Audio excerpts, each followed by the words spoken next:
working there to pay off their college tuition. We all considered ourselves like a family to each other. Molly, Adam, and I grew super close to each other in our time working there. They were like the kids I never had, and this naturally made me a little protective over them. We would always encounter weird or upset customers, and it was usually me who had to stand up for them. I didn't want anything to happen to them. They were so young. Nothing bad had happened to Molly or Adam yet, and I was grateful for that. But one early morning, that changed. It was a Tuesday morning. I want to say the incident occurred around 9 a.m. The sun was out and things seemed to be going normal. This time of day was always peaceful. There was usually never any problems. Eventually, a blue sedan pulled into the parking lot. Inside of the car was a rather average-looking middle-aged man. He stepped out of the car and started filling it with gas. While the pump was going, he then proceeded to the front of the store. As per their training, Molly and Adam greeted him. The man just nodded and started walking around the aisles. He then looped back around the store, approached Molly, and started flirting with her. Molly was visibly uncomfortable, and while I wanted to go to the back of the store and do my inventory logging, I couldn't do this, not with the man hitting on Molly like that.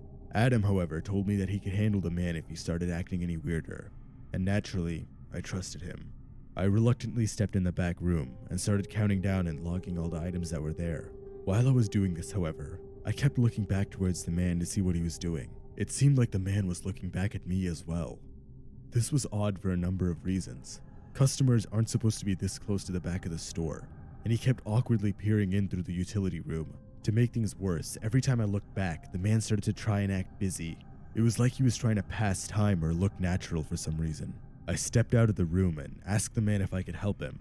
He seemed to awkwardly and rudely shun me off and keep pacing around the store pretending like he was looking for something. For some reason, I decided to ignore all these red flags and continue my work in the back. Eventually, while Molly was passing by the back room, she whispered to me that the man was making her very uncomfortable. I told her that once I finished with the shelf I was working on, I would quickly go outside and help her. I essentially told her to hang in there and wait behind Adam. It was super confusing what the man even wanted. He seemed to have stopped flirting with Molly completely and was instead focused on trying to peer through the back door for some reason. As annoying as this was, I just wanted to get through my work. I had one last crate of granola bars to log down and I didn't want this weird man to stop that. But that's when I heard a commotion coming from the main room. "Excuse me, sir, you're not allowed to be back there. What are you trying to pull off?" "Call the police, Adam," I heard Molly exclaim right after that. I quickly ran out of the storage room to see what was happening and saw the commotion. The man in the blue car was trying to pull something off. I saw Molly in shock and fear in the corner, and Adam with his fists up standing right in front of her. "Hey, what do you think you're doing?" I asked the man. Whoa, what kind of place is this? What's even back there? What are you guys hiding?" "Get out of here, the sign clearly says employees only." "You expect me to just sit here and let you get away with this? No way in hell." We were all in complete shock. Adam tried to calm the man down, however. "Sir, we don't need to get violent, okay? You can just calm down and we don't have to— I don't want to hear another word from you psychos." The man snapped back at Adam. Molly started to cry. She was ready to dart out the store. The man then started reaching for his pocket. We had no idea what he was going to pull out. I tackled the man in the back of the shop and screamed at Adam and Molly to just head away and call the police. A few more minutes of us rustling in the utility room occurred. I managed to headlock the man, but he just kept hitting me off. After a few more minutes of us rustling and fighting in the back, the cops eventually got there. But sadly, they couldn't find him on the scene. We got the man's face on security camera, and his car was still at the pumps. We had both his face and his license plate on camera. Despite all this, the police just left. They couldn't find any sign of him and they assumed that he just ran out through one of the other back doors. As the cops left, I made sure to dump the man's body right next to the first. As I mentioned before, I was a different man in my past. This job really changed me. It seemed like the man in the blue car clearly noticed the other body I had. Normally it's pretty well hidden. Not even Molly or Adam could find it. But I guess one of the legs must have been sticking out or something like that while I was moving stuff around. I re-looked at the security footage to make sure there was no evidence left behind. It seemed like the man wasn't reaching for a gun or a knife. He was reaching for his phone to call the police. I really didn't want it to be this way, but he knew my secret. The man was now part of my collection. Molly and Adam still have no idea what happened, and you bet I'm planning to keep it that way. They can't find out anything about my past. If they did, they'd be shattered. For now, my secret remains safe from the public eye, and I will ensure no one remembers that day. It was a somewhat nippy autumn night, and I was about halfway into my shift.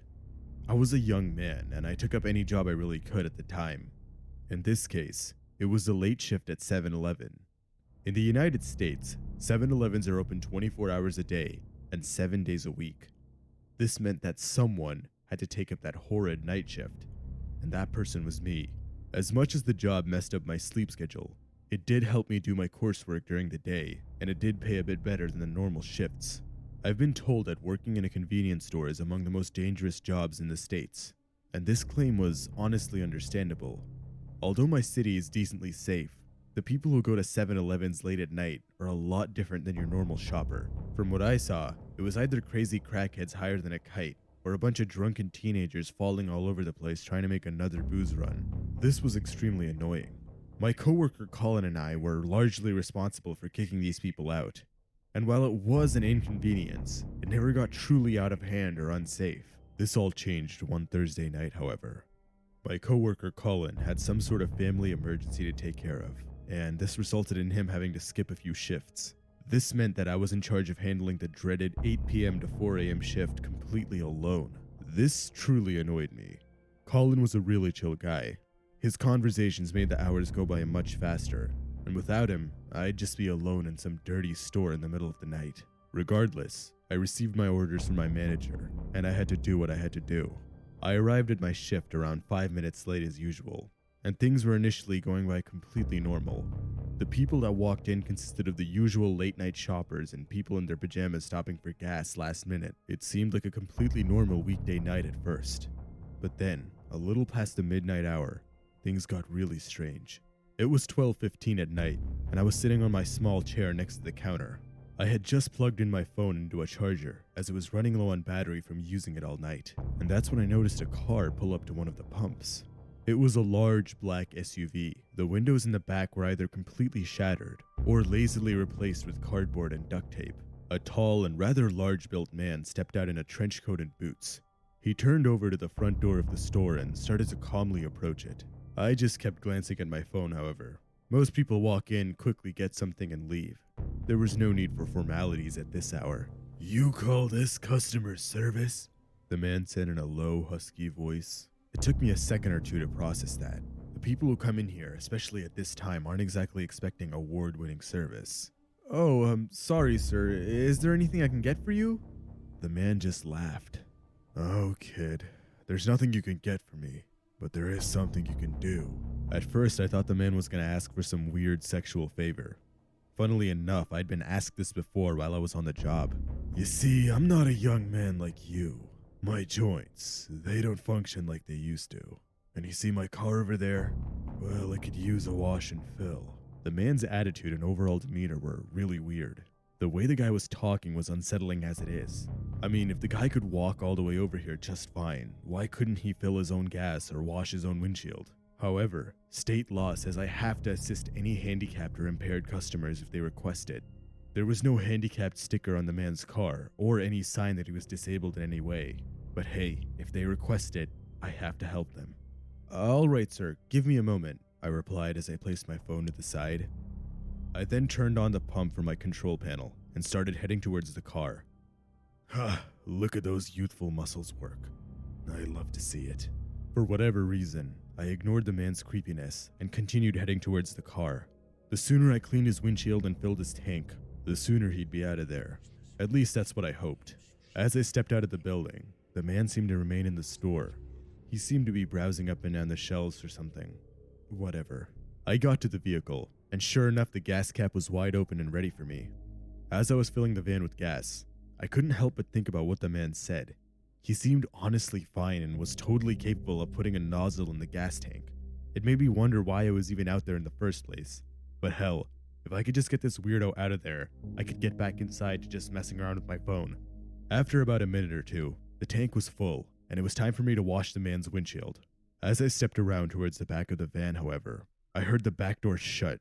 As weird as this was, keep in mind the car was really beaten down and old. It's kind of expected for a car like that to make weird noises, especially on a windy night like this one. I quickly pulled out the sponge and squeegee and started to get to work. But as I was cleaning the glass, that's when I felt it, the discomfort. the odd sensation of being watched or stalked. As I turned around, I felt a hand go over my eyes, and soon my mouth. I barely had any time to comprehend what was even happening. 1 second I was cleaning glass, and the next I was being headlocked.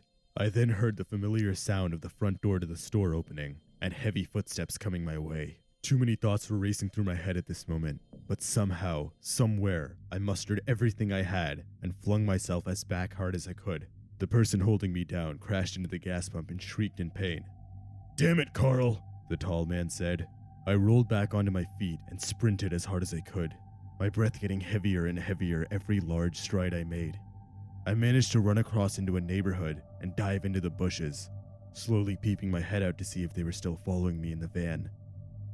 After the longest 10 or so minutes of my life, my adrenaline died down, and I finally got the courage to step out of the bush. Just as I was about to call my manager and then the cops, it hit me. My phone was still in the store charging. Thankfully, however, a close friend of mine lived in the neighborhood I ran away towards. I knocked on his door and told him everything. Naturally, we called the police. When we went back to the station after the police told us they'd arrived, my manager was already there. Somehow, my manager and the police were as or more surprised than I was. Things like this rarely happen in my city. We always considered it a safe place. The police immediately looked through the CCTV footage as my manager suggested, and what we saw shocked us even more. When I had stepped out to wash and fill the van, the man jumped over the counter and tried to find and disable the security cameras in their footage. He couldn't manage to do this, so he just stepped outside and decided that deleting the footage wasn't worth all the time. We managed to capture the men's faces on video right after I made my escape. We then submitted the footage to the higher level police to see what was happening. It turns out, the men were known human traffickers and were on the run from previous kidnappings. The license plate on the van seemed to be fraudulent or stolen, as the numbers only matched a completely different vehicle on the other side of the state. The investigators believed that the men stopped by my city on the way to somewhere else, as they figured it was a safer area and people wouldn't expect them to be there. I quit my job at 7-Eleven immediately after that. The event scarred me. Every time I stepped into another gas station, I would always get reminded of how I almost got kidnapped. Needless to say, I would never pick up a job like that again. It was a normal Saturday like any other. While most people were having fun or enjoying their weekend, I was cooped up behind a register. I worked at 7-Eleven, and let's just say when you're in my financial situation, you don't really get a huge choice of what you can do over weekends.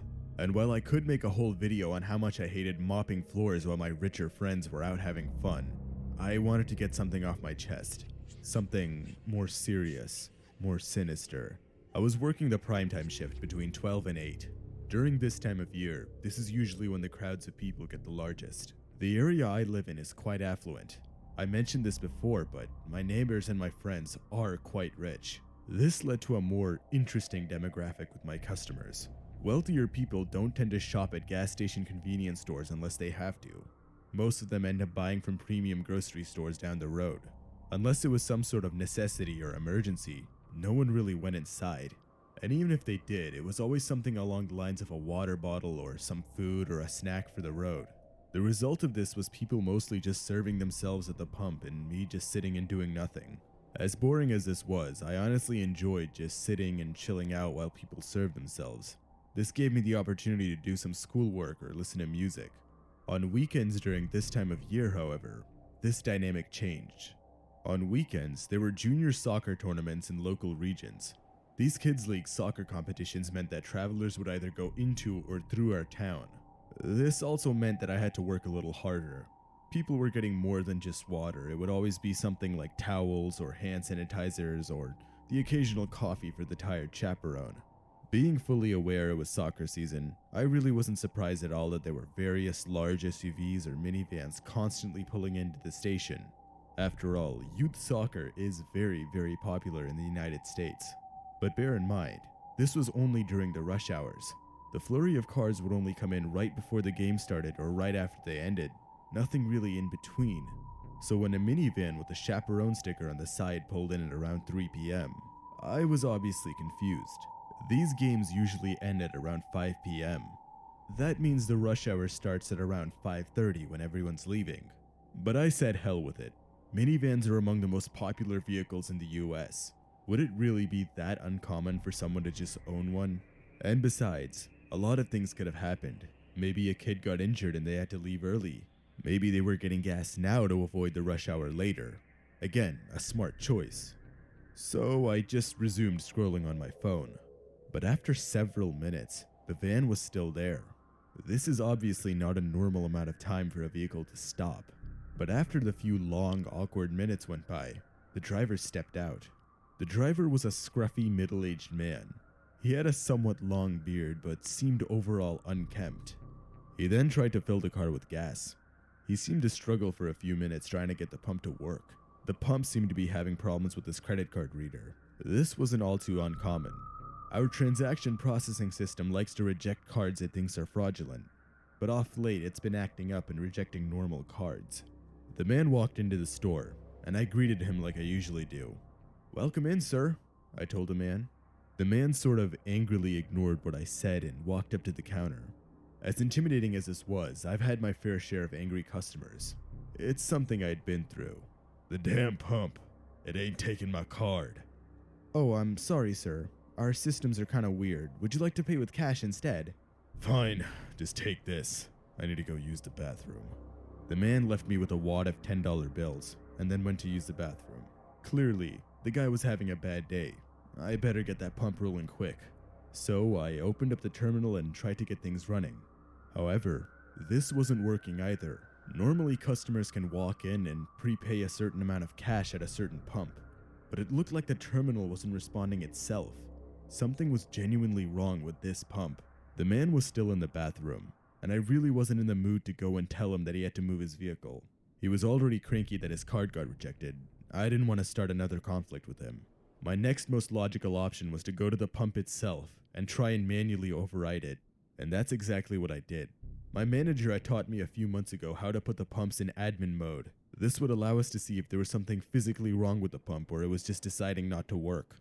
But unfortunately, there was something seriously wrong with this pump, something which I wouldn't be able to fix. This wasn't news I was excited to tell the man, but I knew I had to close this pump and eventually let him know that he'd have to move his car.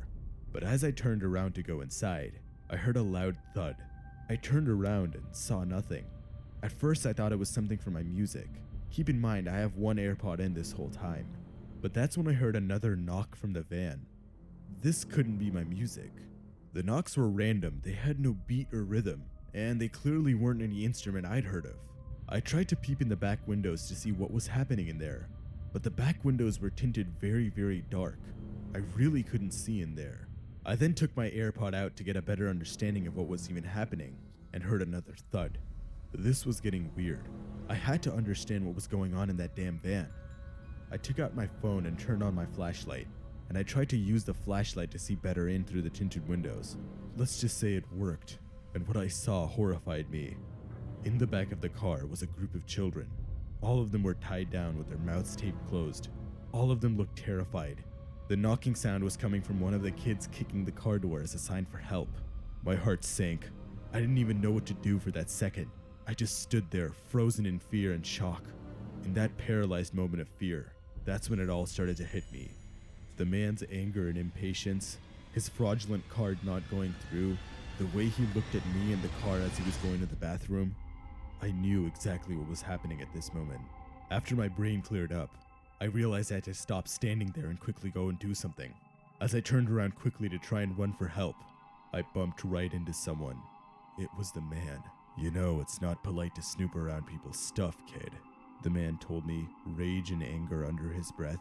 At this point, both of us knew exactly what was happening. For some reason, I thought I could talk my way out of this. You see, But as I was trying to make up some sort of excuse, the man lunged at me. With all of the luck in the world, I managed to dodge him. Keep in mind that I'm a rather skinny young man. Thankfully, I had the agility advantage on my side, and I could somehow outmaneuver him. As the man was getting back on his feet, I managed to grab one of the windshield cleaning wands from the bucket nearby. Without even thinking, I managed to smack him across the face with it as hard as I could. This seemed to knock him out cold. I then quickly smashed open the car windows using the same rod and let the kids out. All of the kids and I ran inside the store. We locked the doors and called the cops. The man was gaining consciousness by the time the cops came. but was handcuffed soon after. I told the police everything, and they instantly had a case. The man was part of a larger kidnapping ring in my state. Off late, their newest strategy was to pretend to be chaperones and kidnap kids from sports games. A lot of these sports teams have transportation services which help bring the kids in and out, and these people managed to find a way of pretending to be them. The kids were all thankfully okay, and they were instantly reunited with their parents. But obviously, this left a bad stain on our community. A lot of parents stopped using carpools or paid transportation to bring their kids in and out of the games. Some even de-enrolled their children permanently. I couldn't help but imagine what could have happened to those kids if that pump didn't fail, if the terminal just accepted his money and he could drive off. Needless to say, I quit 7-Eleven right after that. I was being paid to use a cash register, not deal with kidnappers. It was a cool spring evening, and I was a little more than halfway through a road trip. For a bit of context, I'm a 23-year-old man. I was starting my career as an aspiring actor and model at the time, and things were starting to pick up with my job. I was contacted by a well-known agency in Los Angeles, California, and they said they were willing to do a long-term contract with me and essentially were ready to start work. Obviously, I was thrilled, and while this was a dream come true, there was one issue. I lived in New York, and being a 23-year-old working an almost minimum wage job, I really couldn't afford to just hop on a flight and go over to LA. So when I got the news, I did the math, and I realized that it would actually be a lot cheaper to just drive from New York to California. Now obviously, if I had the money, I would obviously choose flying 6 hours over driving 40 in my dad's old Ford. But hey, money doesn't grow on trees, and I wasn't going to reject this opportunity. So there I was, about 24 hours into the trip. I had taken a rest somewhere in Kentucky, but was still quite tired. Sleeping in your car is never fun, especially after hours and hours of driving in it. A couple more hours went by and I caught myself in a rural part of West Texas. At this point, I noticed that my car was running a bit low on gas, and most importantly, the low air pressure light was on. My parents have had this car since I was a kid, so obviously I wasn't going to take the risk of just driving with the light on. After all, I wouldn't want to get stuck somewhere on the rural highway. According to the Maps app on my phone, the nearest gas station with an air pump was a local 7-Eleven, about 10 minutes off of my trip's path. It was late at night, 1 a.m. to be specific, but thankfully 7-Elevens are open 24/7. As much as the detour annoyed me, I really didn't have much of a choice. I was honestly lucky that there was even anything open and nearby. I drove up to the 7-Eleven and pulled my car into the nearest pump. I popped open my gas cap and started filling my car, and after a few minutes, surely enough, it was full. But then came the next and arguably most important step, fixing that tire pressure light. While I was out of my car, I tried to look around and look at which tire was tripping off the sensor. But as I was looking around, I noticed a shadow from inside the store. It moved somewhat awkwardly. It seemed like one of the store workers was peering out the window, and they backed away instantly when they saw me look over. Well, that's weird, I thought. Despite the clerk's social anxiety, I needed to get to my destination, and I didn't want to spend any more time here than I had to. So I went up to the air pump, and sadly enough, the air pump wasn't self-serve. This meant I had to go inside and talk to that nervous employee for help. Damn it. I walked in the door and looked around, but I didn't see any employees whatsoever. The store was barren, almost like it was up and running and suddenly abandoned. All of the lights were on and the equipment was functioning. The hum of the refrigerators and AC ironically made the silence even creepier. I figured that employee from before was somewhere in the back on his break, so I tried to get his attention. Hello? Excuse me? There was a long and awkward pause, followed by a set of steps coming in from the back. Hello? Is anyone there? I asked once again. Another long and awkward pause followed, and then eerie sounds of manic laughter. Excuse me? Is this some kind of joke? I asked, irritated from the antics. What was going on? Why was this employee acting like a kid? Come on over, don't be shy, the man said, trying to lure me over to the back. Don't get me wrong, I was beyond creeped out and confused at this point, but I just wanted him to hit the damn power switch to the pump. I reluctantly walked over to the back to check what was happening. I figured if I just played into this guy's weird game, he'd just listen to me or leave me alone. So naturally, I reluctantly walked over to the back. There was nothing behind the counter, but there seemed to be a constant giggling from a door that said employees only. My back was tense, and pretty much every urge in my body told me not to open the door, but mistakenly, I did.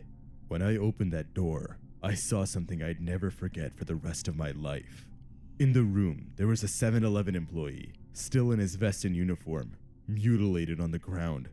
Behind the employee was the man giggling from before, still chuckling.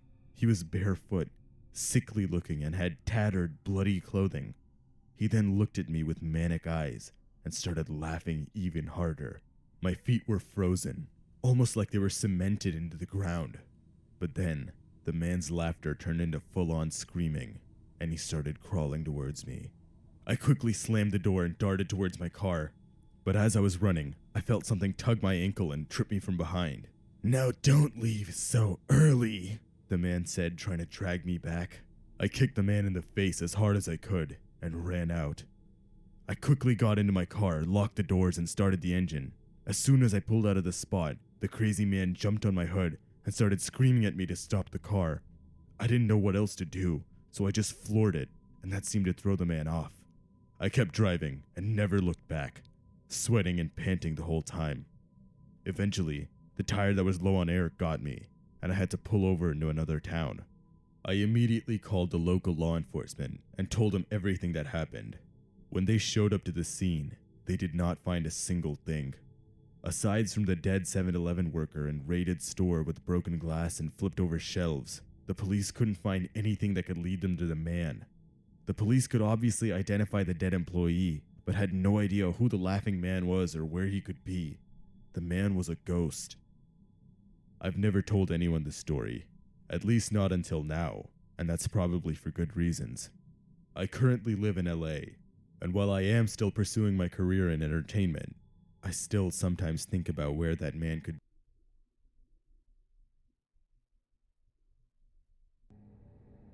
I'm not gonna lie to you, I'm a pretty strange guy. I've always been a loner, and I've always hated people for as long as I can remember. Which is why it's ironic that the scariest experiences of my life is associated with Valentine's Day. I was working after I graduated high school. I didn't want to go to college as I was really poor, and I didn't even know what I would want to do if I did go. My plan was to lay low for a little while and figure things out, maybe save up a little money. The gas station I worked at was the kind of place that grossed out visiting truckers. I remember this one time when a trucker stopped in. He saw me looking at my phone while I was waiting for him to get ready to pay for his beef jerky. He gave me a judgmental look and said I should take some responsibility for how bad the place looked. I didn't have the energy to explain that I wasn't the owner, so I just rang him out and asked if that was all he was going to order. He paid and left without another word. So yeah, it was one of those kinds of places. Anyway, it was Valentine's Day a couple of years back. I had volunteered to work the night shift because I made a couple of dollars more on the hour, which was always nice. Plus, it's normally pretty slow and there isn't much to do. I normally amuse myself by looking at memes on Reddit. But I remember on this particular night, the entire mood was different. I don't know what it was, but I had an ominous, foreboding feeling in my heart that night. And I'm not normally the kind of person who buys into the whole paranormal thing. I must have gotten that feeling around 12 a.m. I tried to brush it off as best I could, but I felt oddly on edge. The strangest thing was that I had worked plenty of night shifts before. I never had a feeling like this. I was so busy trying to calm myself down and fighting my own fear that I didn't even notice him. A man had come into the gas station. Must have been about 1:15 a.m. or so. I remember his face so vividly, so aged. His eyes were extremely off-putting. If you gazed into them for long enough, you would inevitably find yourself wondering about the guy's mental state. Suffice to say, he was a creepy man. He seemed to be in a rush. I remember noticing how swiftly he moved through the aisles, and he instinctually knew exactly what he needed. Didn't have to stop and think even once. Most people do. He came up to the register, looking to buy a small gardening shovel, duct tape, and a rope. I remember looking down at the items and immediately wondering if this guy was some sort of serial killer or something. That was the exact moment I got out of my own head. I stuttered when I asked him if he wanted anything else. He didn't say a word, just pointed directly at the cigarettes behind my head. I placed a pack of Marlboro Lights on the counter and looked back at the man. He was holding up his hand with 2 fingers. It took me a second to figure out that he had wanted another pack of cigarettes. I rang everything up. I could hear his breathing increasing. It was as if he was annoyed that I wasn't rushing. I tried breaking the tension by making a joke. "Got a gardening day tonight, do ya?" His facial expression didn't change at all. He made direct eye contact with me and simply shook his head up and down. I told him that his total would be $34. He slapped down 2 20s on the table, grabbed his items without a bag, and darted out of the gas station. I went outside to watch him leave. I know I'm not supposed to do that, but I couldn't help myself. I was so curious by this point. What was he buying those things for? Did I seriously just meet an actual serial killer? All of the wondering thoughts left my head immediately when I saw him slam on the brakes. He turned his truck around and began speeding back to the gas station. My body went into full panic mode. I ran back inside, closed the doors, locked them, put the close sign up, and I actually called the police. He pulled up outside of the gas station and put his truck in park. My heart was pounding in my chest. I screamed at the dispatch the address and then put the phone down on the counter. I mentally made peace with the fact that I might actually die, and I hoped that at least someone could hear me dying. I heard him start beating on the door trying to get in. The only weapon I had available was one of those shovels from the random utility aisles. I darted across the gas station and grabbed one, bracing myself. I screamed at him that the police were coming and he had no chance. I didn't believe the words as they left my mouth. The doors were made of some kind of fiber or plastic material. I think they were even bulletproof, so I knew I was safe for at least a little while. That was when he stopped pounding on the door. I thought he was going to drive his truck into the gas station to get inside, but thankfully the thought never struck his mind. He did, however, break one of the windows and throw a lit match inside. After that, he drove off into the night. I quickly put the fire out, and the police got there about 20 minutes after everything happened. One of the cops tried making a joke about this guy's attempt to burn the place down, and I was too dazed to hear it. I just remember the guy pity-laughed at his own joke before walking back to his police car. I explained to them the entire situation from beginning to end. I still have no clue why he suddenly decided that he just wanted to hurt me. Perhaps he wanted one less potential witness.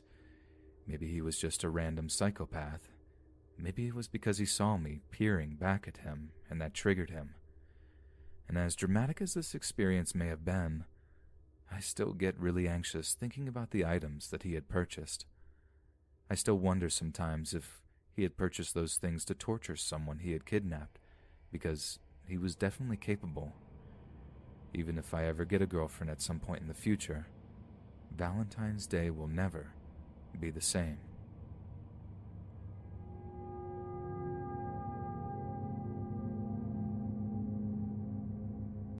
We wanted to have a good time together, my girlfriend and I. You see, she's a nurse and has to work the night shift. The hospital she works at requires about 5 years of experience before you can even think of working on day shift. This wouldn't be such a problem, but I work as a marketer. I have a typical 9 to 5 in an office, and it's really tough finding time for each other. Our sleep schedules are chaotic, to say the least. So when Valentine's Day rolled around on a day and night that we were both working, we got really frustrated.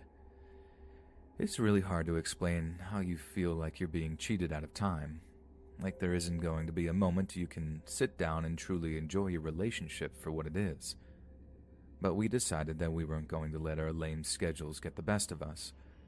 We decided that we'd visit a city for a weekend away. Valentine's Day fell on a Thursday, but we figured having a little trip that weekend would be the next best thing, maybe even better. She's been really adamant about visiting Oak Ridge in Tennessee. Her grandfather worked there back in the day, and it's always been of interest to her. She's always telling me these facts about how creepy it is and how she just has to go one day. It's roughly an 8-hour drive from where we live, so we made a deal about driving. I was going to drive the entire way there, and she was going to drive while we were actually in the city.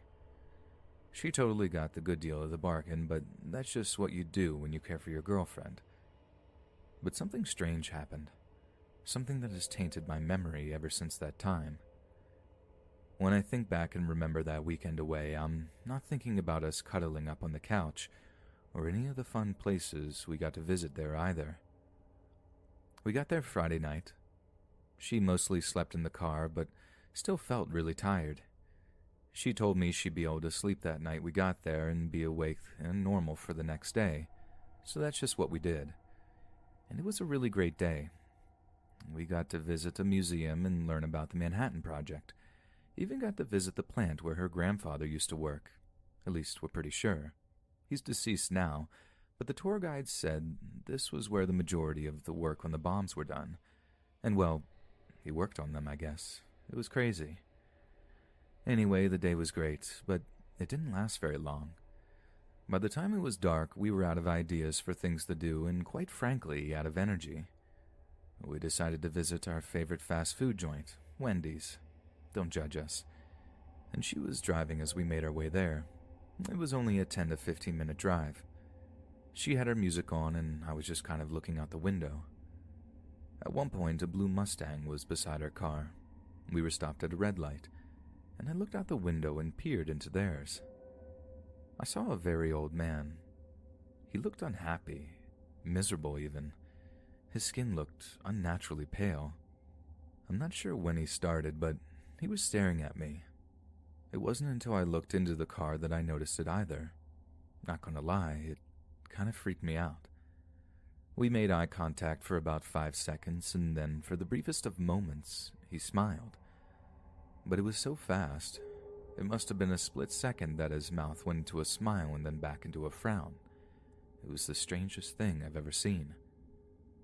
I looked over at my girlfriend, and she hadn't noticed at all. She was jamming out to Bohemian Rhapsody. The light turned green, and we were in motion again. I didn't take my eyes off of that car for the rest of that ride, at least until they turned. That's not the craziest part. You see, it gets even weirder.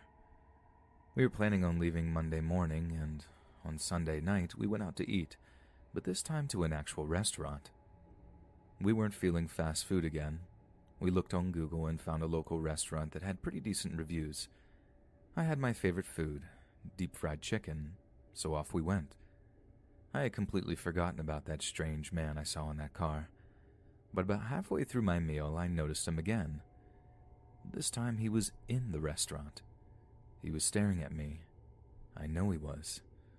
And when I noticed, he did that exact same facial movement, just the way I remembered. He went from a miserable frown, and in a split second, he was smiling only for his face to be frowning again in just the next instant. I'm not sure my reaction was warranted. He hadn't actually done anything wrong to me, and I was enjoying a nice meal with my girlfriend, which is why it was so strange for my fight or flight to kick in, and I went up and confronted him. He was sitting in a booth alone. I asked him why he was staring at us like that. To my absolute surprise, he never said a word, just sat there and frowned at me. I asked him what his problem was before my girlfriend told me it was time we head home. She knows I can get a little worked up and wanted to avoid a confrontation. "It's not illegal to look at people," she said. Still, though, it was something about that man that made me feel so strange, so watched.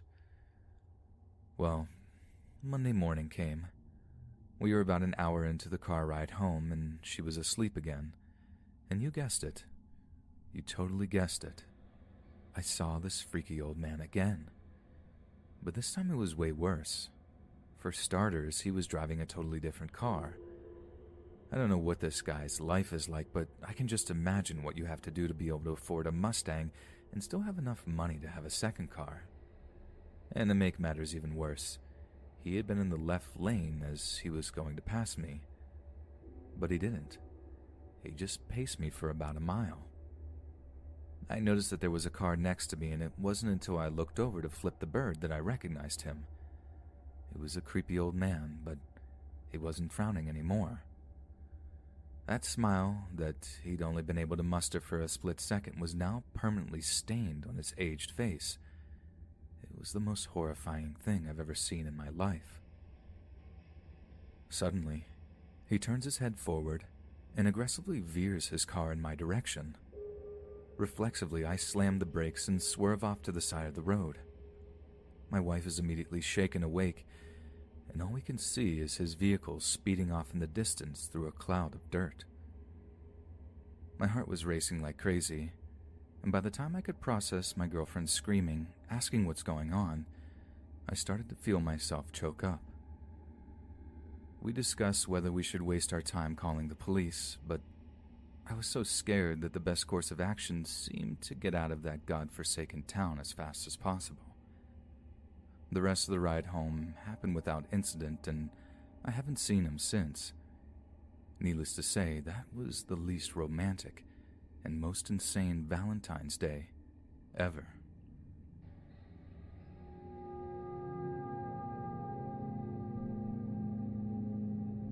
This is probably the weirdest experience that has ever happened to me. One that is causing me a lot of trauma and seriously has made it difficult to ever date like a normal person ever again. Let me give you some background. I'm a 23-year-old woman. I live in a small town in rural Mississippi. I know everyone in the town and they all know me. I never quite fit in with the small town scene. It wasn't that I was against it or anything, but there just wasn't anyone I really clicked with.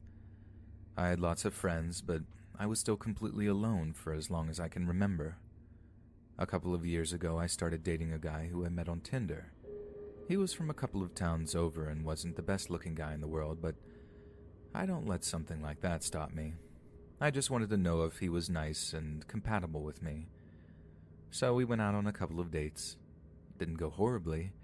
He was a perfect gentleman, and every time, he never pressured me into doing anything that I didn't feel comfortable with, which I really appreciated. So after about 3 weeks of casual dates here and there, we made the decision that we really had something here. We both deleted our Tinder accounts together and started spending more time with each other. Honestly, I thought we had a real chance of having a lasting relationship. But as the time went by, I noticed that he was weird. And not the I watch conspiracy theory documentaries on Netflix kind of weird. I mean, I saw some real signs of various mental illnesses. Some of them included narcissistic personality disorder, bipolar disorder, with some extreme episodes of anxiety and depression. And he would eventually go insane over some of these things that stressed him out. So one of the times he got into one of those episodes was when his uncle was going to visit. His parents asked him to sleep on the couch so his uncle could sleep in his bed, and he had a literal mental breakdown. I remember me and him texting back and forth, and he was asking me if it was a good idea to physically attack him or start a fight. A few more incidents like that, and I knew that I had to end this relationship quick. As much as I want to help people, I really don't want to sacrifice my own well-being for the sake of helping anyone else. It was probably 3 or 4 weeks into our relationship that I made the decision. I asked him if he wanted to get some coffee, and he agreed. We broke up, and he actually took it rather well, which surprised me. I wasn't expecting him to have some kind of breakdown, and while he did look sad, he didn't act inappropriately towards me at all. He had a solid frown on his face, and then he walked away. I felt bad for doing it, but that was the decision that I made. Now we get into the weird part. In the couple of weeks that we've been dating, he had never been to my house and had no idea where I lived. That's going to be important to remember a little later on. We probably broke up around April or so. It seems to be somewhere in that time frame at least, so you can understand the terror that washed over me when I saw his car parked in my driveway almost a year later, on Valentine's Day. It had been so long since I had last seen him, I didn't even recognize his car at first.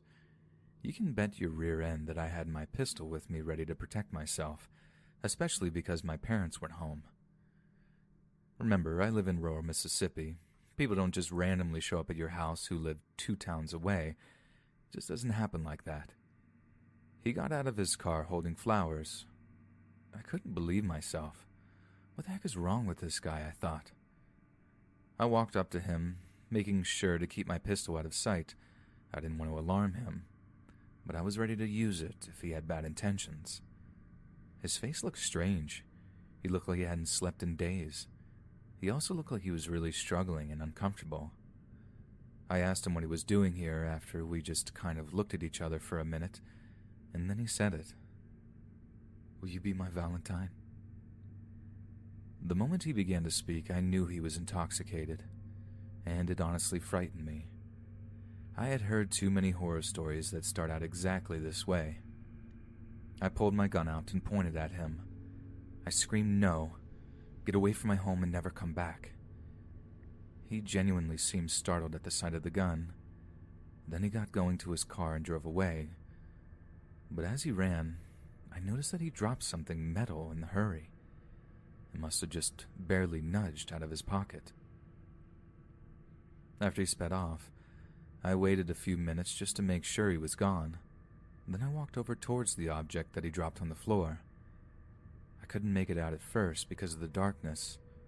I picked it up and put it under my phone light. I was mortified. It was a pair of metal handcuffs. Just imagine how much he must have thought about me. That he waited all this time, building up the nerve to just randomly show up at my house with a pair of freaking handcuffs, ready to do God knows what to me. It was honestly quite horrifying. I called the police and reported him. They couldn't really do anything, seeing as he technically didn't commit a crime, so I made sure to tell my family and friends to watch out for him if they happened to see his vehicle around. I just imagined how different my life would be if I hadn't been armed that night. I was all alone, and my parents wouldn't have been home for hours. There was a solid chance of him kidnapping me and becoming someone you see on a true crime documentary. This has been a big reminder for me, and let it be a lesson for anyone listening right now. If you're defenseless and alone in the middle of nowhere, make sure that you have some way of protecting yourself, because I'm sure that I'm not the only girl in the world he's ever going to try this stunt on again.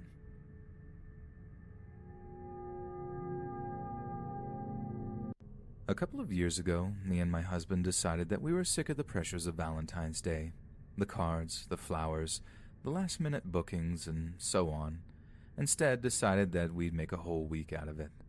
We thought if we could spread the romance over a period of 7 days, it wouldn't be as wearing, and we both wouldn't feel that stress every couple feels in the weeks leading up to it. So, living in the UK, we decided that it wouldn't be too hard to get to Lake Geneva, find a cabin we could rent for the week, remote, with perhaps a little restaurant a little drive away, and settle down. My husband spent some of his childhood there, and this gave him an opportunity to stop in on some of his old friends and family whilst we were there. It sounded like the perfect trip. We booked time off of work, scrolled some websites, and ended up finding this lovely semi-resort. It was essentially a collection of cabins or lodges made for couples. They were all fairly far apart from each other, but were connected by small gravel paths to a central area, which had a restaurant owned by a fairly famous chef, a lodge that acted as reception, and a spa. There were some facilities dotted around, but all with appropriate architecture, so even though it was pretty much a resort, it would never feel like it. Sure, it was a little expensive, but we saw it as an opportunity to combine a holiday and expensive Valentine's dinner. In a weird way, we thought we were saving money.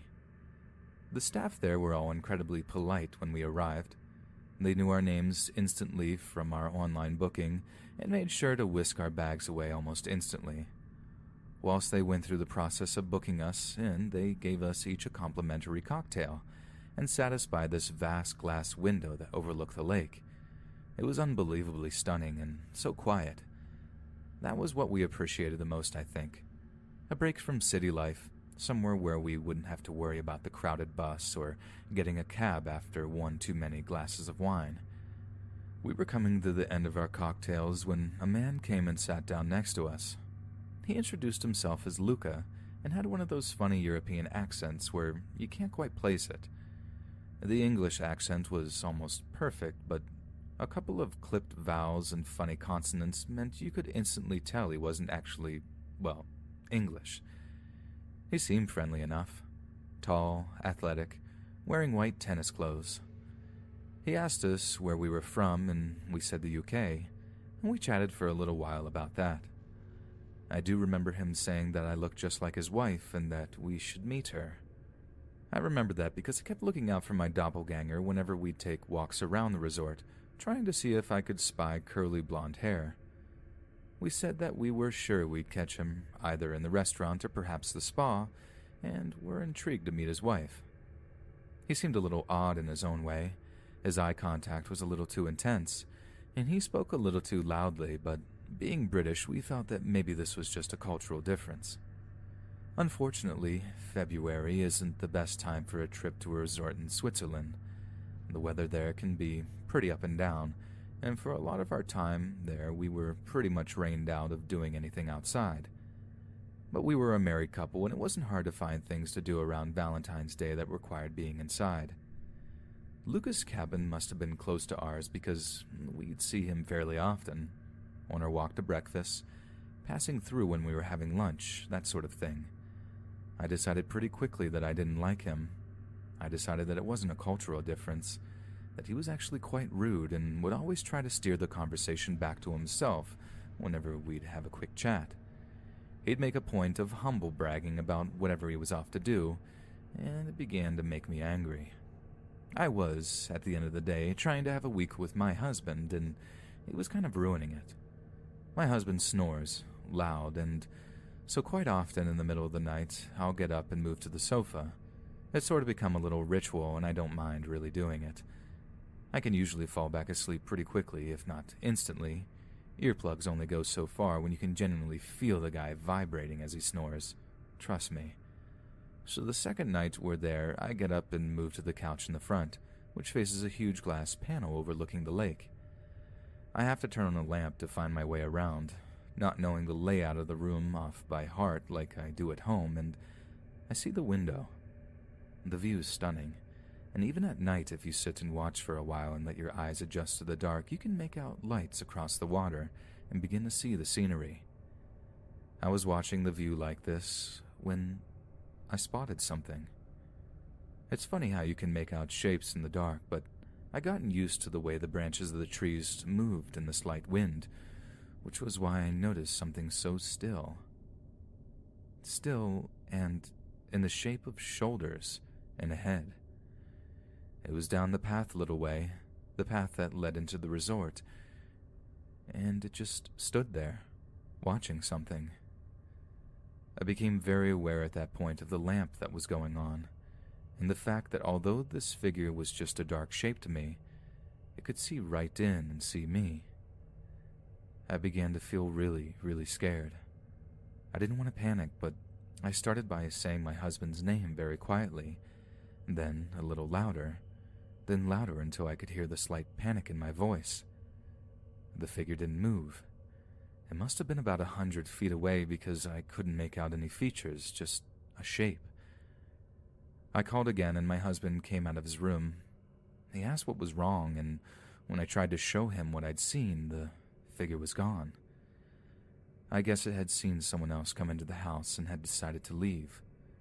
I explained what I'd seen, and although my husband was supportive, he said at that distance, at night it could have been anything. Could have just been a member of staff doing a nighttime check or a security guard. Whatever it was, despite his snoring, I slept in his room for the rest of the night. The next day we had breakfast as usual. Luca came past and chatted to us for a little while. I didn't say anything. I began to become a little convinced that it had been Luca who had been watching me that night. I hated the way he talked about his wife whilst looking at me, as if just because we looked the same we were somehow connected. Although there was still a little anxiety from last night, I managed to enjoy most of the day. That night we slept in the same bed, and I made sure to choose the side closest to the wall. Then it was Valentine's Day. Since our plan was to have the whole week to do it, we took it easy, having a late brunch at the restaurant. Just when I thought that maybe Luca had left, he came past. I thought it was strange that he wasn't with his wife, but he said something about her going on ahead to get a good court for tennis. We said we were considering an afternoon game, and I remember him seeming a little concerned. He told us that they were all booked up and that he thought that maybe we'd have better luck booking a day or two in advance. We were a little disappointed, but hey, it allowed us to have a Bloody Mary after brunch, so we weren't complaining. That night we got drunk after dinner, like really drunk. I think we got a little carried away on their 2-for-1 Valentine's cocktails because we were giggling like schoolchildren.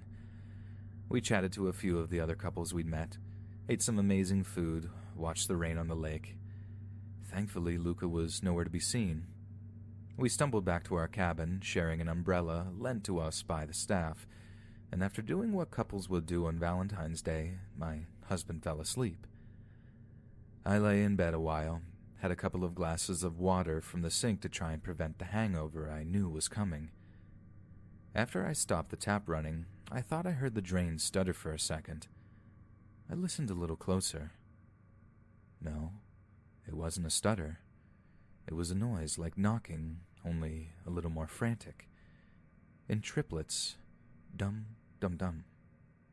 I listened again, the same noise, louder. Then I realized what it was.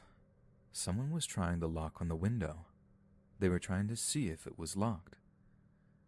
As I stood there trying to make as little noise as possible as I moved across the room to wake my husband, I heard footsteps moving around the cabin, and then the same noise, but louder. The same person was trying the door now, but they were more determined, really pushing and pulling.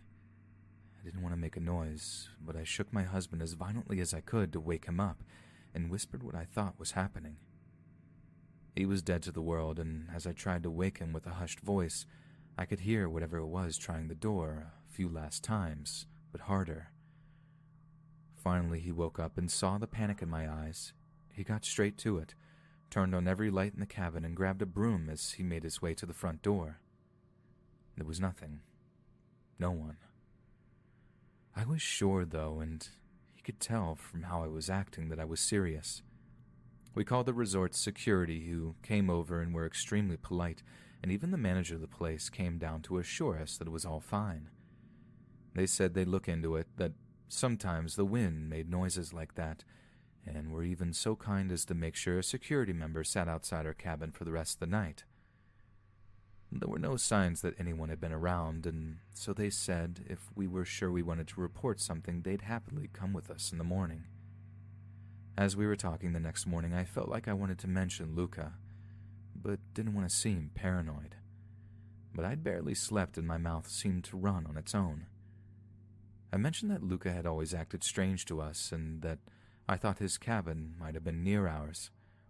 They told me that whilst it wasn't their policy to report on guests, they could tell me that Luca's cabin was actually fairly far away from ours. His was in the singles area, for people on retreats, writers, artists, etc., and that the couple's area was the other side of the resort. I mentioned that his wife must have been staying near us then, or something like that, and I remember the woman behind the desk looking puzzled. She said Luca came alone, left after lunch on Valentine's Day, and that there had been no woman with him at any point during his stay. He'd come alone and left alone. They'd have known any visitors have to at least sign in at reception. When I mentioned looking into this further, I was really rattled by the whole thing. They said although they would flag it with local police, there wasn't much they could do. Luca wasn't a Swiss national, and they couldn't follow him just because a guest thought that he might have been stalking them or something of the sort. They asked if I'd even seen Luca during either of the encounters I'd had, and sadly, I had to say no. When they heard that, they shared a look that I could instantly tell meant they didn't quite believe me. The resort offered all sorts of compensations, a free dinner the next night, and even offered me a discount on a week's stay another time. Despite the offer, I don't think we'll be going back anytime soon.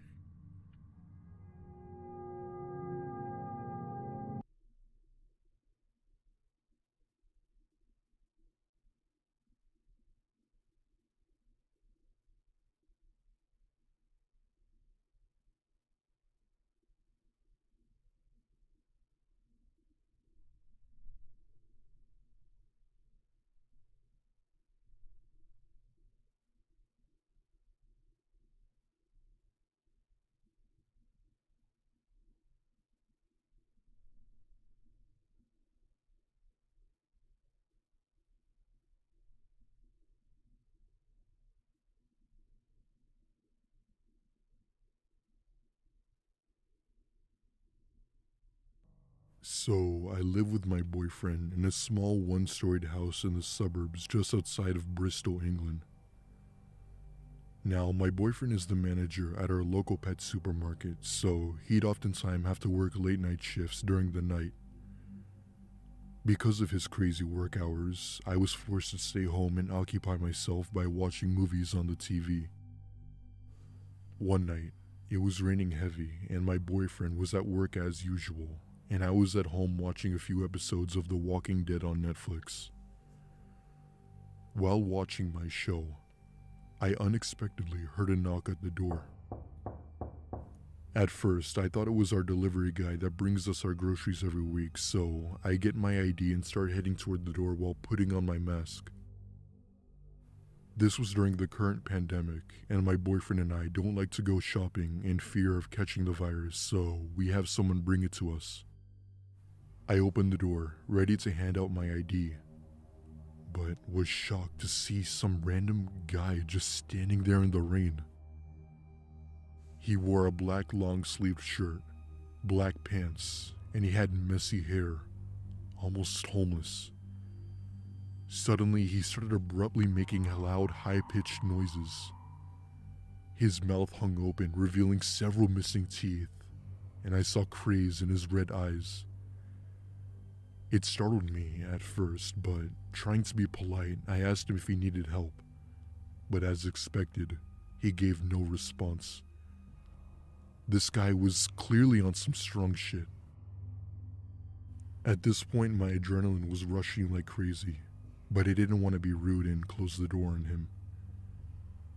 After several attempts of me asking if he needed help, he slowly turned around and walked back away, disappearing into the night, still pouring like crazy.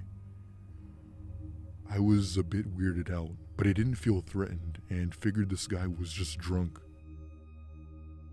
I continued to watch my show, and eventually my boyfriend comes home and we call it a night. Fast forward to around 4 in the morning. I was sleeping in my bed when I heard my phone ring. I rubbed my eyes and saw that it was an unknown number, so I could only assume that it was bad news. As soon as I picked up the phone, I then heard the noises. The very same noises from the man earlier. I hung up the phone and blocked the number, making sure that they wouldn't call back. But I have no idea as to how he managed to get my number. That question still haunts me till this day. I still live in that house today, and nothing strange or abnormal has ever happened since.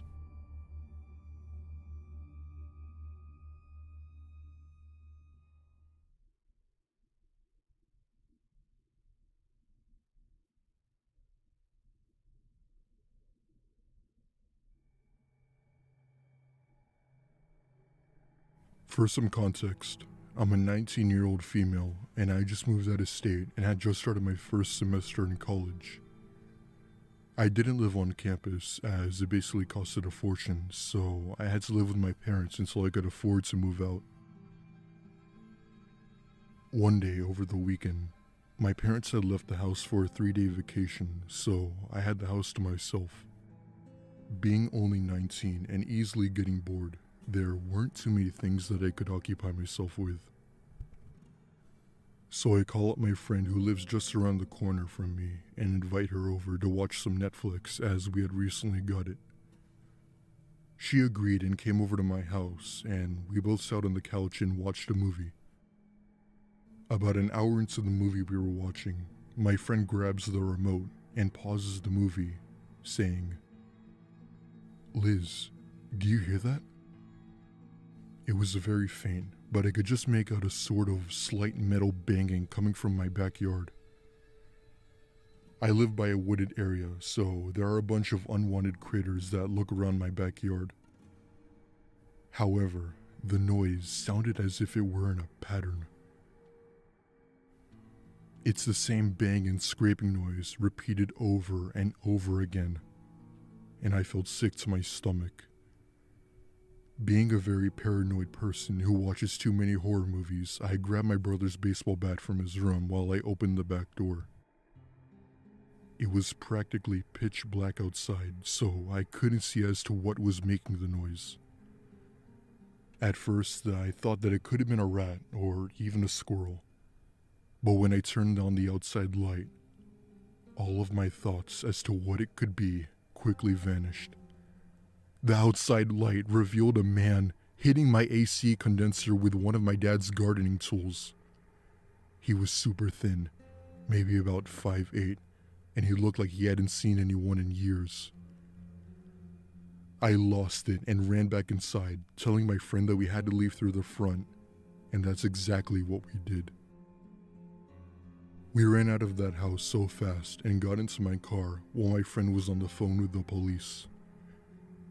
All the while, I had been crying my eyes out until we stopped at a nearby gas station so I could calm down. As far as I know, whoever was in my yard that night was gone. The police searched the area, but there was no sign of the person that matched my description.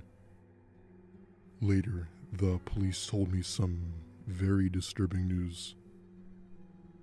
They said that as they were looking around my house, they saw that the door to my garage was wide open and broken down.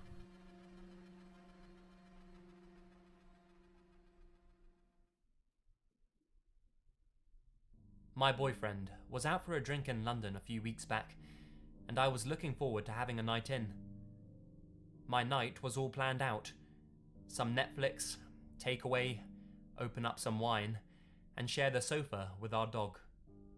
We have a husky called Lulu who thinks she's a human.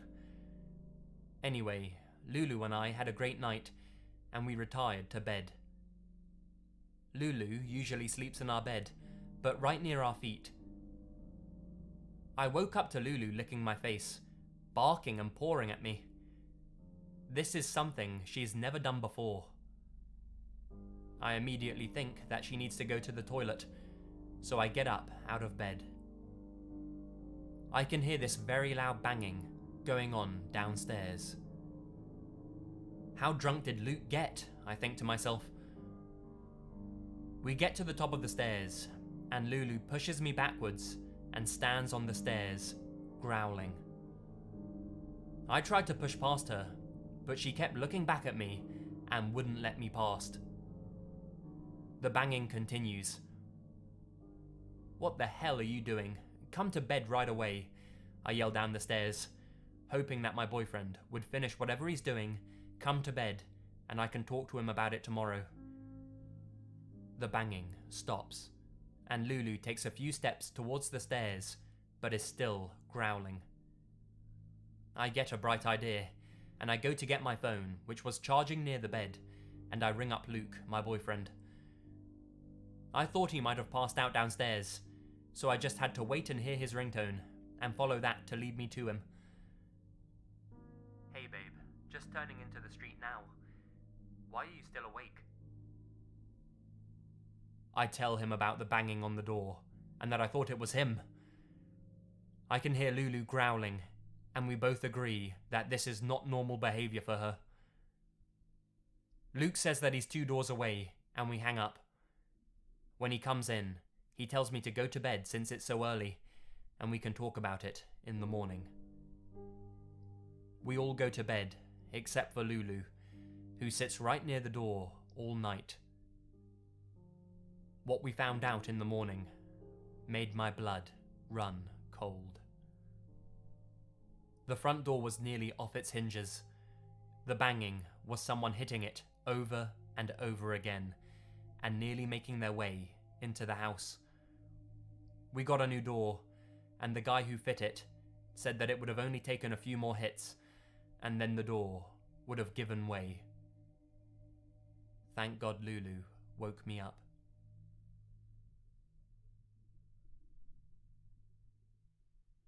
So this happened just a few months ago, and I'm still shaken up as I write this. I'm a female, currently 25, and I just bought my first house with my fiancé in Charleston, South Carolina. The house we moved into was nothing too special. It was just a basic looking house appropriate for 1 or 2 people. One night, my fiance got called into work as he had an important meeting with his employees to discuss something about customer satisfaction. It was storming outside, and I was feeling tired, so I decided to throw myself on my couch with my dog Crayon to try and find some good shows to watch on Netflix. After looking through an endless page of shows and movies, I eventually settled with American Horror Story, which is the best show in my opinion. Fast forward till about an hour into a few episodes, I start to fall asleep when I was awoke to Crayon barking. I have a German Shepherd. She was a good girl, but she did have a troublemaking mouth. Crayon was looking at the sliding glass door that led out into the backyard. Now, we live right next to a forest preserve, so I dismissed it as her barking at a squirrel or some other critter. However, her barking went from plain annoying to defensive. She then ran to the glass door, jumping on it while constantly scratching, basically trying to break it down while still barking her head off. I got curious and paused my show and went to go see what she was barking at. I took a few deep breaths to compose myself and flipped on the switch to the outside light, and what I saw will forever haunt me till this day. There was someone standing in a black raincoat looking at me, wearing a vendetta mask. It was well into the night, so I couldn't make out any features. Maybe 6 foot tall, an extra build. I closed the curtains and went straight to my cell phone to dial 911. I called Crayon over and hid in my room with him until the police showed up. Suddenly, I hear a loud crash from the living room, and at that point, I knew he had broken in. All the while, I was sobbing, praying to God that I don't die, when I heard sirens in the distance, and at that point, I felt like 1,000 pounds had been lifted off of me. I then hear rapid pounding at my door, along with 2 or 3 people yelling police. I gladly opened the door and tried my best to explain everything, but like in most situations similar to this, the man was long gone. He got away scot-free. The next week, my fiance and I had to replace the sliding glass door, and we now have a camera security system installed. I still wondered what would have happened to me had Crayon not been there to alert me.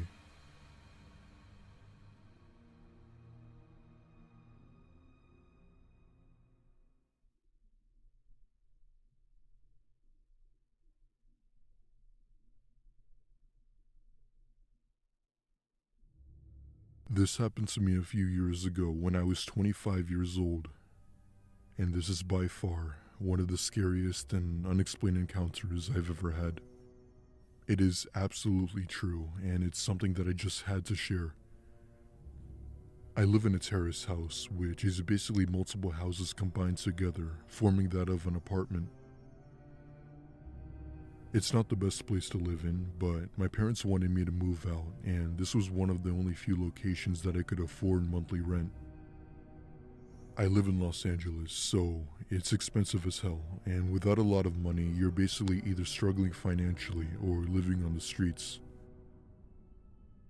Anyway, I had just gotten home from work after a long day's shift and needed time to myself. Being the big couch potato I was, I threw myself onto my couch and watched some Netflix with my cat until my fiance got home. I have a peach-colored American short-haired cat named Gus, and he's actually my emotional support animal to help me cope with my anxiety. So I'm sitting there, watching Orange is the New Black with my cat, when he suddenly starts meowing repeatedly. Even though it's something all cats tend to do, I found the behavior very strange, as my cat never meows unless he wants food. But seeing as he was already fed not too long ago, it didn't make any sense. All of a sudden, his meowing turned into high-pitched hissing while arching his back. The hair on his back also began to stick up. At this point, I didn't know how he had gotten so scared. And that's when I realized that he was looking at the bathroom door in the hallway. My heart sank into the pit of my stomach as I realized something must have startled him. The door to the bathroom was shut, but I quietly tiptoed over to the door and put my ear to it. And that's when I heard it. A loud bang hit the door, and I grabbed Gus and took him outside of my apartment down to the lobby. At first, I figured that my boyfriend was messing with me in the worst way possible, but he had claimed that he was still at work when I called him. With no other option, I call police and they have 2 cars over within 5 minutes. 2 of the officers questioned me while the other 2 went to go check in my apartment. When they got back, they had some very odd news to share with me. They had gone up to my room and searched my entire apartment, but didn't find anyone. This was technically impossible, as I had locked the front door when I heard the noise, so whoever was there couldn't have left. I don't know if it was an intruder or something paranormal, but I knew that my mind wasn't playing tricks on me as my cat had gotten startled. One thing I do know is that I wasn't alone in my apartment building that evening.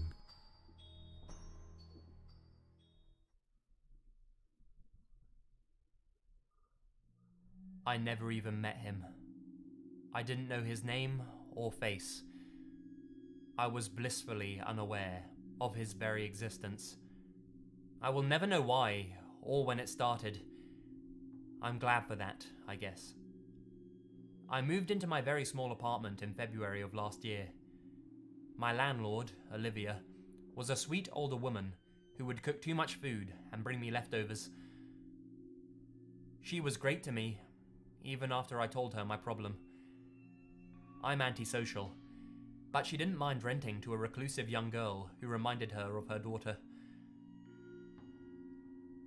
Every few weeks, she would knock on my door and then leave, letting me know she was leaving something for me. I loved that. Not even my family would cook so well.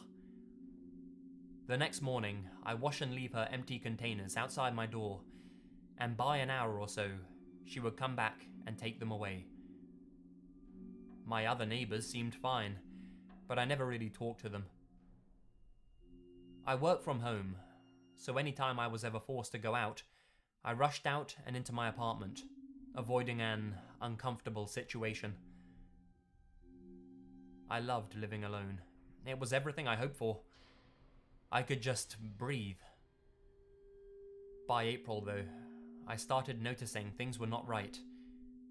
Things were moving, or plain disappearing. I was convinced it was just anxiety, caused by my new medication and the move. Another side effect was that it made me so drowsy. Since I hated seeing the doctor, I just dealt with it.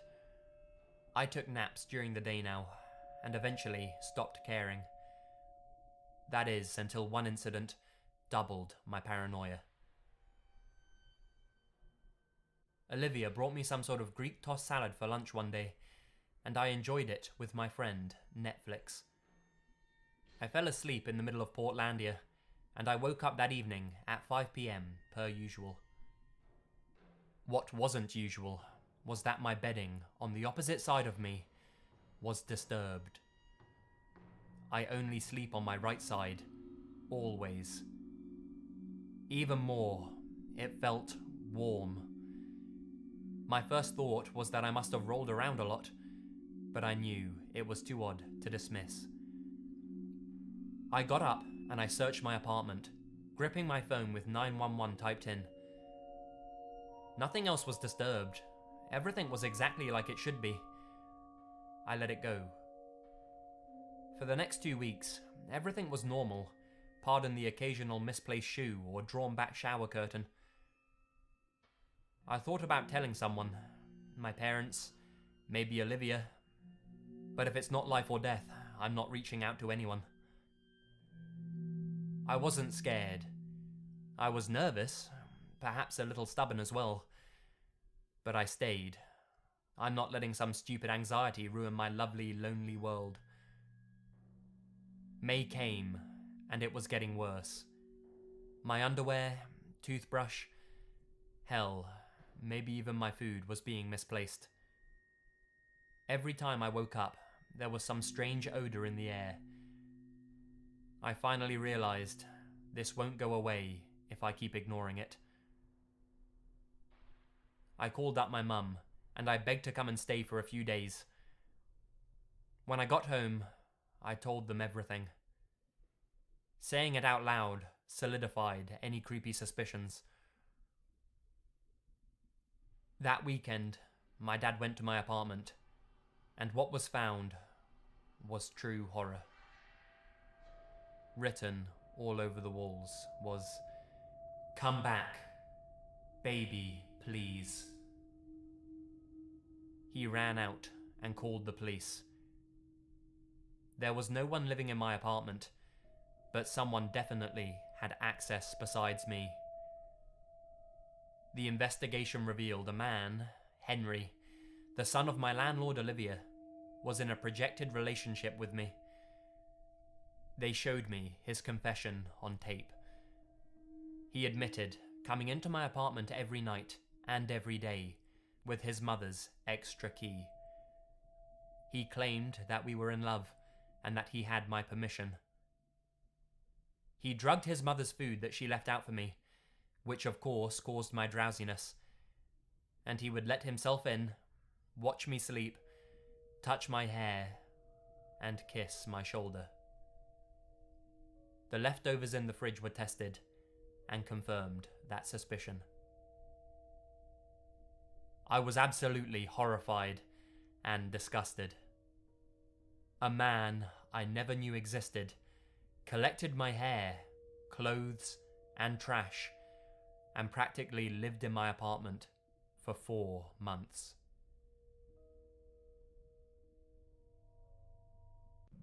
So, basically, my boyfriend and I live in a flat together, and he's an area manager for a main chain restaurant in England. His job takes him to at least 5 to 8 stores, and sometimes he has to stay late. Sometimes he doesn't get in until around 3 a.m, so I usually sort of wait up for him to make sure he's alright, if he wants me to run him a hot bath, and if he wants a coffee or anything. So, I get the usual phone call from him saying, "I'm on my way home. I'll be home in an hour. If I drop call you when I'm closer, can you get a bath running for me, please?" I say sure and hang up. Now, our block of flats has this security door that always gets locked at 10 p.m, and as long as you have a main entry key, you're free to come and go without worrying about the door. I'm nestling down to watch some Netflix, with a cup of tea and a cheeky biscuit, when I hear our buzzer to our flat go off. Now, someone outside the main entrance is pressing my number, and I have to press a switch from the inside of my flat that will open the main security door and let them in. I think to myself, it's probably just someone who's forgotten their key and pressed my number quickly. I try to shrug it off. I pause the film I'm watching, and I wait. The buzzer rings again, stops, and then rings again. It sounds like someone is deliberately putting their finger on it and holding it down. Now, our flat is on the 2nd floor, and from our bedroom, we can look down and see who's at the main gate. I jump up, go into the room, and slowly peek to see who's there. I saw 5 well-built, stocky men. This is 2 a.m. What the hell are they doing here? Why the hell are they ringing my buzzer? It suddenly becomes clear to me that whoever they were, they clearly didn't live here because they didn't have a key. While peeking at them, I clearly see the front guy put his hand up and press my buzzer. Flat number 4. He's not even touching the other buttons, just mine. Half of me wants to pick up my flat phone and be like, "Seriously, get lost. I don't know who you are or what you want, but I will call the police." And then the other half of me doesn't want to give away that I'm a girl. It sounds silly, but I'm 23 and I'm quite small. I grab my phone and I ring my boyfriend straight away. He says something like he's 45 minutes away and will be there as soon as possible, but he will call his dad, Luke, who's a policeman, to come over and wait with me. While I'm on the phone, the buzzer is still going. He tells me to just keep peeking at them and to see if I can make out any distinguishing features.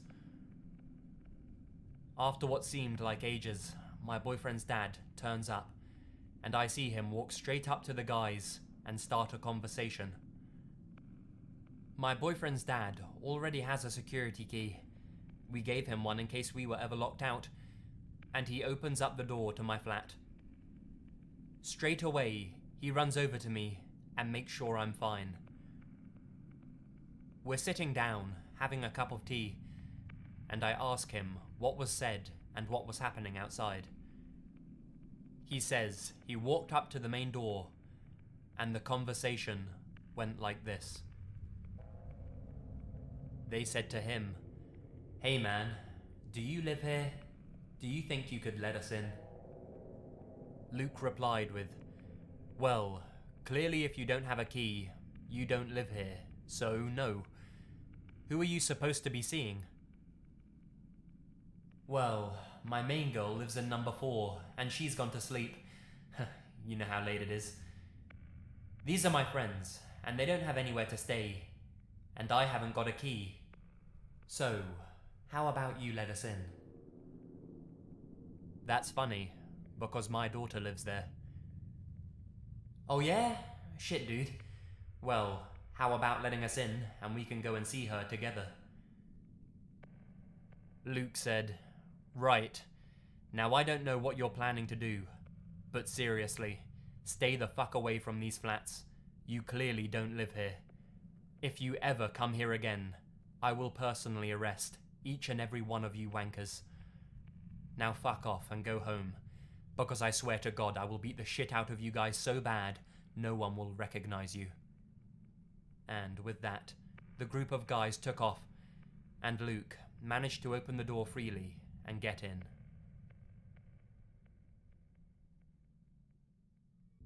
The following story is told from the point of view of a female.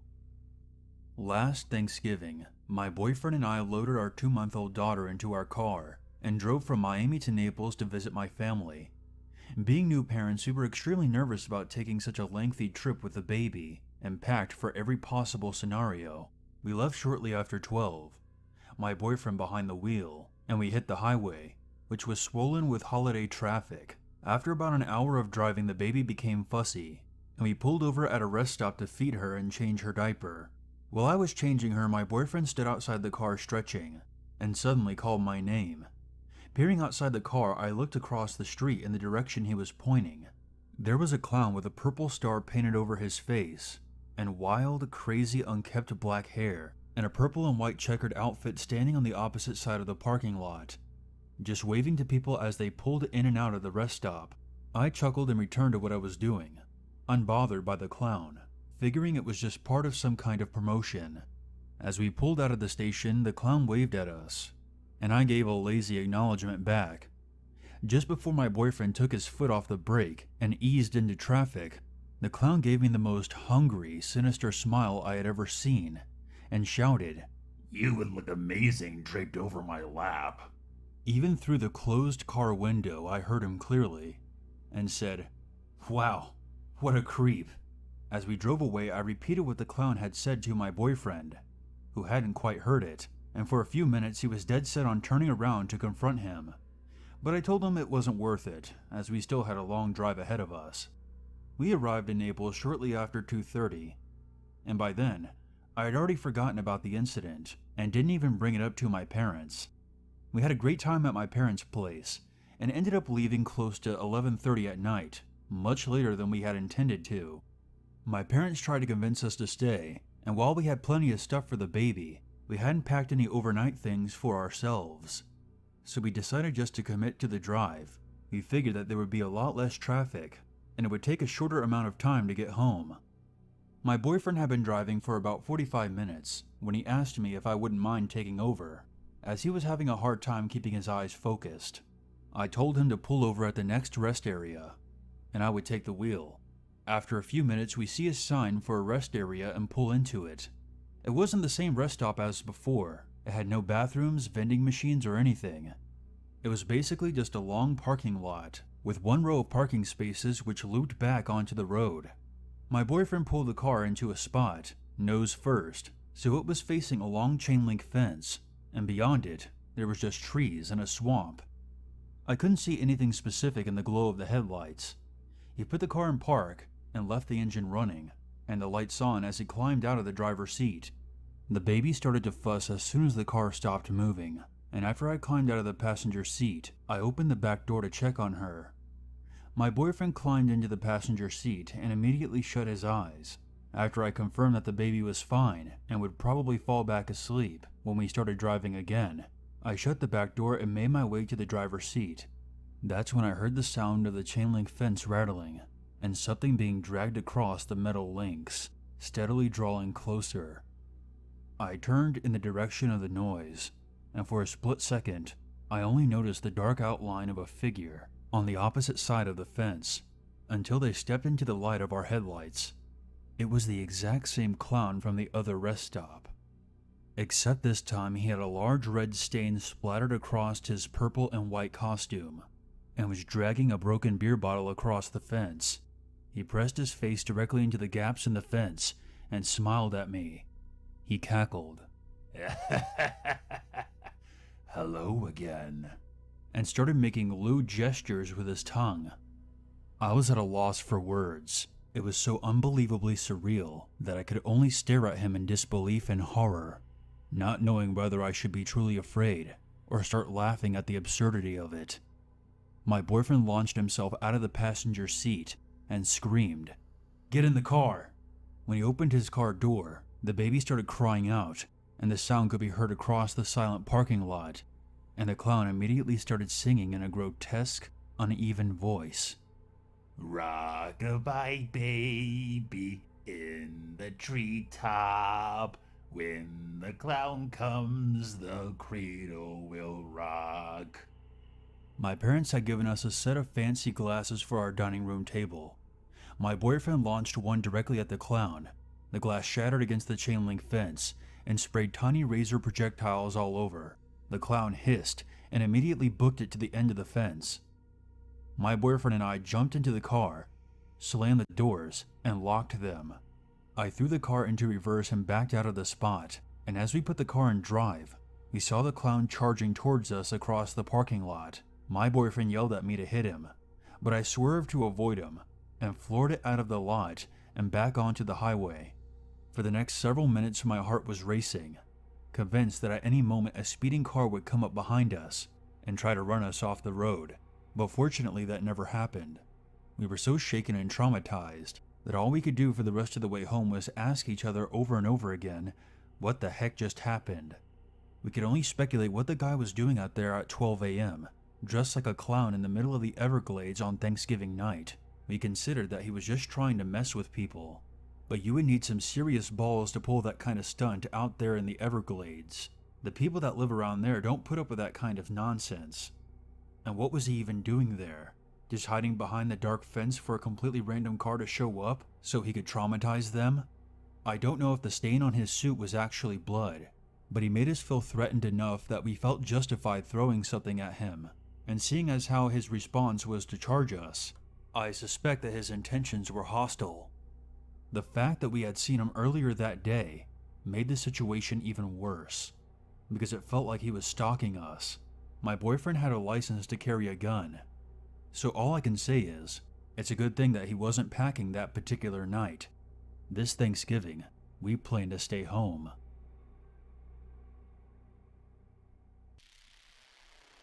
I know when most people think of a female clown, they immediately think of the charismatic and very sexy Batman villain Harley Quinn, but I promise they're not all like that. Back in 2012, I was walking home one night at around 9. I live in Gilbert, Arizona, and was walking by a large, wide-open park with a couple of soccer fields and basketball courts when I noticed something out of the corner of my eye. The overhead lights were still on and illuminating the fields, and I noticed someone sitting cross-legged out on the grass. I pulled out my earbuds and stepped off the sidewalk to get a closer look. At first, I thought maybe it was someone who had hurt themselves, but as I took a few steps closer, I noticed that it was a young woman, perhaps in her early 20s, leaning forward over something. It was hard to tell her exact age because her face was covered in white makeup, and a red heart and a black spade painted on her cheeks. Her top lip was painted black, and her bottom lip dark red. She was wearing a gray hoodie with the hood up, but had 2 holes cut on either side to accommodate her blonde pigtails. I stopped in my tracks and glanced around, convinced that this was a YouTube prank or something. But we were in the middle of a wide open area, and aside from the occasional car passing by, we seemed completely alone. The clown lady was wearing bright red sneakers, torn jeans, and some kind of clawed glove on her right hand like Freddy Krueger. I was only a dozen feet or so away, close enough to say something, but I decided to back away slowly and not engage in whatever she was doing. As I took a step back, she called out to me without looking up. Where are you going? Come here! "Nah, I'm good," I replied, and continued to walk away. For the first time, she looked up and smiled way too big, showcasing far more teeth and gums than was necessary. She raised the clawed hand, and I noticed that at the ends of each fingertip was a sharp point, like a thumbtack. You sure? More for me then. That's when she pulled out a large kitchen knife, the size of an ear of corn, and started cutting into the thing on the ground. I glanced back down and noticed the thing that she was leaning over appeared to be a dead bird of some kind, and she was using her clawed hand to pull the feathers off. She stabbed at the bird with the blade, and then pulled out a flask out of her pocket and threw back a swig. I nearly fell backwards into the road as I maneuvered myself off the grass and onto the sidewalk. I didn't want to turn my back on her the whole time, convinced that it was a prank, and I should start looking around in every direction for someone with a camera or a phone. But there was no one else even remotely close by, and no place they could be hiding either. I quickly turned around and power walked down the sidewalk towards my apartment complex. As I reached the intersection, I was forced to wait for the traffic light to change so I could cross safely. My earbuds were back in, but I honestly wasn't listening to the music. I was so confused and unnerved by what I had just seen. I glanced over my shoulder and saw to my horror that the lady clown was walking up the sidewalk towards me, appearing to be looking directly at me. I wrenched out my earbuds again, glanced both ways, up and down the street, and even though the light was still green and the cars had the right-of-way, I sprinted across. When I reached the other side, I turned and saw that she was still approaching the intersection. She waved at me with her clawed hand, and a few feathers fluttered to the ground. She called out to me. Don't get killed tonight. At least I'm pretty sure that's what she said. There were sounds of traffic muffling her voice. I literally ran home, entered my gated apartment complex, and went the long way around the building just to make sure I wasn't being followed. I then climbed up the stairs, locked both of my locks, and stared out my peephole in a panic for about 5 minutes before I finally calmed down. I didn't turn on any lights in the apartment, and instead used my phone to navigate to my bedroom, and then used a light from my laptop screen to change and go to bed. The following day, when the sun was high in the sky, I double-checked the spot where the clown lady had been, and the mutilated remains of a bird were lying on the grass. A few weeks later, I saw her again in broad daylight. I was driving my friend's car and noticed her walking down the sidewalk in full makeup in the exact same hoodie, dragging a garbage bag behind her. I turned the car around out of morbid curiosity and followed her for about a half mile, pulling over on the side of the road to let her walk ahead for a while and slowly continuing on. When she reached a wide open plot of dirt, I saw her pull out what looked like to be a dead rat from the garbage bag. She cut it open with a switchblade and wrung it out like a sponge, blood spilling onto the ground.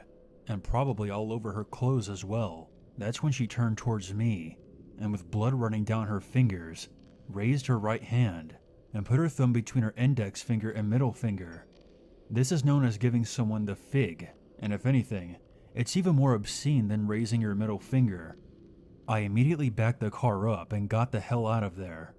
It's not that when she turned towards me that bothered me. She easily could have realized that she was being followed.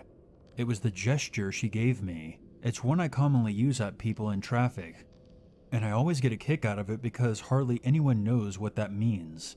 But I've never seen anyone else use it in my life, and the fact that she did really shook me.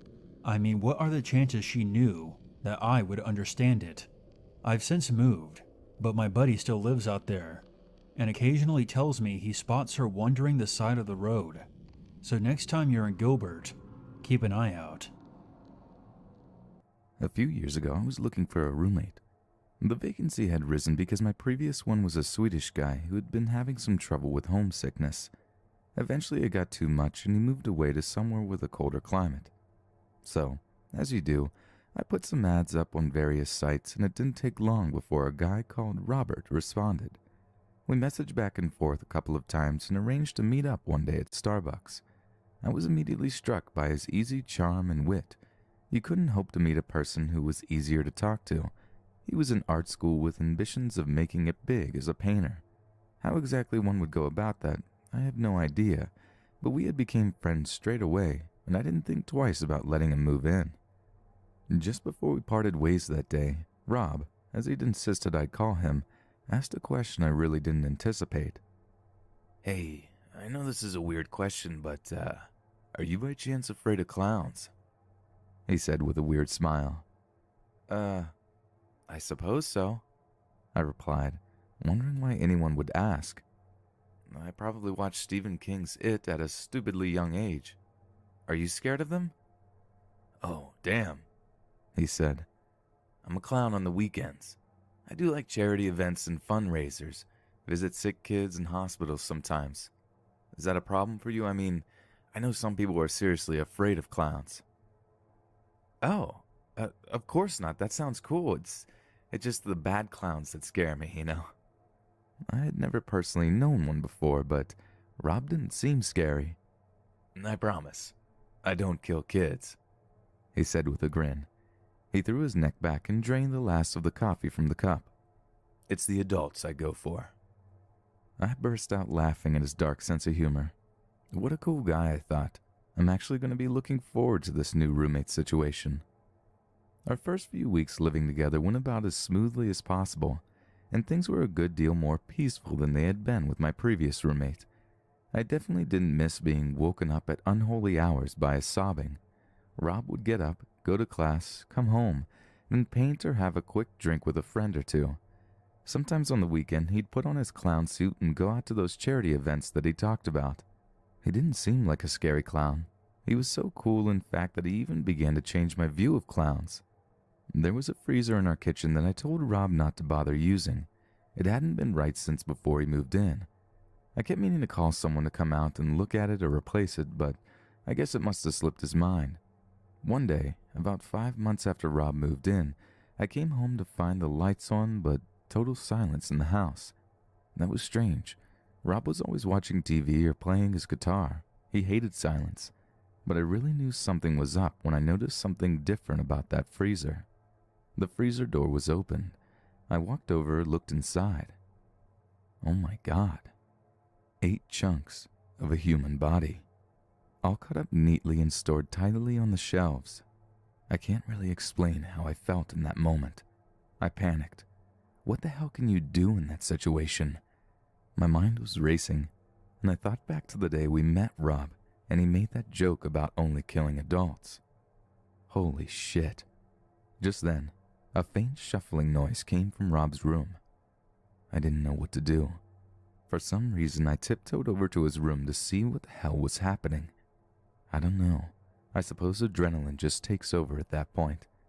I peered in, and sure enough, there he was, lying on the floor with a mad look in his eyes as he stared at the ceiling. After a long delay in which I'm sure he was aware of my presence, he looked up at me. You sick bastard. I'm calling the police. Clowns are the worst roommates, don't you think? Always uncovering the dead bodies in places you specifically told them not to look. I'm afraid I had to kill him too. So now my old Swedish friend has a dorm partner to sleep along with him in that big freezer. Oh, by the way, I'm still looking for a new roommate, if anyone's interested. This happened just last night.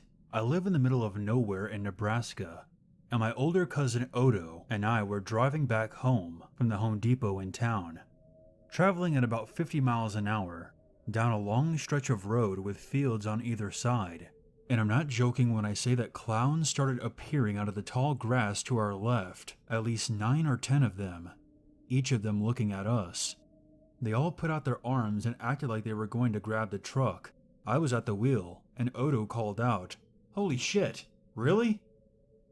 As we began driving past a few of them, one of the clowns, either because he was more daring than the others, or just couldn't see very well in his mask, got way too close to the road, and I hit the brakes, not to stop the car but to slow it down.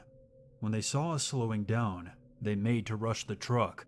Alarmed that they were suddenly swarming us, I instinctively hit the gas again. I slammed the front right side of the truck directly into one of them, knocking him down against the pavement. Immediately, all the other clowns started yelling and cursing, not really making to help their friend, but instead smashing their fists against the outside of the truck. Odo told me to put it in park, which I did, and he pulled a handgun from under the passenger seat. It was my uncle's gun, but I knew for a fact that it wasn't loaded because the firing pin was broken, and the gun wasn't able to fire. He rolled down the window and pointed the gun directly at one of the clowns. The clowns immediately backed off. Then he yelled, "Give me a reason!" For a moment, there was just silence as the clowns backed away a few steps, but not enough for me to hit the gas and safely floor it out of there. Odo gestured to the clown on the pavement. "Is he alright?" The clown on the ground started crawling with his hands and knees and was shuffling away. Another clown carefully helped him to his feet. "Make a space." Odo gestured with the gun to the clowns in front of the truck, and they immediately parted. I put the car into drive and slowly started edging forward. "We have a dash cam, so don't bother calling the cops." Odo kept the gun pointed at all of them until we were far enough away, then rolled the passenger window back up. Seeing all those clowns clumped in the middle of the road in my rearview mirror was one of the strangest things I had ever seen. Odo placed the gun back under the seat before muttering that he hoped that the headlight wasn't cracked. When we got home, we opened some beers and watched Game of Thrones, and didn't even bring it up to my uncle when he got home. We didn't actually have a dash cam, but figured that there was no way for the clowns to know that for certain. I hope they learned something from this, because next time, I don't plan on hitting the brakes. The following story is told from the point of view of a female. Back during the height of the 2016 clown craze, where psychos were dressing up and wandering around rural and wooded areas, stalking and terrifying people, I was living in a very isolated and heavily wooded property in Connecticut. My driveway was so long that my house could not be seen from the road, and I never once had a problem with trespassers, so my kids were free to play outside in our yard whenever they wished. One afternoon, I was inside the house on a conference call when my 8-year-old daughter ran into the house, stating that there was a clown in our driveway. For the first several seconds, I was annoyed, because I was convinced she was either playing a joke on me or just seeing things. I excused myself from the call and asked her what she was doing there, and she simply replied, "It's pointing at us." Something in the way she said that made a chill run through me, and I stood up and walked out of the front door and onto the front steps. My daughter pointed and I saw a figure in a pink and blue striped outfit, standing by the tree line, waving and pointing towards my other 2 children, who were still close to the house, but calling over to the clown, asking what it wanted. I immediately called my kids inside and locked my front door. I told them to stay put, grabbed my stun gun from its spot, and got into my car. I called my husband as I drove the car out of the garage and down the driveway, telling him what was going on, and he told me to keep the car doors locked and not to get too close. I decided, at least for the time being, not to call the police, because it would have taken them a good half an hour just to get there, and by then, the clown would likely be gone.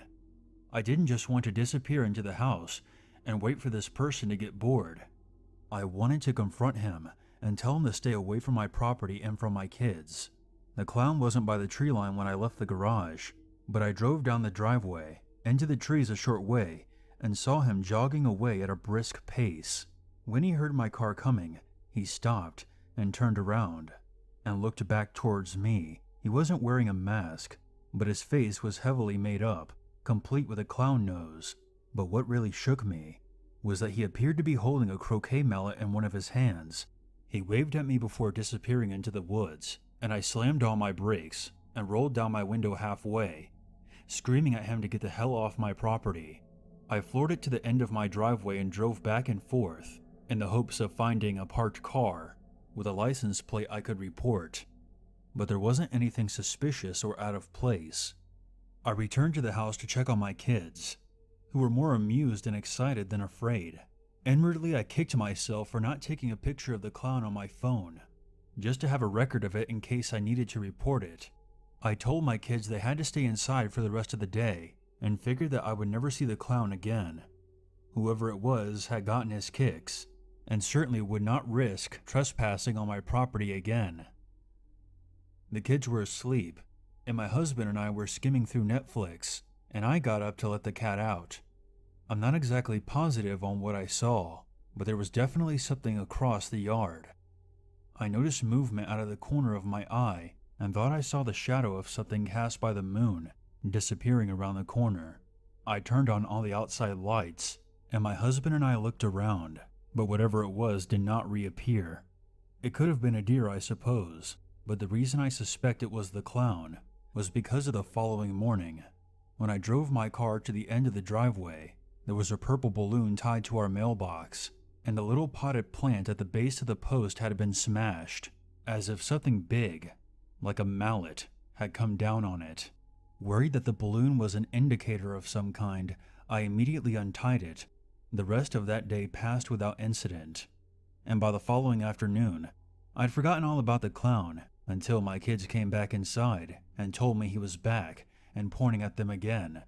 I yelled at the kids to come inside, but this time, instead of getting in the car, I grabbed my phone and stun gun and stupidly charged out of the front door and stomped across the yard, determined to get a picture this time, and at best stun him and hold him down until the cops came and dragged his ass away. I never saw him that time, and instead of just keeping my kids shut inside, I loaded them in the car and drove to my parents. This time they were a little more spooked by the clown, and I began to become concerned that perhaps my kids were not safe in the yard anymore. I asked them if it was the same clown, and they said it was, and this time he was holding a sledgehammer. I don't know if that was true, or if they were just misidentifying the croquet mallet. The following day, I decided to become a little more proactive. My parents let me borrow their black Labrador named Groucho. He was a friendly dog, but had a tremendously loud bark, and was fiercely protective of the kids. For 2 days, nothing happened, and I was starting to hope that the clown had moved on to harass someone else. That's when it happened. I was returning back up the driveway in the car, after getting the mail, when I noticed the clown was sneaking through the woods. Groucho was in the back seat, and immediately started barking loud enough to rupture my eardrums. I slammed on my brakes and immediately called the cops and told them that there was a trespasser on my property, and he was carrying a weapon. I honestly couldn't tell if he was carrying the croquet mallet through the trees, but I know he had been carrying one before, so I felt I had a reasonable cause to assume. As I was on the phone with the cops, another call came in on my cell from the house. My oldest daughter was crying, saying that there was a clown standing on our back deck, right outside the sliding door. This one was dressed all in orange, with a blue face. I floored it back up the driveway, threw my car into park, and when I reached the garage, I saw the second clown sprinting towards the woods. I opened the rear door, and Groucho tore after the guy like a ballistic missile. He caught the clown right by the tree line, and the guy started screaming as the loyal dog leapt on top of him and tore at his costume. I distinctly heard two separate male voices yelling in the trees, though I couldn't make out exactly what was being said. My daughter was still on the line and confirmed to me that all the kids were still inside, so I went after my dog into the woods. When I found Groucho, he was limping slightly. I was infuriated to see that he had been stabbed with what could have been an ice pick or a screwdriver, but he ultimately seemed unbothered by it. When the cops arrived, I gave them my statement, and they searched the woods. About an hour later, I got a call saying that two men had been pulled over and arrested several miles away for reckless driving, and one of them had severe dog bites on both legs. Groucho went to the vet and got bandaged up, and fortunately he has been perfectly fine ever since. I never heard any follow-up pertaining to the arrest afterwards, but the whole situation still amazes me. Getting to our house through the woods isn't an easy 2-minute hike. These men had to walk a good 10 to 15 minutes through the thick forest in full clown makeup just to get close enough to see our house, all for the sake of pranking and terrorizing my family, who was just minding their own business. Their motives were completely lost on me, and the more research I did on this whole clown thing, the more I think it was some kind of test or initiation, and not just something bored people were doing to pass the time. They put real effort into stalking us, and ultimately were rewarded with a dog attack. I think they got lucky. Fortunately, I've never seen another trespasser on my property since.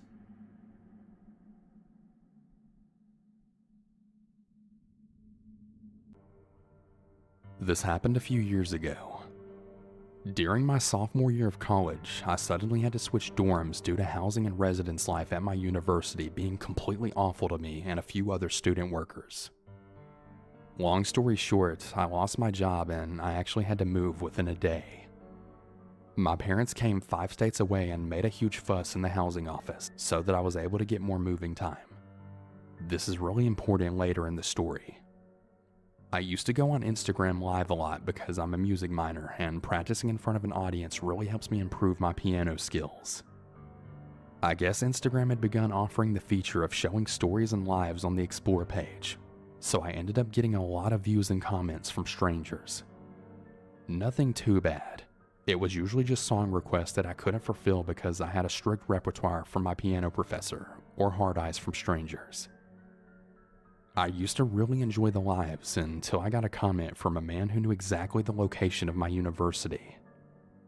I never wore any kind of school attire during my lives or publicized my location on Instagram, so it made me a little nervous.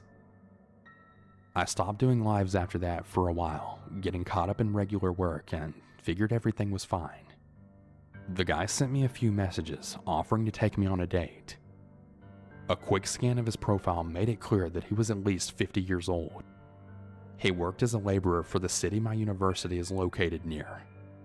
He asked me several times a day what buildings my classes were in, if I liked the cafeteria, etc., until I finally got scared and decided to block him.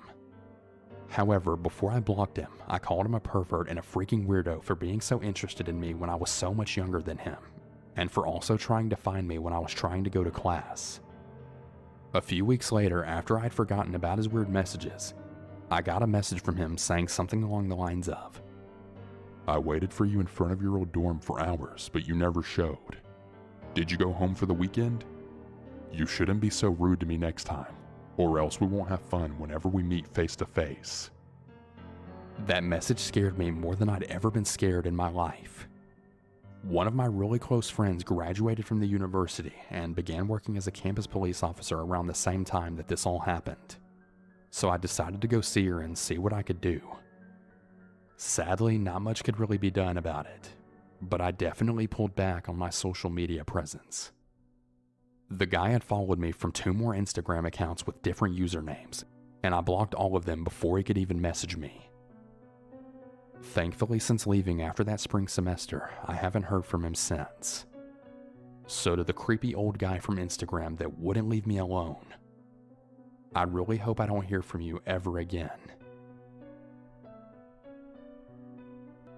When I was in the 8th to 10th grade, I was extremely involved in this small building server.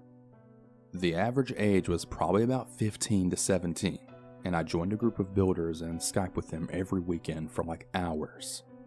We all became close fast, and we trusted each other, enough that we actually followed each other on Instagram. I became particularly close with one of the builders in my friend group named Peter. Peter was in the same grade as me, and we ended up texting quite a lot. I had heard some rumors that Peter might have a crush on me, which he denied, which I kind of found laughable because, it was the internet, and I just brushed it off. Everything was fine for a while, until something began to feel really off whenever I talked to him. I was starting to constantly catch him telling these small lies. This really bothered me, so I figured it was time to distance myself from him and just stop talking to him altogether. Cut to a few months later of no contact, and Peter out of the blue sends me a text that he's going to be possibly transferring to my high school. He said he was doing this so he can get in-state tuition for college. Peter's plan was to somehow live completely alone and support himself while in high school. My stomach dropped when I read that text, and I just felt really off. I try to be calm, but also tell him that his plan is crazy. I tell him that it's oddly convenient that he chose my random suburb of all places. Peter just insists that his plan will work out, and it's really just a coincidence that he's going to my high school. I'm trying to call Peter's bluff, hoping he's just screwing with me because I cut him off. Peter then says that he's already bought the plane tickets, and he's going to stay in my town to go visit some high schools in the area. Fear washes over me. I begin to realize that Peter definitely has some really weird unhealthy attachment to me.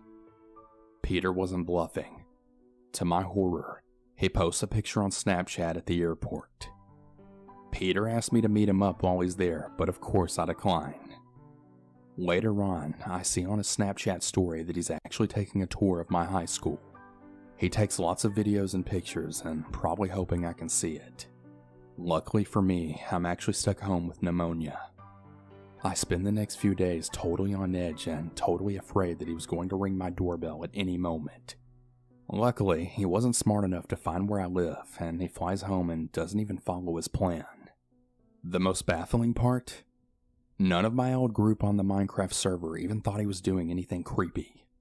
I honestly felt like I was going crazy for even thinking this was weird. I thought that my rejection for this meetup would be the end of it. But about 2 years later, I had just committed to my dream college. I still stupidly followed Peter on social media because I wanted some kind of warning if he was coming to my area again. Once again, Peter did. I see him posing right in front of the library at my college with the caption saying, "Transferring here is definitely the move." Cut to a few months later, and Peter finds out that I had a boyfriend now, and he directly contacts me for the first time in like 2 years. He starts asking me strange questions like, "Is he gonna protect you?" I shouldn't have answered, but for some reason I did. I finally blocked him, and out of fear, I decided to stop following him on social media. He hasn't tried to contact me since. I'm a 20-year-old girl, and at the time of this story, I was 15 years old. I had started to really grow on social media as a Twitch streamer / general personality. I used to be really into posting fitness and other progress pictures, along with my other selfies. I had a lot of dedicated followers and a lot of people that I didn't really know on social media, but I didn't really mind since it was part of my job now. Fast forward about 2 years, and me and my current boyfriend at the time had just broken up. We were still on pretty good terms though. He sends me a text seemingly worried about some guy on Instagram who's asking for my nudes like insistingly. My heart dropped. The random guy, who I recognize as one of my usual followers, had sent my ex an entire gallery of photos of me. Not just a few pictures, but hundreds. Pictures that I deleted years ago, workout progress pictures which I had stopped posting for quite a while now, as well as selfies, videos, weird angles, stories, literally everything. Hundreds of photos of my underage self on his camera roll. I was absolutely petrified. I had to come to terms with this, and I eventually blocked him and just tried my best to move on from this. A few days later, after coming out to my followers about my stalker, some of my closest friends and admins on Discord had messaged me privately. Apparently, someone was going into my Discord and posting some of the unflattering progress photos amongst many others with no context. It was humiliating, because like I said prior, I had to come to terms with the fact that I really wanted to be more modest and feel more comfortable with myself, and well, this was a really hard setback for me. It was really sickening, but that wasn't even the worst of it. A couple of months later, I decided to Google my username. That same guy had posted my images to various sexual websites, and among other things, even 4chan forums. The captions were things like, "Hot young Latina," and so on. I want you all to keep in mind that I was only about 15 to 16 in these photos. I was luckily able to have them removed, but it's still so terrifying to think how some people can grow so obsessed with you. Please be mindful of what you post on social media. The thing that scares me the most, though, is just how many of these people exist in secret that we don't even know about. That's a really scary thing to think about.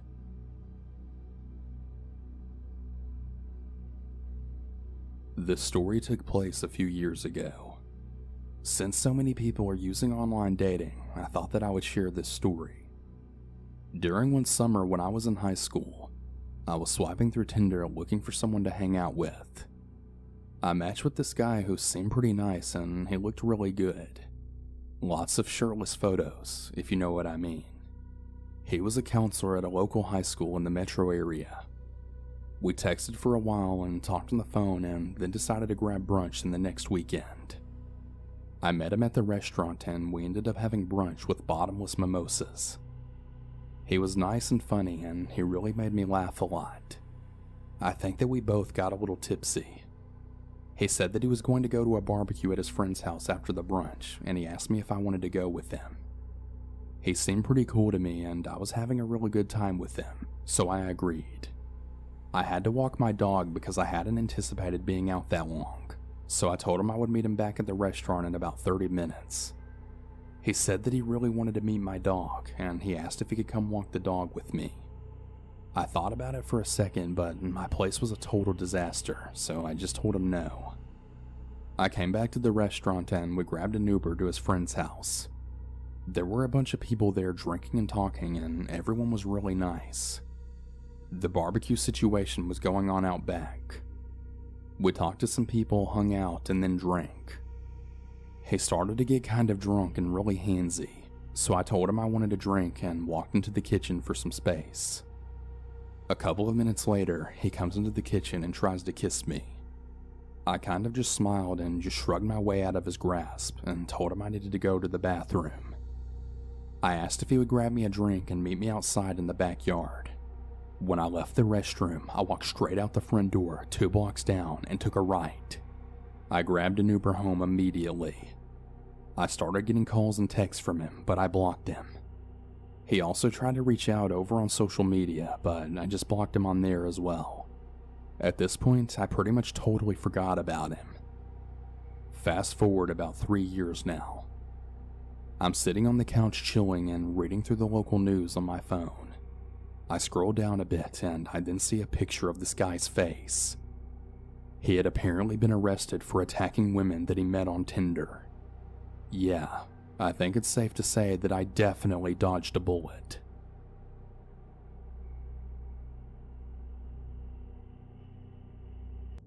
So back when all this Islamic State stuff was kicking off in Iraq and Syria, I remember a mate of mine sharing an Instagram account with me that was run by this group called the Peshmerga. They were like this militia made up of Kurdish fighters, ethnically distinct from Arabs but still Muslims. In spite of this, they were being prosecuted by those ISIS guys for some reason, so they were basically at war with them. They used to post all these combat videos, as well as pictures of themselves with captured ISIS equipment, weapons, ammunitions, vehicles, all sorts of stuff. They posted some pretty gnarly stuff, so I followed the account, and naturally their stuff would pop up in my timeline every so often when I was scrolling.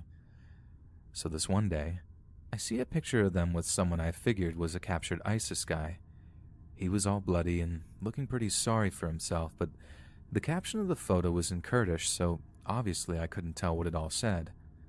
Thank God for Google Translate, because although the translation wasn't perfect, they did actually have a Kurdish option, so I could get an idea of what it said.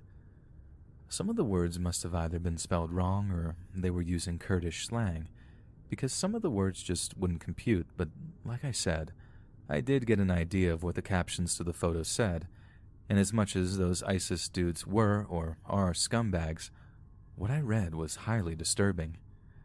I can't remember what the post said verbatim, but the words that did get translated were stuff like vote, mercy, kill, and then like a number of hours. It didn't take a genius to work out what those Peshmerga guys were proposing. They wanted their Insta followers to decide if that captured prisoner was to live or die. And then, as you can imagine, pretty much all the replies were just one-word replies that could be translated into yes, kill, do it, and that sort of thing. Only a handful pleaded with them not to do it, giving reasons like, "You be no worse than they are. We're not barbarians," and other variations on that theme. I remember being really shocked because the time period they gave was only like 2 or 3 hours, and even though the post had only been up for like a half hour, there were literally hundreds of comments all telling them to kill the guy. I remember sharing the post with a mate of mine who'd shown me the account in the first place. We spent hours going back and forth on how messed up it was, whether or not the prisoner deserved to be killed given what his jihadist buddies were doing. I mean, they were taking slaves, bringing back legit open-air slave markets with weeping and wailing women and girls, not to mention killing literally hundreds of innocent people in these mass executions out in the deserts. But in the end, I suppose it didn't matter a jot what we thought about it because, as we're talking, my mate shares a post with one of the shocked, appalled emoji things. You know, the ones that are yellow but also kind of blue? It was a photograph. A photo of the same prisoner whose picture had been posted just a few hours previously. He was lying in the dusty dirt with this vacant look on his face, with a puddle of blood pooling under his body. They'd done it. They'd killed him. On the orders of the general Instagram-using public. It sent a chill through me. I mean, like I said, I've no doubt that the guy deserved what he got, but knowing it was done in such a savage way, put to a vote, then when passed, even the people who were supposedly the good guys could prove to just be as bloodthirsty and merciless as the monsters they were fighting. We can't really judge either. The Kurds were being exterminated out there. How would you react if your people were being murdered or sold into slavery? You'd want to fight back too, and ferociously at that. The posts were taken down and the account was banned not long after, thankfully. Obviously, Instagram couldn't have something like that on their platform, but as quickly as the admins would delete an account, a brand new one would pop up and post the same images and votes. It didn't just happen one time. I saw execution votes just like the first one I'd seen, posted time and time again. I don't think I've ever looked at people in quite the same way since. Like, I know all that stuff was half a world away, but I think we can all agree that at their core, people are the same all over. We can be kind, generous, compassionate, but we all have it in us to be cold, bloodthirsty, and monstrous too.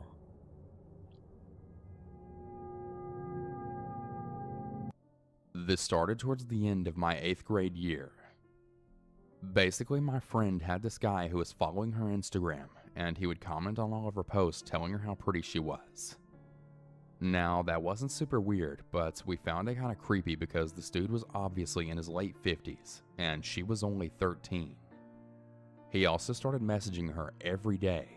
Not anything overly creepy, just mainly small talk at first. Eventually, he finds my page and starts commenting on it, but I don't post pictures of myself online much, and basically all of it was just doodles and pictures of my dog. Now, this guy's account also mainly consisted of art, and most of it was actually pretty good, so I didn't really mind him commenting on my art at first. Eventually, though, he also started messaging me and trying to talk to me as well. Now, I have pretty bad anxiety, and I hate coming across as mean, so I wouldn't really respond with words unless he asked me a direct question. Mainly what I did was just send a heart or a smiley face. Stupid, I know. So this continues for a few weeks, and I learned that this guy can randomly blow up. I learned this because I had responded to a message from him asking my age, and I told him I was 13, and then I put my phone down because I had to do the dishes. When I came back to my phone, I had like 10 messages from him asking why I wasn't responding, and also telling me that he was joking. I was super confused at first at what he could have sent that would have made me mad. Basically, he had responded about how both me and my friend looked like we were 18. I found that to be creepy, but I didn't want to confront him about it, so I told him it was fine and that I was just doing my chores. The conversation moved on, and I made an excuse to stop messaging him for the day. One really creepy thing he did was when I posted a picture of my grandma's dog, which is a corgi, and put the caption of how much I love that dog. He liked that photo, and then within a day or so later, he sends me a picture of a corgi that he drew for me. I thanked him for it, and then he asked me for my address so he could send it to me. I absolutely refused, but he kept asking me, telling me that it was a gift and that he wanted me to have it. I had to send a message explaining that it was a family rule and that I wasn't allowed to tell him my address. After that, he dropped it. Eventually, after a bunch of little creepy things, my friend finally blocked him, and so he started ranting about it to me, saying how she shouldn't be creeped out by him and he was just trying to be nice, and that if she had a problem with anything he was saying, she should have just told him. He basically continued on like that for the next few days. He then pointed out how he was following her backup account, and how he was going to start talking to her on that one.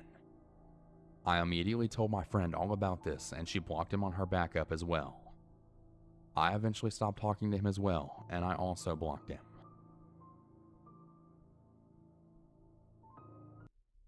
Jocelyn Khanna was born on March 14, 1990 in Anaheim, California, before being raised near Lake Elsinore. Jocelyn first started modeling for local magazines at the age of just 17 years old, but gained the majority of her fame when she was featured on the cover of Lowrider magazine.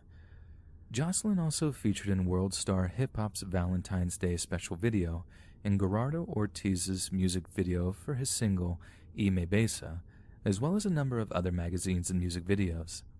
This fame led Jocelyn to launch her own swimwear brand, using her popularity on Instagram to sell her products to her whopping 13 million followers.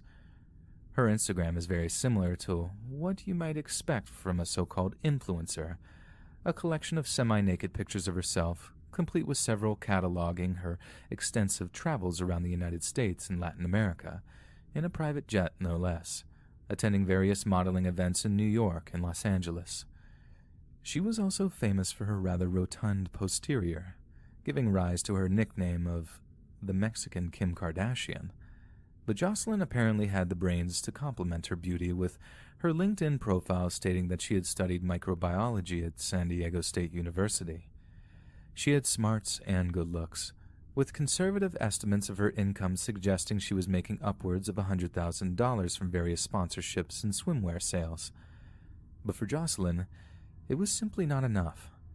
So in December of 2020, Jocelyn booked herself an appointment with a plastic surgeon down in Colombia to undergo what has been referred to as a Brazilian butt lift. During so-called Brazilian butt lift procedures, fat is taken from various parts of the body and essentially molded into the buttocks to give them the appearance of being larger. The procedure has grown increasingly popular in the United States, fast becoming the most popular type of plastic surgery, according to 2015 statistics from the American Society of Plastic Surgeons. The rate of buttock lifts procedures rose over 200% from 2000 to 2015, with the total number of surgeries rising from 1,356 to 4,767 procedures over the course of that time. Yet, injecting fat into the buttocks can lead to severe problems if done improperly, including fat embolism, a process in which fat enters the bloodstream and blocks a blood vessel. Jocelyn's butt lift was due to take place in early December, but around that same time, news of her tragic death seemed to emerge. The cause of death has not been confirmed by her family, but Instagram influencer Lyra Mercer was apparently privy to the reasons behind her demise, and tweeting out on December 7th, "OMG, Jocelyn Kano died in Colombia getting surgery. That's wild." A 3-hour live stream of what is to believe to be her funeral was shown on YouTube, which saw loved ones paying their respects to the young woman in a casket beside a large picture of her. Attendance was small and intimate, mainly due to the pandemic, but watching the live stream, we can see that Jocelyn's family was absolutely devastated by the news of her death, and that she is survived by 2 young children.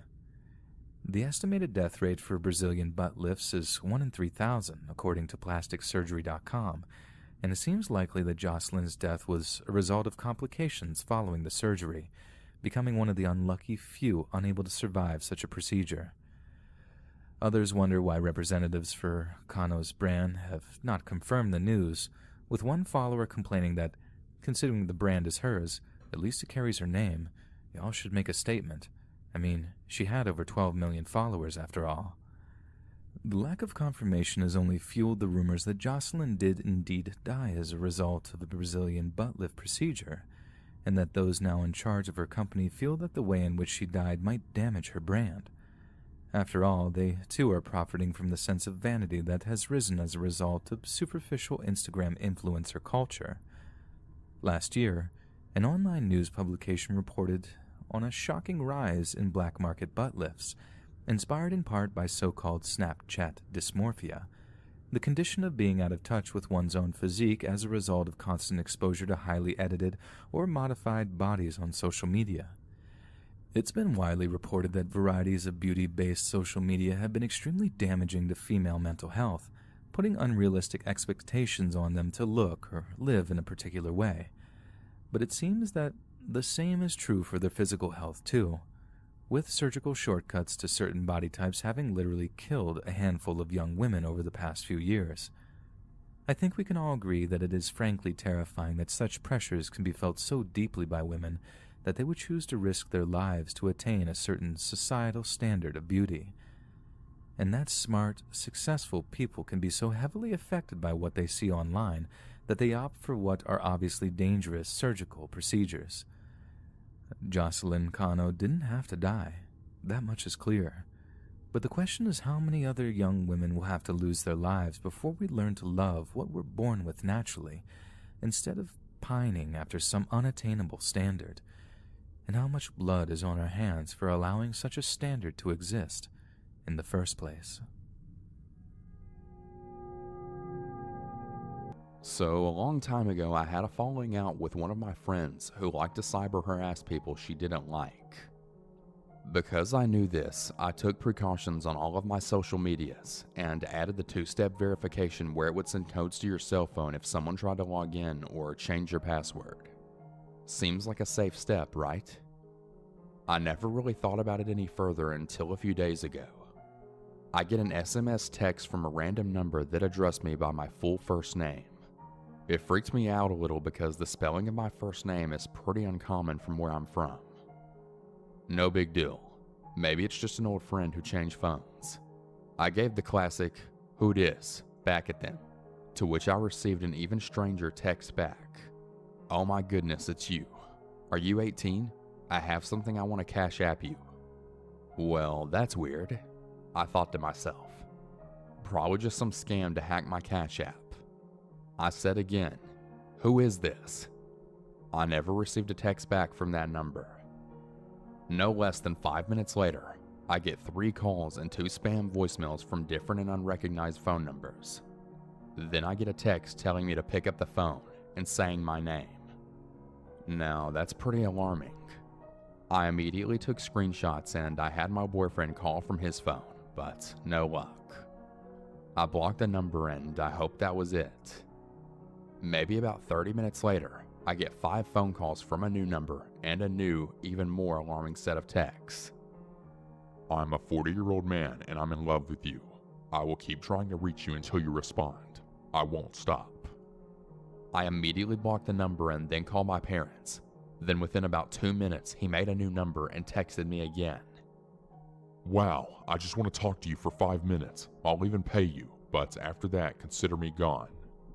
Again, I just blocked him. I alerted my boss, then the text stopped. After work, I filed a police report and bought a baseball bat. My first instinct was that it was a guy I recently worked with who had been recently fired for harassment. One of my friends/coworkers who is good with the tech staff changed his phone number and texted the number pretending to be me or Burner to get some more information out of him. It was a bit of a long conversation, so I'll sum it up by saying that this guy basically wanted to talk to me on the phone while he masturbated. He called me 26 times and got no answer, so he eventually stopped trying. We assumed that was the end of it. The next morning, I get a text from a new number yet again. He was claiming to be one of my friend's fathers. I started to freak out. Both my parents and my boyfriend were at work, so he sent his mom over to calm me down and stay with me while I was alone in my apartment. He called my phone and she answered it, and all he said in this super creepy raspy voice is, "Please," and then abruptly hung up. I was having a full-blown panic attack at this point. We called the police department and they had an officer come out to update my report. She was still texting the guy while the cop was there. Once she told him law enforcement had been contacted, his whole story completely changed. He said that he doesn't know me or anything about me. He doesn't even live near me and means no physical harm. He's just a lonely guy who got my phone number from Facebook and decided to harass me. I might remember this wrong, but I could have sworn I had my phone number set to private, but I know I still had it up there because of the two-step verification. I recently posted something on Facebook Market, so I'm assuming that's where he found me. I have since deleted that account and changed my phone number, and nothing else has happened. Posting this here is more or less a warning to anyone who has that two-step verification set up. Please double check and make sure that you have the most private settings as possible for everything. I'm not even going to set up all that stuff with my new phone number. I'm not going to risk giving it out anywhere online. When I was 9, I was staying home alone. It was early morning and I had just gotten out of the shower and brushed my teeth. I put on my favorite outfit, set up a little area in the living room with a drink and a snack, and then turned on the TV to watch something. The phone rang.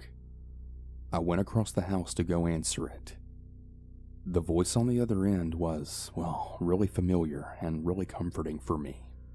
He asked me about my day so far and he made small talk. After about a minute or so, he then said, "I like your outfit. Is pink your favorite color?" I replied back with, "Oh, thank you. No, it isn't." "What were you planning on watching on TV?" he asked. It took me a few seconds to understand what was happening, as I was only 9 years old and very naive. The voice on the other end of the phone then changed. It became deep and raspy and horrific. The voice then proceeded to describe all these horrible things that they wanted to do to me, and in detail. I went numb. My skin felt as if it were on fire, and my heart was racing. I had never been more terrified in my entire life. I slammed down the phone, and then I called my mom at work. I tried to explain what happened, and I'm not sure I was making much sense. She got on to me for answering the phone, and she told me to go back about my day. I remember trying to explain to her that he was watching me, and that he told me what I had been doing, and that he knew what I was wearing. I also mentioned that I was going to call 911 because I needed help. "That isn't necessary. I'm not coming home. Just don't answer the phone and go watch TV," she said, and then I hung up. I was really confused and I was scared. I could feel his eyes on me. I pulled the curtains closed and I raced around the house, torn between doing what I felt was right and doing what I had been told by my mother. This whole time the phone was ringing. The second it would stop, it would just start up yet again. The sound of the phone ringing would pulse through my entire body like electricity. It was practically paralyzing me. It was like I was frozen but also on fire at the same time. I waited for a pause in the ringing and called 911. "I'm home by myself and I'm 9 years old and someone's watching me and telling me they're going to kill me," I told the operator. She tried to keep me calm and she said that she would send help for me. I remember standing there listening to this kind voice just trying to help me, but I could feel every scary movie scenario just playing out behind me. Was he creeping up behind me with a knife? Was he going to shoot me through a window? Was he going to throw a rock through the glass and open the door? I just didn't know. I couldn't breathe and I couldn't feel my body. In a moment of panic, I set off the alarm to the house and ran outside. I remember this sense of relief, but also this overwhelming feeling of having a separation in my reality. The house felt small and dark and really dangerous and cold. Outside felt open, as well as safe and warm. I could hear lawnmowers and the sounds of birds chirping. It was a beautiful break from that bone-chilling feeling of the phone. It was like I was watching a movie and I could see myself experience both of these environments at the same time. A neighbor was pushing his child in a swing. He was concerned. He let me stand next to him and he protected me. I could hear the sirens now, the blaring sound getting louder as they grew closer. It felt like it took an eternity, but the police finally arrived. An officer walked over to me and he asked me what happened. I did my best to explain it, but so many of the words on the phone that were used were just so embarrassing. I couldn't bring myself to use such adult words to a police officer. And his other words were just bone-chilling. I couldn't say those either. To this day, I can still hear my young voice repeating the words. He was watching me. He said he was going to kill me. Not long after, my mom's car pulled into the driveway. She, for some reason, decided to come home. She didn't look for me or come to speak to me. She just calmly got out and then walked over to the police officer. I was standing in the doorway from the house to the garage, just facing the driveway. I could see my mom and the police officer. I was watching and trying to understand, trying to figure out what was happening. Then I saw it. She was laughing. My face was swollen from tears, my heart still racing, and my skin was on fire. And my mom was laughing? What the hell was going on? Very slowly, I crept a little closer, and I then overheard. I'm so sorry about this. I guess she just got scared being home alone and overreacted. I'm really sorry. What the hell's happening? What did I do wrong? Did I imagine this? Was this a dream? Should I not have called 911? Did I actually overreact? My memory of what happened after that is a little hazy. I remember refusing to stay home alone and the sound of the phone ringing just rippling through my body. It wasn't something I liked discussing. I refused to repeat what had been said to me by the voice on the phone. My mom decided that she knew who did it, but she didn't even know the details. There was no investigation. No one was questioned. She told me it was a boy who was the same age as me who lived across the street. I knew that was impossible, but no matter how much I protested it, I was always told that it was him. Many years later, after I was an adult with my own children, we were at Christmas. Everyone was in the living room and I had gone into the back bedroom to change a diaper. As I was walking out of the room and back into the living room, I could hear my mom laughing, her voice as if she had been telling a joke. The faces of everyone else in the room told a different story. Discomfort, anguish, shock, fear, yet she was still laughing. It felt as if I was walking in slow motion. One of my older children had actually stopped me from entering the living room and sort of pushed me back into the room that I had just come out of. She just told the story of you being home alone and the man threatening to kill you. She told it like it was a joke or something. Like some funny story from your childhood, my child told me. To this day, I never learned who it was that called me. I deal with my fear of ringing phones and phone conversations on a daily basis. It's awful.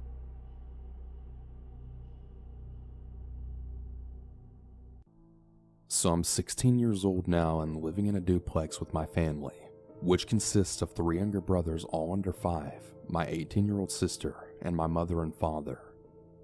About 3 years ago, when we lived in our old apartment, I was home alone for the entire day. This was pretty normal as my father worked in the summer. My mom would take the kids out to do things like swimming and other things like that. I usually just slept in and I had a small list of chores that I had to do during the day before everyone came home. One of those happened to be laundry. The way that the apartment is set up is on each level there's about 20 places where people live, and only one laundry room shared amongst us. I lived a few doors down from it, and I had to pass the door to the stairs in order to get to it, which that door had a little window. I was going to throw the clothes from the washer into the dryer when I then heard a clicking noise.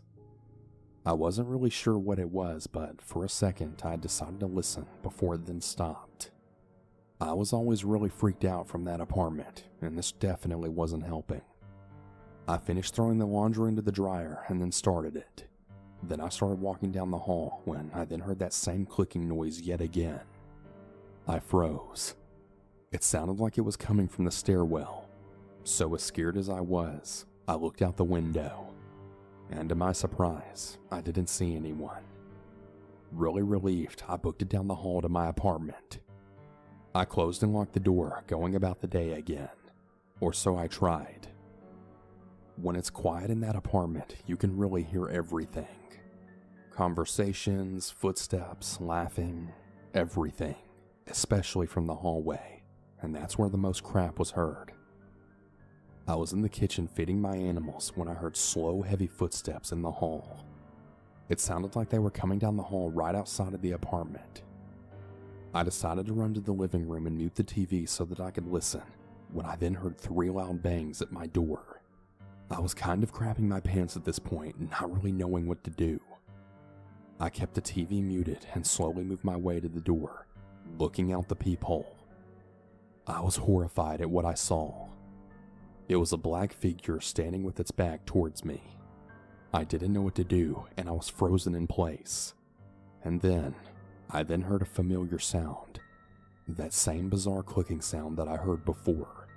I noped the hell out of there and grabbed my animals, then hid in my room.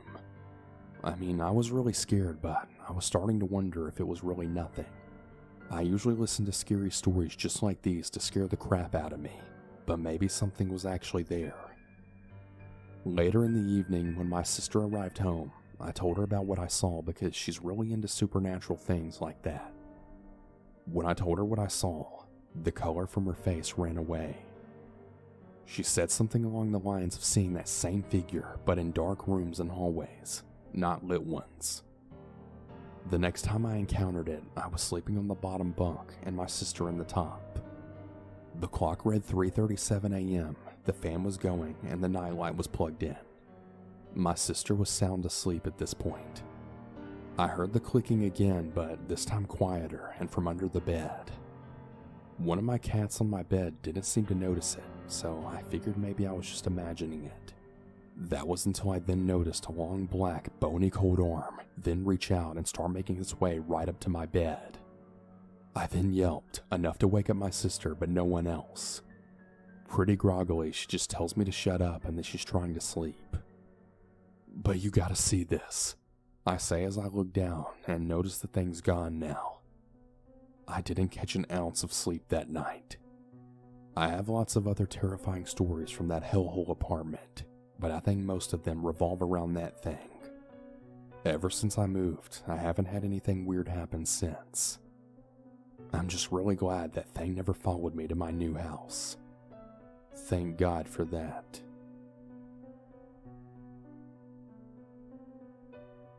One night I was watching The Conjuring at home with my little sister when we heard someone putting a key in our front door, as well as opening it. We were sitting in the living room next to a sliding door that was also very close to the front door, so we both heard it very clearly. Now, this didn't really alarm us since we knew that our dad had recently gone out to get some things, so we kinda just assumed that maybe he had returned.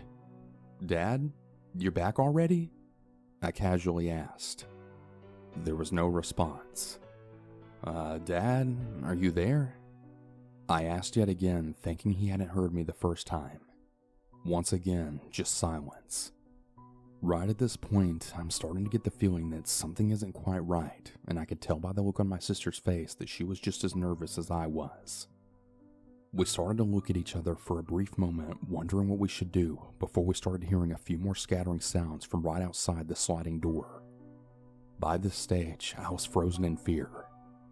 I tried one more time in a louder but shakier voice. "Dad, is that you?" But the silence continued.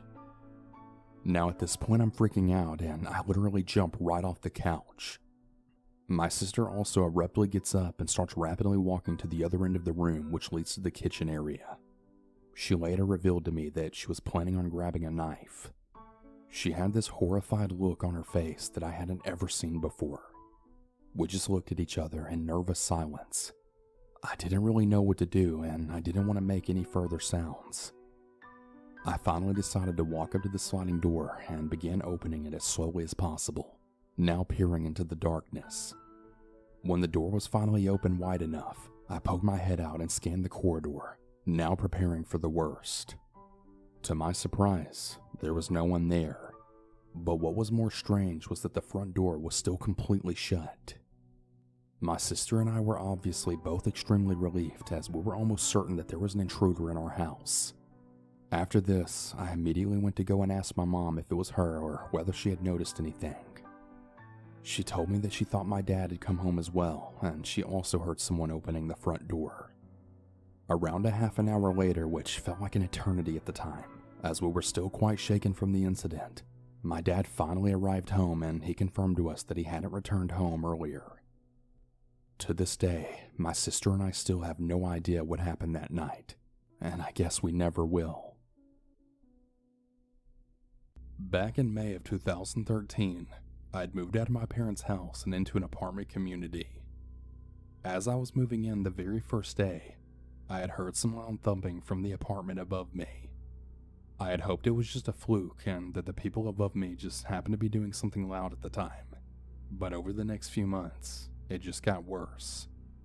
They would very frequently make really loud thumping noises and slam things down, sometimes even causing the room to vibrate a little.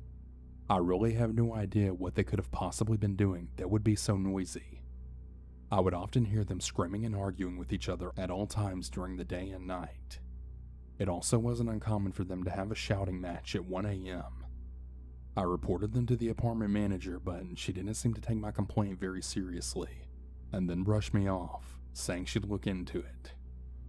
I was already locked into my lease for at least a year, so she didn't have much incentive to do anything as long as nothing serious happened.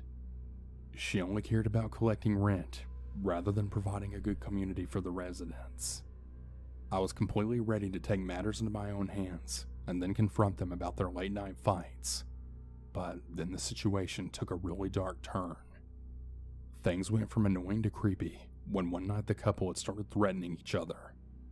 I heard the guy shout out, "You walk out that door and you'll never come back."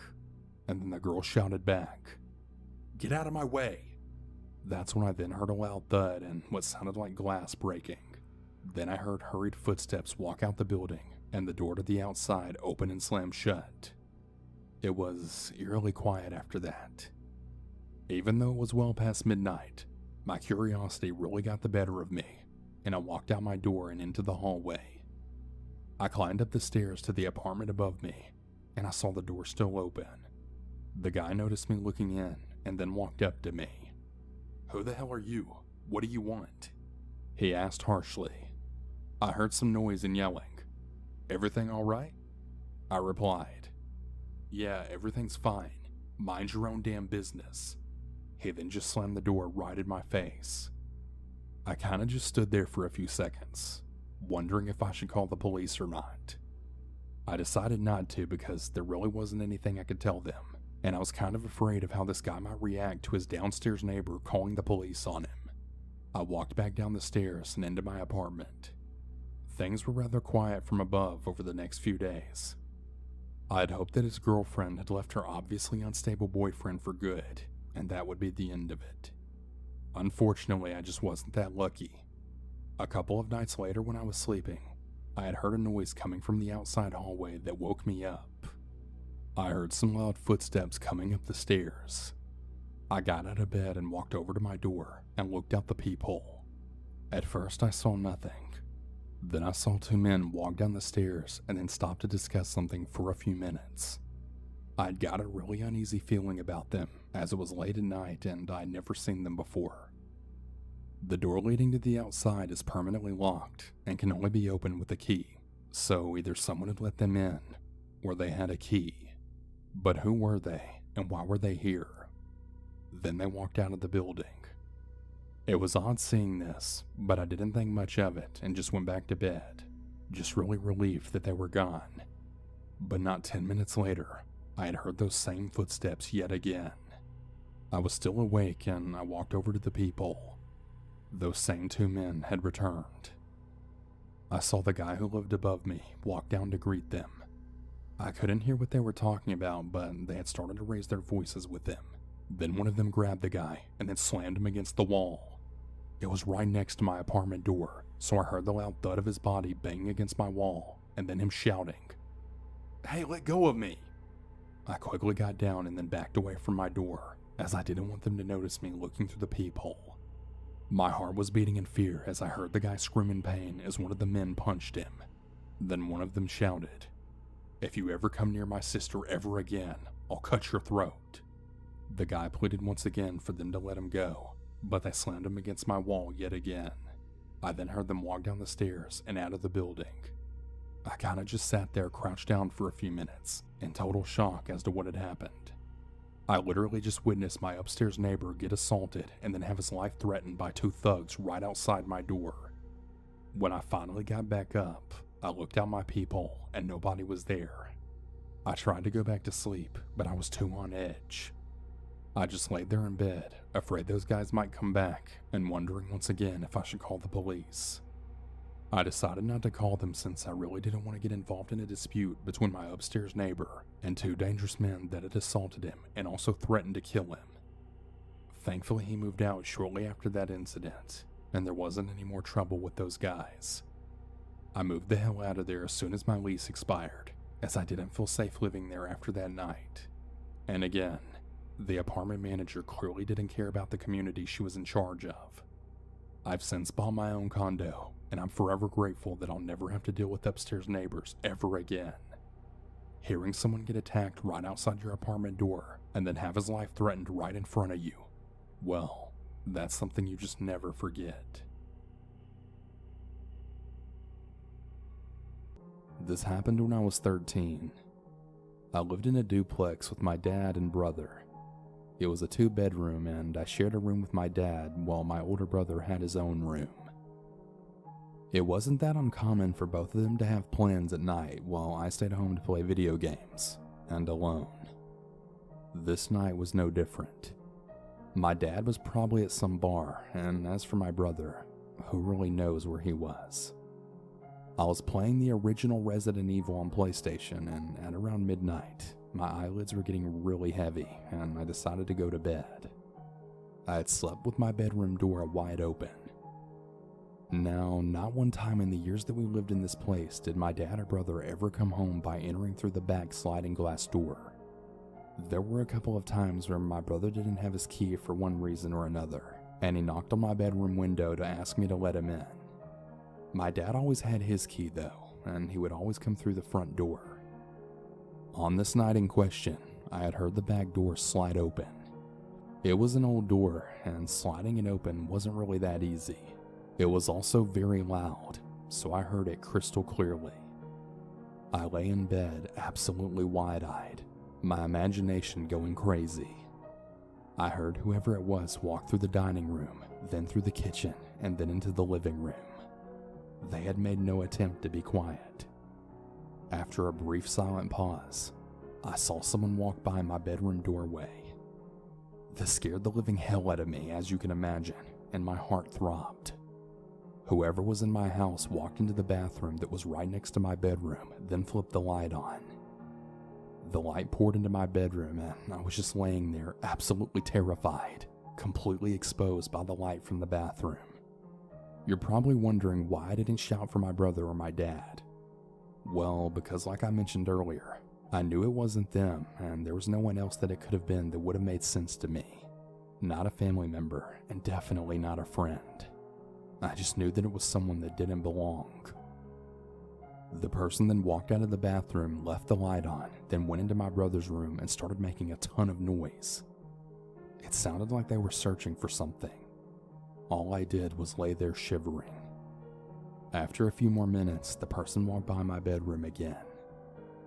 I expected at any moment that a stranger would then walk into my room, but they didn't. I heard them making noise in the living room, walking around huffing and puffing. Then they started walking back and forth right by my bedroom repeatedly, into the bathroom and then back out, over and over. At the time, I was 100% sure they were messing with me for some reason. They knew I was there, whoever they were. I heard the person making noises. By this, and by the really huge figure that I saw walking back and forth, I knew it was a man. They continued walking around each room except for the one I was in, and then suddenly I heard them walk back through the house to the back sliding door, open it, and then leave. I lay there in bed terrified, just wondering what the hell just happened. After a while, out of sheer exhaustion, I fell asleep. In the morning, I found that my dad and brother were home. I have asked the both of them dozens of times, but they both promised me that it wasn't them. Plus again, why the hell would they go through the back door, then leave again through the back door? This was about 21 years ago. I'll never know who it was or why they were there. Nothing was missing either. What really makes me wonder to this day is why the hell they never came into my bedroom. I mean, the door was wide open and they walked by it at least 20 times. It just doesn't make sense.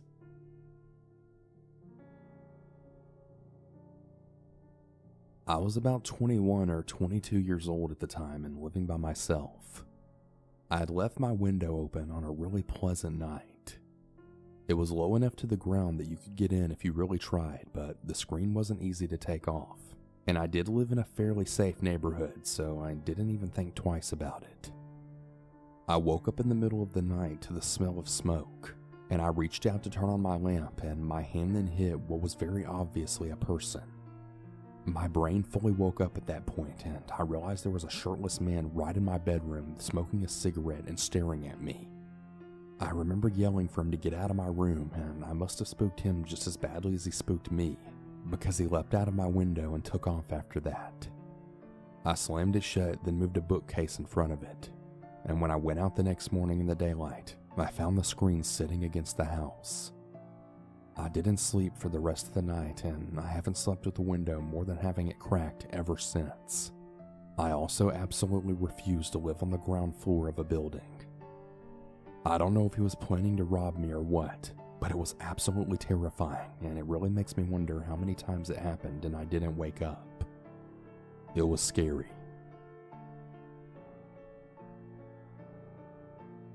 This happened a few years ago. My parents were both working out of the city. My siblings weren't home because they had to go to school that day, so I was left home alone. I was playing some games on the main PC in the house that's right in the living room. My parents never allowed me to have electronic devices in my room. They trusted me to stay home alone with all the rules of not picking up the phone or opening the door when someone knocks or when someone rings the doorbell. While I was playing games, I had heard the sound of my front door then opening. I was confused because my parents weren't to be home anytime soon.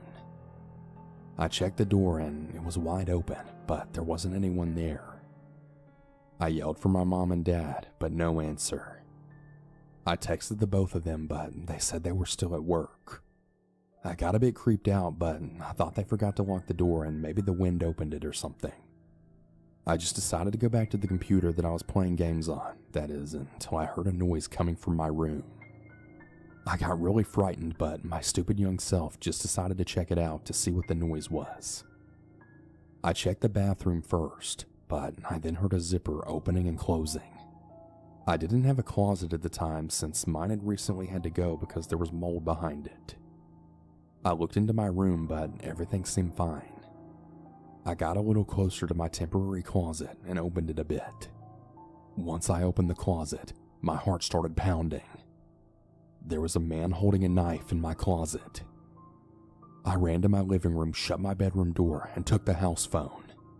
I ran outside with the keys to lock the person in the house. I called the police and they were able to arrive shortly after. They looked through the house and they found the person trying to look for me all over the house. Since there was no way that he could have gotten out, he got arrested. I still get nightmares about this traumatic moment. What if I didn't hear them and I just went to sleep that night? Would I be dead? Who knows, but the thought of that absolutely terrifies me to this day. This took place 2 years ago, and I can still recall every moment in almost perfect detail. It was nearing the end of school. Everyone was on their way to their last period, which for me was history, a class that I not only wasn't good at, but I also disliked the teacher, and at that point I honestly had no motivation of even showing up. So, ultimately, I decided to ditch and hide out in one of the bathroom stalls located near the very back of the school. Almost no one went back there, so I figured no one would find out anyway. I was in the furthest back stall, playing some game on my phone, when the ear-deafening sound of the principal coming over the intercom made me jump. Lockdown, lockdown. This is an emergency alert. Please follow lockdown procedures. Go into the nearest room or building, lock the door, and turn off all lights. It was a lockdown announcement, though I honestly didn't pay it any attention, considering they were all practice, and so I just continued to sit there in the stall and wait. But just then, all the lights to the building seemingly shut off all at once. The hum of the light faded, along with the buzzing of the AC unit, which meant all the power to the school had been cut off. The bathroom had gone pitch black, and that's when I was actually starting to get worried. Power was never cut off during practice lockdown drills. I texted my friend asking him what was going on, and literally right away he answered back with a text saying, "Dude, where are you? It's a real lockdown. Everyone's asking where you are." I told him I was in the bathroom, and he responds saying I should hide. But where else could I go? I wasn't just gonna run out into the hallway to find a better spot. So ultimately, I decided to stay and hide in the stall I was in. I turned my phone's brightness down and texted my friend again. I asked him what the reason was for the lockdown, and after 5 long minutes of waiting, he replied saying that apparently there was a kid armed with a knife banging on classroom doors and asking to be let in. Both my classroom and the bathroom I was in were on the same floor, so I turned off my phone and tried my best to see if I could hear anything. There were running footsteps, and that was shortly followed by the sound of the bathroom door opening. I was absolutely horrified at what I was hearing. Whoever entered walked towards the stall next to me, went inside, and shut the door. I held my breath for what seemed like forever. Then, to break the silence, in a shaky voice, I said, "Who's in here?" It was silent for a second, and then I heard a voice reply with, "I'm just looking for a place to hide. I heard there was a lockdown over the speakers." That didn't really answer my question, but the guy sounded around my age, and so I decided I'd just let it go.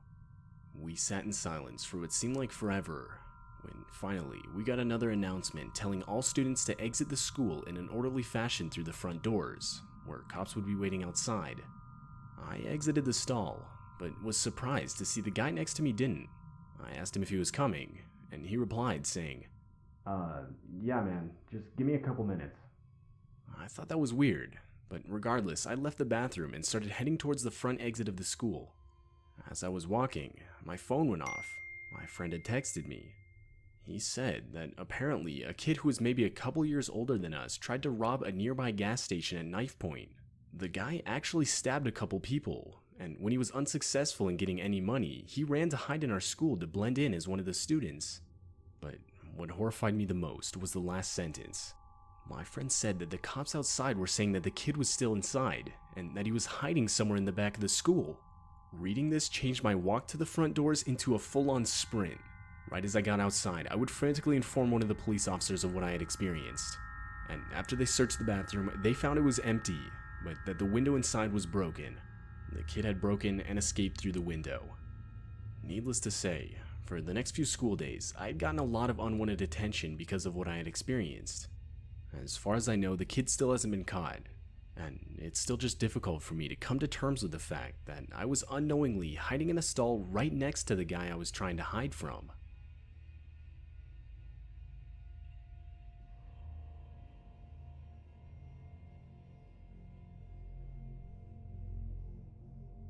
I somewhat recently got my first real job as a teacher at a public elementary school in a nearby neighborhood. It was the first school year I was teaching, and at this point it was only September, so needless to say, I was still learning the ropes. It was honestly pretty stressful. I teach a first grade class of around 20 kids, so you can imagine how chaotic it would get at times, especially with my lack of experience. I remember one day, I was in the middle of assigning the kids a worksheet for spelling simple words, when the principal's voice came over the school's loudspeaker and ordered a lockdown. Now, being a new teacher, I wasn't yet informed of when the school had practiced lockdown drills around the year. Therefore, I had no idea if this was a drill or not. But I knew either way I had to follow protocol. I turned off the room's lights, locked the doors and windows, and had the kids sit against the walls out of sight. I'd say maybe 5 minutes passed of complete silence when I could faintly start to hear doors being banged on down the hall.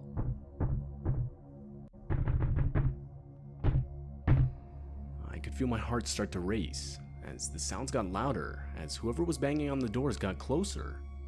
At this point, I still had no idea whether it was just the principal checking all the classroom locks or an actual intruder in the school. But my thoughts were interrupted by one of my students bursting out crying. It was too loud. There's no doubt whoever was outside would have been able to hear it. I could tell. The banging outside stopped in response to the noise, shortly after followed by a single pair of footsteps walking up to the door. It was silent for a few seconds, but the silence was quickly broken by a male's voice yelling out, Hey guys, I think there's kids in this one. and that confirmed this lockdown was real. More footsteps could be heard running up to the door, and that's when genuine attempts to break down the door were made by multiple people. At that point, not a single kid in the class wasn't crying or screaming in fear. I didn't know what to do. I was never trained for this kind of situation. And that's when 2 gunshots could be heard. But it didn't come from the intruders. Police were now inside the building. Right after the shots were fired, the intruders could be heard running down the hall. 30 minutes later, and we were given the all clear. It turns out the intruders were 3 local high school students. They were eventually caught, but when asked why they did it, they would say close to nothing. Although, one of the kids claimed it was a bet, but personally I don't believe that for a second. No bet is worth going to court over and even possibly losing your freedom. I firmly believe they had much worse intentions. Although most likely traumatized, luckily no one was physically hurt. The shots that were fired by the police were claimed to have been warning shots and were aimed directly into the ground. It's been 2 years since this all happened, and I still teach first grade at the same school and even in the same classroom. And to this day, those bullet holes can still be seen in the school's hallway.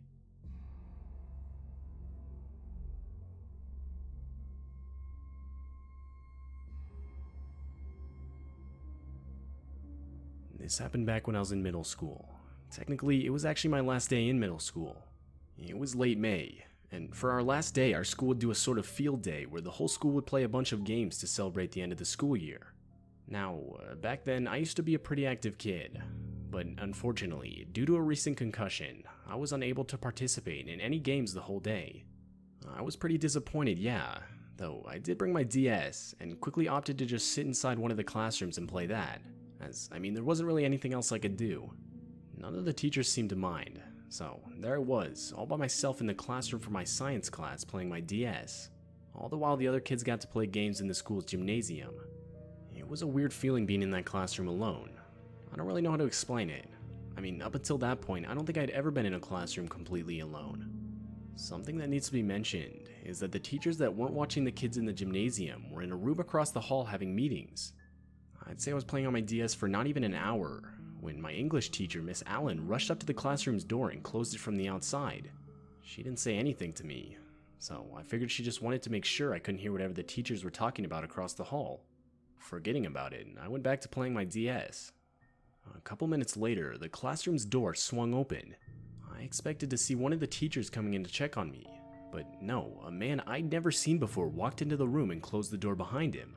The guy had to have at least been in his 50s, and so I just assumed it was some kid's dad.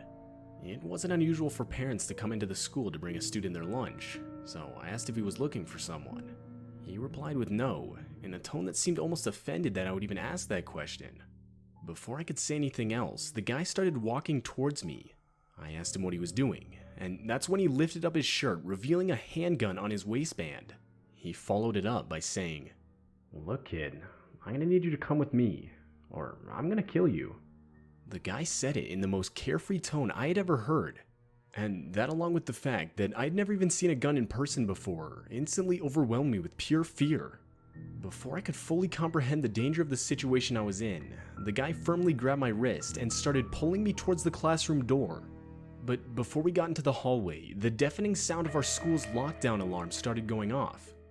This was followed by the guy instantly letting go of my wrist and making a run for it down the hall and through a back exit. I stood there in shock for a second, but ultimately went back inside the classroom. I'm not sure how much time had passed when Miss Allen came back into the room and told me that she didn't want to scare me, but that there had been an intruder inside the building and a lockdown which now was over had taken place. I would tell her about the man, and instantly she brought me to a police officer who was already on the premises to explain what I had experienced. It turns out the man was the whole reason the school went into lockdown in the first place. The man was reported to have been scoping out the school all morning, and when he was seen getting close to the building itself, someone would call the police, which resulted in the lockdown. The guy was later caught and would openly admit that he had been trying to scare kids into getting into his car so he could kidnap them. And this reality still horrifies me to this day. Not a day goes by where I'm not thankful for the school's alarm going off when it did. School lockdowns can be some of the most terrifying things you can experience. The general fear of what's going to happen next is very overwhelming for a lot of people, sometimes even if it's just a drill. In this video, we'll be going over 3 terrifying true school lockdown horror stories. If you guys do enjoy horror stories told in the first-person format, all I ask is that you consider subscribing, as that's the only content we post, and we upload around 4 videos weekly, sometimes even more. And be sure to stay to the end of the video, as honestly all of today's stories are absolutely terrifying. With that being said, let's continue into the school lockdown horror stories.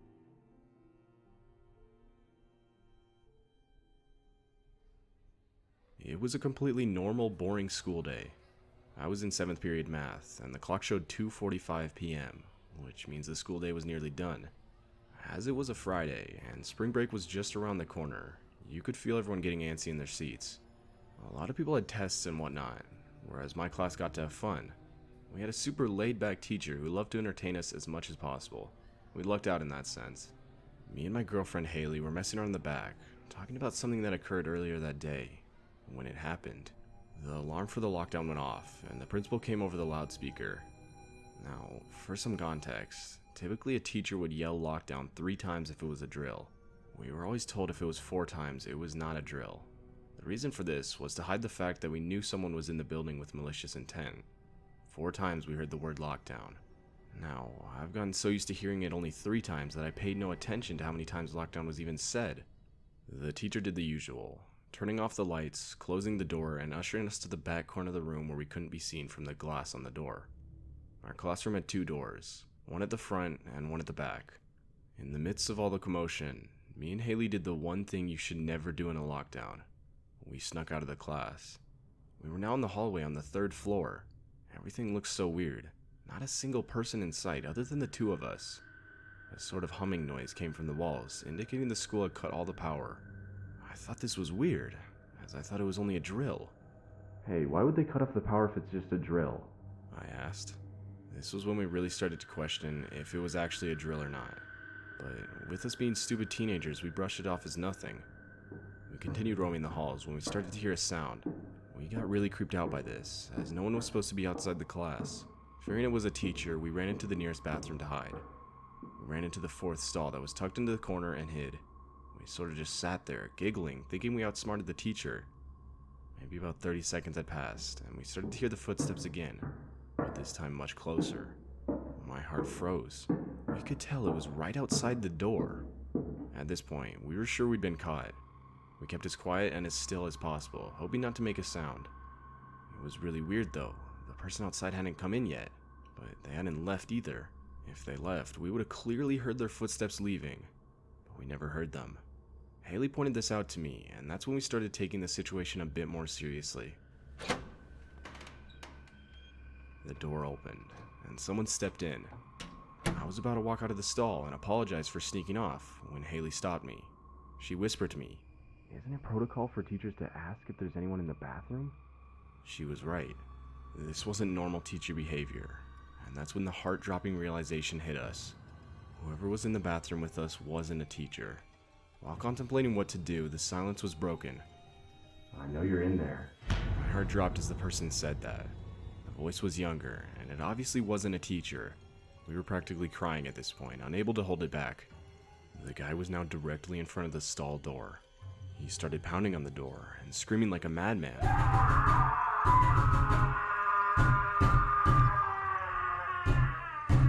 As this was happening, though, I heard the door open again, followed by the familiar voice of my teacher, Mr. Taylor. Hey, what the hell are you doing? I heard a scuffle outside, and I immediately rushed to aid my teacher.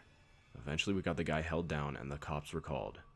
Apparently, the man was an escapee from a mental asylum near the school, and thankfully, no one got hurt.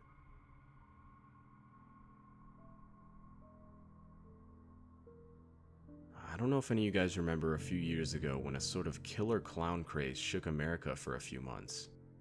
Well, this all happened during that time. I always remembered me and my friends thought it was funny, and we'd always watch those clown caught on camera videos that were really popular at lunch. Although, our laughter turned into fear when we were made aware that a few of those clowns on Twitter threatened to come to our school at 11 a.m. that day and quote-unquote kill all of us. Luckily, the school picked up on this, and they sent out emails to the parents that they had scheduled a planned lockdown at 10:30 that day in response to the threats. I was sitting in history class when I heard the familiar sound of the lockdown alarm, followed by the teacher rushing to the windows and door, locking and closing them. Even though initially the threat freaked me out, I wasn't worried at this point. I reasoned that it was most likely just another blank threat online, and that nothing would happen. After about 40 minutes of silence, sitting on the cold floor in the corner of the room, the emergency green flashing light turned off, then followed by the air conditioning slowly falling silent, and then the hallway lights switched off. The school had cut the power, but why though? At this point, me and my classmates were staring at each other. We all knew that something real was going on, as the school never cut off the power unless something serious was happening. After 10 minutes or so, we could all hear a faint banging noise from down the corridor, shortly followed by heavy and fast footsteps. Someone was running down the hallway. They started banging on the lockers and screaming. At this point, a few girls started quietly crying. Just then, the most terrifying thing ever happened. One of the men, dressed as a clown, ran up to the class door, banging and screaming. Multiple people were crying now, and one of my friends whispered to me in complete seriousness, saying we were all gonna die. I have no shame in admitting that this caused me to start crying too. I then heard the loud sound of glass shattering. The man had shattered the glass part of the door, and I could see his arm reaching through to try to unlock the door from the inside. I was frozen and in complete disbelief as to what I was witnessing. But luckily, my teacher reacted quickly, grabbing a piece of shattered glass from the ground and stabbing the man's arm before he could unlock the door. He instantly grabbed his arm back, and you could hear his screams of pain. He then quickly stepped away from the door, and his screams slowly faded down the corridor. After another 2 hours, the principal came on the loudspeaker, explaining everything. He said that just after 11, 2 men walked into the school, one holding a kitchen knife.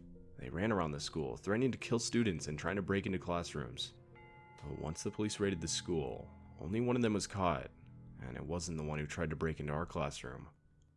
After the whole event, the school got over 20 buses to take the younger kids home, and the kids 9th grade and over, like me, were told to walk home in groups and call the cops if we saw anything suspicious. I had a hard week at school after that experience. I was always thinking that the men would return, this time with a gun or something, but nothing happened. This, nonetheless, will be scarred into my mind forever. Ever since the lockdown, the school has hired a few more on-campus police officers, and they've installed some auto-locking features on doors and windows. This has made me feel a little bit better in school, but this isn't just an experience you can simply forget about. I live in the middle of nowhere. The school I go to has maybe 500 students in total. It's enough for everyone to know everyone's name. Regardless, this day our school went on lockdown. That familiar, yet eerie chime of our principal's voice saying to remain in our classes until further notice rang through the building over the intercoms. His voice was surprisingly calm, especially considering the fact that he didn't even say it was a drill. Despite our little town, crime isn't completely unheard of. We've had our fair share of reported break-ins, robberies, and even some gang activity. "I bet it's a robber down at Chase Bank," my friend Kyle joked. I laughed, and we started talking about what we actually thought the whole lockdown was for. Kyle's voice was beginning to get louder, only interrupted by our teacher, Miss Sander herself, shushing him. It had now been about 10 minutes of complete silence, but like most high schoolers tend to, we all lost our patience. Everyone was now talking softly to whoever they were sitting next to at this point. Just then, we all heard it. Footsteps. Not just one pair, but a few walking down the hall. We all went quiet, knowing that something was wrong, and if this was a drill, it would have been just one pair of footsteps, that being the teacher checking on the classrooms. Even Kyle, who had previously been talking, grew silent. Miss Sander moved slowly to the doorway, peering out from behind a corner. The heaviness in the air was suffocating. Just then, we heard footsteps again, seemingly doing another lap around the school. A girl across the room let out a muffled sob of fear. I focused my attention on the door. I was leaning out from behind a table to peer through the window to see if I could see anything. I'm not sure what I expected to see, but whatever I was expecting, a whole lot of nothing was not it. The hallway was empty and completely dark, as it tends to be when no one was in it. The lights were all automated in my school, but just then, I noticed some of them turn on. A wave of yellow light instantly filled the room as we huddled in, casting shadows against the rows of desks.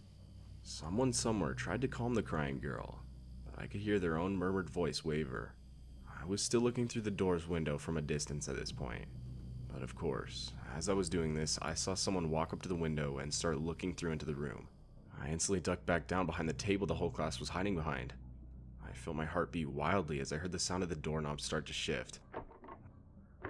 My vision grew static as I pulled my knees to my chest, curling up tightly in the corner of the room. The door shook as the guy banged on it repeatedly, and as he was doing this, my biggest fear came true. The door hinges gave out, and this guy proceeded to walk into the classroom. All of us went silent, praying this man wouldn't walk over to the corner of the room and see all of us hiding behind this table. About a minute passed of just this guy standing there, and we could hear someone else sprinting to the door, followed by the words, Dude, we gotta go. The cops are already here. That's when I heard the guy start running out of the room and down the hall. The cops came, and a little later that was it. The guys who entered the school were never caught, and apparently they were armed with guns. The story goes that one of the kids at my school tweeted at a gang, essentially making fun of them the night before that school day. And of course, the gang took it very seriously and planned on raiding the school and killing the kid responsible. Luckily, they weren't successful, but this experience still terrifies me nonetheless. I went to middle school at a private school where the middle and high school was comprised of only 30 students. One of the assistant coaches for my middle school team was a soft-spoken man that volunteered for many of our school functions. I assume this is due to the fact that he had 2 adopted sons that attended my school. One was a grade older and one was a couple of grades below me. I didn't really remember him at all until I graduated high school and out of the blue get a phone call from a number I didn't recognize. Still don't know how he got my number. It turns out to be that this man was wishing me a happy graduation. I at first thought that he was just friendly, but then he called back insisting on taking me for a steak dinner. I tried to politely decline, but he began texting me and calling me nonstop. This made me really uncomfortable, and so I sternly requested he leave me be. A couple of years later, I am a sophomore in college and I received this email. Dear me, I shall try one last time, though not to bother, but to seek a friendship that I can feel can work and benefit us both. It seems that most people pass through their lives and leave a vacant mark, soon to be forgotten, or, if thought of, just a passing blip that does not linger. However then, there are those who leave their mark as if to say, I am somebody of value, I want to make a difference. I'm not sure where or how I so tragically messed up in trying to recapture a friendship that I felt important. Not wanting anything more or anything less, but a friendship of value and a meaning that would be of importance to 2 lives. Long ago, as a soccer coach, there was a young man of intrigue on my team. His intelligence shone through his skills on the soccer field, and there was something there, something that sparked the thought of value. It was difficult to define, harder still to understand. Nonetheless, that young man left a mark that would stay in the portals of my mind. Typically, society does not take kindly to a grown married man taking up a friendship with a young man with a family of his own. Innocent, of course, respectfully even more, but still looked at with this inevitable stink eye. Maybe one day the paths of this coach and team member will cross again. Most of the friendships that I value in my life have come along in the most unusual way. For instance, the 19-year-old female classmate at mortuary school that just seemed to fit under my wing. I was the one that was not interested in hitting on her, just establishing a friendship that could last for years to come. Or perhaps the 93-year-old lady in the nursing home who was hungry for the company of someone that enjoyed listening to her stories of times gone by. The 70-year-old author from Casey County that immediately gave a feeling of commonality that was uncovered after just a few dinners and glasses of Merlot. A young friend of a son who, lacking a father figure, just wanted respect from a generation that was not willing to give it. I could go on and on. I have found that the old saying that you can't pick your family, however, you can pick your friends, is of tremendous value in my life. Souls are waiting around every corner or in the most bizarre places, but when you encounter them, the rewards are endless. What does all this mean? For you, perhaps nothing, or maybe, just maybe, something. This is for you to decide. Nature may have already taken its course, but I try not to give up on anything that I consider of value in my life or the lives of others. Best regards, him. I responded extremely curtly and notified this man that I forward the email to my father, attorney at law. I don't like to speculate, but considering the nature of the adoption of the demeanor and behavior of his sons growing up, as well as their age of proximity to me, I really worry about their upbringing. I never heard from this man since, but my younger sister said one of her male friends has had similar interactions with him. To add to the creepiness, this man is a mortician in my county. I would like to add a bit more context to this story. I would receive multiple voicemails a day of this man telling me things like, I want to take you out to a big steak dinner. Anything you want. We can even share some wine at my house before, or, I don't know what I'm doing wrong and why you were pushing me away. I think we can truly get along great. Now, I agree. At first I thought this man was simply reaching out to me in a friendly manner, but the persistence after being nicely turned down is what raised red flags. After starting college, I received a new phone number as well as a new email address. Not for this reason, but because I got my own phone plan and started university with a new email. My second year here, he tracked down both informations again.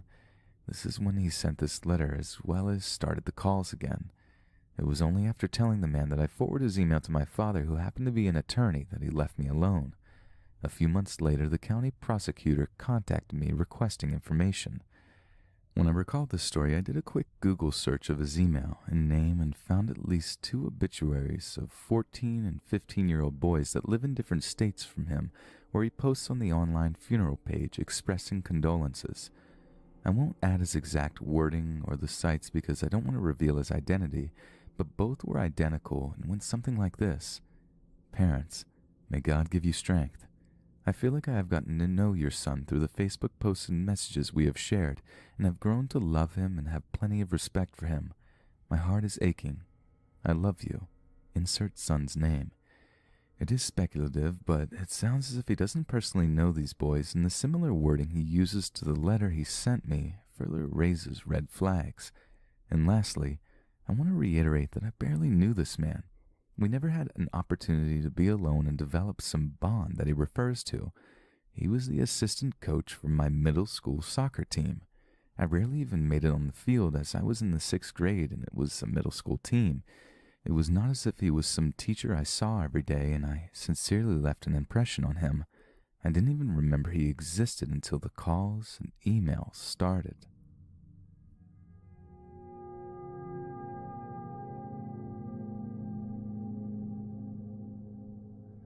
This story happened when I moved back to Tokyo from the US in 2016.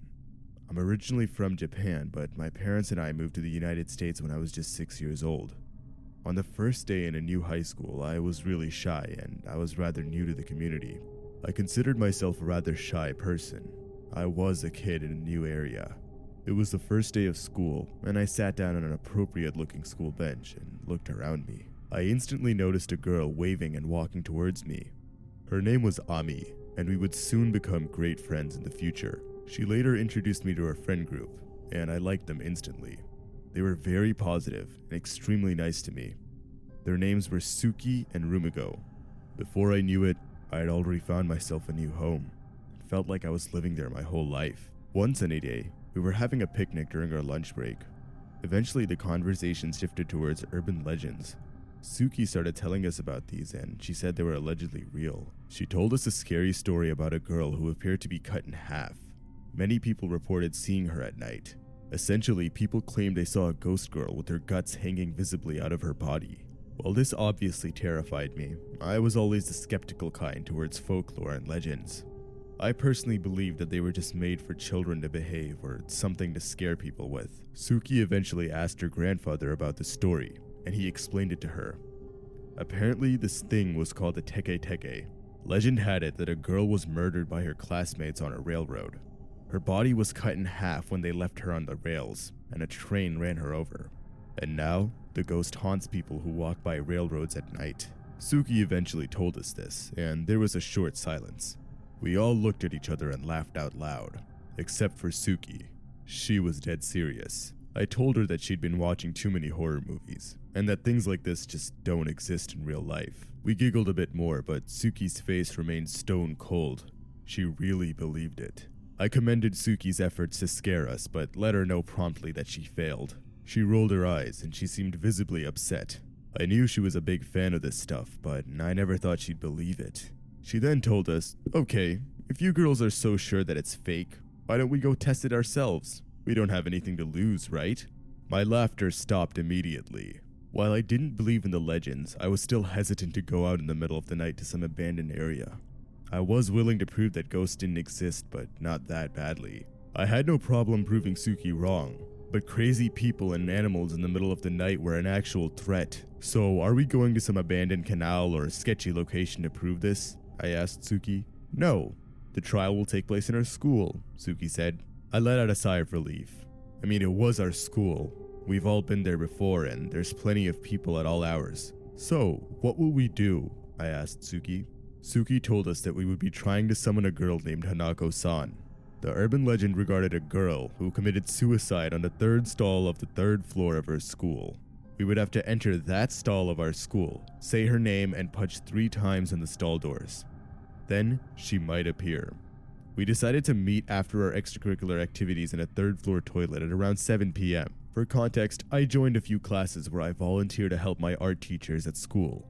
It was a great way to spend my free evenings. Making origami and hanging out with people my age beat being bored at home any day. The extracurricular itself ended at around 7 p.m., so it was a perfect time to meet with the girls in the bathroom. There really weren't going to be any kids to bother us, and the school was technically open at this time. And so we proceeded with our plan. Roughly after 7 p.m., we met in the toilet. Suki had already prepared a few candles and warned us not to turn on any lights. She had her hood up. It was already giving me the creeps. We stood in a circle and looked at each other with straight faces. It was starting to look like some sort of cult. At this point, I was already getting creeped out. She rose her finger to her mouth and let us know that we were supposed to be silent during this whole time. She then took a red pencil out of her bag and drew something on the third stall. She told us quietly to hold each other's hands, and we did. We held each other's hands tightly, and Suki started mumbling something under her breath. She then said loudly 3 times, "Hanako-san, can you hear me?" I closed my eyes out of fear. At this point, I even started to doubt myself and believe that something might actually appear. My heart was racing and my palms were sweaty. My legs started to give out. I slowly opened my eyes. Nothing was there. Suki tried a few more times, but after a few more minutes she gave up and we left the stall. I was beyond relieved. Nothing happened. I looked at the other girls and they seemed a bit spooked but relieved as well. Suki finally gave in and said maybe we were right. She put out the candles and we packed our stuff and left. It was already dark outside and I knew my mom would be mad. I forgot to text her earlier that I would be later than usual. When we left school, I tried to reach inside my backpack and find my phone to text my mom. I shuffled around, but it wasn't there. Damn it, I must have left it on the windowsill of the bathroom. I looked up at that bathroom window, and the thought of going back in there sent chills up my spine. I eventually excused my friends and ran into the building. There was no one there except for me and the janitor working the late shift. I went up the stairs and slowly went by the bathroom doors. There was a dead silence by the opening. No lights were on. I was afraid to go in there. I heard a rumbling noise from the inside.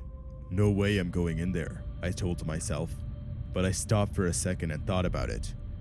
I'm not gonna leave my phone in there. If I allow that to happen, someone's just gonna take it the next day. And what, I'm gonna allow that to happen because of something fake? And what would I tell to my mom after losing a $1,000 phone? No way. I'm going in. I walked in and saw my phone straight away at the end of the bathroom. I tried turning on a light, but it wasn't working. That's weird. I had no time to waste, so I ran quickly to get my phone. I was happy to have it. But before I turned around and waved to my friends outside, I heard a thudding sound behind me. This time, twice as loud. It was coming from the third stall. I was paralyzed by fear. I looked up and down the stall and spotted a brown robe swinging over it. There was blood coming out from the bottom of it. I didn't want to see anything more. I ran out of the toilet as fast as I could, never even thinking about looking back. I told no one about it and tried to block it from my mind. If it really happened, this would destroy my mental health and the perception of my world. It couldn't be true. I couldn't have seen a real ghost. It can't be. As I came back home, I tried to go to sleep, but I couldn't close my eyes. I was so afraid she would come to me. I was up all night on guard, looking around my room. I even had a nightstand lamp turned on because I couldn't see the whole room clearly. I felt like a wreck the next day. My mom tried to ask me what's wrong. I looked so tired and paranoid, but I didn't speak a word to her during breakfast. I was paranoid and terrified of the thought of going to my first class. It was on the 3rd floor. But what I saw as I walked up the stairs was somehow even more petrifying. The toilet doors were blocked by a few police officers, and around them was yellow police tape. One of my friends approached me and told me about a horrific incident. Apparently, a lower grade girl committed suicide yesterday right after we left the bathroom. She waited for us to leave and then attempted to cut her wrist. That didn't work, so she hung herself. It then clicked, and I realized what I saw last night. It wasn't a ghost. It was a person. I was an eyewitness to that girl taking her own life, and I did nothing. I couldn't believe I just ran away in anticipation of it being a ghost. I burst into tears, still telling no one that I was there. Afraid of the consequences, I just told my friends that she must have came in there after I retrieved my phone. It may not be a ghost, but the guilt of what happened that night will haunt me for the rest of my life.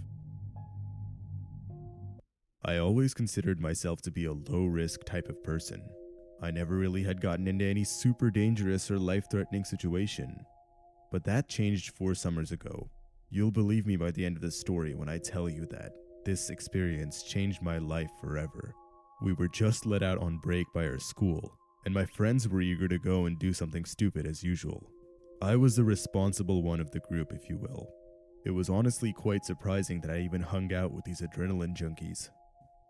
I was never a risk taker. I would always consider the consequences to my action before I took them. Many times, I was the balancing factor to my friends' crazy antics. Despite this, I loved hanging out with them.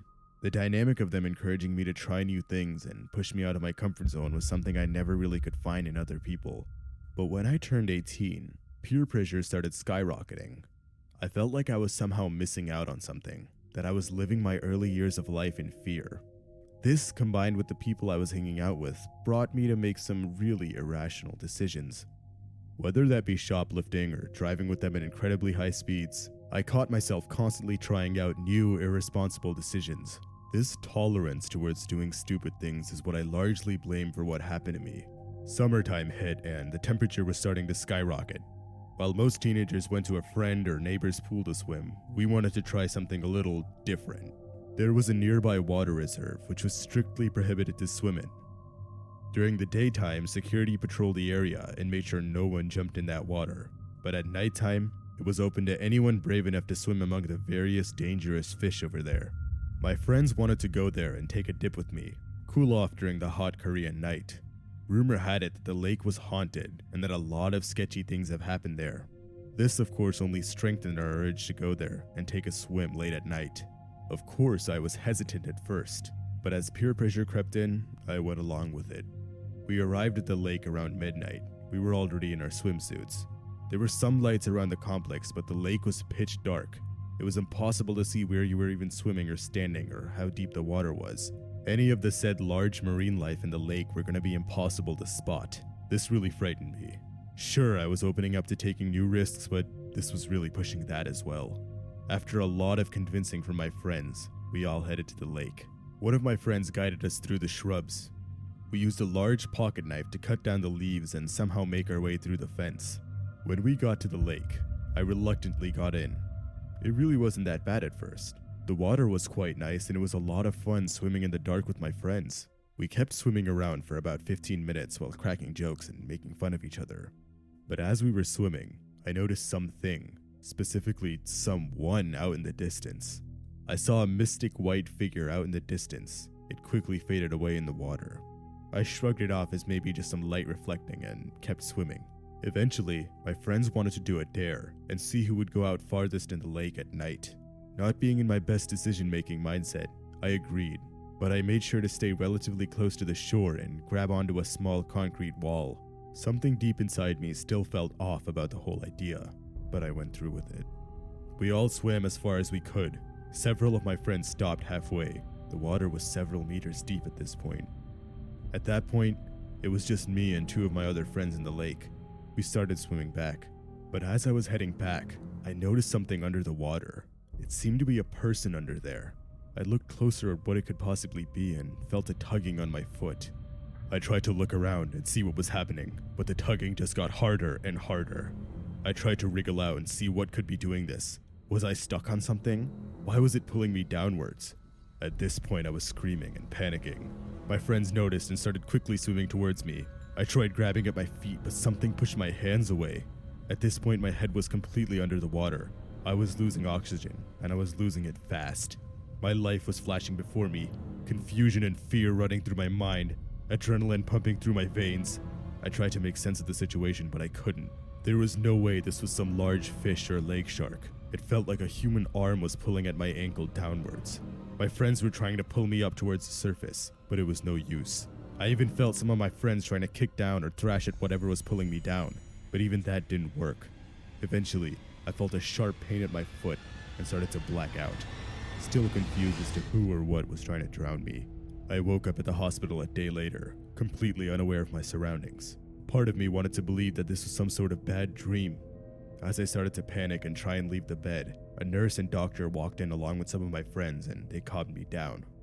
They explained to me everything that happened. I asked them what was pulling me down in the lake and they didn't have a clear answer. The doctors and nurses said it was most likely some sort of lake shark or predatory fish. Apparently they can get very large and extremely heavy and are certainly powerful enough to yank down a person of my size. But that's when I asked them, how exactly did they get me out of the water? The nurse looked down at my foot and that's when I noticed it. Most of my foot was removed. All of my toes were gone and the side of my foot was mutilated. I turned pale. I couldn't believe it. I didn't want to see it. The nurse explained to me that my friends had to use the large pocket knife they had on hand and cut a large part of my foot off in order to save me. She said I would most likely have died if they didn't do so, as those fish don't tend to let go of their jaws. I was devastated and in complete disbelief. A few days later, my friends checked in on me to see how I was doing. We eventually discussed what happened. My friend explained to me that when they rushed towards me, they saw what seemed to be a human hand pulling me down in the water. They tried pulling me, but the arm was just too powerful. They even tried hitting at it or cutting it, but it didn't seem to work. As a last resort, they had to amputate part of my foot. They explained to me the legend of the Mulgwishin. As per Korean legend, vengeful spirits that were taken from this world too early often sought violent actions against unsuspecting victims. The lake we were swimming at was apparently a common spot for the mafia to execute people and dump their bodies too. They often lurk where their bodies are left and try and subject people to the same form of death. In the case of a water ghost, they drag you down and never let go.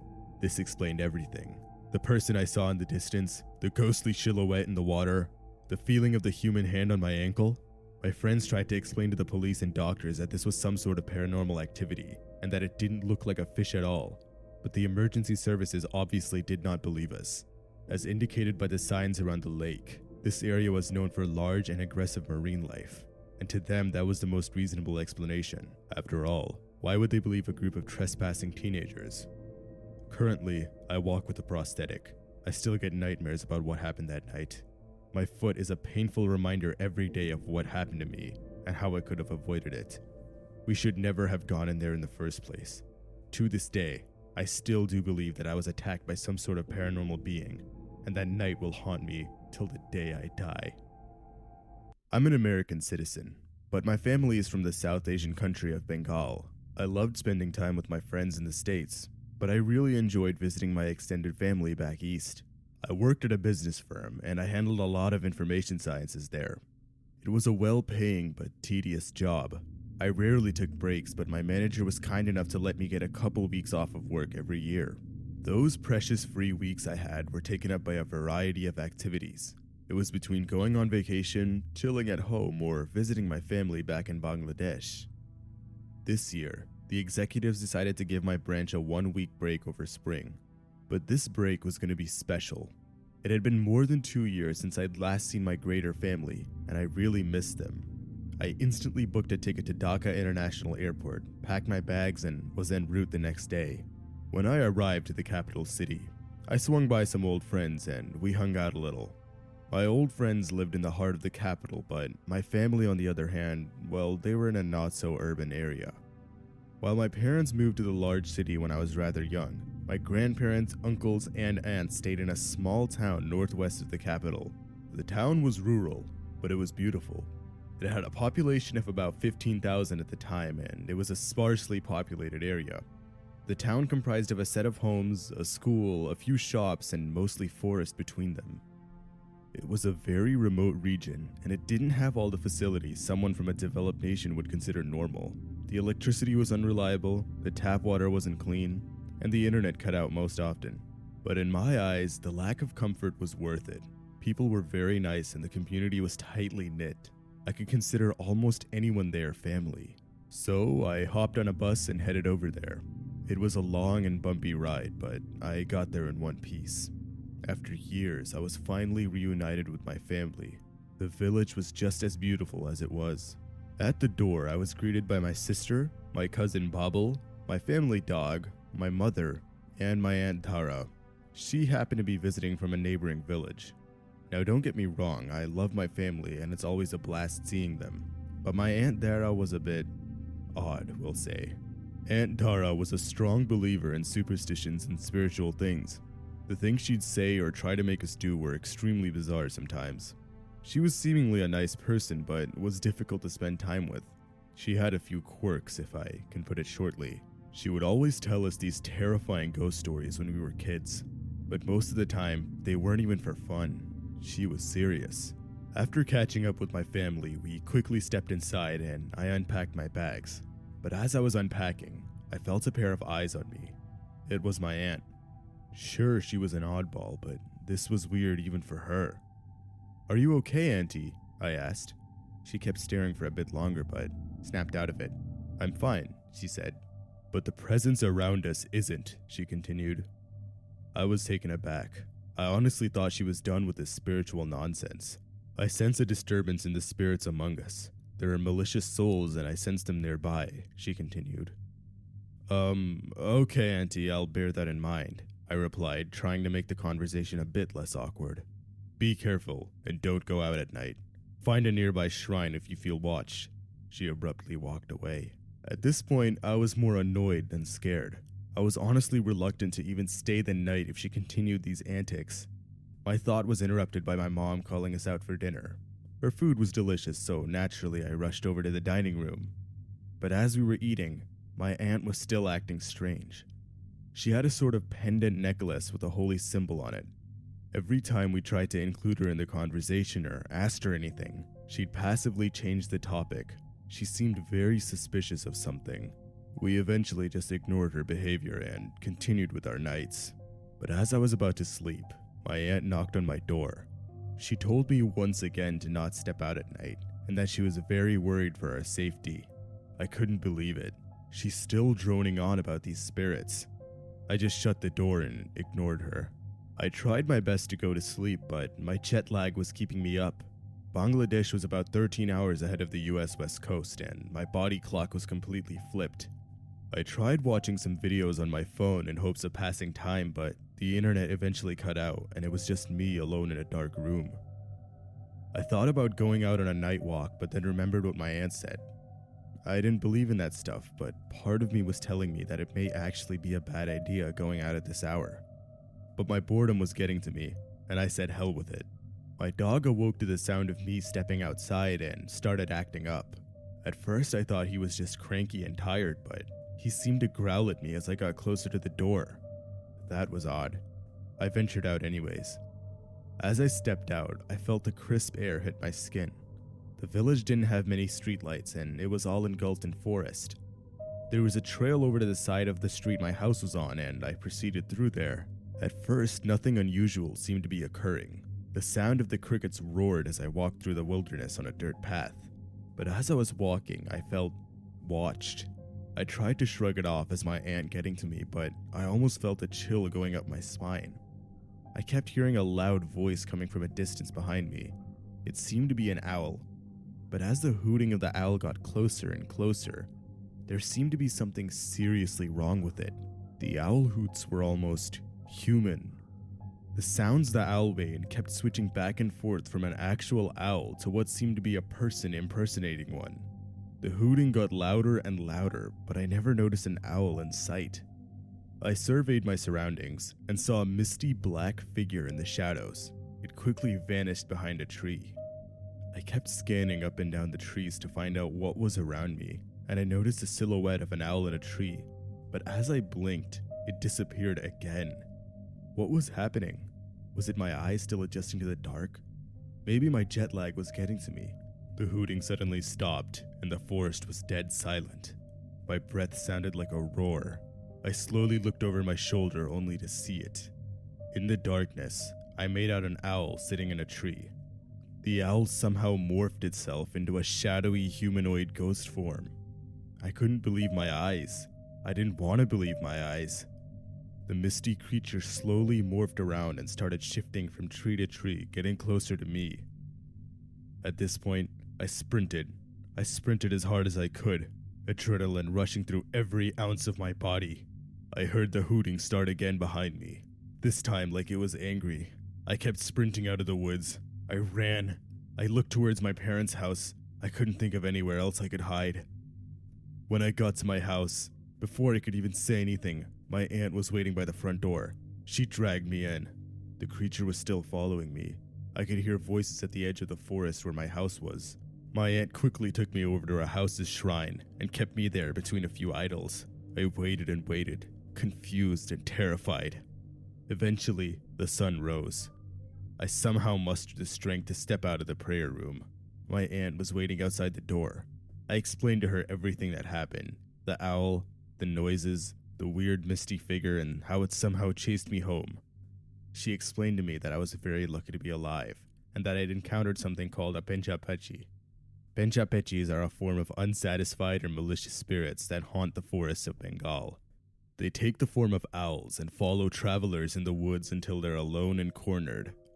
The ghost would then consume its prey like a zombie and continue to its next victim. She said that she felt the presence of many angry or ill-intended spirits in the area.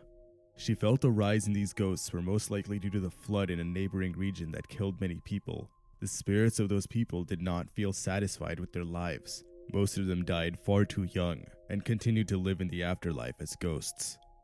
That story occurred about a year back, and I haven't gone back since. But if I do, I will definitely listen to my aunt. Several years ago, when I was 25 years old, I lived with at the time one of my best friends. Our friendship eventually started to dwindle, so she was rarely home. This night, however, she ended up staying at our place and then heading to bed pretty early. I was a server at the time, so I stayed up pretty late, usually watching YouTube and smoking pot. This night was no different than any other, except for the fact that my neighbors actually tried to kidnap me. I'll go ahead and give you some background information on my house and my neighbors. We lived in a 3-bedroom house with 2 bedrooms and the kitchen facing the crazy neighbors. They were a younger couple living in a smaller mill house. They were constantly coming to our door asking for handouts. Now, normally I'd be really happy to help a neighbor out, but they would come over and ask for crazy things like for us to fill up an old Mountain Dew bottle with water because theirs had shut off or something, as well as for beer, and they once literally asked us for $1. They would consistently be knocking at our door to ask for help, and whenever we wouldn't answer, I would peek through the window to either see them jacking cigarette butts from the ashtray or pressing their eyeballs against the door peephole to see if they could spot us. It was really strange. Anyway, There I was smoking some weed and watching some YouTube on my couch when I then heard a knock at the door. I rolled my eyes because I knew exactly who had came knocking. It was 11 p.m. and I checked the peephole, and sure enough, it was the boyfriend right on my porch. Normally I'd just walk away and continue with my life, but he looked like he was in distress this night, so I opened the door to see what was up. Hey, I just wanted to come over and see if you would film my engagement. I got my girlfriend a ring here in my pocket, and I need you to follow me to my backyard and film it for me. Baffled but really curious, I told him congrats and said that I'd be out in just a second and just needed to put my shoes on. I shut the door behind me, then locked it. Quickly, I ran into the back room that looked out into their backyard. I started peeking through the blinds to see the setup. Nothing. It was pitch black darkness. There was absolutely no sign of decorations or anything like that. Now naturally, I woke up my roommate to tell her what was going on. Yeah, screw that, she said to me, and we both walked back up to the door after the boyfriend started banging on the door. I looked through the peephole again. I couldn't really see anything and I was really confused. That is, until I saw him pull his eyeball away from the peephole. I quickly turned around and then put my back right up against the door. My roommate came running back to the door from her room holding 2 wire hangers for protection. We both just clung onto the hangers and sat up against the door until he finally left. We were so freaked out, but we wanted to make sure that we weren't overreacting. We decided to go out our back door and hopped into her car so we could do a drive-by. They always had their front door open and they also didn't have any blinds, so it was really easy to see in their house. Very slowly, we crept by in her car and peered into the living room. Sitting on the couch and all staring at the wall was there the couple and the older man. We sped off and we ended up staying at a friend's house that night. I never answered the door for either of them ever again. One day I came home from work and there was an older lady that was parked in their driveway. She walked up to me as I got out of my car and asked if I knew where the neighbors were. I told her that I hadn't seen them in quite a while, and she informed me that she was the owner of the house. She told me that they were months late on rent and it finally came to evict them. She entered the home to find it completely trashed, needles and garbage all over the place, holes in the wall, and literally shit on the floor. I told her I was really sorry to hear that she had to deal with all that, but that I was happy they were finally gone. I'm really not 100% sure what was going on that night, but I'm really glad that I didn't follow him to the backyard. Who the hell knows what they actually had planned? I want to start off by saying that I've never told this story to anyone. I'm a 32-year-old female, and my name is Kara. It all started about 2 weeks ago when I moved into my new apartment. I was all moved in and everything because I live alone, so I didn't really have much stuff to unpack. Later that day, I grabbed my purse and keys to go to work for the day. I was walking to my car when I saw someone start to approach me. It was a woman who looked to be at least 45 to 55 years old. It was very obvious that she was a smoker. She also looked really sleep-deprived, skinny and frail, and she had very noticeable eye bags that seemed to get worse the more I looked at them. "Hello, miss. You must be the new neighbor," said the old woman with an extremely damaged voice caused by years of smoking. "Yeah, I just moved here 3 days ago." I responded as polite as possible, then I noticed she had something in her hands that she hid behind her.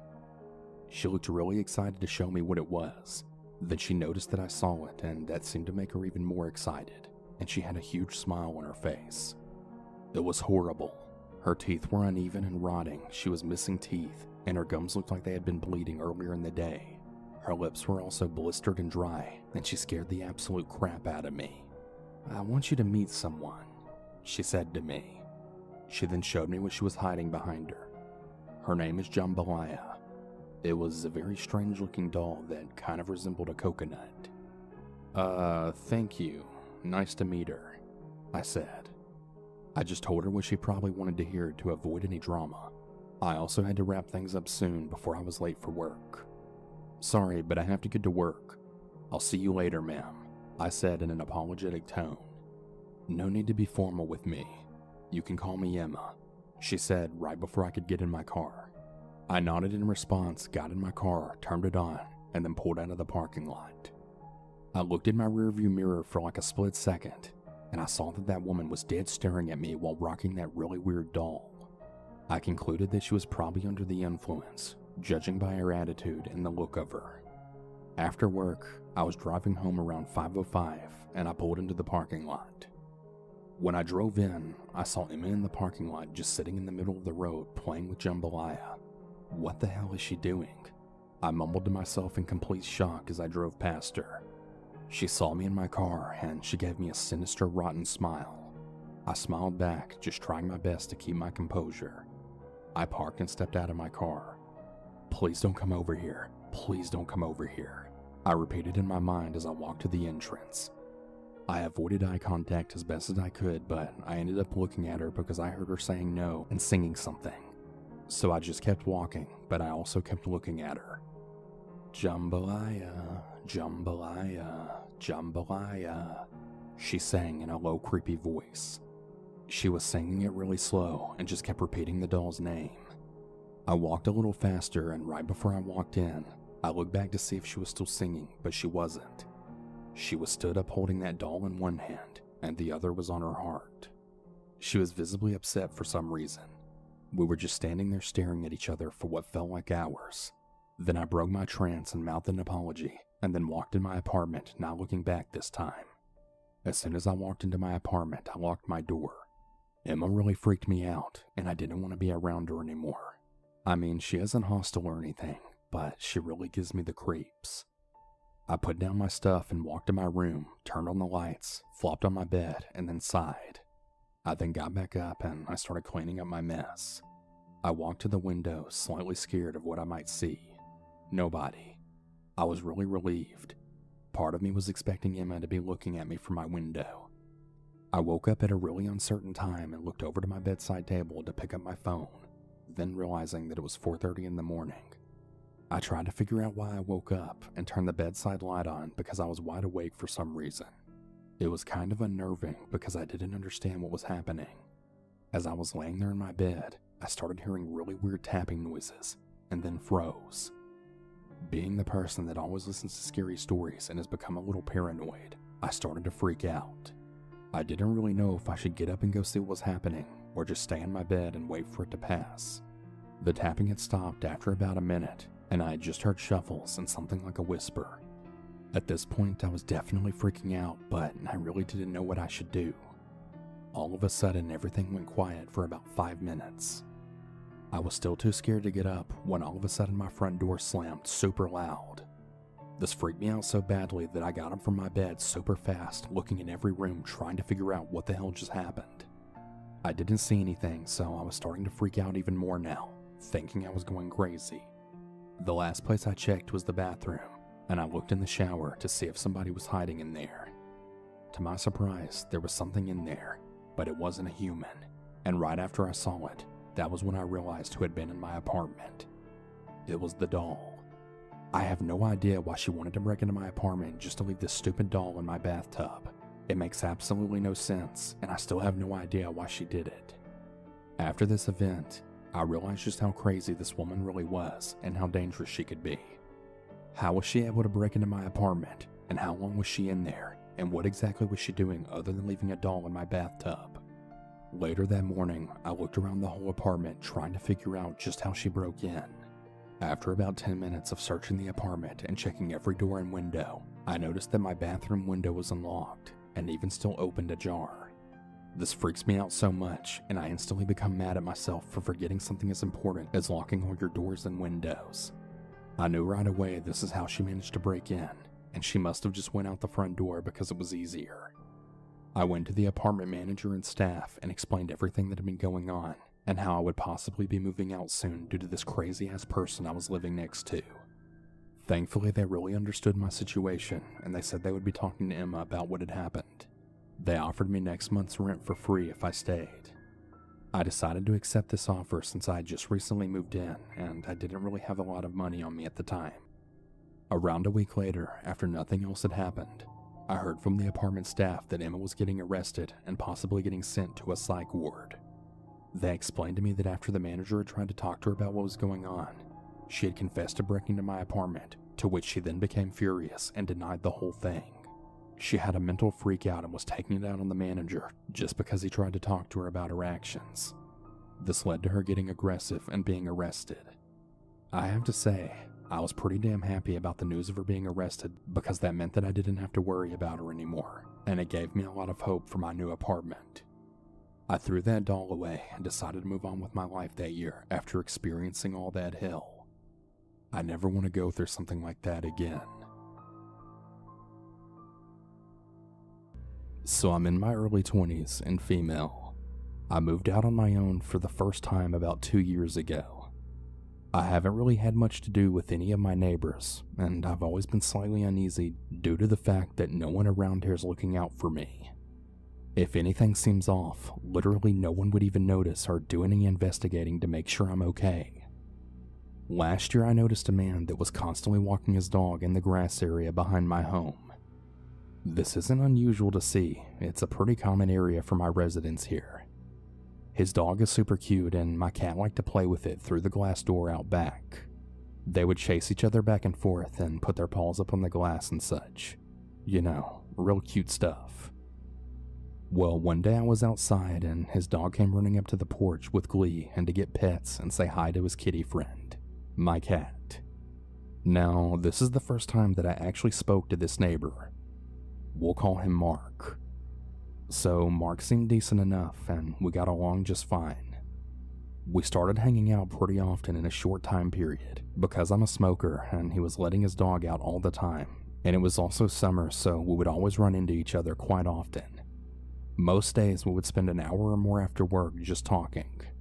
This lasted for a couple of weeks. I gave him my phone number and I was just really happy to have a friend in my complex now. I will say, however, he was clearly very interested in either having a romantic relationship with me or friends with benefits. I was very honest with him that I really wasn't interested in either of those at all, and I actually had to tell him this quite often. Frankly, I was getting rather irritated that this always came up several times every time we spoke. He rather quickly was really trying to get me in his house, from the first time we talked until the last. He always offered multiple times every time I saw him. I always said no and blamed it on me being COVID cautious. Well, he quickly got tired of that excuse and he invited himself into my home as well. But of course, I always said no. One day he came out while I was smoking with a bottle of wine and a couple of glasses, saying that I had to try it because it was really delicious. I happened to instantly notice that the seal on the bottle was broken, but it also didn't seem like anything was drank. The bottle was filled to the brim. So he pours a couple of glasses and doesn't drop a beat in telling me, "Go ahead, take a drink." I felt very uncomfortable, but I didn't want him to feel like he was being accused of anything when he was just trying to be a really nice neighbor. After all, he poured himself a glass of this very same stuff, right? I mean, what's the worst that could happen? Well, my mama still raised me better than that. So I totally faked a sip and said it was good. After any sentence that either of us had, he would tell me again to take another drink. I told him that I don't really drink though, so I'm pacing myself. But I did say that I noticed he hadn't drank any, and to just please go ahead. He didn't reach for his glass right away, but in the middle of speaking, he reached for his cup and then knocked it over, spilling the wine all in the grass. He brushed it off rather quickly, and he told me it was my turn to drink now. That's when I then said, "But you still haven't even drank anything. You spilled your drink. Pour yourself another glass. I don't want to drink this alone." So he did. He still didn't drink anything. He did tell me a few moments later, though, to drink mine. I told him that he needs to catch up, and we basically just kept doing that same old thing in circles. He reached for his glass again, and guess what? Spilled it yet again. Wine is all in the grass once more. Then what do you know? He told me to drink. At this point, I'm done. There's too many red flags that are screaming at me to get the hell out. I'm honest with him that this seemed really sketchy and I didn't trust the drink because he's refusing to drink any of it, but is so damn eager for me to drink mine. He told me that he was just clumsy and taking it slow because he doesn't drink a lot, but that he's seen me having friends over taking shots and drinking beers and wine, so he knows that I can handle it better than him. Yet another big red flag is raised. So he's been watching me now? What? I think it's important to mention that our complex is huge, and he doesn't live particularly near me. He's about a half a block away from me, and he can't see my windows or yard from where he lives. So I told him flat out that I'm not drinking anything anymore because of how this all seemed. He then once again pours himself a glass, and once again spills it. There isn't much left in the bottle at this point. I pour the remaining wine in his glass, and I tell him to drink it with me on 3. We raise our glasses, and to my amazement, he actually takes a drink. And I then spilled mine into the grass. Oh well. He then comes out about 2 nights later while I was smoking, and instantly starts complaining to me that I wouldn't date him or have sex with him, and that he just really doesn't know why all girls are like this. He starts getting really loud and shouting at me, asking me what the problem with him is, and why I won't do these things. I told him that I had been honest with him since I had met him that I'm not interested in that, and that it isn't him specifically. I'm just honestly not interested in that from anyone right now. He still shouted at me, and he was starting to complain about his ex and her dog. Yes, her dog. He then proceeded to tell me how he used to abuse the shit out of that dog, and then went into detail about how he wouldn't feed or water it because it used the bathroom in the house, and how he would kick it really hard. I'm absolutely horrified at this point, especially considering the whole time he's been telling me this story, he's been playing fetch with his own dog. His dog always seemed so scared of him, and I'd actually even pointed that out in the past. He would tell me that his dog's previous owners were abusive, so he's just very scared and distrusting. The dog was always very excited to see me though, and would always cuddle up with me and stay right by me, so I just always thought I was extra special. But now with that newfound knowledge, I think that poor dog is just in an abusive household. I was just so done with this guy that I cut him off and said that I needed to go because my friends were waiting for me. He has sent me several messages of gibberish whenever he's outside. He'll blow my phone up with non-stop random messages, and it'll just keep going on forever. He has texted me telling me that he knows I'm home because he's seen me walking around, or that he sees my car in the parking lot. He'll throw his dog's toys on my porch, and he'll stand outside of my porch for hours. I think in his mind, since I'm a smoker, I'll eventually come outside. Silly him though, because whenever I see him out there, I'll just go out front. Before the wine fiasco ever went down, he had said several things to me that were also red flags. I guess the moral of the story is to just trust your gut. Still to this day, he's bothering me, and like I had said before, we only spoke and hung out for a couple of weeks in summer of 2020. My last message from him was last night. He asked me what he had done wrong and if I had felt disrespected in any way. I haven't spoken to him since he screamed at me for not sleeping with him. I thought about answering his text with the brutal truth about how twisted and creepy he presented himself as, along with how uncomfortable he made me feel, but I didn't want to give him any ideas on how he should improve.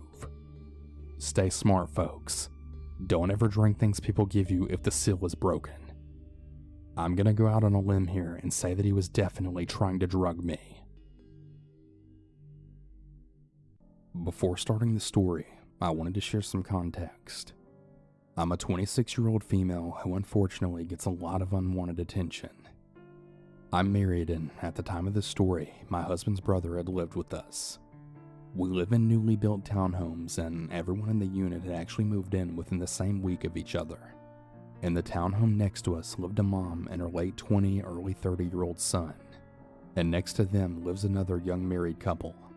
We'll call her I and him P. We became friends with them because we're in the same age group. Now, this happened a little over a year ago, and we noticed that the mom and son had a guest staying with them. We didn't think much of it. Well, one morning I was walking my dog, and as soon as I walked out the door, I began to smell cigarettes. But I didn't really think too much of it because my brother-in-law smokes.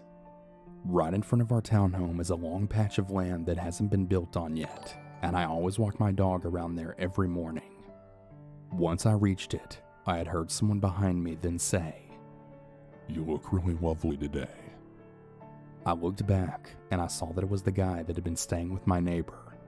I was kinda confused because I had just rolled out of my bed still in my PJs. He then said good morning, and I said good morning back. He then asked if I smoked, and I said no.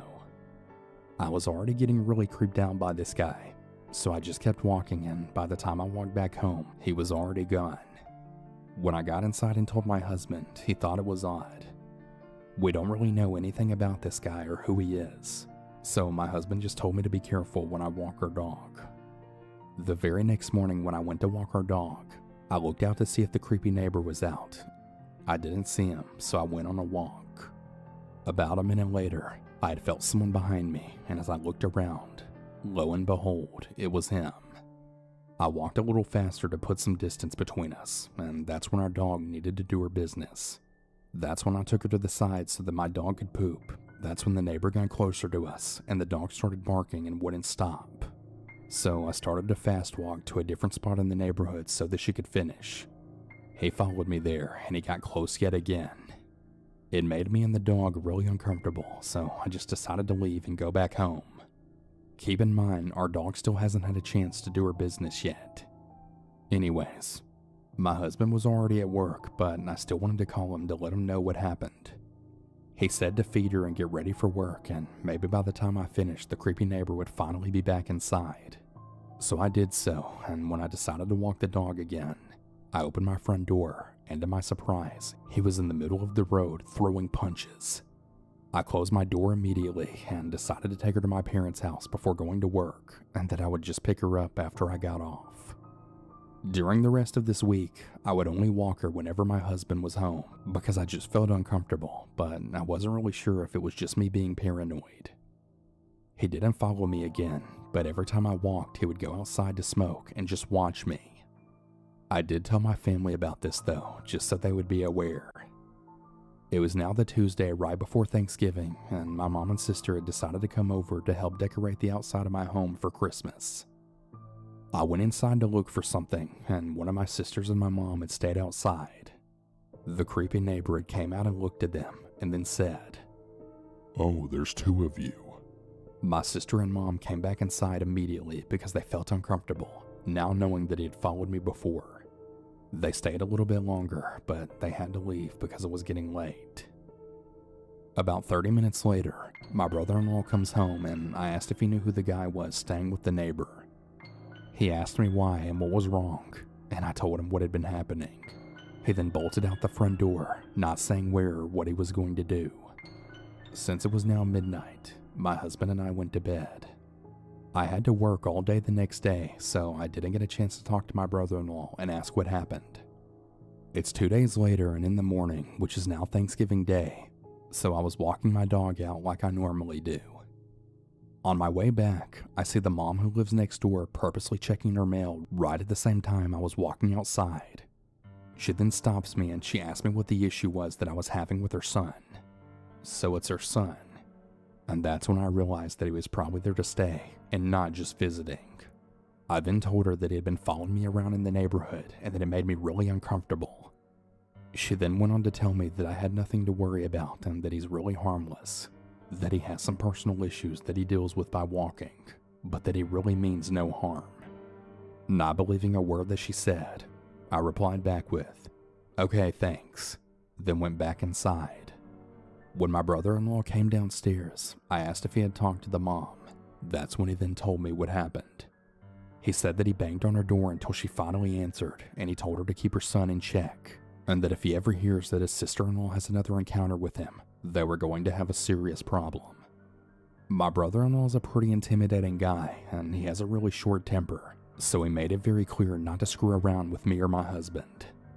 Since he was so pissed off, he went over to INP's house to cool off. Since he's been living with us, he became pretty good friends with P, and he also told them what happened. About a week later, me and I went to lunch, and what she told me next made my heart just drop. Apparently, the creepy neighbor guy is bipolar as well as schizophrenic. She told me that all the things the creepy neighbor was doing to me, he was doing to other women as well. One woman actually tried to pepper spray him, and he actually blocked it and grabbed the pepper spray right out of her hands, which happened to be attached to her keys, and in the attempt of getting her keys from her, he had actually punched the woman in her face. The woman called the police and got a restraining order on him, so he couldn't live in the apartment complex anymore. His mom put him in a hotel while she figured out his living situation. and he was creeping out the other guests over there as well. The manager tried to kick him out, but the creepy neighbor started talking a lot of nonsense and threatened to shoot up the place. The manager had to get the police involved just to get him out of there. They had finally kicked him out, so he went to live with his aunt until his mom's lease was up and she was able to move. So that's why he lives with his mom again. The mom actually has the audacity to say that her son is harmless when he's even hit her. She's afraid of her own son. The mom told I this way before he ever moved back in with her. I haven't had an issue with him since my brother-in-law went over there. Luckily, I work enough to be out of the house, but I still try to avoid being home alone. It's absolutely horrible not feeling safe in your own home. I'm really looking forward to the day we move. For years, I've been paranoid about changing near or around a window. I think it all leads back to the story that I'm about to tell you. For the record, I'm a female, and this happened to me 10 years ago when I was 13. My parents had divorced when I was 1, and my brother was 3, so we would visit my dad in his mobile home every weekend. It was the summer before I started 8th grade, and I was at my dad's house with my brother for the weekend. My dad had to take my stepmom to a doctor's appointment that was right down the street for a few hours. He had done this before because we had cell phones and we never really left the house because we didn't really have any friends over at my dad's. My brother is 2 years older than I am, so he was considered the responsible one. We had a routine that we would follow every time we visited my dad. Get up and sneak whatever breakfast we could before our stepmom got up, and then I'd watch a movie in my room and my brother would play the Xbox in his room, which was right next to mine. I had just finished up watching Live Free or Die Hard when I decided to get dressed and start my chores. The way that my room was set up, I had a rolled bunk bed pressed against the window so that my feet would be facing the window and my head would be near the door. The TV was right across from that, so there was only a little narrow area in the middle where I could walk or get dressed. My dog Chester was on the bottom bunk laying in what little sun came into my room. As I was finishing putting my t-shirt on, I noticed that Chester had sat up looking towards the window. He slowly moved towards it and then started to growl. Now, my dog wasn't really that intimidating, and he really only barked whenever he was excited or when someone knocked on our door, but I had never heard him growl before, like ever. Immediately, I was on alert, really unsure of what was going on. I got as close to the far wall as I could and then looked out the window. I didn't see anything and I tried to calm him down, but me getting closer to the window seemed to only get him even more protective. Right after I had walked away was when you get that really bad feeling you get when you just know you're being watched. As I turned, I saw a right hand come up to the glass on my window and then pause right before the left one joined it. I froze in place when finally a face appeared that I had recognized. It was my neighbor that was 5 houses down from us. He had always given me the creeps, and I guess my intuition was right. He was looking around my room when his eyes finally landed on me. He gave me this really eerie smile and he gestured for me to come to the window. I just shook my head and reached for the baseball bat that I had on my wall. My dog was going absolutely apeshit seeing this guy look at me, now snarling and lunging at the window. The guy tried to slide open my window, and that's when I yelled for my brother. I think that the man thought I was home alone because the horror that came across his face when my brother ran in then made him realize he couldn't do anything to me. He took off running down the street to his house while my brother and I shouted at him from the porch while my dog was fighting to try and get past us to chase him. My brother and I sat on the couch after that and talked about what happened. We pretty much both agreed that it would just be smarter to never tell our dad about it and that I was never to walk near his house. The only thing that I really regret from this incident was that our other neighbor that my stepmom was really close with was actually attacked by him a few months later. I had felt that because I didn't say anything that I'd actually allowed it to happen. Luckily she wasn't hurt, but when I told her about the man and what he did, she gave me a hug and she agreed that it wasn't something to tell my dad, but that she would handle it. I guess she did, because a year later he was then gone and I never saw him again after that. I only really told my dad's mom about the incident when she had moved into the house and I was already 21 years old and didn't stay the weekends anymore. I told her to never tell my dad because I just knew how he'd react. Well, that didn't happen, and later that night, my dad ended up chewing me out for not telling him. I told him that if he knew what had happened, my weekend visits to him would have been in prison because he probably would have gone over to the man's house and killed him. He agreed, but he wanted me to tell the full story to him and my stepmom. Despite how long ago this was, I'm still really afraid I'll see him again. That he'll end up being a dot on a map near my house, or that I'll wake up with him peering through my window. Due to this event, it really turned me into a really paranoid person. Anytime there's a little sound near the window whenever I'm getting dressed, I kid you not, I'm always reaching for something to fight for my life. If it wasn't for my dog and the fact that I changed so fast, who really knows what the man would have tried to do to me or what he would have seen when he looked in my window. To everyone out there, please stay vigilant and always trust your gut. The following story is something I never really talk about, something that I hate bringing up constantly, but I feel like I need to get it off my chest. It happened around 2 spring breaks ago, but it continues to traumatize me to this day. I'm an Instagram model and an aspiring supermodel from Glendale, California, a city in the greater LA area. My modeling career was starting to really take off. I was getting some clothing brand deals and was starting to get a higher amount of followers. I eventually expanded my income sources from just Instagram modeling to other things. One of them was OnlyFans. I started an OnlyFans account where my followers and fans can pay to see more exclusive photos of me, and that seemed to be going great. I never got any requests from any creeps, and people were overall accepting of my decision. I eventually started gaining a lot of friends from both the online modeling and OnlyFans community. I even started collaborating with other online models and influencers. I ended up meeting a girl named Megan through other Instagram and OnlyFans connections. Megan was actually newer to this whole gig than me, but was gaining traction even quicker. Things were going really good for her, and we eventually met in person at an event. She seemed really chill, and soon a friendship was born. We would do various collaborations on OnlyFans and Instagram, and would eventually even just hang out for the fun of it. One night, however, I was scrolling through my emails and got a text message from Megan. Apparently, a really famous online influencing team is interested in both Megan and I. Sure, I'd been scouted before, but never from an organization this large. Apparently, an agent from the modeling group reached out to Megan after seeing a photo of her and I on Instagram. They said they'd like to collaborate with us on Instagram, giving us a large sum of money and free promotion of our OnlyFans in return.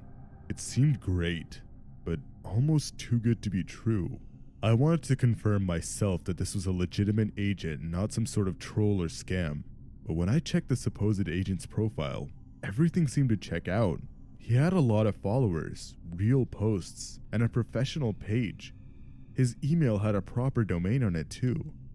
This was really happening. Megan and I immediately asked the agent for more details, and he explained to us how it'd work. They were based in San Diego, about 2 hours away from us in LA. They wanted to do a quick photo shoot with both of us in it and discuss future opportunities while we were there. They claimed they had booked out a hotel room in the south of San Diego, and they do the shoot at a local beach. It seemed legit, so we set up a time and booked a bus over there. I was excited, but not as much as Megan though. Megan was thrilled for the whole idea. She had only been at this for about a year, and now she was working with the big companies already. It was like a dream come true for her. We eventually arrived at the hotel, and while it wasn't a 5-star resort, it was decent. We were greeted by an unusually casually dressed man at the front door. "Megan and Lisa, right?" he asked us with a grin on his face. "Yes, that's us," replied Megan jubilantly. "All right, follow me. We got a room booked for you guys upstairs." The man guided us to our hotel room and we unpacked. Megan was still ecstatic. "Can you believe this is happening?" she asked. I was happy too, but I kept doubting her decision. The man who escorted us to our room didn't seem very professional, but hell, he could just be having a long day. Eventually we got a knock on the door. It was the man from before. He said he'd take us to the venue once we were ready, and we were. He picked us up in a rather nice car, but something didn't add up. He claimed it was the company car, but it clearly had a local rental sticker on the license plate. I again shrugged it off and got in the car. Throughout the car ride, he kept eyeing us from the rearview mirror. He asked us a few basic questions like how was our flight and where we were from. He really wasn't that inviting, especially for a brand ambassador. I started wondering again whether or not this was a bad idea, and whether I should ruin Megan's mood and let her know of my concerns. But my thought was interrupted by the car coming to a halt. We had arrived. It was a small and secluded beach area, and honestly, it was beautiful.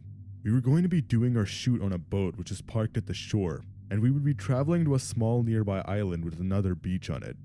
On the boat was about 4 to 6 men, middle-aged, and seemingly they were the camera crew. The boat was actually quite large. It was no yacht, but it did have an upper deck and a lower floor. The whole setup was a bit unusual, especially for a company of this size. I didn't see much equipment or a supervisor at all. No director, no makeup artists, just the men. Before we all got on, they searched through our handbags and said they'd hold on to them for the ride. This was really starting to alarm me, but the boat started moving and we were on our way. While Megan went up the deck and enjoyed the breeze, I went to the lower compartment of the boat and used a very small bathroom in it. As I was washing my hands, I couldn't help but think of how odd this whole gig was. I didn't see a single camera in sight, and the men on board seemed to be trying to pass as much time as possible. That's when I saw a shadow from the door. Underneath it was a pair of feet. Someone was watching me.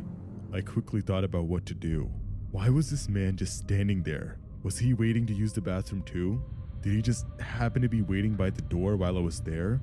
Next thing I noticed, there was 2 pairs of feet under the door, side by side. I knew that they were ganging up on me at this point. I mustered every last bit of courage in me and barged open the door, knocking both of them over. While they were down and in pain, I quickly thought of what to do next, but that's when it hit me. Megan was still at the top deck. I then heard violent trashing followed by Megan's muffled screams. I quickly ran up the stairs only to be tripped over by one of the men. I grabbed a water bottle from nearby and threw it at his head. That seemed to keep him off me for a bit. But as I got on my feet and tried to run towards the room where Megan's screams were coming from, he tried to headlock me from behind. I violently trashed around and bit down on his hand as hard as I could. He yelled in pain and threw me off to the side. I tripped over the side railing and landed in the water, still hearing Megan's screams all muffled up. I tried to swim back to the boat, but it was useless. I somehow managed to float back ashore and was taken in by a local lifeguard crew. They took me into the emergency room where they tended to my fight wounds, and I explained to them and the police everything that happened. The boat, the hotel, the rental car, the sketchy men. They managed to make 1 or 2 arrests in San Diego, but the men who took Megan were never found. The police believed that they had crossed into Tijuana and were somewhere off in Mexico. They even tried getting Mexican law enforcement in it too, but they couldn't find anything either. Not even the hotel and car rental company had any answers. I was shattered. I lost my best friend solely due to the fact that I didn't want to speak up on my suspicions. When I asked the modeling agency how they could just let this happen and how they could hire people like this, they promptly replied to me stating that they never hired a man of this name. The account, the followers, the photos, the email, all of them were fake. It turns out the entire thing was some sort of lure for a human trafficking ring, and Megan and I were the victims. To this day, I still don't know where Megan is. This incident has left me traumatized and left my career changed permanently. The story I'm about to tell you is something that I'm still in disbelief of today. Crazy things happen all the time, but even with that in mind, the situation I was knee-deep in was honestly unfathomable. I struggle to even listen to the words OnlyFans without shuddering today.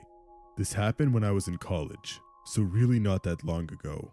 I was an engineering student, and I would often find myself in the library either doing work or catching up with other students in my college. The library was an interesting place. It seemed to attract a lot of different students from all over campus, all with their own unique tastes and experiences. The people and their thinking processes were very diverse. This meant that I'd end up meeting people with a widely different series of interests than me.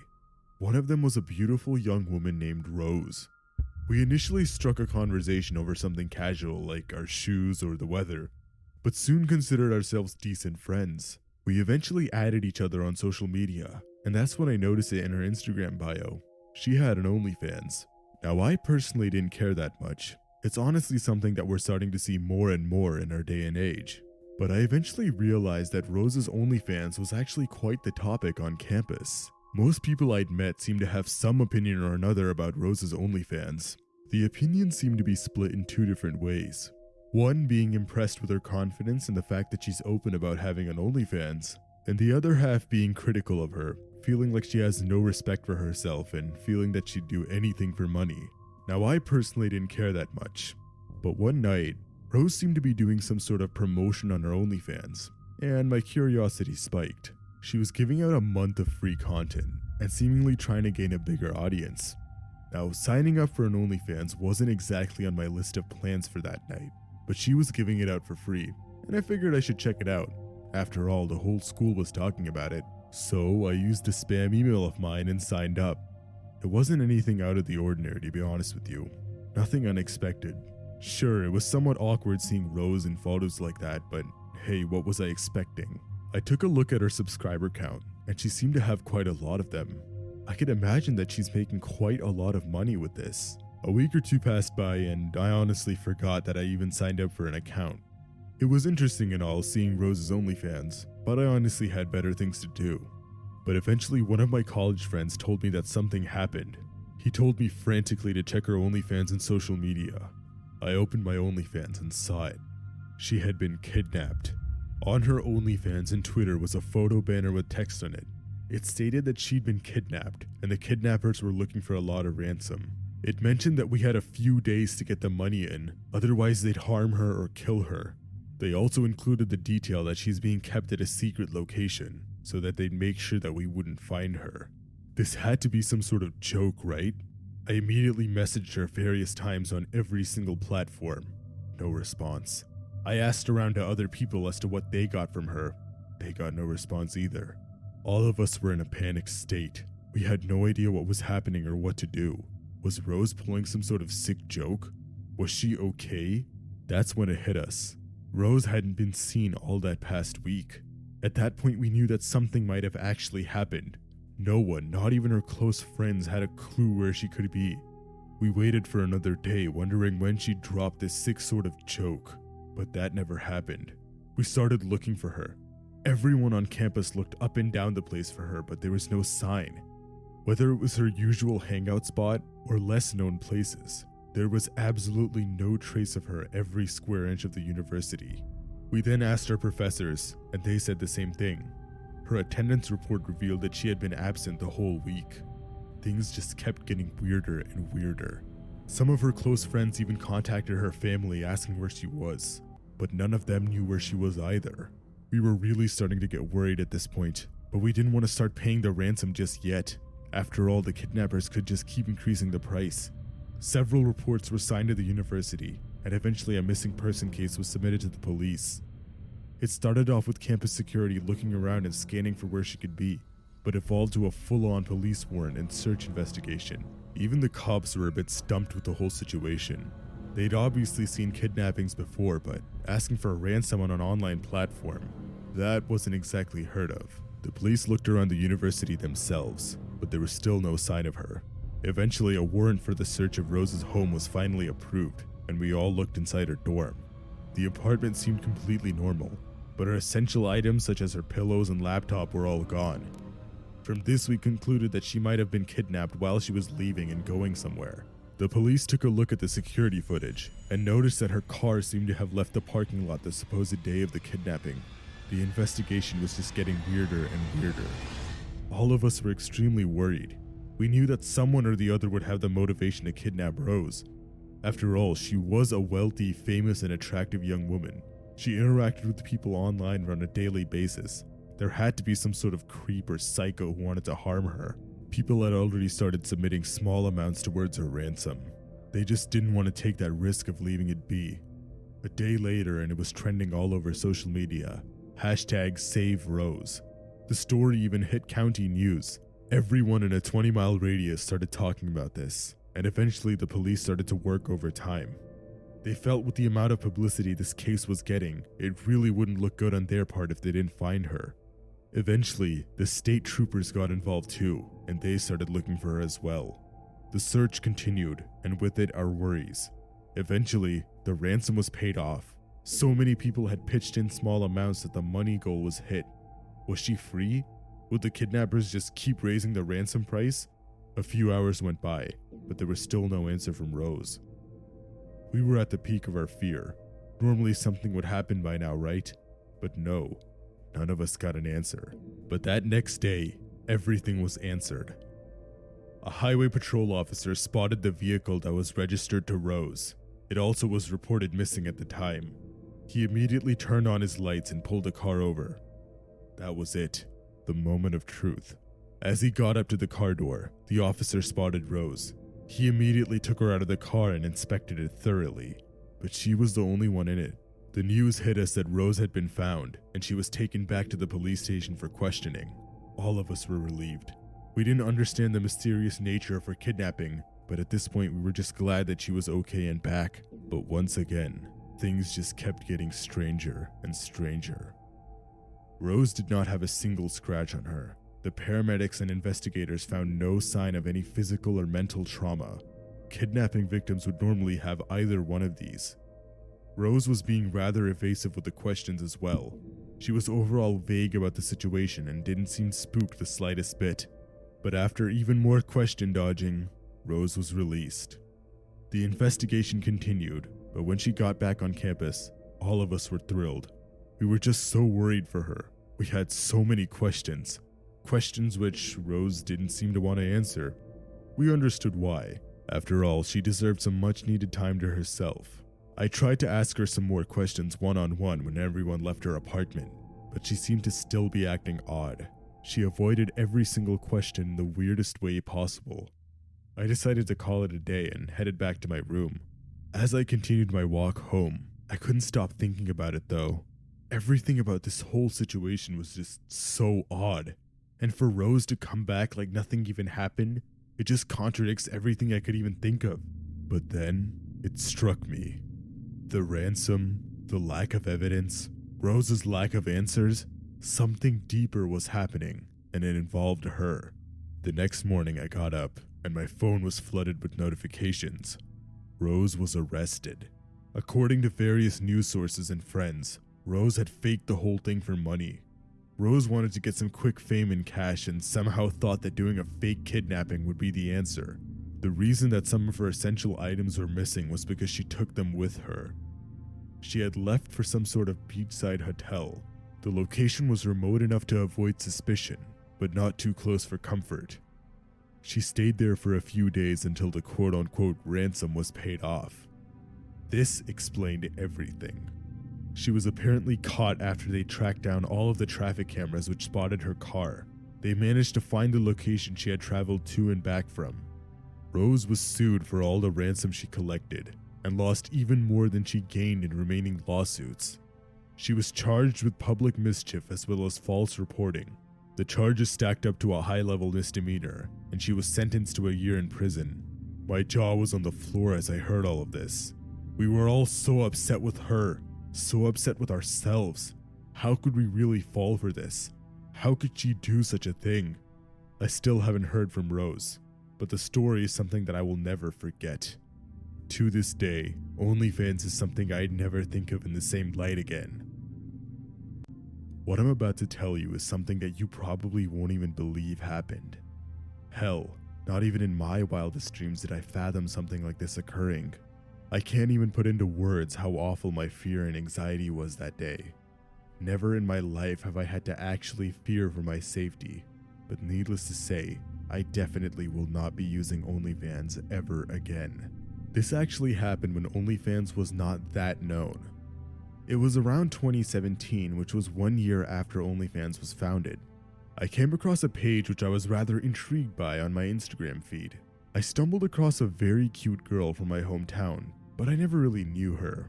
This was a time in my life where I was really introverted and rather socially awkward, so I had a lot of people added on my social media who I probably never even talked to. The only reason I even had Facebook and Instagram was to fit in as a college student. For reasons unknown, many very attractive women would always add me back on Instagram. I initially thought this was due to the fact that we had mutual friends or that I was just a very handsome man. But I eventually learned that following back was just a tactic to get more fame. It wasn't because of my charming looks. Now, I was the kind of guy that would constantly like and comment under many hot girls' posts on Instagram. Some would call me a simp. Whenever I got a reply or like back from one of these women, I would immediately go to the PayPal or Cash App in their bio and leave them a huge tip with a thank you note. For some reason back then, this was my ego booster. I'm not exactly proud of this behavior today, but keep in mind that I was a rather different person back then. The sad part was my social anxiety prevented me from even DMing those girls. I didn't even try to make small talk with them. As sad as it is, I honestly expected these women to just ask me out and start giving me attention with all these donations I gave them. So with all of this in mind, you could imagine I was rather thrilled to see a new link in one of my favorite girls' bios. I immediately opened it and I was pleased with what I saw. The website was called OnlyFans, and now I could just subscribe and see any girl I want undress without having to constantly pay them and annoy them in the DMs. Even though I just found out another new money pit, I felt like I'd won $1 million. So I did what I'd naturally do, and I subscribed. I wanted to believe that I was her first subscriber, and it really did seem like it at first. Initially, she seemed a bit shy. She wasn't showing much of her body, and obviously this upset me. I was expecting a lot more for my $15 a month. What she was posting seemed to be things that you could just post on Instagram. There was no nudity whatsoever, no nipples, no nothing. But me being the simp I am, I thought if I somehow just kept the subscription, she'd notice me and eventually text me first. A few months went by and things seemed relatively normal. She started posting some decent nude photos, but somehow I wanted to see more. Aside from college, I was working at Starbucks, and I put all of my money into donations for her. I somehow felt that she was the one. I really thought that we would just go out one day and become lovers. But one day, I found out that OnlyFans had a new feature. Now, you could DM your OnlyFans model and get more intimate photos. All you had to do was make a photo request and they'd send a link with the payment. I was delighted. Now, I could get more intimate content, more than just nudes. So I mustered all the strength I could to text her, and I did. After all, getting some nudes was a good enough excuse to talk. I was shaking like never before. I really didn't know what to expect. But after a few minutes, she replied. We eventually started to actually get to know each other. I couldn't believe it. It was actually happening. It started off with her sending a few nude photos for about $100, but then asked me if I'm from the same city as her. After looking up my profile on Instagram with the same username, which happened to be my full name unfortunately, she realized that she had come across me a few times in public before. I was sweating and almost gave myself an anxiety attack. I didn't want her to find out who I am. Normally online, I'd give myself a name like one of my favorite video game characters, but this time, my browser automatically filled in my real first and last name, and I hit continue. I struggled to think of what to say.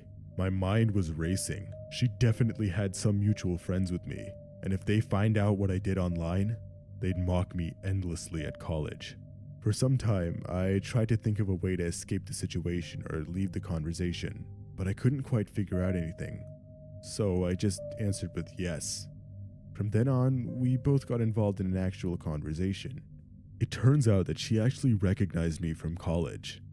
She had seen me in person various times, and it turns out that one of her friends actually lives on the campus. We seem to have a lot in common, and we even realized that we were in the same place at the same time many times. We just never noticed each other.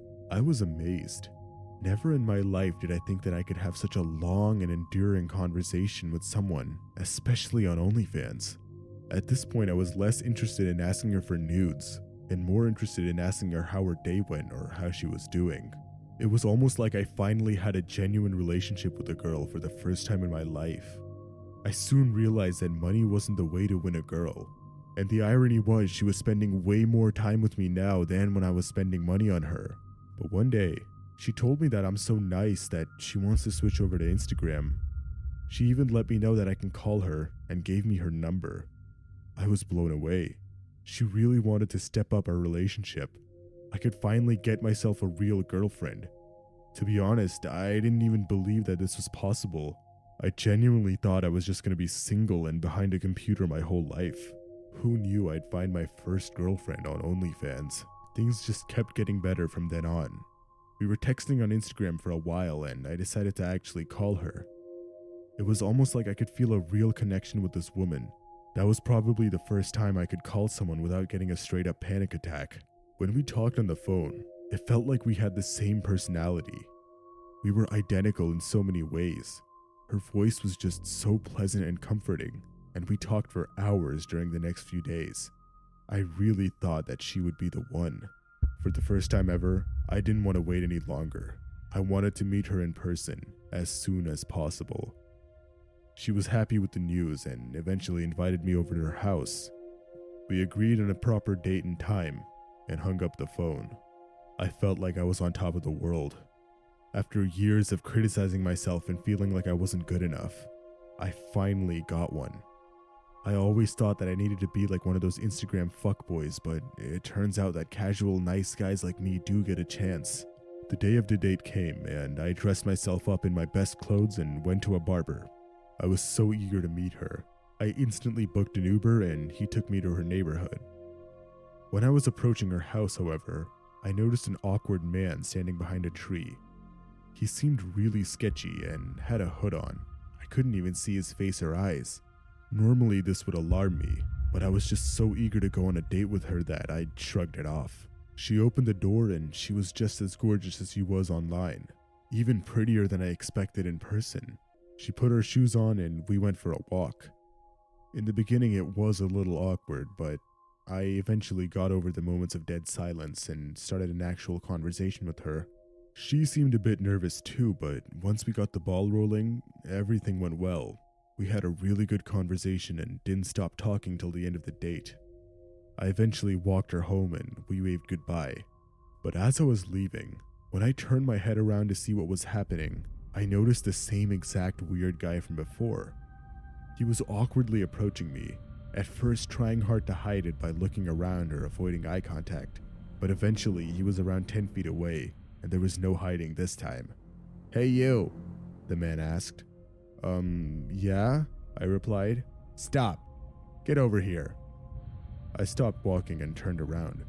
Then he said, "Who are you to her?" Who am I to her?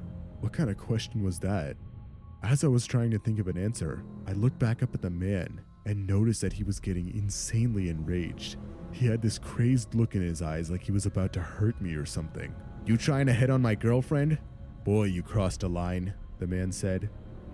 "What? I'm sorry, I think you're mistaking me for someone else. I really don't know what to say," I replied nervously. I started slowly backing away with my arm pushed out in front of me just for protection. I looked down at his hands and he had them both inside his hoodie front pocket. I saw his facial expression change from enraged to even more furious. He started breathing heavily and clenched his teeth in anger. "You shouldn't have come here," the man said. He then pulled out a gun from his front pocket and started firing it at me. I just fell on the sidewalk. I was in so much shock that I couldn't even feel any pain or take a breath. I just stared at him bluntly, adrenaline pumping through every ounce of my body. He then looked around and took off. After a few seconds, I let out a big, delayed scream. The adrenaline subsided and I felt like the worst pain in my life. I glanced around and I saw 2 big holes in the front of my knees. He shot me through both of my legs. I curled up in pain and started to black out. I was slowly drifting away and I completely lost consciousness. I woke up in the hospital, still in disbelief of what happened. My mom was sitting on a chair next to my bed asleep. She woke up quickly with a big smile and tears on her face. She explained to me what happened. One of the neighbors heard the gunshots and then spotted me in a puddle of blood. The guy that shot me had been taken into custody a few hours later. I had a few operations, but she told me that I would eventually walk after a long amount of time. I was devastated. I cried a lot that day. I asked myself why this could even happen. Why me? I could still feel the stabbing pain in my legs. It was unbearable. I couldn't sleep for the next few days. I could still feel the holes inside my knees, the bullets going into my leg. It was the worst pain of my life. I could barely move. That same day, I got a text from the girl I went on a date with, and it explained everything. The man was a subscriber to her OnlyFans like me. He also liked her and followed her on all social media. The only difference was the man was severely mentally ill, and he genuinely believed that she was his girlfriend. He often stalked her around town and somehow managed to track down her house. He was hiding there daily behind the trees and bushes, making sure no one else would come to her house. She didn't even know this until the cops brought out the neighbor's security camera footage. He really believed in some sort of imaginary relationship and really thought that she was cheating on him by going out with me. After a few months, my health got a bit better and I gained my knee strength a bit back. According to the doctors, my legs would never be the same. The medics said that the human body rarely recovers completely from gunshot wounds, and that I probably would never be able to run or be able to do any heavy activity on my legs for the rest of my life. I lost contact with the girl shortly after that. There was too many emotions tied with her, and there was no way I'm letting something like this happen again to me. She didn't seem to want to delete her OnlyFans account either, so both of us went our separate ways. I still don't know what happened to that man who shot me. Part of me feels bad for him and his condition, but the other half of me wants him to spend years in prison. I will never forgive him for the permanent damage to my legs. And that was the last time I ever went on OnlyFans. My name is Chris, and this story happened about 2 years ago in September. I was 15 years old and had at the time started a new school. I was there for about 2 weeks and I had yet to make any friends. There was another new student that started. His name was Caleb. He was a bit socially awkward, but we started talking, hanging out together, and soon became friends. We both had something in common in being the new kids at school. I hung out with Caleb at school a few times during the weekends. The more time I spent with this dude, Caleb, the more uncomfortable I became around him. He would always speak about strange or depressing topics. He would ask me things like how I will kill somebody and get away with it. Every weird question he asked me, he would then tell me in great length and detail what he would do in that situation. It was like he thought about this stuff all the time. One weekend I went to Caleb's house for a sleepover. When I arrived at Caleb's house, he was home alone. Caleb never spoke about his mom, and he told me that his dad was always working late and he wouldn't see him until the morning time. So we ordered pizza, played video games, and watched movies until late at night. I remember looking at the time and I saw it was 2:40 a.m. I said I was tired and I told Caleb I wanted to go to sleep. So I went downstairs because I would be sleeping on a fold-out couch and Caleb would be sleeping in his room. It took some time for me to fall asleep because Caleb kept me awake by walking around upstairs and switching the lights on and off. I remember having an awful dream that I was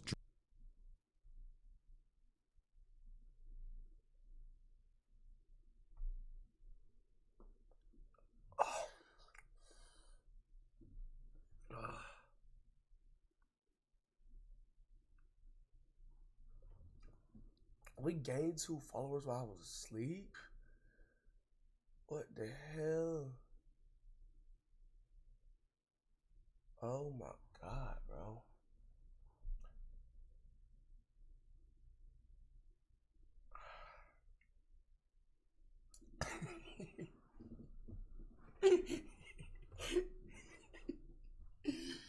Hey, look, bro. I was not listening, bro. My black ass cannot do it, bro. Listen, that's it. This shit is hard, bro.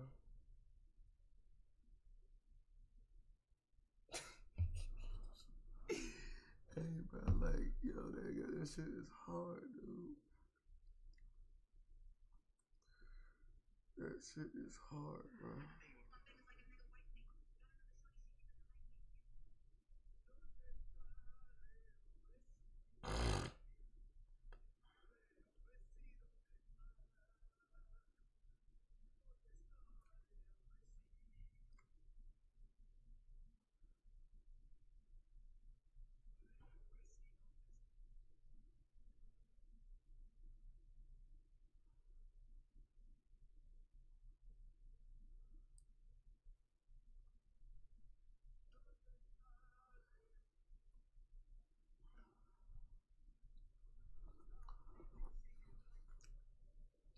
Oh my god, chat, I'm about to fall back asleep, bro. I'm about to fall back asleep, dude. Oh my god, I couldn't help myself, bro. 45 minutes ago, 30 minutes ago, chat. I'm tired as fuck, man. Damn.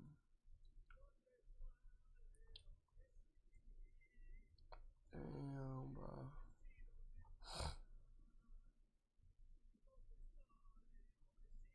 Oh, I tell you what, I tell you. They don't want to know what's going to go on in this world. Oh, shit. Oh my god, I'm gonna pee, bro.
Chat, I ain't gonna lie, bro.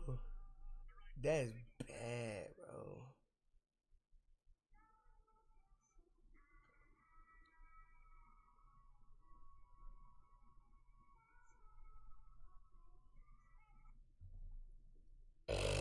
Hey, bro.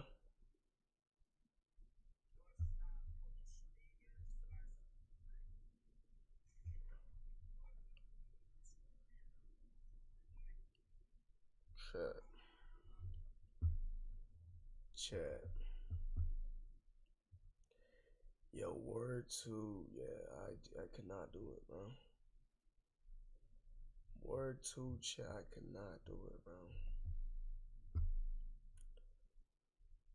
Couldn't do it, bro. Only reason why, chat, you gotta understand, bro.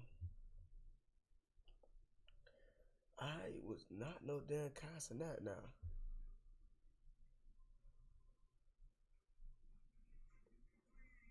Oh, yo.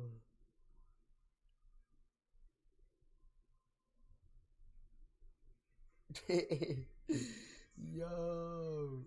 Chat, look.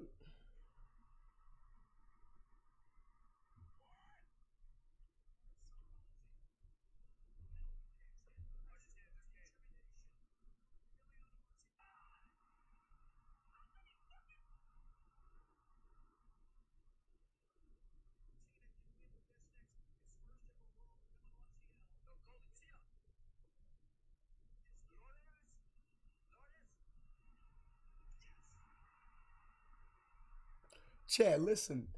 Okay, give me like another 2 hours, please, bro. I need another 2 hours, bro.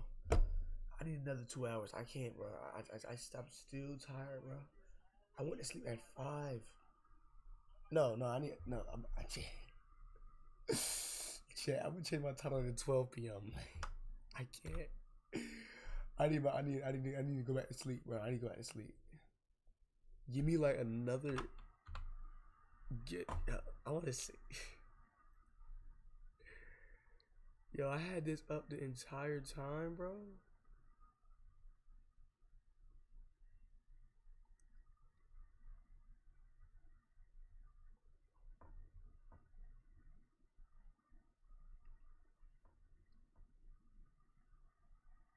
$16 fucking hours, bro. What was I doing while I was asleep? You betcha! That's money! The order you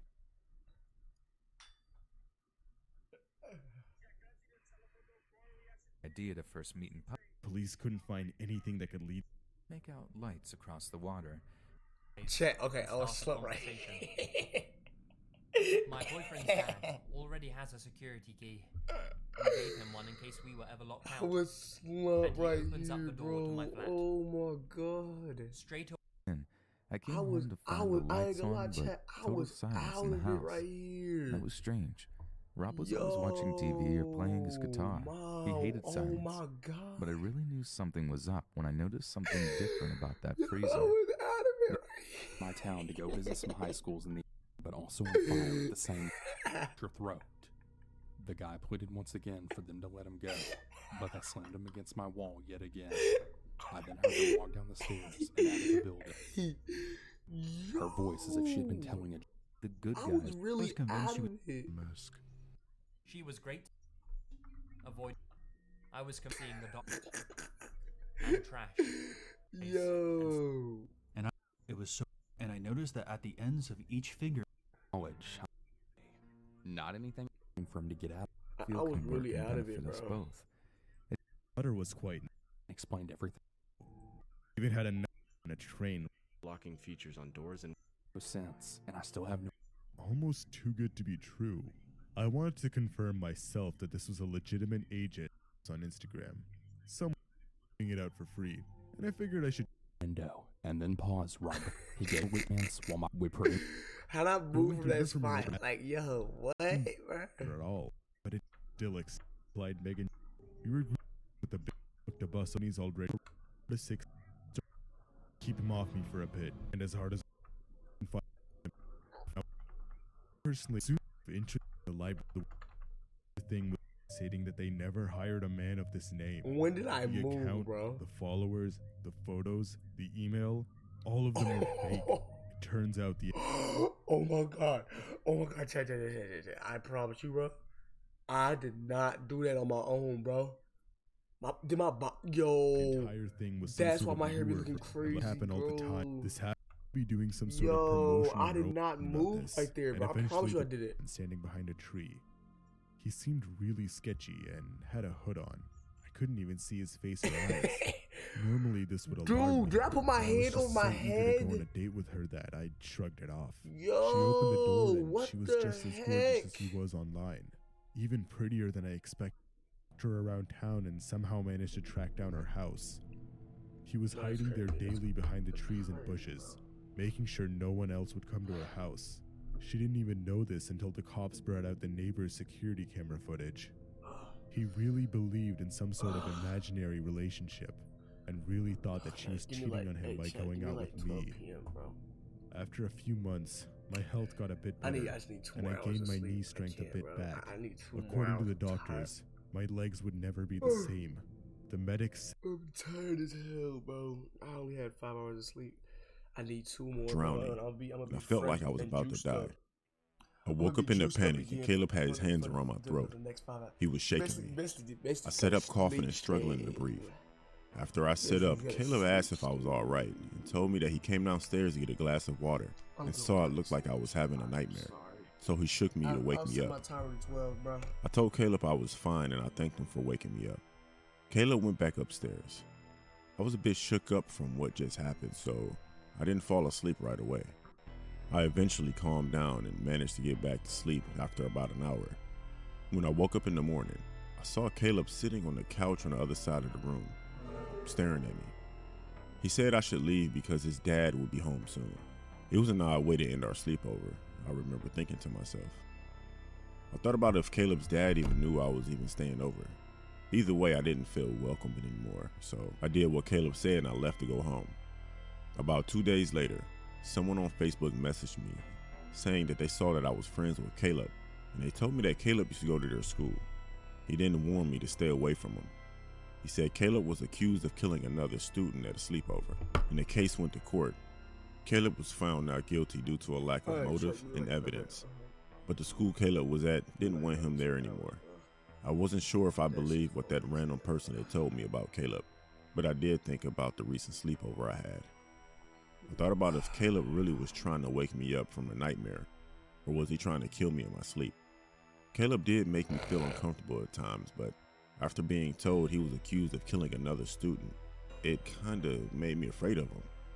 I decided not to spend so much time with Caleb after that, and only hung out with him in school. About 2 months later, he moved away, and I eventually lost contact with him, until a few years later. I saw something on Facebook about a murder in another town. I saw Caleb's picture and I read about what happened. Caleb managed to get a girlfriend, and one day he went to her house to spend time with her while she was babysitting her brother. While Caleb was there, his girlfriend fell asleep as he played video games with her younger brother. She woke up to a woman screaming. That woman was her mother. Caleb's girlfriend went downstairs, saw her mother on her knees screaming. She then looked over at the game area where her brother and Caleb were. At least she thought Caleb was there. What she saw was horrifying. Her brother was laying on his back. Blood was everywhere. But that wasn't the worst of it. His head was missing and Caleb wasn't anywhere to be found. They immediately called the cops, and Caleb was actually caught roaming the streets with blood all over him, including his mouth. Caleb confessed to killing the little boy, but he also confessed to eating parts of him. One thing that they never found was his head. Caleb doesn't remember. Well, at least that's what he told the police.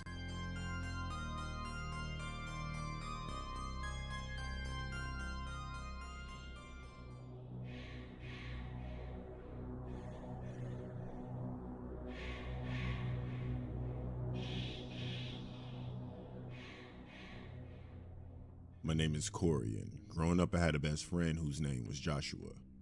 I used to have sleepovers at Joshua's house quite often, and in the warmer months, we would have campouts out in his back garden.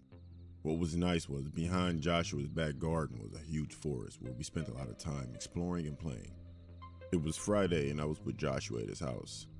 His mom said dinner wouldn't be ready for another 45 minutes, so he suggested that we went outside and played with Joshua's new walkie-talkies.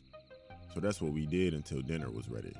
Later that night, we were in Joshua's treehouse playing board games. His parents had already said goodnight to us. As we were playing board games, I heard a crackling static noise. I asked Joshua what that noise was, and he said it's just a walkie-talkie. He said it's probably Doug. I asked, who the hell is Doug? Joshua told me it was this guy that he met out in the woods, and he seemed really cool. Joshua had given him a walkie-talkie, and they speak sometimes at night. I asked Joshua if Doug went to our school. He said he didn't think Doug even went to school. Joshua turned up the walkie-talkie and replied to Doug. Now, when I first heard Doug's voice, he didn't sound like no kid. He did not sound our age at all. Doug asked if Joshua wanted to go with him to check out his gaming room. I asked Joshua what he meant by gaming room. He told me that Doug keeps asking him to go to his house with him. Joshua told me that Doug doesn't really take no for an answer and usually has to just turn off the walkie-talkie. He replied back to Doug saying he can't go with him because he's in his treehouse and was about to go to sleep. Joshua then turned off the walkie-talkie. We spent the rest of the night trading Yu-Gi-Oh cards, playing games before we went to sleep. I don't know why, but I woke up in the middle of the night. I saw a light shining in the treehouse. I thought Joshua was awake reading comics, but when I looked at him, he was asleep. The light was coming from outside. I looked out the window of the treehouse, and I saw a figure standing at the edge of the forest, shining a flashlight up in the treehouse. They switched it off when they noticed me, pulled up their pants from around their ankles, and ran back in the forest. I woke Joshua up and I told him someone was outside watching us. Joshua suggested that we go inside the house, and I agreed. The next morning, we told Joshua's parents that we slept inside the house because I saw someone in the forest.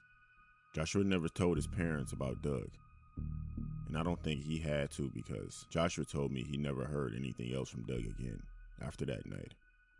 Joshua and I both think that Doug was in the forest watching a treehouse that night. We both thought of many different theories of what he was planning to do, and honestly, none of those were actually good. I'm glad he never came up there.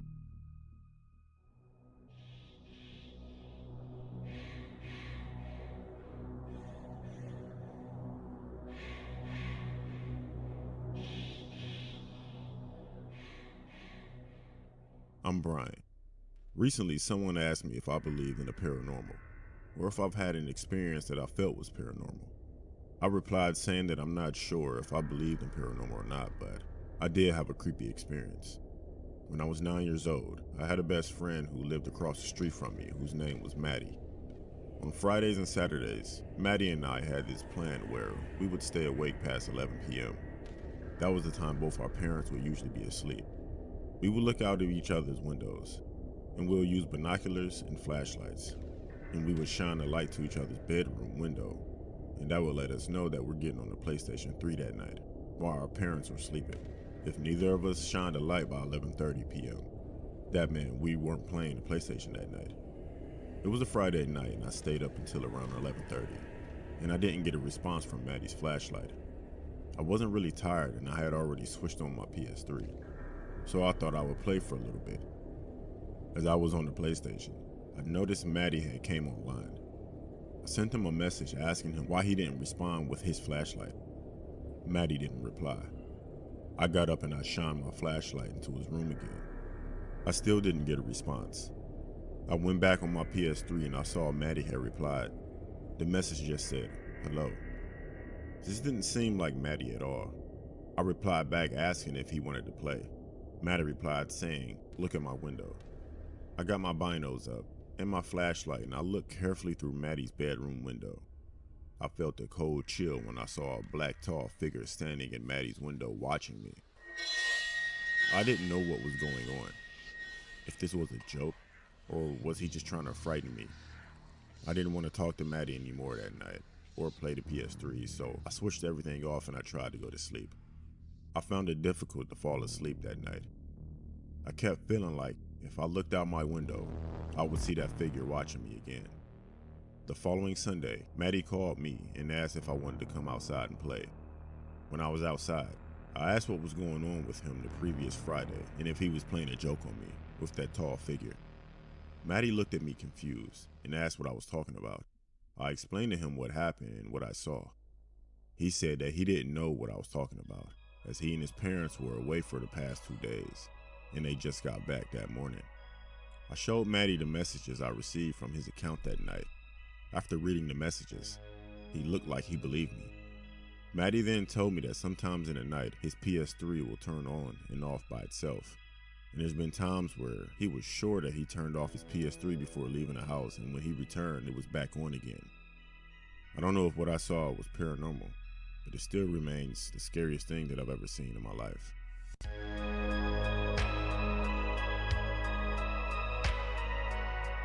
Each year, me and one of my closest friends, who we'll call Dane, go down to visit his grandparents at their cabin in a nice, small, peaceful town in the North Georgia mountains.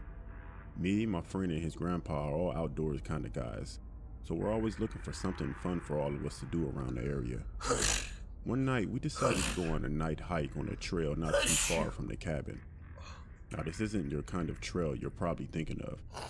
It really is a gravel dirt road, but a lot of hunters, campers, motorbikers, and backpackers use it.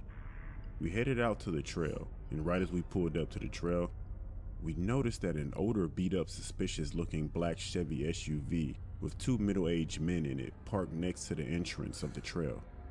Now, even though this is a safe area, drug deals and other kinds of sketchy activity can occur deep in these woods. So we avoided going on that trail, and we decided to head down to another trail about a half a mile down the road. We pulled about 50 or so feet into a trail that was just outside of view from the road. We parked the truck, got out, and started our hike. Our hike was off to a great start until we got a mile in, when we started to hear a dog bark from probably about 300 feet away. We decided to keep going, but the dog just would not stop barking. And we didn't know if the dog was on a leash or not and could come attack us, so we decided to turn around and we headed back. When we were about 1,000 feet away from the truck, we could see a car sitting behind my friend's grandpa's truck running with the headlights on.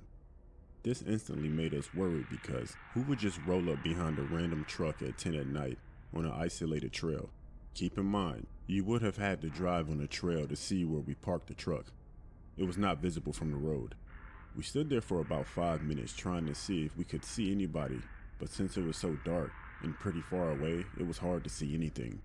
Fortunately for us, there was a pretty large tree next to the trail we were able to stand behind, so there was no way these guys could see us from where they were at. My friend's grandpa took these night vision binoculars out and get a better look, but it was still not much help. We decided just to stand there and wait for them to turn around and leave because there was no chance that we were about to go back and walk next to a random car with potential bad people in it sitting behind our truck. After about 10 minutes of just standing there, to my absolute horror, the car drives around the truck and it starts to head down the trail in our direction. As fast as we could, we climbed up this hill right next to us and hid behind a log that was sitting up on top. A few seconds later, the same beat-up black Chevy SUV we saw outside the other trail we were originally supposed to hike on comes driving down, and it went right by where we were 15 seconds ago. The car had its windows rolled down and started to slow down as it drove past us. Me, my friend, and his grandpa were terrified and our hearts were pounding out of our chests. And we were scared these guys would stop and sit there, or even worse, get out and start looking for us. Fortunately, the car just kept driving and never stopped. As soon as the car was out of sight, we got out of our hiding spot, booked it back to the truck, and got the hell out of there. I know this may not be as scary as some others, but it was definitely pretty frightening for us. We don't know who those guys were and what they wanted.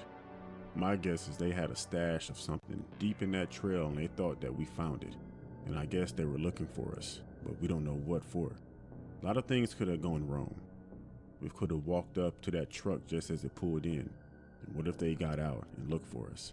What if they slashed the tires on the truck? Or what if they turned their headlights off and just sat there waiting for us to come back?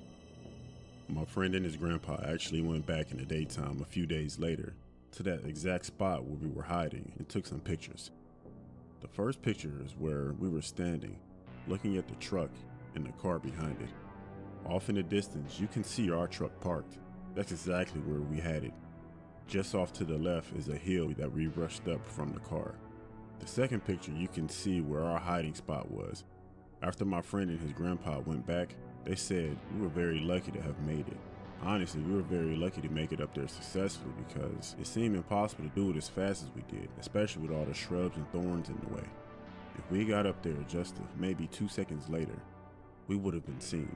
And I can only imagine what could have happened if we didn't make it up that hill and if those guys saw us.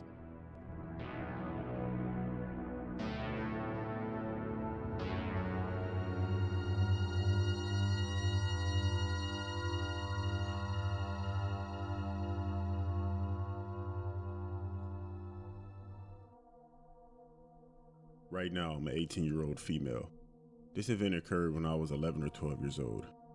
I still remember the day, December 1st. This is what led to my parents and I to have to get an alarm installed. One day, my dad and I were home. I was in the living room watching Drake and Josh's Christmas special. Yeah, I remember exactly what I was watching. My dad was in the shower.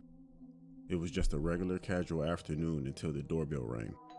I paused the movie because, for me personally, we always lower the volume or pause the film when we have an unexpected guest. I was taught well enough to not open a door for anybody. If it was someone I knew that my parents told in advance, I would have opened the door, but this day, it was an unexpected guest. After I paused the movie, I ran to my room to look out the window to see who was at the door. My bedroom window is literally right next to the front door, so I can easily see who's there. But at the same time, it's easy enough to get caught. So I slightly pulled down the blinds, not giving away my position, and saw two black women standing there. After seeing them, I shrugged it off. I was thinking maybe they're promoting or selling something. I walked back to the couch and I waited a few more minutes. While I continued to watch the movie for the next few minutes, my heart dropped at what I saw at the back door. It was the two women, just standing there. I sat there frozen and unaware of what to do. Thankfully, my dad just finished showering and was entering the living room at the same time. He yelled, "Hey!" before running after them. Of course, they ran off, and my dad tried his best to capture the two women, but he couldn't catch them. A few seconds later, I heard tires screeching, which I assumed was their car. I wasn't entirely sure if it was just the two of them alone or if they had someone else in the car waiting for them. Whatever the case may be, we didn't encounter them again. I had no idea what their intentions were in the first place. Were they there to potentially rob us, kill us? Probably not, because I didn't see anything. No weapon, nothing. Anyways, I'm just glad that my dad and I are safe, as well as the household. We told my mom when she got home from work later that night. About a week or two later, we had an alarm system installed. The question still roams around my head when I think about this event is, why? Why us? Anyways, I'm glad that all of it was over. And wherever they are, I hope they didn't continue their actions and change their behavior for the better.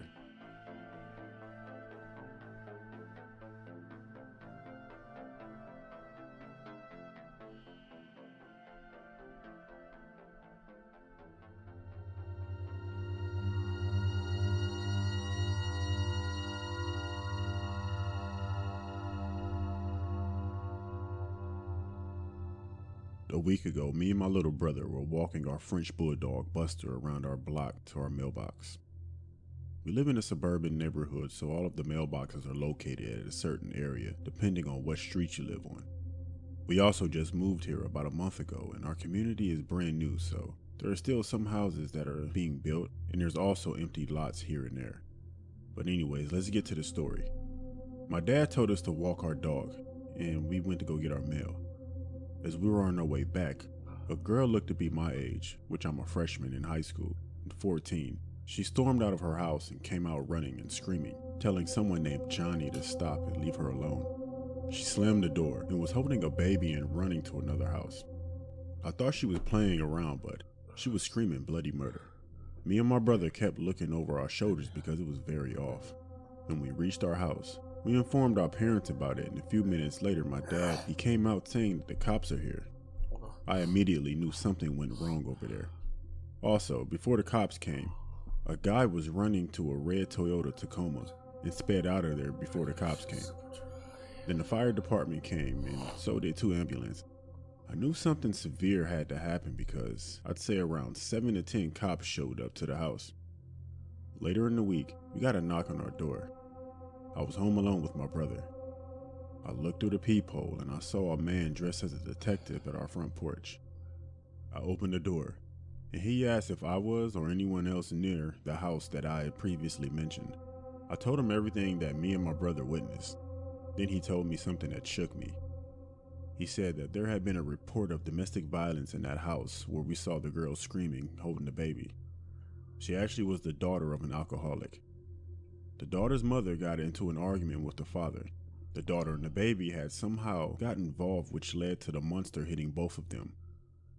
The reason why there were so many cops was due to the fact that the father drove off and he was claimed to be armed. A day later, the police discovered that he had took his own life at a power substation near us. The detective said that he was in the red Toyota Tacoma when he took his own life. Then I realized that was the same man that I saw sprinting to that red Toyota Tacoma. I'm still shocked about this because somebody took their life that I actually saw right before it happened. I hope that girl and that baby are okay because I haven't heard anything about them since.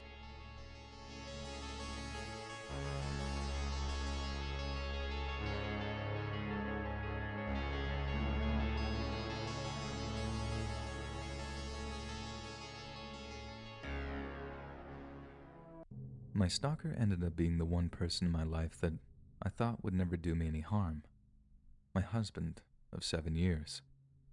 And let me tell you, he made my life absolute torture.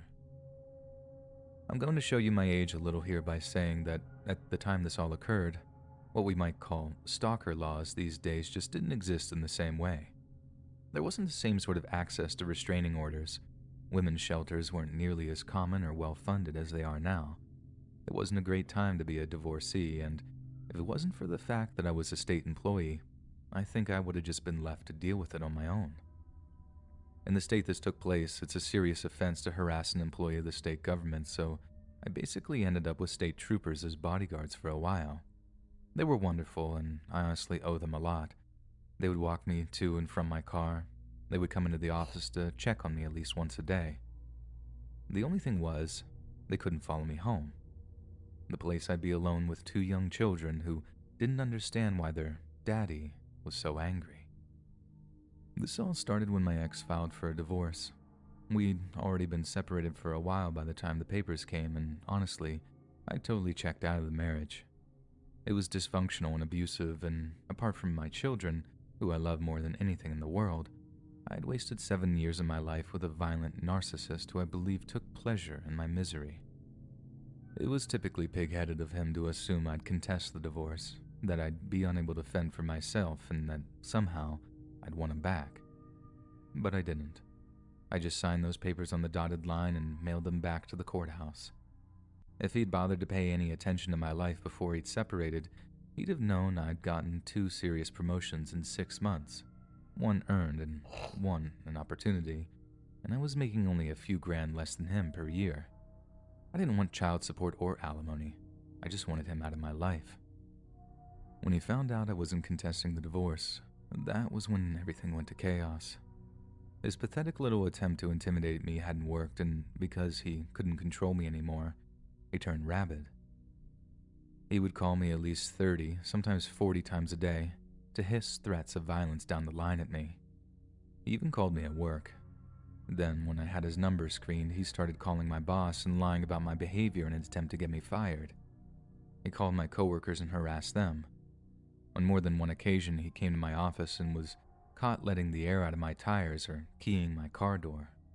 He called my family to threaten them as well, then tried to turn my children against me by playing the victim whenever he had custody. Things just got worse and worse and worse. He had my check garnished by telling the county's office that he was the custodial parent, which was a complete lie. Then, without even bothering to check with me or their school records, they just started deducting half my paycheck for child support. I had to take an entire day off of work that I definitely couldn't afford and drive many miles to straighten out this freaking mess that he'd caused. He also called my pastor to cry on his shoulder after making up a bunch of absolute nonsense about me. He was looking for allies. He was looking to alienate me from all those I cared about, and for a while, it actually kind of worked. It was utterly humiliating, and for a while I couldn't get any more than 3 or 4 hours of sleep a night, and that's if sleep came at all. The final straw came when he broke into my house one night and tortured me for 6 hours, all the while his own 2 children were screaming and crying in the next room. My whole face was so swollen that I was barely recognizable, and after he beat me half to death, he turned out to be so drunk that he actually fell asleep on what had been our marriage bed for 7 long years. Once he passed out, I silently slipped out of bed, then crept downstairs to call the police. He woke up to the sight of a cop spraying mace in his eyes, and God did it feel good to hear him scream.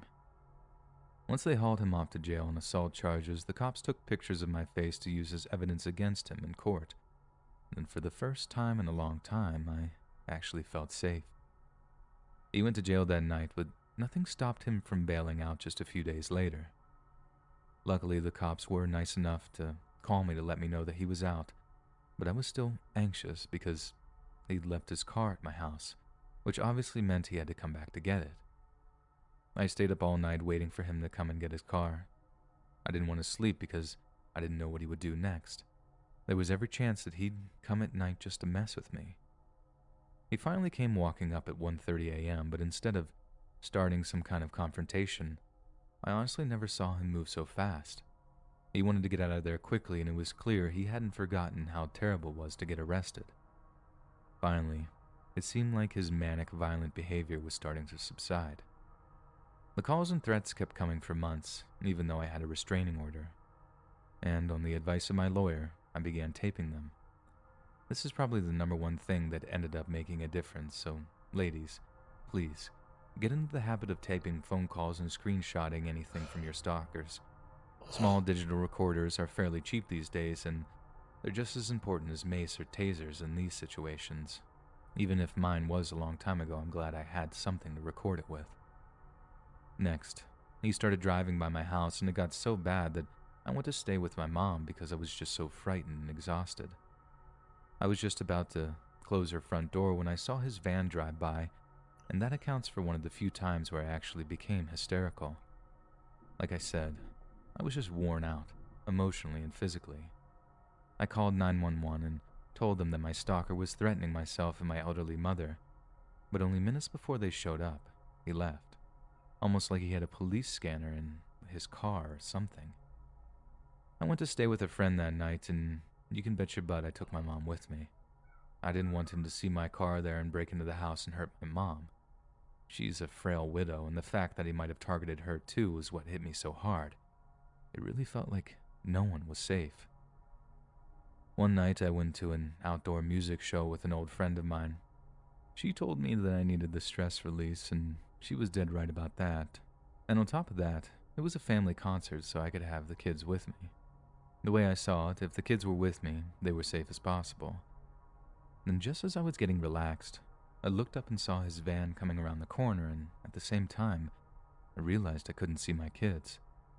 I can barely describe the kind of terror that gripped me in that moment. I spun around on the spot and saw that there were a bunch of kids playing in the grass nearby. I spotted my young son, but my 8-year-old daughter was nowhere to be seen. Naturally, I started calling her name as loud as I could, walking towards where the van was parked to make sure it wasn't my husband. That's when I saw him, drunk again. My daughter came running when she heard his voice, and she was just about to climb into the passenger seat when I caught her. She had no idea how trashed he was, and I think it says a lot that she was used to seeing him like that, how seeing him all red-eyed and slurring his words was like a normal thing for her by that point. I ran to the nearest phone booth, this was way before cell phones, to tell the cops that my ex-husband had just tried to kidnap his own children. I didn't realize how badly I was screaming into the phone because when I looked around, almost everybody at the concert was staring at me. The cops put an APB out on his van, but my nerves were fried, and that night was yet another that came and went without sleep. The next morning, my heroes, the state police, called me to tell me his van was now at his house. I jumped in my car and drove the 60 miles in half the normal time. When I got there, they had his house surrounded. A guy with a bullhorn was saying how they knew he was there because he answered the phone.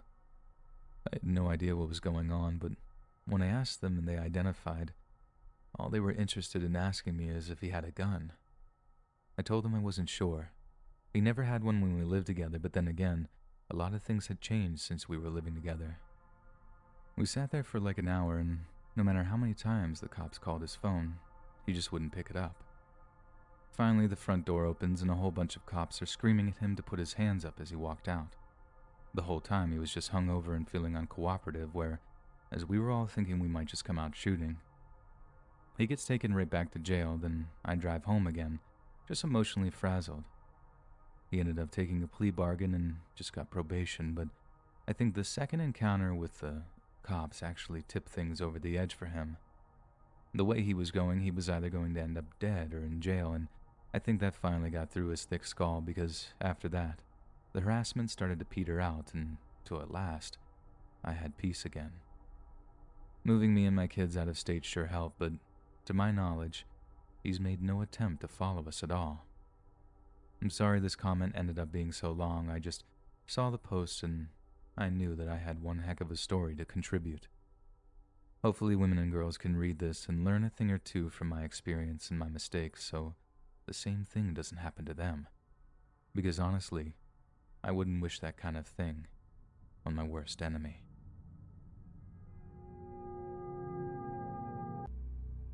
So this happened when I was in elementary school, and it was around 4th or 5th grade. I was really excited for the day because, of course, it was hat day, which is when you bring $1 and give it to the teacher and you can wear your hat for the day. So the day went pretty normal. Went to breakfast, had specials, went to class, etc. All that fun stuff. Now the best time of the day came around. Lunch. So I was really excited because we go to recess after lunch, but I was also super hungry. So anyways, I get in line, get my food, pay, and sit down with some of my friends. Probably about 20 minutes or so goes by, and I was done with my food and kind of just sitting there chatting with my friends. Well, another 10 minutes go by, and I'm starting to get a little worried because we're staying a little longer there than usual, so I decide to get up to ask a teacher what's going on. The teacher just said she's sorry, and she doesn't really know herself. Another 3 minutes go by, and the principal comes down and tells all the teachers to shut the cafeteria doors. Everyone's kind of freaking out a bit, but not a lot. They're just kind of confused on what's happening. The principal then comes in the cafeteria and then says, "Listen everyone, pay attention. We're going on a soft lockdown, So please, everyone stay in your seats and do not get up. Nobody is to be let out into the halls. And then she left. Around 20 more minutes go by, and everyone is still a little freaked out. Some people are even starting to cry. So I'm basically talking with friends and chatting with people around me, trying to keep my mind off of what's happening, when the teachers then start to close the blinds on all the windows. The intercom starts up again, and then says, "Look everyone, we're going on a hard lockdown. Stay where you are." Everyone is totally freaking out now. An hour goes by, and now half of the people are crying. I'm being a little dramatic bitch, and I basically start writing on a paper about if I don't make it out alive, I love you type things. And so I'm literally having like a mental breakdown while half of the place is crying. I decide to get up and ask the teacher what's going on, and what she then told me absolutely sent chills down my spine. There's people who are saying they're gonna start a school shooting. They're protesting outside the school, and police are outside as well. I literally just froze. I run back over to my seat and then tell all the people around me what's happening and just start hugging everyone, thinking this might be the last time that I'm ever going to see them or my parents again. After what feels like 100 hours, probably just one more hour in reality, and the intercom comes back on. They're saying that we're now on a soft lockdown again.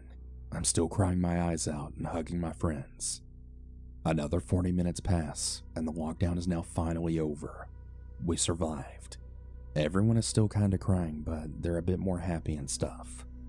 So it takes us about 20 minutes to get out of the cafeteria. We eventually get out, and everyone's moms and dads are there to pick them up.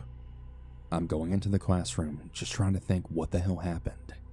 After about 30 or 40 minutes of waiting while crying, my mom finally shows up. I hugged her the tightest that I've ever hugged anyone in my life, and then went home. I was telling my mom what happened all the way home. I even later heard that they were apparently going to come back on Wednesday and then shoot up the school then. Well, as you can imagine, I didn't go to school that Wednesday. Yet nothing ever happened. I was still absolutely traumatized from this event. If you're the person that almost did this to us, I truly hope that we never meet. I really hope you burn in hell for traumatizing a 10-year-old girl who just wanted to wear a hat that day. You sick, awful fuck.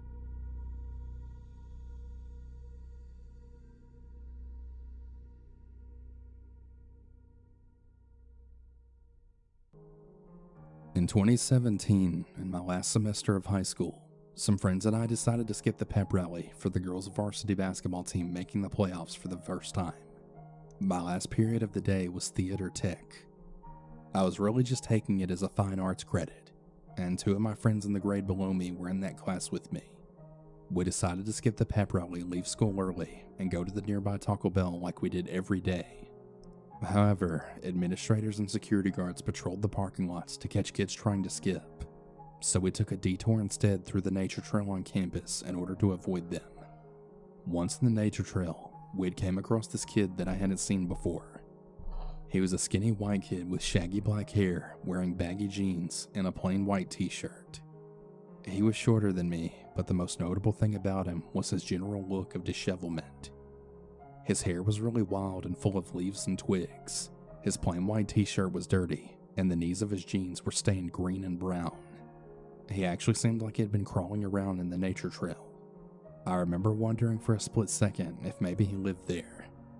When we came upon him, we were walking in one direction parallel to the school and to the back of the parking lot, and he was coming directly toward us.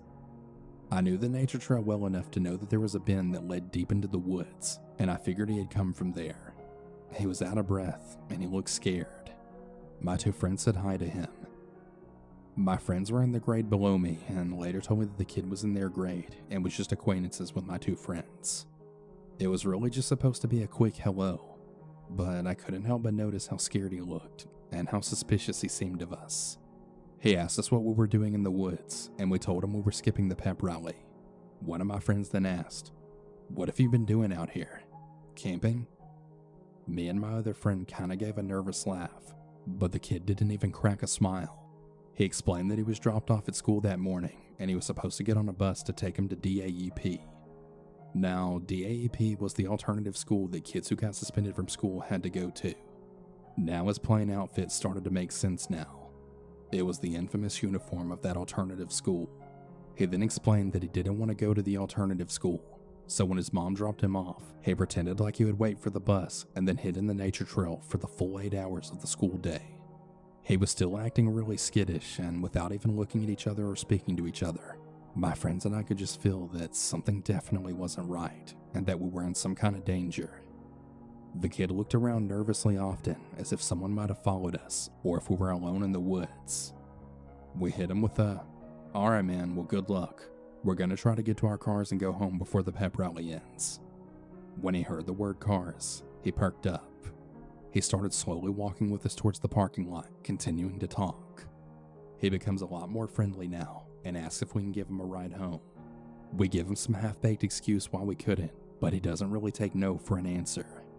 He tells us that people are going to start looking for him pretty soon and that he was going to be in a lot of trouble if he doesn't get out of there. We tell him that he'd probably be fine hiding there deep in the nature trail, but he then just tells us, "Nah man, you don't understand. I broke into a car at the fellowship." He pointed in the direction of the mega church that had a parking lot backed up to my school, then saying, "I took this." From his waistband, he then pulled out a handgun, and I felt sick to my stomach. I had never seen a real gun like that in real life. At this point, I really felt like I was in danger. Not just because he had produced a gun. I had never really been scared of them. More so that the entire interaction just felt really uneasy, and that the guy was already unsettling and desperate to begin with. One of my friends then very cautiously tells him that he should probably just ditch it and take off somewhere. And he just stood there staring at us for a really uncomfortable amount of time, his eyes meeting each of ours. I broke the silence by saying that we wouldn't tell anyone, but that we really had to go before the pep rally ended. And then my other stupid-ass friend, who had been virtually silent the entire time, then spoke up and said, "Yeah, and it's really best we're not around if they start looking for you for that," pointing to the handgun. His eyes narrowed once more, and he asked if one of us could take him home. This time, however, it felt more like a command. I've never really been a super brave person, but in that moment, I don't know why, I just blurted out, "Nah man, I'm good." And again, there was a really uncomfortable silence. Then he asked, "Before you leave, do you guys want to see something?" My first friend was kind of a hothead, and although he was really uncomfortable with the situation, he wasn't afraid of conflict, nor was I. My other friend, however, wasn't a fan of conflict, and would almost always de-escalate first. We all looked at each other, and me and my first friend kind of had an unspoken understanding, like if this was really going to happen, or if we were going to have to run or fight. My other friend was very visibly afraid. He asked, "What is it that you want to show us?" And before the kid could answer, my first friend then said, "We don't want to see it. We have to go." My first friend started briskly walking past the kid, and me and my other friend quickly followed. Within a few steps, we just started sprinting towards the parking lot. I decided to look back once we were about 50 steps away. As I looked back, he was still just standing there, watching us run. He put the gun back in his waistband before taking a small adjacent trail back deeper into the woods. By the time we made it to the parking lot, there were police everywhere. We were sweating out of breath and absolutely terrified from everything that happened. They ended up finding the kid within the next 10 minutes. Somehow in the chaos, nobody saw us exit the nature trail and into the parking lot. But since there were so many cops in the parking lot, we decided to just head back inside through another side door, only to find out that the door was locked. That's when an administrator had found us, brought us inside, and then shoved us into a classroom where we were able to talk with the others and find out what was going on. This is what we could piece together from what we learned. Turns out that the kid had skipped DAEP, hid in the nature trail, broke into a car at the church, and then stole a semi-automatic shotgun and handgun from the car. After stealing the guns, he texted his girlfriend, and he told her he was about to do something really terrible, and that whenever she saw his name on the news, she should turn off the TV. He told her explicitly that he was going to kill all the kids at school. She knew that he was supposed to be in DAEP, and she was so worried about the text that she contacted the police. DAEP went on lockdown until officers got a call from a guy at church that had 2 guns that had been stolen from his car behind the school, and that's when they put 2 and 2 together and caught him hiding in the woods. I guess when he saw me and my 2 friends in the nature trail, he quickly hid the shotgun, but just didn't have enough time to hide the pistol. That or he just didn't care enough to hide. Whatever the case, I'm just really glad me and my friends got out alive that day. Who the fuck really knows what could have happened if we actually gave them a ride or stayed behind with them. I'm 15 years old and currently in the 10th grade. Last year I was acting for one of my school's productions as I go to this really artsy school in my city, so the turnout was pretty good. I had played a really small part who basically explains the plot. Anyhow, after I was done with the scene, me and a couple of the other actors had decided to go backstage. Behind our stage was this hallway. Most of the actors would just chill and wait for their scenes there. At the end of the said hallway was a door that would lead outside. I was chatting with a friend of mine when there was a knock at the door. We all froze. One of the seniors named Jay had asked what it was. We all started to stare out of the window of the door into the pitch black. I began to walk towards the door with Jay right behind me, then telling me to let him go out. I didn't really know what to do at that point. I guess I just really wanted to impress the other actors. I opened the door and looked upon the field. A really cool breeze then hit me in the face. There was another actor there named Kai that stood behind me as I looked around the door. I couldn't see anyone though, so I shut the door. All of the other actors were scolding me for opening the door. Anyhow, right after the end of the night after the show had finished, I was waiting in the almost empty staff and student parking lot right outside for my mom to pick me up. I was listening to some music and looking around when I then saw something move right in the field. I turned my head to try and get a closer look of it, and I could have sworn that I saw two people hiding right under a tree. One was holding what had looked like a baseball bat, while the other just stood next to him. Once they had spotted me, I then yelled, "Hey, what are you doing over there?" They both then turned and then began to run towards me. I began to bang on the doors and was constantly looking right over my shoulder at the two of them. Luckily for me, one of the other actors had quickly opened the door, and I then ran inside and told her to shut it. She did, and then she began to ask me what was wrong, and I swear I could feel my stomach drop. Right at that moment, there was a loud bang on the door.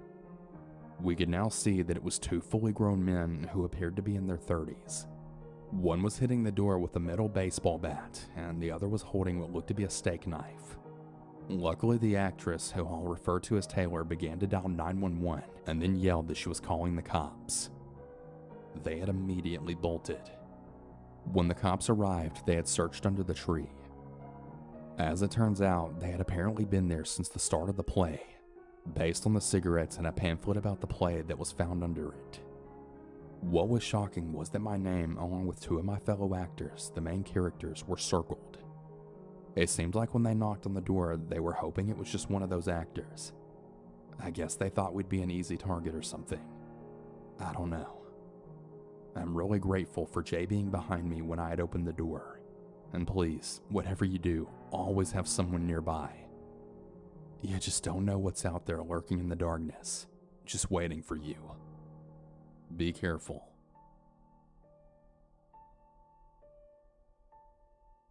I typically don't really like attention, yet since freshman year I've got nothing but admirers. It wasn't quite the dream though.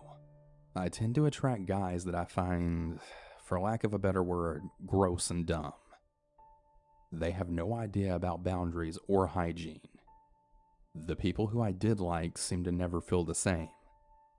This one boy really stands out like a sore thumb because I had once told this story in a YouTube video. However, I was urged to delete it because of some of the information I said. This started when I was around 14 to early 15 years old. For some quick context, I'm autistic and I use a classroom called BMC. The classroom was made for kids who needed help with emotional issues, such as anger or depression.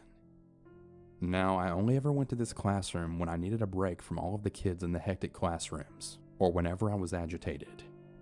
I never really talked to anyone in the classroom other than the staff. There were always at least 2 or 3 teachers in there to make sure none of these kids went too crazy. Some were really chill, but a lot of them were really crazy and hyper. I, most of the time, just listened to music while working. Because of this, I was shut off from the craziness and kind of just in my own little world. One day though, one of these kids who we'll call Jack came out to my spot on the bus stop. I ride the special need bus because the regular ones are typically just a little too crazy or crowded for me. But the bus that I usually rode parked at the furthest end of the bus loop. So I normally just wait by the trees nearby while listening to music and singing. That's when who we'll call Jack then came up to me. I was kind of surprised. He said that he had a crush on me despite us never even talking prior to this point. That was one warning sign I ignored. The second was that he asked if I wanted to go to prom with him. He was a senior. What made it even worse was that when my bus finally showed, I gave him my number and told him bye. What he said back to me, well, made me want to vomit. He then said with no hesitations whatsoever, "I love you." I'm not kidding. The literal minute that I sit down on the bus, he then starts spamming me with texts. At one point I even muted his texts and they'd still blow up my phone. Eventually I told my parents and the BMC manager what he was doing to me. They told me that he was 18 and that what he was doing could be considered illegal. I immediately blocked him on every single platform I owned. I really thought that would be the end of it, but sadly not. He would occasionally try and talk to me yet again. At first, I tried to be nice about rejecting him, but by the third or fourth time, I just grew sick of it. I told him that if he kept it up, I was going to tell my parents and they would go to the police. He finally left me alone for a long time after that. This entire experience really taught me to trust my gut because he was literally trying to date a 14-year-old girl. I really hope that this tells you that no matter what, it's always okay to listen to your gut. Otherwise, you could end up in a very scary or really uncomfortable scenario.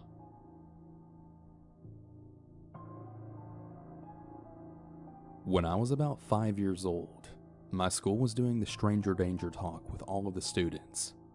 Things like don't talk to strangers, if a car follows you, walk further back on the sidewalk and then walk the opposite way where the car is facing, and how to get someone's turn signal to go off if you're in their trunk.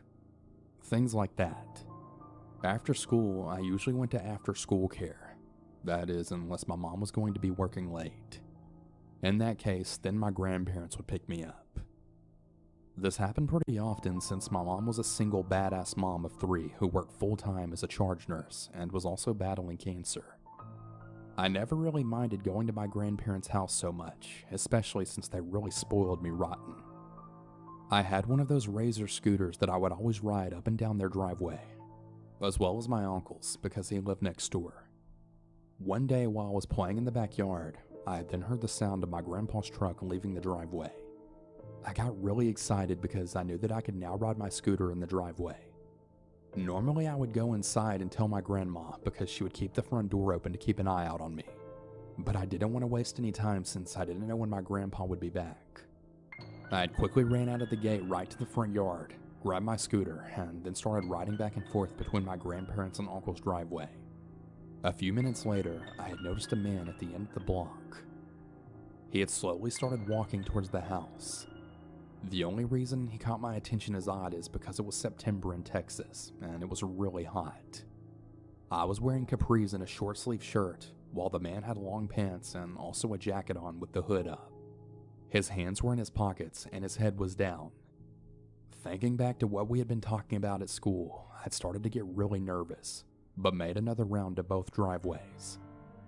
The man had started walking faster now. I tried to justify it by thinking that maybe he'd been friends with my uncle or something. I mean, that really could have been a possibility. This time, I had only went up and down my grandparents' driveway, not my uncle's. The man was at the end of my uncle's driveway and started cutting across the grass heading directly for me. I threw my scooter to the ground and ran for the backyard. Once I was in the backyard, I grabbed my dog and ran in the house. Because I guess in my 5-year-old mind, I was worried that my dog would get stolen by this man. Once I got inside, I had ran to my grandma who was sitting on the couch. I asked her to go check if there was a man outside. She looked out the window and she said yes, that he's walking the other way. I didn't tell her what happened in fear that I would get in trouble for not telling her I was out in the front yard in the first place. I'm so glad that our school talked to us about strangers, because I honestly don't know if I would have reacted the same way without their talk. It took me a couple of months to be comfortable playing outside again, even in the backyard. When I did make an attempt to play out in the front, I decided to stay hidden in between my grandparents' and uncle's homes. One day while I was building a fort, I had noticed a car that was passing by my grandparents' house. It then slammed its brakes right in front of their house. I looked over and I noticed about 2 men right in the front of the car pointing at me. I took off for the backyard and then heard the car then pull out. I don't really know if they had bad intentions or not, or maybe just wondering what I was doing. But that happening, along with the creepy man, was enough to terrify me into not playing outside for the next 2 years. For a 5-year-old kid, I was terrified. My biggest mistake in high school was agreeing to take a AP physics class with the seniors. I was a rising sophomore at the time, so when I walked into a class with kids much older than I was, my teacher sat me next to the only other person there that was close to my age. He was a freshman and his name was Josh. Josh was one of those people who gave off weird vibes. He had a sloppily shaven head, empty eyes, and ate warm Skittles in class. He was short, but mean-looking, and the instant I sat down next to him, my teacher ordered us to exchange numbers and tried to make us start talking. For some reason, I really did not want to talk to him. I wasn't trying to be a a-hole, but he just scared me. Sitting next to him felt like what I can only describe as sitting next to a hungry dog while you're holding a piece of chicken. It felt like any second he would jump on me, even though he was a good 6 inches shorter than me. It really freaked me out that he had my phone number and name, even though I didn't know the kid. I had a feeling that him knowing literally anything about me was not good. Luckily, he didn't talk to me for over a week, and after some time, I thought I was just being over-judgmental, and he was just a socially awkward kid. One day, about 3 weeks later, after I started the class with him, he talked to me. He asked something like, "You're the girl that drives the F-150, right?" And reluctantly, I said, "Yeah." He then told me that cars were a hobby of his, and he had seen me driving and liked my truck.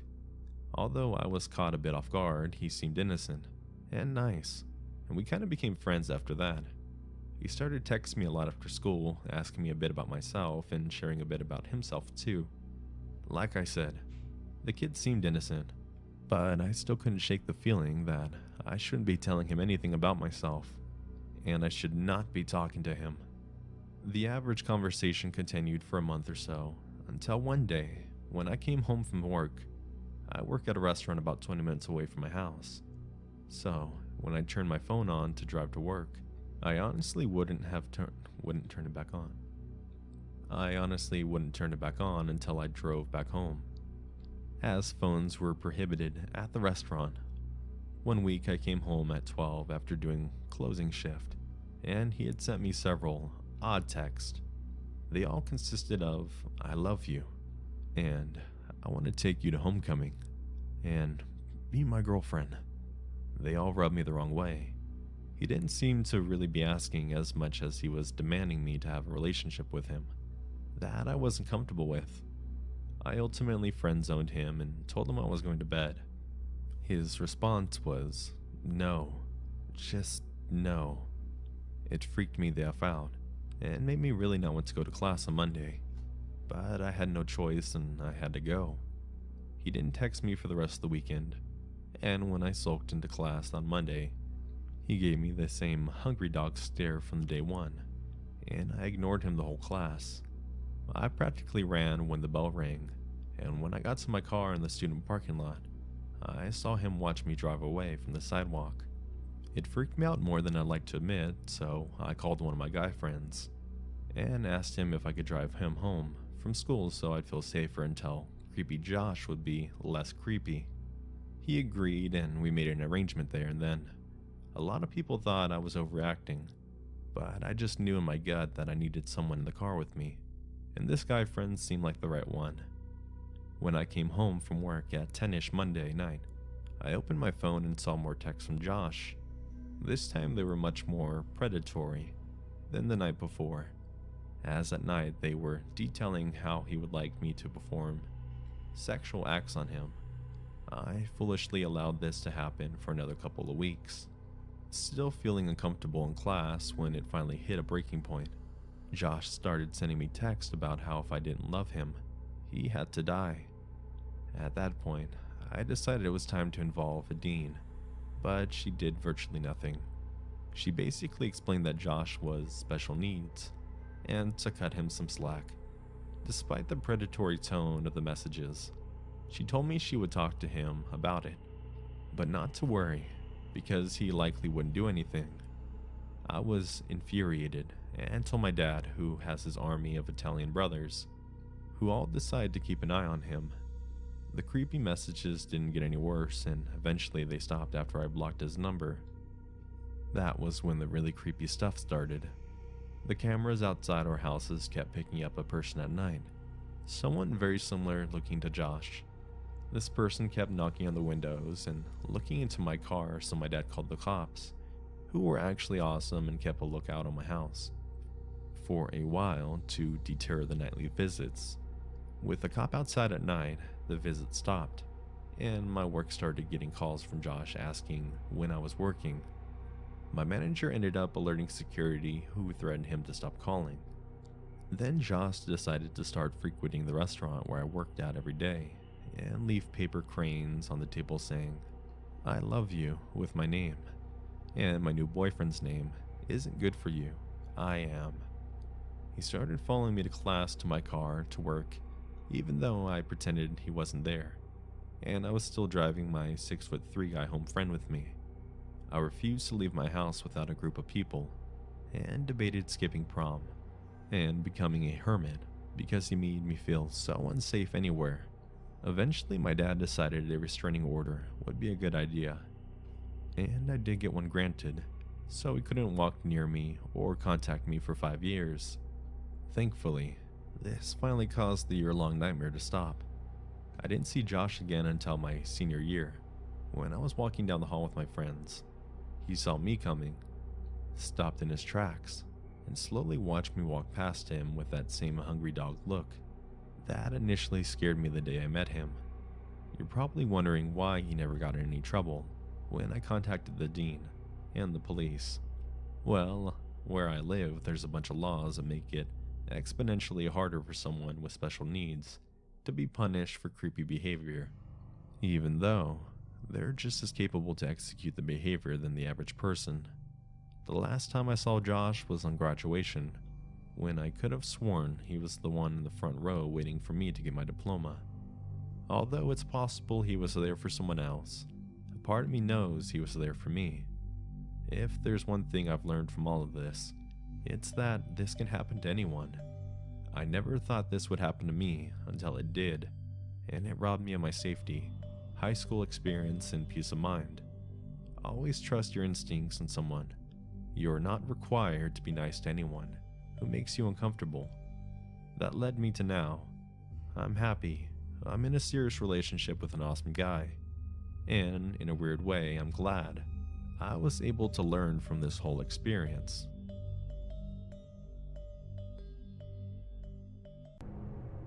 In the late spring of 2017, I embarked on my long-anticipated camping trip out west. The trip was almost 2 years in the planning stage and would be my first chance to camp with firearms. The journey to the location was an enjoyable experience, and I learned a lot about that part of our country I wasn't aware of. On arrival, I parked my truck and notified my contact that I'd arrived safe. We went over my agenda one last time, and I began the long hike to my campsite. Things went quietly that first day. The weather was so nice, I slept under the stars next to my fire. The freedom I felt was refreshing as opposed to all the restrictions we'd had back home. The following day was much like the one before. I walked at a leisurely pace and enjoyed all the wildlife around me. A bit after 1 p.m., I finally found the spot I'd hoped to camp. A quick scan told me that I'd made a wise decision. In no time, everything was set up and I was cooking my lunch. I could feel myself dozing off afterwards, so I took the opportunity to do some shooting. After all, this is why I was out here. Around 200 yards from camp, I found a dry creek bed. It looked to be the safest place to shoot. I set up a few steel targets and let lead fly. I can't describe the elation I felt. This must have been how the mountain men lived, I told myself. I'd gone through a box of 7.62 and was reloading my SKS when the sound of gunshots echoed through the hills around me. My curiosity drove me to check out their source. The shots continued as I searched. They sounded as if though they were coming from multiple guns, and this made me a bit nervous. I chose to return to camp, and something told me from the sound of the shots that I wouldn't be welcome, and it's a decision I still regret and thank myself to this day. Back at camp, I began considering what I'd have for dinner. The shooting had stopped soon after I'd returned. I assumed the shooters had moved on and the evening would be quiet. Once I finished cleaning my guns, which took me about an hour, I laid back and stared at the fire. I caught myself nodding off again, so rather than cook something big, I filled up on a sleeve of crackers and bacon-flavored easy cheese. The sun was beginning to slip behind the trees, and I took this as a sign to crawl off to bed for an early night. It was completely dark when a noise awakened me. I jolted up and peeked out of my tent. Nothing was there. I figured it was a dream and laid back down. Just as I closed my eyes, I heard it again. A blood-curdling scream echoed through the night. Next to hearing a rabbit being killed by a predator, it was the worst sound I'd ever heard. The screams came again, but this time was followed by a female voice screaming for help. Things got real in that moment. I felt a shiver through my body. What was I going to do? I briefly considered grabbing my rifle and running off into the dark.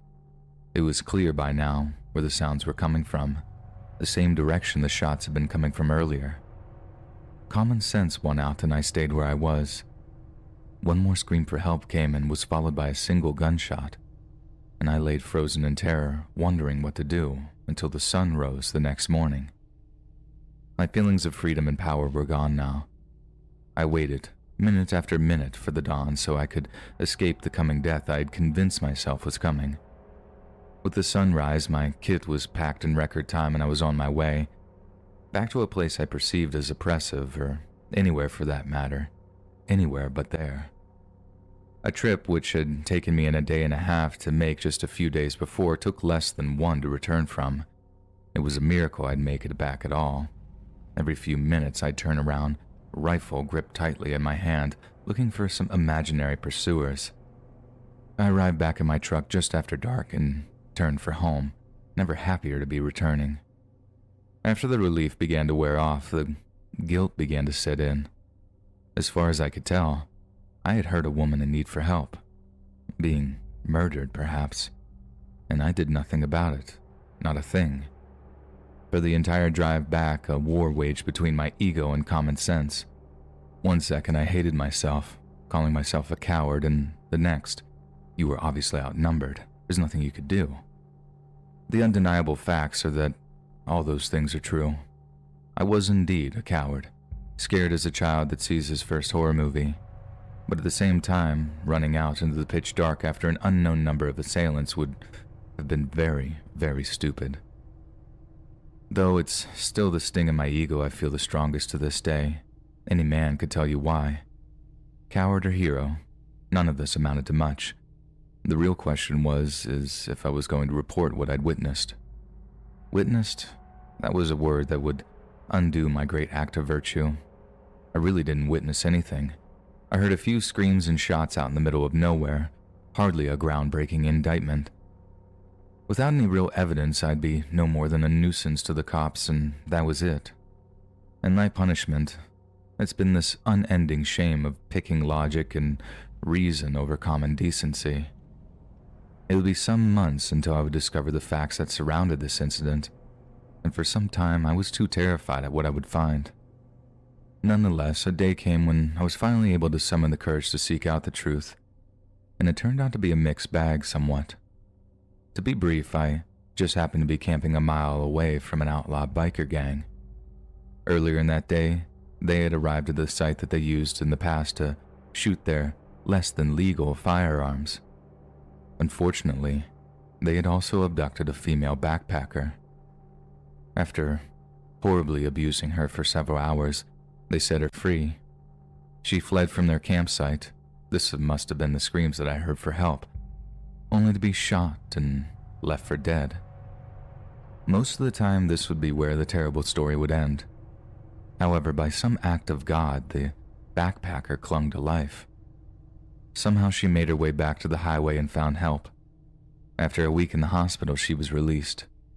The bikers knew that they were caught and took deals that will see most of them serving the remainder of their lives in prison. Although I was genuinely happy to hear the victim was alive, the thought of what-ifs haunt me to this day. I'd never told anyone about this incident. Choosing to use this throwaway account means I probably never will. If you end up reading this and thinking me as a low-life coward, I really don't blame you. I didn't tell this story for folks like you. Rather, this account is for those that believe it's the best policy to not get involved in others' problems. I understand now your desire to avoid conflict. Many have been punished for doing the right thing. You may end up as one of those people if you assist someone in need. Your life might be ruined because of it. I can tell you from first-hand experience that pales in comparison to the guilt you'll carry around for the rest of your life. It's simple. We're here on this earth together.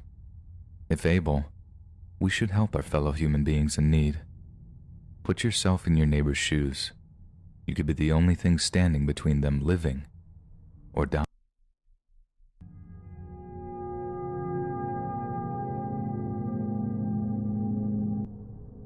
This is an experience my wife and I just had this past year. As soon as the quarantine was lifted in our area, she and I filled our packs and went for a hike at our local state park. It was something we used to do pretty regularly and have since before we got married. Speaking for myself, I was really looking forward to it. The plan was to hike out to a certain lake, spend the night, and hike back to the car. It was a clear, warm day and the trails were nice and dry. For most of that morning, we had been the only people on the trail. We decided to stop for lunch at a campsite about halfway to the lake. Another couple must have had the same idea. They were sitting at the concrete picnic table and we asked to join them. Soon, the four of us were discussing what we had seen and where we were headed. The couple turned out to be newlyweds on their honeymoon. My wife, who's a hopeless romantic, loved to hear this. She proceeded to tell them how we'd met and some other sappy stuff I don't bother to remember. 2 hours passed and we finally said our goodbyes. We arrived at the lake about an hour before dark, tired and hungry. I got a fire started and Mandy, my wife, cooked us a small meal while I pitched the tent. We sat around the fire cooking s'mores and eventually called it a night at around 10 p.m. I got up just before dawn the next morning and got the fire ready to make the breakfast. We repeated our roles from the night prior, except I pulled the tent down and repacked it. All the measures were taken to ensure the fire was completely out after cooking, and with that, we took to the trail for the return journey. At 10 a.m., we reached the halfway point, but chose not to stop. 2 hours up the trail, we ran into the husband of the couple we'd met the day before. Strangely, his wife wasn't with him. Mandy asked him about her location, and the man said that she'd become ill the night before and returned home. When he said it, he looked nervous and couldn't look either of us in the eyes. Before either of us could ask anything else, he said that his wife had insisted he finish the trip alone. It sounded a bit strange, but we had no reason not to believe him. A group of people came walking up about that same time, and the husband excused himself to talk to them. I wasn't interested in prying any further. Their marriage was none of my business, I thought. Mandy looked like she wanted to stay, but I reminded her of the obligations we had that night. She reluctantly agreed and we went on our way. We got to the parking lot not too long after and packed up our stuff. There were a few groups of people talking amongst themselves. As we pulled out of the lot, several more cars, including a ranger's truck, were pulling in. Once again, I thought nothing of it. We made it back home that afternoon and handled some family things. It wasn't until breakfast that we heard the news. I had grabbed a cup of coffee and sat down in front of the TV. I flipped it on just in time to receive a report of a dead female camper. When they showed her face on the screen, I almost choked on my coffee. It was a picture of the woman we had met just 2 days prior. I yelled out to Mandy to join me in the living room. I wanted to be sure of what I was seeing. I didn't have my glasses on at the time, and I pointed at the TV and asked, "Isn't that one of the newlyweds we met at the park?" She watched for a moment and let out a shocked gasp. Just then, a wedding photo of the couple appeared on the screen. Mandy grabbed the remote from my hand and turned up the volume. According to the husband, the couple had been at a cliffside that was a popular lookout. Mandy and I had been there once or twice ourselves in the past. They had watched the sun rise, and as they were preparing to turn and leave, the wife lost her footing and fell several hundred feet to the ground below. It was certainly possible, but something bothered me about it. Why hadn't he mentioned this to us? More so, what was up with the illness story? It couldn't have been more than a few hours after the incident had occurred. None of his behavior made any sense. I know if something such as that happened to me, I'd have been a mess. We had passed at least 15 people that morning and not a soul talked to us. It all seemed fishy to me. I was glad to see that Mandy agreed with me. It looked as if though her instincts had been right once again. Just don't tell her I said that. After a long discussion about our responsibilities and the like, we agreed that we should contact the law enforcement involved in the case. And as it stood, the husband isn't under any suspicion. Not publicly, anyways. I contacted the sheriff's office and told them what we knew. The deputy put us on hold for a moment, and when he returned, he said someone may reach out to us in the future. But it's been almost a year and no one has contacted us. And this is what brings me to emailing you here. What do you think? My instincts and my wife's tell us that a crime may have occurred. We, however, have no proof or any real justification for our feelings. And that's just what they are, feelings. Certainly if law enforcement believed we had something to offer, they would have already contacted us, right? I don't want to be a nuisance, nor do I want to cause trouble for a grieving man who by all appearances is a decent person. But help me out here. Should I keep pushing or leave the police to do their jobs? I just can't shake this nagging feeling that a man is getting away with cold-blooded murder.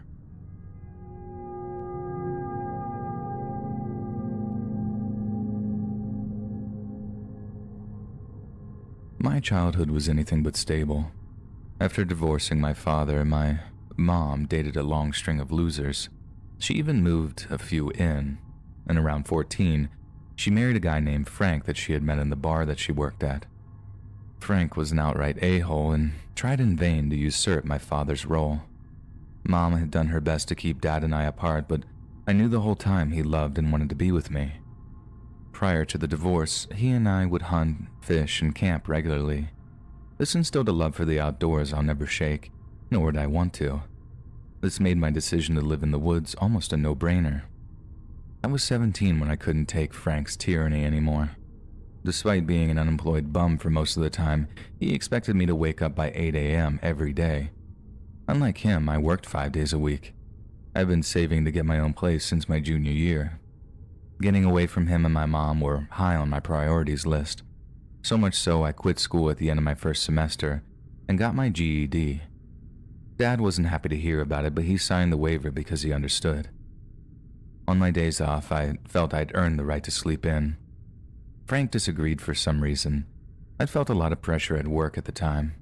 When Frank came in yelling for me to wake up, I told him to F off. He drew back like he was going to hit me, and I reacted by knocking him to the floor. This was the breaking point.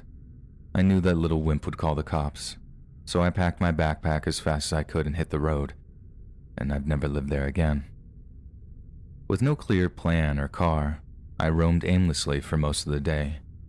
As the sun began to fall, I slipped off into a patch of woods on the edge of town. I walked in far enough to not be seen from the road and made camp. I threw together a fire and fashioned a bed from clothes and leaves. That night was surprisingly comfortable, but I had no intent on making it a long-term thing. In my arrogant mind, I'd have no trouble finding an abandoned place to sleep until I'd saved enough. It didn't turn out to be that easy. Most places anywhere decent enough had security. The one spot that didn't was controlled by a gang. They used it as a shooting gallery, I felt like. The floor was an inch deep in old needles. Life with Frank was preferable to that. Another weekend was coming to an end. Sleep and safety were on my top priorities, so I returned to my forest camp and did the best with what I had. Sleeping on the ground wasn't going to work for the long term. The middle of that first week, I walked to a Walmart after work and grabbed a few things, a sleeping bag most importantly. A little time investment made my sleeping arrangements a lot better. I also made a simple lean-to structure from a tarp and lined it with foil. The foil reflected the heat from the fire back down onto my body, making the cooler nights much less so. For a long time, I would clean up the best I could in public bathrooms. My clothes were cleaned at our 24-hour laundromat. It wasn't uncommon for me to spend the night there on laundry days. My hygiene did manage to draw a little attention from my bosses, but none ever said anything. And I did eventually find a fork of river that ran near my camp. I'd bathe there as often as I could. Overall, my time there was a lot better than it could have been had I not had a job. Employed or not everything was idealistic as I made it sound. My little patch of woods was bisected by railroad tracks. With railroad tracks come hobos. And about half a mile from my camp and across the track lay the hobos' camp. It wasn't really much more than an overnight place for most of those guys. I first stumbled upon it by chance. I used the tracks as a quiet pathway back and forth each day. If the police saw you walking alongside the busier roads, they'd harass you. This isn't something I wanted or needed. I was still technically a minor after all. One evening, as I returned to my campsite, the glow of a fire reflecting off the leaves caught my sight. I walked toward it and began to hear a group of men talking. I carefully peeked down the hill and saw 3 older men hunched around the fire. I just watched and listened for a few minutes. Eventually, I realized they weren't anyone to worry about and called down to them. They looked up and huddled together. They must have decided I wasn't a threat either. They called me down to join them. At first, I just sat there and listened to their stories, but after some time, they asked me my name and where I was headed. I thought for a minute, before just making up that my name was Frank and I lived nearby. This spurred an hours-long conversation about all types of things.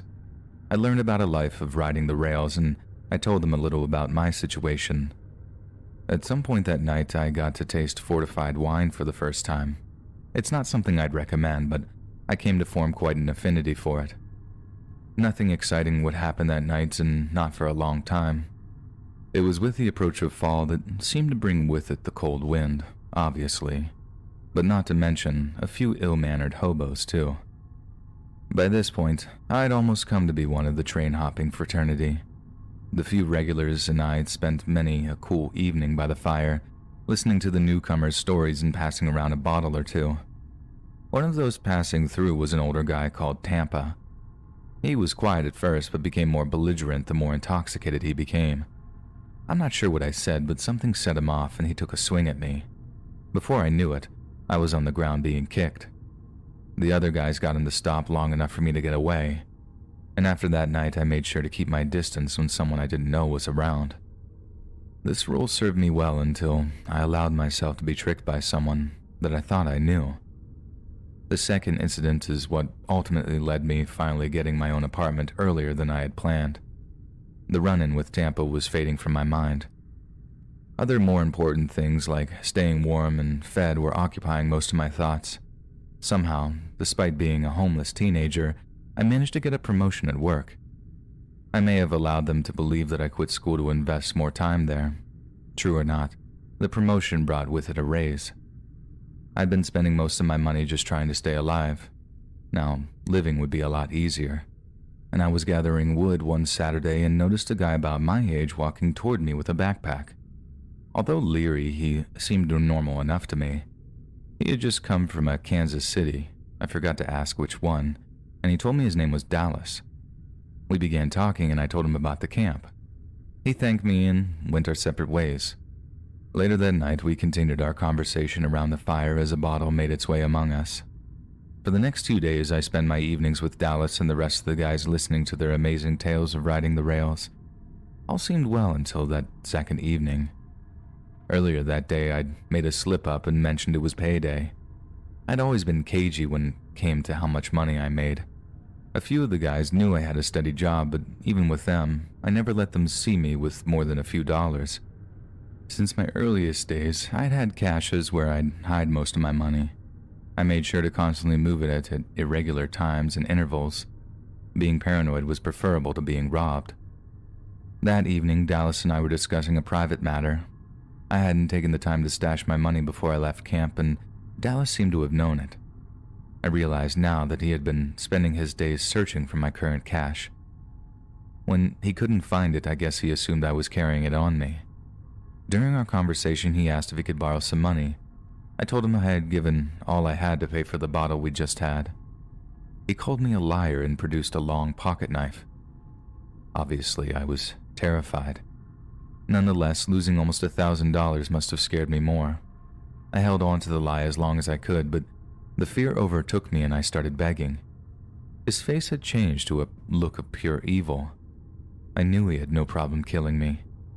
My flight response kicked in and was going to run, and just as I began to turn, Dallas took a wide swipe at me. I was out of range for the cut to be too bad, but I was slashed across my left arm regardless. I was now too scared to turn away, but I knew I couldn't stay where I was. I began jogging backward up the hill, watching Dallas the whole time. I'd taken about 5 steps and watched as he folded up and collapsed. It didn't make any sense until I made out the shape of another person standing behind him with something long in his hand. I called out and Johnny, one of the regulars, stepped up into the dim light. Johnny was holding his trademark axe handle. I thanked him and he proceeded to tell me he had been watching Dallas all evening. While he and a few others had been in the liquor store, Dallas had made an offhanded comment about me being Mr. Moneybags. He figured Dallas had something planned.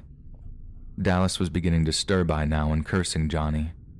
Johnny simply looked down at him and said, "Get," and added that if he didn't, he would get an even worse beating.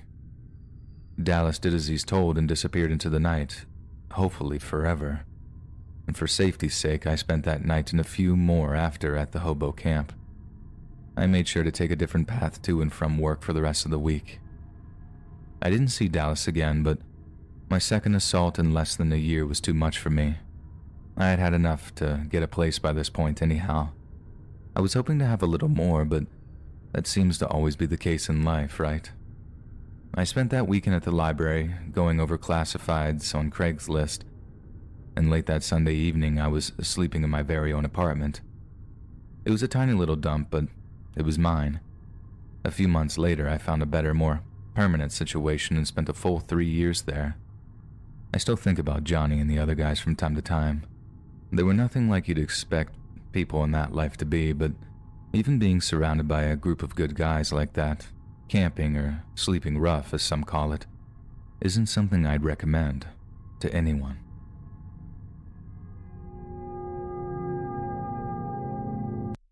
I was a 911 dispatcher for almost 11 years. 11 long years of receiving the calls of everyone from entitled do-gooders to terrified pleading victims of serious violent crimes. I spent a long time compartmentalizing the more harrowing calls, years letting go of the pain and suffering I soaked up like a sponge during the years I spent sat in front of a switchboard computer. I've had numerous sleepless nights, countless visits to state-appointed therapists, but only one emergency call really sticks with me, one that I could never shake off or push to the back of my mind. I have a copy of the transcripts to the call, so I'll be referencing my copy to ensure my recollection of the events are as accurate as possible. This is the story of the Ashland Jane Doe. Working in more than 6,000 call centers nationwide, 911 dispatchers form the vital link between callers in distress and emergency response teams that assist them. Through efficient handling and assessment, we reduce response times and help save lives. That's the idea that got me into the career in the first place, saving lives. I'd never been particularly athletic, so a career in law enforcement or the military was never really in the cards for me. That always bothered me. I grew up intensely idealistic, and I've always had my heart set on a career where I could help people, help make the world a better place. So when I found out that I could apply to be a 911 dispatcher and help play a part of such a vital public service, I jumped at the chance. We were told that the job wasn't for everyone, that it could take a serious psychological toll on those that volunteered. I know it sounds crazy, but that only made it more appealing. It was, after all, public service, service being the operative word. It would be rough, frustrating, even depressing sometimes, but I would be providing a much-needed aid to my fellow Americans, often during the darkest, most terrifying moments of their lives. I should also add that it requires specialist training to be a police dispatcher.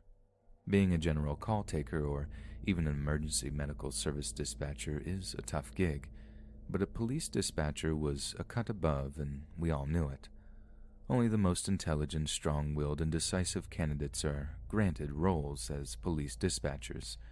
So naturally, I was over the moon when I passed the applicant's exam and was given a place on the training course.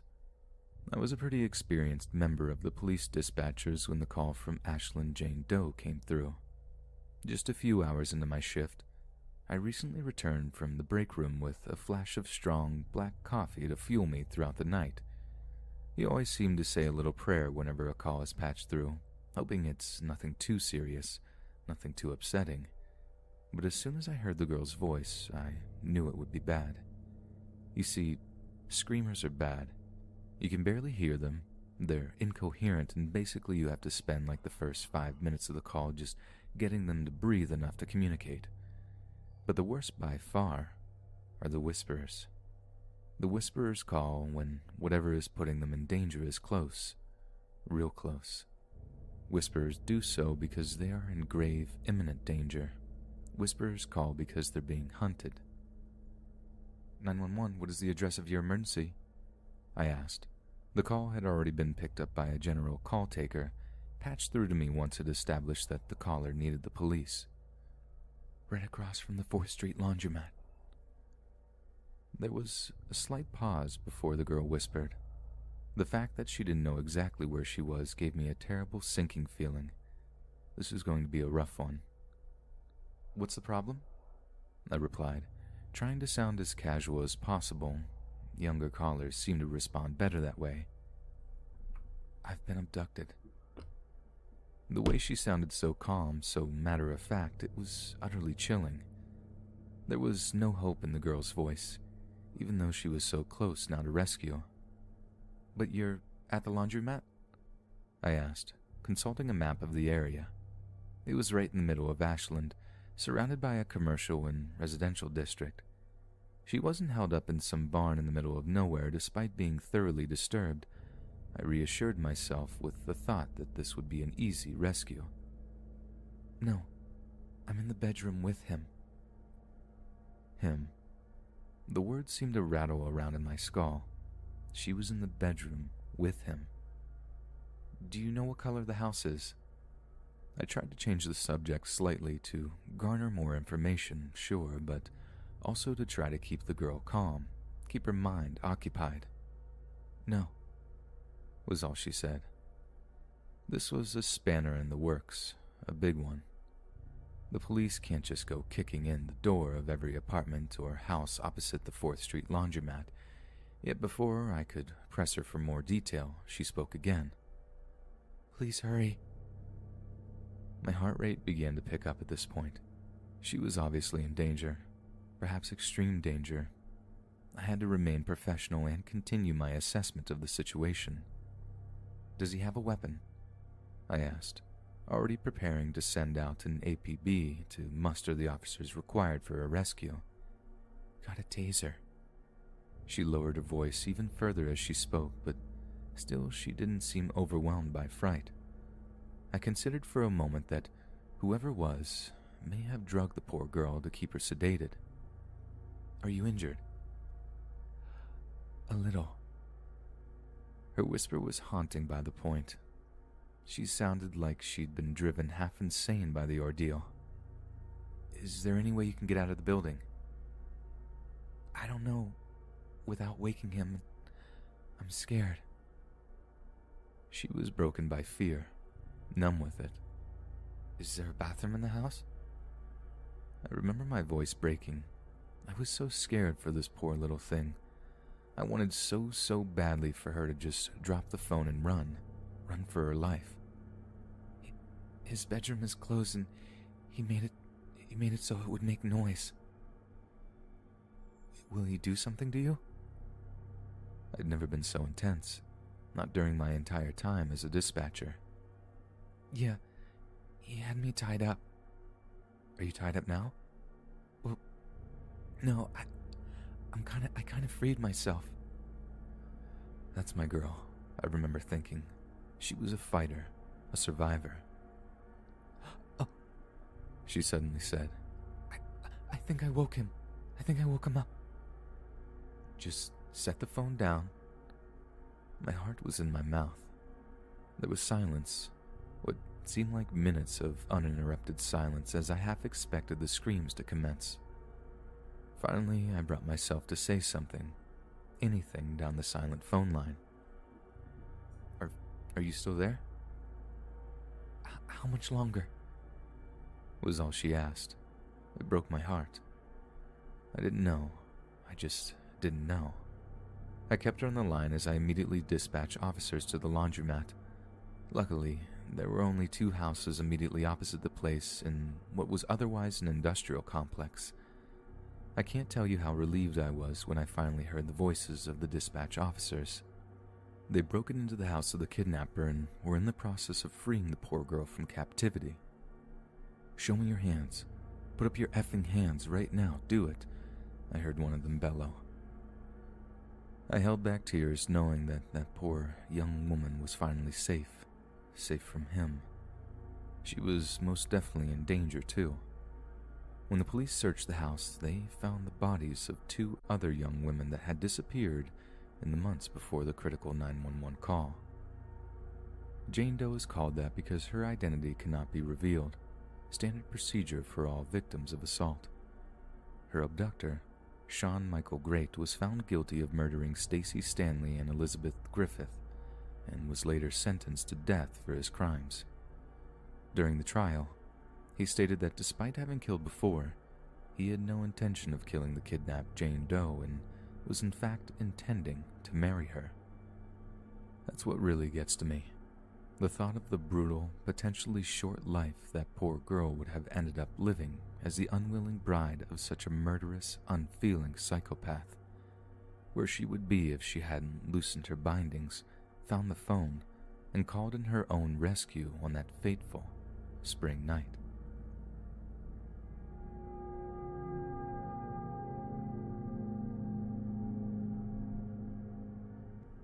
Ask a cop which day of the year they dread working the most. 1 or 2 might answer Christmas or Super Bowl Sunday, and I get that. But 9 out of 10 will give you the same tired look before they utter one single word: Halloween. Halloween might just be some light-hearted spooky fun for some, but for law enforcement, it's no joke. The small New England town I serve in has a spike of about 6 or 7 times the number of emergency calls on Halloween night alone. It really does bring out the absolute worst in people. I mean, there's the stuff we anticipate every year: ungenerous houses having suffered a barrage of weaponized eggs, trees covered in toilet paper, homeowners complaining of juvenile trespassers. Those calls are manageable, but they bog down our on-duty officers so that when serious crimes happen, we're dangerously under strength. But all of the dumb Halloween mischief I've had to respond to over the years, all of it pales in comparison to what I found at the house on the end of Jefferson Street. That was a Halloween night I don't think I'll ever forget. I just responded to a call regarding a group of teenagers who had apparently been engaging in some pretty aggressive trick-or-treating, all without costumes. That type of stuff is exactly why I hate Halloween. No, what they were doing wasn't strictly illegal, but I can't exactly have a bunch of knuckle-draggers making trouble on a night like that, especially not with the hundreds of excited children roaming the streets. I lecture them. They roll their eyes, but I join the force to get into car chases with bad guys, not argue semantics with a bunch of stoned brats. They walk away, muttering stuff that I choose to ignore while I get back in my patrol car. The radio almost immediately buzzes to life. My dispatcher says something over the radio involving this rundown house over on Jefferson Street. I start the car up, listening as he describes a member of the public calling to report that the house has Halloween decorations that were too scary. She then says it's the second call that day and I should go over and check it out if I have a minute to spare. She always did have a sense of humor. She knew well I was off my feet. We had a little laugh about it. Like I said, we get some seriously ridiculous calls on Halloween. It's not just dumb kids. It's bitter old misers and party poopers who honestly just resent people having a good time. This one good Christian lady calls us every year over trespassing trick-or-treaters, on kids, who calls the cops on actual children. Anyway, I carry about my duties, responding to calls and generally keeping an eye out for trouble. A few hours slip by, the sun sets, the smaller kids, led by their parents, disappear back into their homes until it's just a few older groups on their way to parties and whatnot. Then, the dispatcher gets on to me about this house on Jefferson. She says she had 3 more calls about the decorations, how they're scaring kids and even some parents, and she needs me to roll over there to check it out. Great. Arguing with some slasher movie-obsessed hermit who's probably about to get all sovereign citizen on me. Just what I need to make me feel like a guardian of the innocent. Sometimes I feel like the world's grumpy stepfather, honestly. So I take the ride over there, to this smaller part of town that's a little more run down, arriving on Jefferson. I see the house immediately. There was absolutely no missing it. The old colonial-looking place was covered in Halloween decorations. Cardboard standees of vampires and zombies, a ton of fake cobwebs all over the porch. I think I counted like 20 carved pumpkins dotted all over the lawn. Pretty intricate designs, too. But hanging from a large oak just to the side of the house was the most disturbing Halloween decoration I had ever seen. Not disturbing because it looked real. The limbs of the figure were too rigid, the hair a little too artificial, but the placement of the thing. It really did set me on edge as I stared out of the patrol car at it. The figure hung by a rope from one of the oak tree's long, thick branches, drifting gently in the fall breeze. Look, I'm a cop. I've seen some stuff. I don't frighten easily. I'm very logical, very level-headed, but that thing sent a shiver down my spine. I stepped out of the car, keeping my eyes glued to the hanging decoration as I walked towards it, the sound of crunching leaves under my feet with each and every step. Reaching for the flashlight on my belt, I pointed the torch beam over towards the tree. I could see why people had called this in. The texture on the thing's skin, it was very graphic, blotchy and purple, almost like an actual corpse. I only took another few steps before I felt extremely foolish for my previous thought. The smell, the sickly sweet smell of death hung in the air along with what I thought was just a cheeky decoration. It wasn't. It was an actual corpse that had been hanging there all day. Hundreds of kids must have walked past there, only a few of them actually recognizing that the thing hanging from the tree was a real cadaver. I felt sick. Sprinting back to my patrol car, I radioed into dispatch to get the coroner out to Jefferson Street as soon as possible. My dispatcher was absolutely horrified when she learned what I had, that other people had been staring at a dead body all day, many of them none the wiser. The hanged man was a one Richard Dodd, a retired teacher who was reported to have been caught up in some vigilante pedo sting. According to investigating officers, Mr. Dodd had been tricked into revealing questionable interest to individuals that were posing as an underage girl. When they threatened to go public with some of the more despicable things he said online, Mr. Dodd had opted for the easy way out, systematically fashioning a rope and doing the deed, all without a thought for who might happen across his body. People give me a hard time for not being into Halloween as a holiday, for rolling my eyes when grown adults talk about how wasted they're going to get or what costume they have picked out. But if they knew the things that went on around them on that grisly night, things that are sometimes hiding in plain sight, I don't think they'd be so quick to celebrate.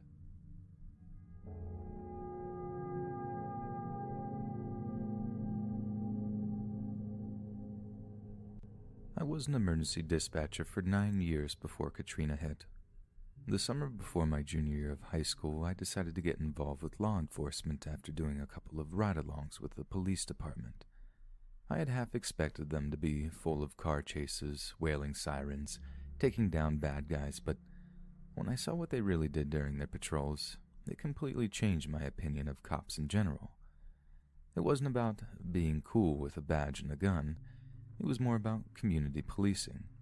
They knew people by their first names, helped the elderly with their groceries, and kept local kids out of trouble. They were making a difference, not just two guys on a power trip gunning people down for no reason. So I started running the radio part-time on the weekends and during the summer when I was out of school, eventually moving into a full-time position after high school when a position opened up. It's not exactly illegal for someone under the age of 18 to work at a dispatch center, but I wasn't allowed to actually answer 911 calls without an APCO certified operator on the console with me until I was fully employed and fully qualified. And just so you all know, APCO stands for Association of Public Safety Communications Officials, and it's standard all over the country for people to get certified by them before they can work in dispatch centers. It was, however, very illegal for me to run the NCIC, National Crime Information Center computer without being certified to do so, and there was absolutely no way of that happening until my 18th birthday. So I ran the medical and fire dispatch console for all of Mobile County when I was part-time, and got my certifications when I graduated. I was also a volunteer firefighter, EMR, during this time as well. Also not illegal and quite common in rural parts of Alabama, but I suppose that's all another story. I was a 911 operator in Mobile, Alabama the same day Hurricane Katrina hit the Gulf Coast. We started getting lots and lots of calls from over in New Orleans and the Mississippi Gulf Coast for some reason. I guess because they started routing through to us after all the 911 centers to the west started going down. Anyways, I got a call from a woman who said she was trapped in her house on Gordon Street between Florida and Law. I was confused at first because we have a Florida street here in Mobile, and after checking and double-checking and not being able to find her address, I asked her what city she was calling from. New Orleans, came the reply. My heart sank. Water had completely flooded the ground floor of her home and was slowly, gradually rising. I asked her if she could find any way out of the house, if there were any accessible windows on the second floor she could use. She said no, that she lived in a small single-story home that had an attic, and that was all. I tried to route her to New Orleans 911 and New Orleans Fire Department, but could not get through. Dispatch centers up and down the country were experiencing the same ridiculous volume of calls from the NOLA and Gulf Coast areas. When I finally did break through and reach a department somewhere, the lines were dead, brought down by the sheer ferocity that the hurricane brought. I tried to keep her calm, talking to her about her friends and family, the life she had before the storm arrived. She seemed like a popular woman. Her concerns were mostly for elderly relatives that were even less capable of protecting themselves than she was. I'll never forget that. The selflessness she displayed even when she was in such dire straits herself. When she said the water was waist-high, I told her to climb up into her attic with some food and water to keep her going. She joked about emptying the fridge, taking everything up into the attic. Might as well finish off last night's leftovers if the refrigerator would need to be replaced. She was such a strong woman. It's amazing how the human spirit can bloom even in the worst of situations. Something I've found time and time again while working those phones. After a while, I heard her voice begin to get panicky, her breathing becoming short. She began to tell me that the flood water was beginning to leak up into the attic through the floorboards, how she didn't expect the water to have risen so much. I was stunned. I hadn't expected that either. In fact, it came as such an unwelcome revelation that I began to panic myself. Other than the roof, there was nowhere for the woman to escape to if the water kept rising. I asked her if there were any attic windows she could climb out of. She said no. By that point, I was starting to really worry. She was indeed trapped in an enclosed space with floodwaters rapidly rising. In desperation, I told her to find something heavy, something she could use to bash out the roof tiles or smash through a ventilation unit so she could escape onto the roof. For a painful few minutes, I heard her grunting and cursing as she used some unknown object to try to break her way out. I listened as the strikes grew weaker and less frequent. I'm good. She soon returned to the phone with terrible news. I can't do it. I can't fit through the vent either. What am I going to do? She was panicking, shouting now about the amount of water seeping into the attic, how it was ankle height and rising fast. I honestly felt my heart break in my chest when I heard her voice break as tears formed in her eyes. She was crying, and she was losing hope. I told her I would stay on the line with her for as long as she wanted me to. I did so, staying on the line and listening as she cried, prayed, cussed, and prayed some more. A little while later, I could hear her struggling to keep her head and phone above water, and then the phone went dead. To this day, I don't know if she lived or died. I quit the dispatch center about 3 months after Katrina. I booked myself into counseling sessions at a therapist's office over in downtown Mobile, hoping it could help me rationalize and compartmentalize some of the more horrific calls I had to handle. But I was surprised to hear that the therapist actually thought I should quit. He specialized in cop and dispatchers, the kinds of people who rub noses with the worst of the worst on a daily basis. He went on to explain that people only have so much of a capacity for trauma, how I may have just reached my limit. But I have no regrets. If I had to burn out the last of my wits staying on the line with that poor, ill-fated woman over in New Orleans, it was worth it. I'd do it all again in a heartbeat.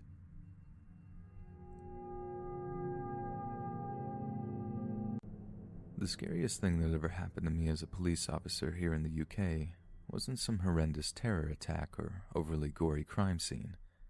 The incidents that stick with you are the ones that involve what I like to call human drama, when you get an insight into just how terrifying a person's psyche can be and the things it can lead them to do. I arrived at my duty station at 6 o'clock in the morning. I had finished work at around 11 the previous night and ended up running into an assault on an old man on the way home. My journey into work was about an hour, so instead of getting home in a reasonable time, I get home after midnight. I have a quick bite with my wife and get to bed at around 1 a.m., giving me about 3 to 4 hours of sleep before I'm back on duty. It's one of the worst things about my job. We're expected to go above and beyond on a daily basis. That, I can tell you, can prove to be completely and utterly exhausting. It frays their nerves, makes the emotions rawer, and generally makes the job that little bit more difficult. Anyway, about 15 minutes into my early shift, I'm on station duties and a bloke comes in to tell us that he thinks his wife is missing.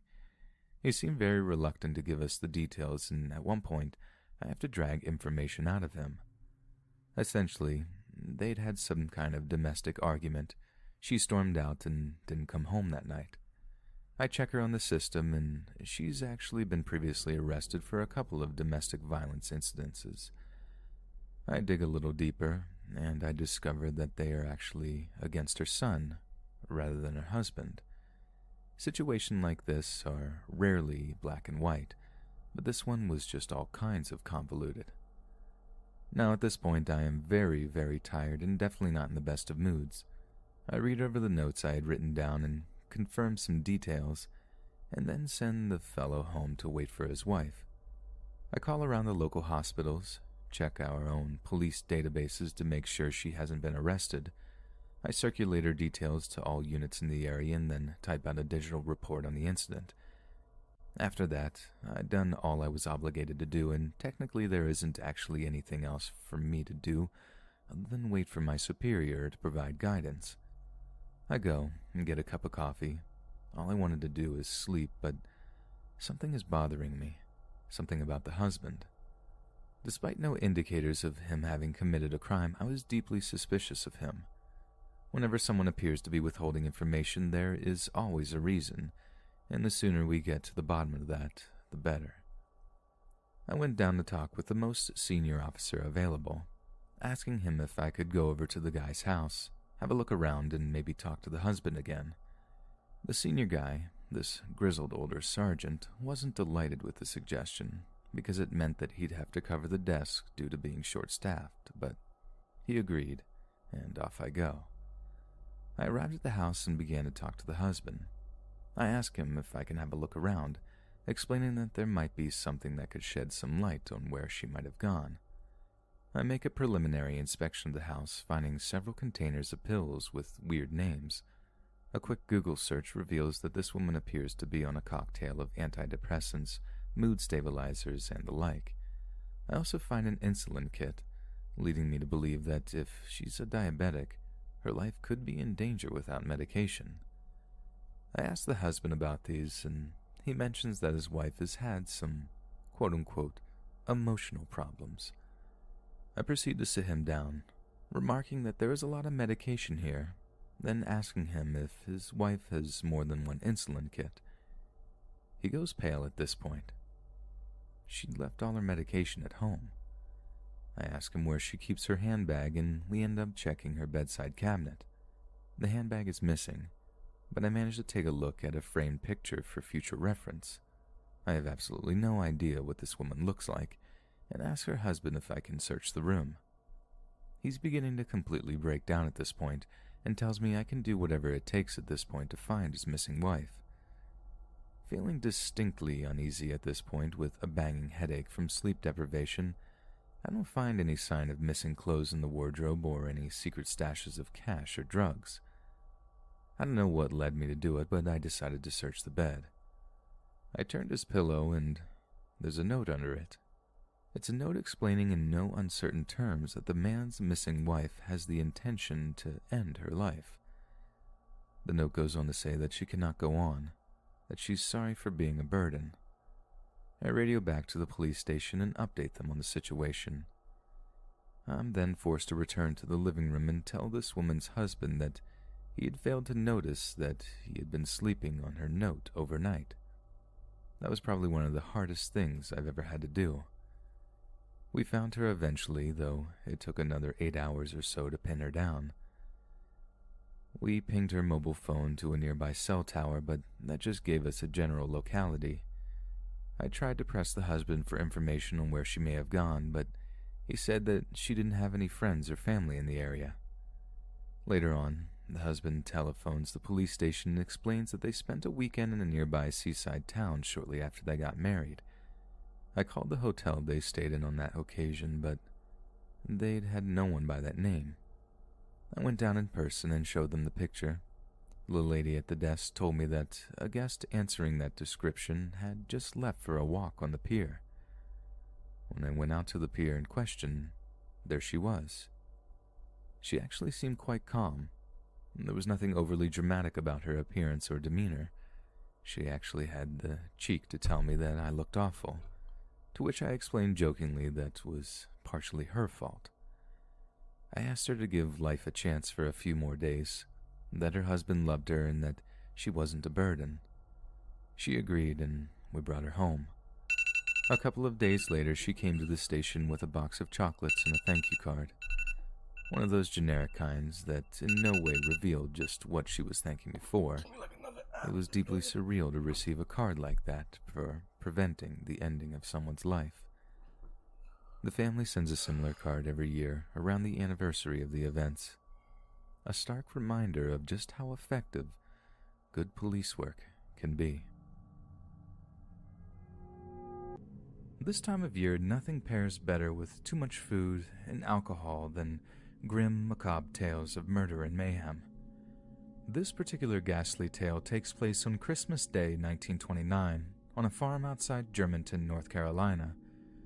Charlie Lawson's big Christmas surprise for his adoring family of 9 began with a trip into town. Sparing no expense, Charlie Lawson agreed to buy each and every member of his family an outfit of their choice before taking them over to a local photographer and having a family portrait taken. Quite a costly affair for a modest tobacco farmer. Just over a week later, it would be Christmas Day 1929. One might get the impression that Charlie was a good father who tried to bring his family the best Christmas possible, even on his meager income. But you'd be wrong. On the day itself, 17-year-old Marie Lawson had been busy in the kitchen preparing a fruitcake for after dinner that evening, while the younger sisters, 12-year-old Carrie and the 7-year-old Maybelle, wandered over to their aunt and uncle's house to celebrate the holidays and relieve some of the pressure on Charlie and his wife. Fanny Lawson, Charlie's spouse of 17 years, had been tending to her and Charlie's younger children, while Charlie and his oldest son, 16-year-old Arthur, nicknamed Buck, had planned a very special Christmas Day hunting trip, something of a yearly tradition for the pair. As Charlie and Arthur prepared to set out on their holiday hunting trip, they soon realized that they needed more shotgun shells if they were to have a successful hunt. Charlie sent Arthur up to the store to pick up some more ammo while he waited patiently in the tobacco barn. But when Charlie saw Carrie and Maybelle walking down the path on their way back from their aunt and uncle's home, he shouldered his shotgun, aimed in the direction of his 2 young children, and pulled the trigger. There was simply no telling of the absolute terror and confusion experienced by those poor girls. The instant hit of agony as clusters of buckshot slammed into their bodies. The pure sense of chaos, seeing their own father walk slowly over to their bodies, expecting him to help as any good father should, only to have him smash the butt of his shotgun over and over again into their skulls, cracking them open in the driveway of their own home. Charlie then set off towards the family home, his trusty shotgun firmly in his grip. Fanny, who had been out on the front porch to investigate the gunfire, attempted to flee, but it was no good. There's no outrunning a shotgun blast. Hearing the gunshots from outside, the teenage Marie screamed bloody murder, trapped in a state of abject panic as her father racked the shotgun and gunned her down in the kitchen. The youngest children heard the commotion and, fearing for their lives, attempted to hide. Charlie quickly found them and brutally bludgeoned them to death with the butt of his shotgun. Even the newborn Mary Lou was shown no quarter. Charlie killed her without hesitation, leaving a horrific mess in the child's crib. Then, for some unknown reason, he then placed rocks under the heads of his dead wife and children and wandered off into the woods as if in a daze. Concerned neighbors of the Lawsons, initially walking over to wish them a Merry Christmas, heard the gunshots and hurried to check on them. Instead of the festive merriment they had come to expect, they stumbled onto a grisly tableau of blood, buckshot, and shattered bone. Before they could set out to find Charlie, they heard a single gunshot in the woods. Charlie had shot himself. By the time Arthur made it back from his trip into town, his entire family had been murdered. Folks at the town's general store had gotten word that something awful had happened, and someone in town offered to give Arthur a ride back to the family farm. When he reached his home, the police had already arrived and a crowd began to gather. In the woods, police found footprints indicating that Charlie had been pacing around a tree for some time before taking his own life. Next to his body were letters to both his parents. Some accounts reported that Charlie had placed stones over the eyes of his dead family members, as well as cushioning their heads with them. To this very day, no one is certain what exactly drove Charlie Lawson to slaughter his entire family, with the exception of young Arthur, before taking his own life. Some speculate that Lawson had been abusing Marie, and that she may well have been pregnant with an inbred child at the time of her death. Others have insisted that Charlie could not have had the capacity to commit the heinous acts that occurred on the family farm that Christmas Day, and that the entire thing had been staged to frame Charlie. A more credible explanation is that Charlie had developed a medical condition that affected his actions and caused him to experience a psychotic break. Perhaps he'd knocked a screw loose after suffering a head injury while digging a ditch on the farm, or as some reported, he had some kind of painful growth on his chest that had him in constant agony, and he decided to end it all and take his family with him. The killing attracted so much attention that an estimated 5,000 curiosity seekers attended the Lawson family funeral. They were all buried in a single large plot in the private Browder family cemetery just outside of Germantown. The house became a macabre tourist attraction after the murder-suicide, and Charlie's brother decided to open the house to the public, charging admission for tours of the property. Still on the counter sat the cake that Marie had been making. Even after the house had been closed, the cake made its rounds in traveling dime museums. Protective plastic had been used to cover the cake after several onlookers swiped some raisins. The cake toured for at least a decade before surviving family members buried the cake, along with the awful memories that came with it. Though the home was later demolished, the area still has enough spooky history to have inspired ghost sightings of the doomed Lawson children and of murderous Charlie Lawson. Unbelievably, the tragedy of the Lawson family didn't end in 1929. In 1945, James Arthur Lawson, the only child to survive the Christmas Day bloodshed, died at the age of 31 in a truck accident in Walnut Cove, North Carolina, quite near Germantown. He was buried in the same cemetery as the rest of his family, leaving behind 4 children of his own. When news of Arthur's death reached the local community, rumors of a family curse abounded. They insisted that Charlie had reached out to claim his son from beyond the grave. The murders also inspired the famed bluegrass duo the Stanley Brothers to pen a suitably morbid tune recounting the Lawson family's fate. The song includes the following lyrics. They say he killed his wife at first, while the little ones did cry. Please, Papa, won't you spare our lives? It is so hard to die. We're going back about 10 years for this one, but this was without a doubt one of the worst nights of my life, and it's one that all started on New Year's Eve. A few friends of mine all congregated in one of our parents' houses, doing some pre-drinking before we were due to head out to a New Year's party. We got toasty on a few tins, then ended up getting a taxi into the city center, where there was this massive student house in the Georgian Quarter where a load of locals and students alike had gathered to get bladdered and see in the new year. It was a decent enough party at first, like everyone seemed nice and friendly, and whoever lived there had to put in a great deal of effort to make people feel welcome, putting out snacks, ice for drinks, rigging up a big old speaker system to pump out the tunes, that sort of thing. Then at one point during the night, I noticed a few lads wandering around the party who looked like they didn't exactly belong there. It wasn't because of how they looked or dressed, like there was a big mix of people there from all different backgrounds, and it definitely made for a better atmosphere. The thing that got me was that while everyone was engaged in conversation or the like, drinking or dancing or whatever, these lads seemed to be just looking around, like they were just lost or looking for someone.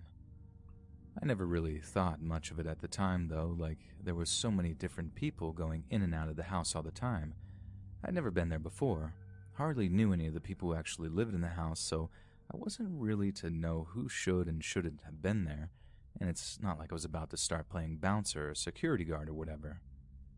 Then, like an hour or so later, I'm in the kitchen trying to fish one of my cans of cider out of an already overstocked fridge, when someone walks up to me with this anxious look on their face.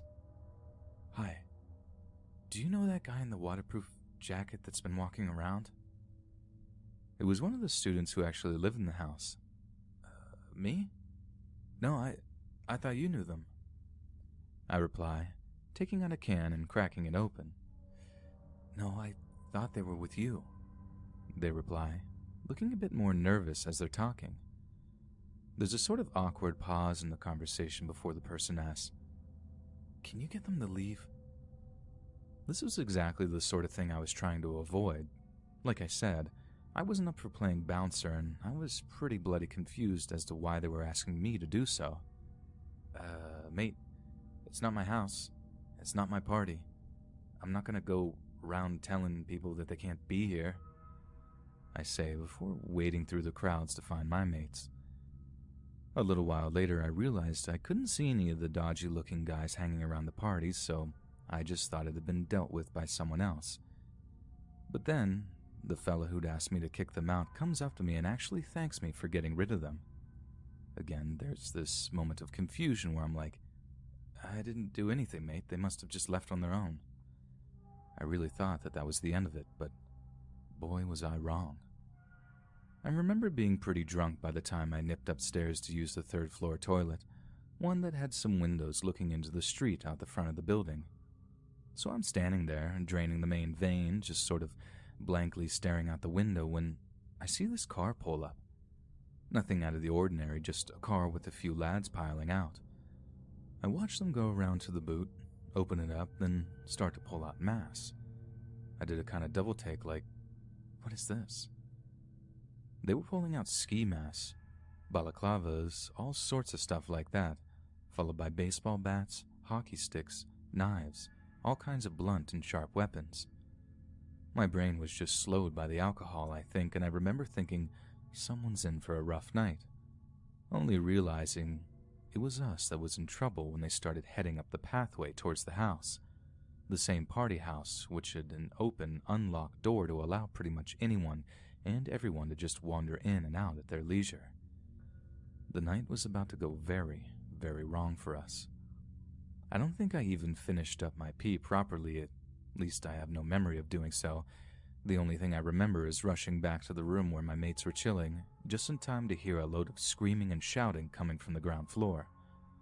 I just remember saying, "We need to get out of here, now." But my mates were so blitzed that they just sort of looked back at me in confusion like, why, what's up? Not even bothering to move at first.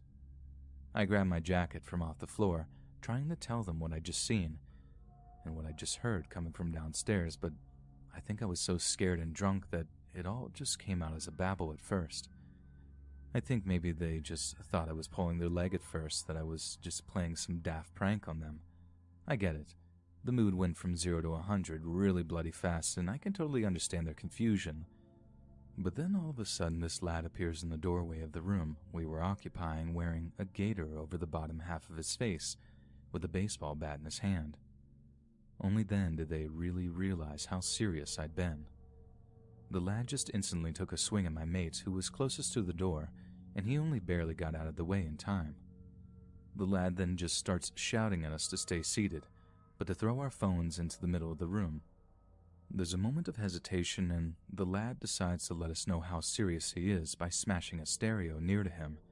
I mean, he swung so hard with the baseball bat that he just obliterated that thing with one swing.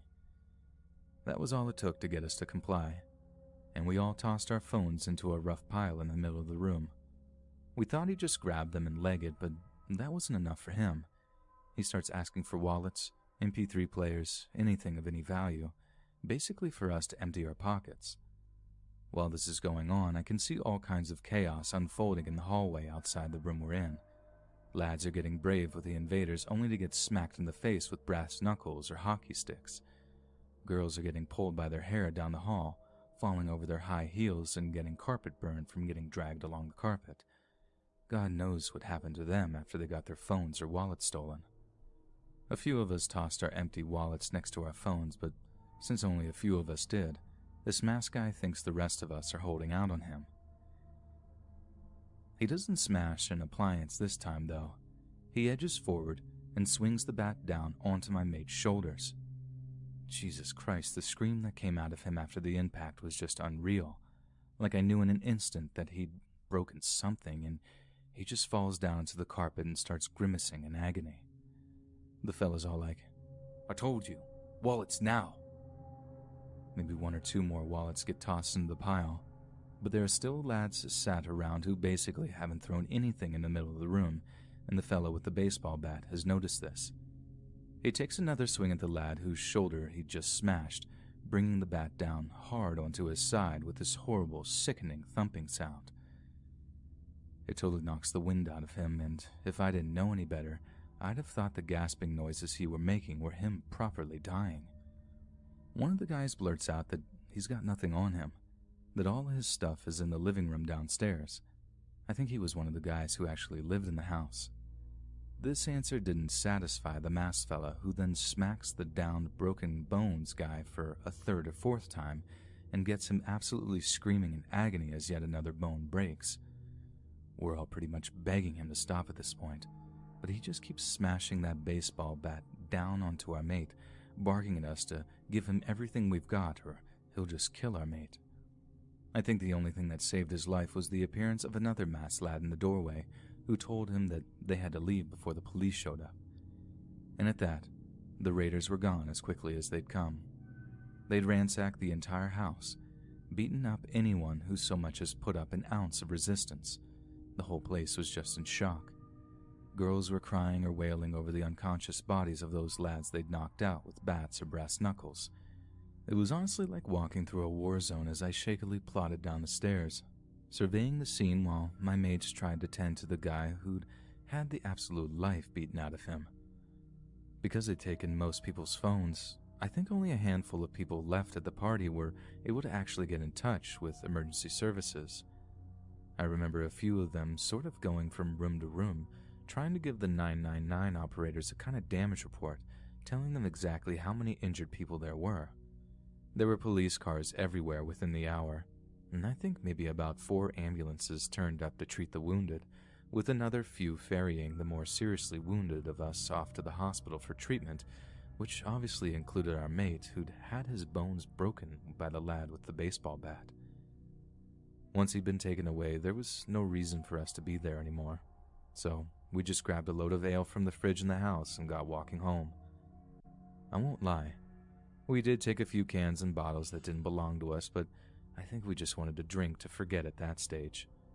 Like it was probably the single most terrifying, traumatizing thing I'd ever seen in my life up until that point. Like I know it's a massive cliche, but I heard our mates' screams for months afterwards. Sometimes when there were quieter moments in college or at night, I'd just hear them in my mind.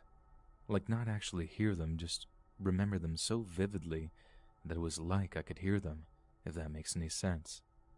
Those screams are a sound, along with the sound of bones breaking, that I sincerely hope I never have to hear, ever again.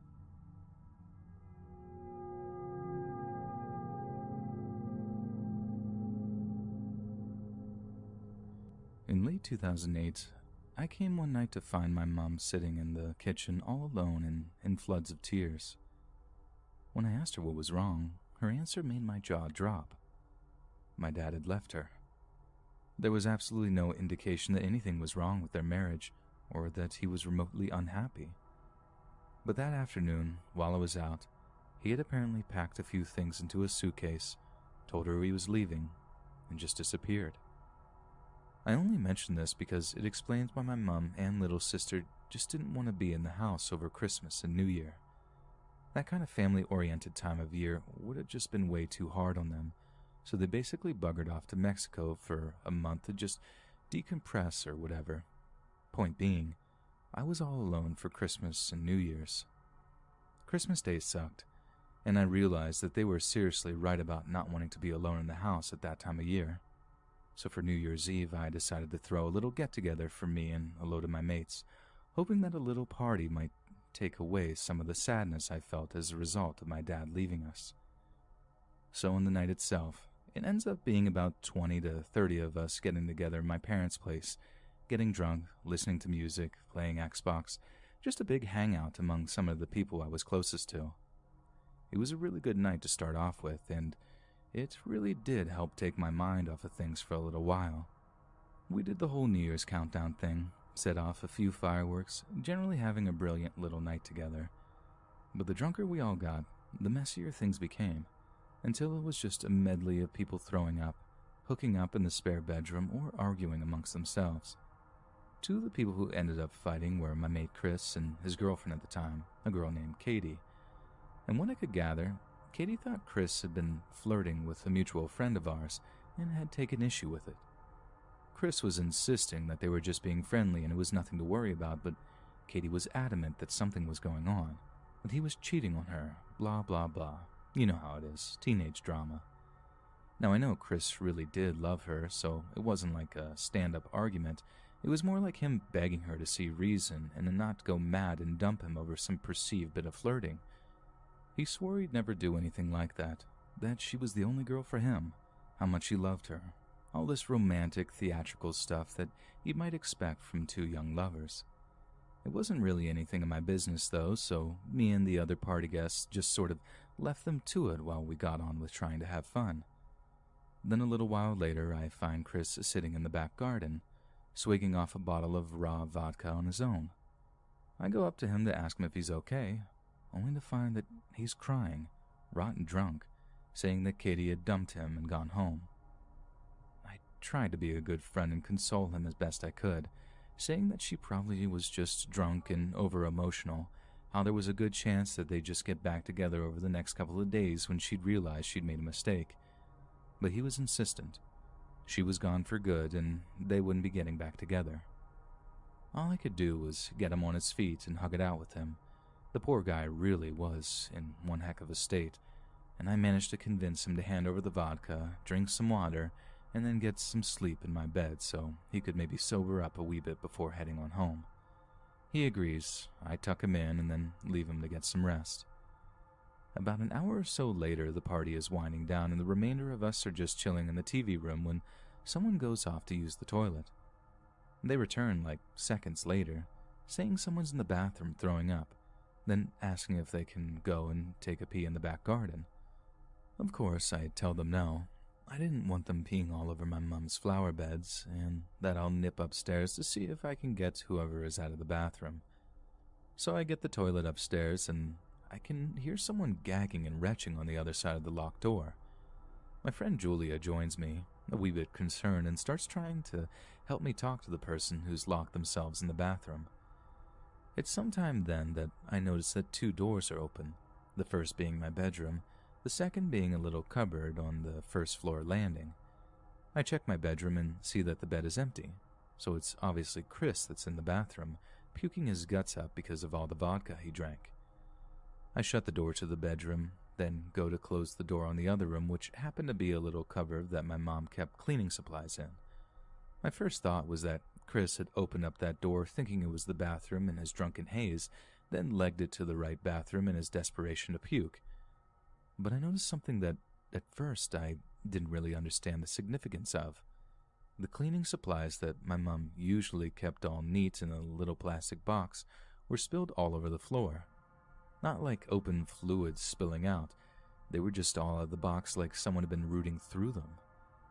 As I'm wondering why someone would do something like that, Julia calls out that the person who'd locked themselves in the bathroom, presumably Chris, had gone quiet all of a sudden, and that they weren't responding. That's when I put 2 and 2 together. Violent vomiting, cleaning supplies missing, deep drunken depression. Chris was trying to end his own life. I absolutely pegged it to the bathroom door and started trying to kick the door off the hinges. Julia screams in shock at what I'm doing, and people from the living room start piling out towards the bottom of the stairs in utter confusion. I've been really protective of the house all night, not wanting people smoking inside, not wanting people peeing anywhere they shouldn't, trying to stop spillages and all of that kind of stuff. Then there I was, booting down my own bathroom door. It was way too heavy to actually kick off the hinges, but I did manage to kick a hole in the wood paneling, and that's when I got a look inside. Chris was laying there, a bottle of bleach next to him, and there was like pink puke all over the cistern, the floors, and his clothes.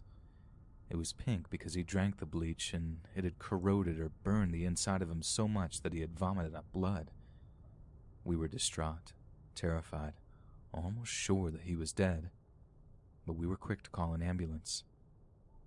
Chris had his stomach pumped and he survived, but it took a long time for him to be back to normal. Because he puked, the fumes had damaged his lungs or something. I'm not a doctor, so don't have a go if I get the details wrong. So he had trouble eating, drinking, and breathing for at least a month after that. 12 years later, and I've never forgotten that, and I'm pretty sure neither has he. Because as far as I know, Chris never drank vodka again, because of the smell of it makes me think of that night. God knows what horrible memories it brings back to him.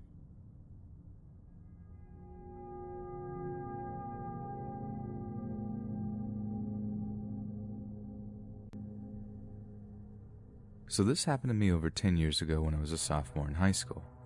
First, let me start the story by saying that at this point, the house next door to me had been vacant for almost a year.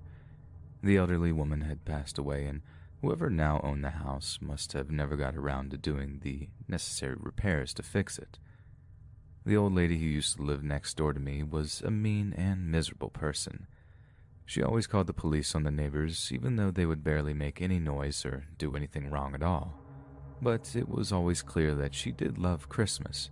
She would hire people to hang up all of the holiday decorations on her front lawn and porch. Well, shortly after Christmas in my freshman year, she had passed away due to falling or an accident of that nature. Her kids from out of state came and cleaned out the entire house and left it vacant. As previously mentioned, they didn't sell it, repair it, or inhabit it. They just left the house to sit there and essentially rot. After they cleaned out the house, they left the curtains on the side of the house open, and if you looked out my bedroom window, you could see right into the house. It was semi-creepy knowing that the house was just so desolate and empty. Well, fast forward now to Christmas Eve of my sophomore year of high school. My brother and I took place in our yearly tradition of watching wrestling DVDs until we got tired. We both decided to go to bed shortly after 2 a.m. on Christmas morning. I shut off all my lights and got into bed and noticed a faint light coming through my blinds. So I got up and walked over to my window, and I couldn't believe my eyes. There was a ceiling light on in the house next door, and I couldn't explain it. I figured that there was no electricity at all, considering the house was vacant and nobody lived there for some time. I stared into the other house in confusion, and then the light shut off. Within 5 seconds or so, the light turned back on again, and that's when I saw it. A brief glimpse of a figure in the doorway of the house. It looked just like the old woman. At this point, I knew my mind was playing tricks on me. The lights went off for a second, and I stood there and stared into the darkness for several minutes trying to see anything, but it was just pitch blackness. Then a burst of light, and there she was again. The old woman was standing right in the window, staring back at me. I fell over in fear and ran into my brother's room. I tried to wake him, but he was out cold. I slept on the floor in his room and stayed up all night trying to compute what I had just seen. For years, I told my friends this story and nobody ever believed me. Whenever friends would stay over, we would always look into the window and try and see something, but we never did. That was over 10 years ago, and that house has since been sold. But since it's been sold, the owners have sold it 3 times after moving in, so I wonder if I'm not the only one who has seen the lady wandering the halls. One thing is for sure, that is a Christmas present I will never forget. Christmas is a time of year to be happy, merry, and joyful, at least for most people. I love spreading cheer to family and friends on Christmas. My joyful mood usually translates to my coworkers as well. I work in customer service, which many people know can be a nightmare at Christmas time, so it helps to try and stay upbeat. Well, on this specific Christmas Eve, customers were doing some final Christmas shopping before Christmas Day. Right at the end of my shift, I cashed out a pretty normal-looking guy. I would say the average height range of like 5'7" and maybe 150 pounds. He had parted black hair, glasses, and was probably in his mid-40s. He was buying some fairly normal stuff and not really anything Christmas-related. The whole interaction was mostly friendly until the very end when I said something I now wish I didn't say. I ended our transaction by saying in my bubbly voice, "Thank you, sir, and have a happy holiday." He stopped and turned back to me and said, "What did you just say?" I responded nervously and semi-confused, "Have a happy holiday?" He stormed back to my register and screamed at the top of his lungs, "It's Merry Christmas." I backed away in a slight panic and just said, "Okay, sir, I'm sorry." He walked away mumbling to himself, but I could tell he was furious by his recent actions. For a couple of minutes, I kept staring outside, and I could see him pacing in front of the store, still seemingly mumbling to himself. A few people actually came into the store and said that there was someone outside talking about Christmas and Jesus' birthday. I began to panic, thinking this guy was going to come into the store again or wait until I got out and try to follow me home or something. Well, luckily for me, my boyfriend worked at the same store, and he was driving us to my mom's house for a Christmas Eve party at the end of the night. We left shortly after 6, and at first I was relieved when I didn't see the man outside.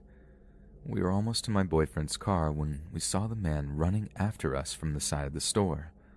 My boyfriend opened up the backseat door so I could hop in, and he stood there in front of the car. My boyfriend said in a stern voice, "Hey, is there a problem, man?" The man, still in a rage, said, "That lady has no respect for Jesus or Christmas, and she should be punished."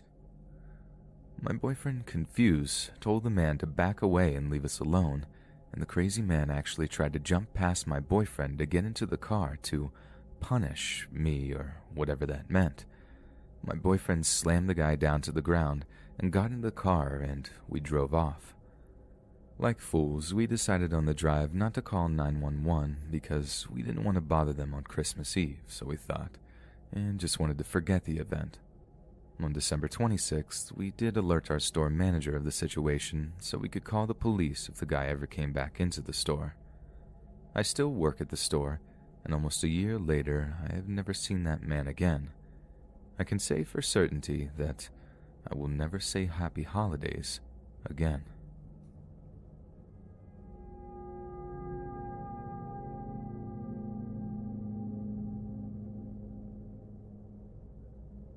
I love Christmas. It has always been a great day to spend with my family, and call me cheesy, but I really just enjoy the spirit of the day. My whole family and I had just finished a beautiful Christmas dinner, and most of my family went into the living room to wait for me to exchange presents. Christmas Day was when we did presents with the grandparents and cousins. I was in the kitchen washing dishes with my brother Jake and cousin Teresa. While I was washing dishes, I looked out the window and thought I noticed somebody out by my shed. I didn't really let it bother me because I figured it was some kind of shadow from the tree. After a few more minutes of washing, I noticed the figure again, and this time I was definitely sure that it was a man. I told my brother and cousin to look out the window, but don't make it obvious. They noticed it as well. We all talked quietly among ourselves, trying to figure out what we should do. Our thought was that this man was technically trespassing in my backyard, so we decided to call the police. They told us that they would send somebody out to take a look right away. Trying not to panic and hoping everything stayed how it was until the police showed up was not easy. The kids started to get restless as well as the grandparents were wondering what was the holdup. My parents knew something wasn't right, but they did a really great job of keeping everybody in the living room. After a couple of minutes, we noticed the man starting to approach my house, and he wasn't alone. There were 3 more men that came out from behind the shed. They started to surround my house. Confused and terrified, we tried to remain calm. What happened next was nothing shy of a Christmas miracle. The flashing lights appeared, and we heard a minor altercation outside of the house. The officers were able to catch one of the men, while the other 3 fled. While somehow not bringing a lot of attention to my family inside, I spoke with the cop outside and gave my statement. Well, turns out my cousin Teresa had broken up with her boyfriend several months before Christmas, and the man they detained was, in fact, her ex-boyfriend. Teresa had started seeing somebody new, and this man figured the new boyfriend would be at the house for the Christmas party. Her ex and his friends clearly planned on attacking him, or at least putting a good scare into him, so I thought. Until the officer informed us that my cousin's ex was equipped with a knife and brass knuckles in his back pocket. Luckily, nobody got hurt, and I'm not actually sure what kind of trouble he got into for this. The rest of the night went smooth, and we opened presents, but I had an uneasy feeling for the rest of the night that the other men might return and try to finish the plan they started.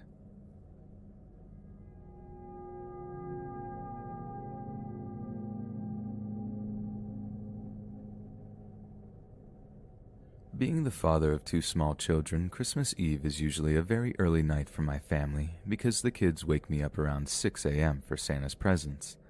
At about 10 p.m., I got into bed with my wife and started to fall asleep. Shortly after this, I was jolted awake by our doorbell. I jumped out of bed and ran down the stairs, more angry than anything else that some idiot rang my doorbell on Christmas Eve after 11 p.m. with 2 small children asleep.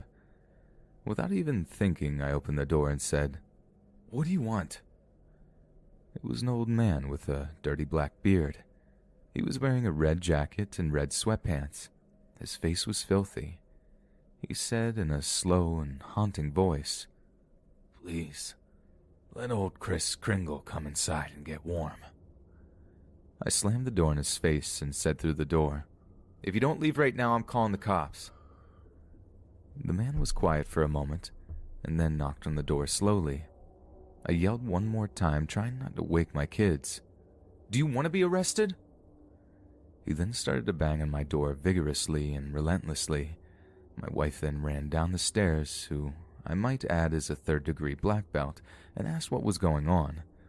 I told her to call the police and then make sure the kids were all right.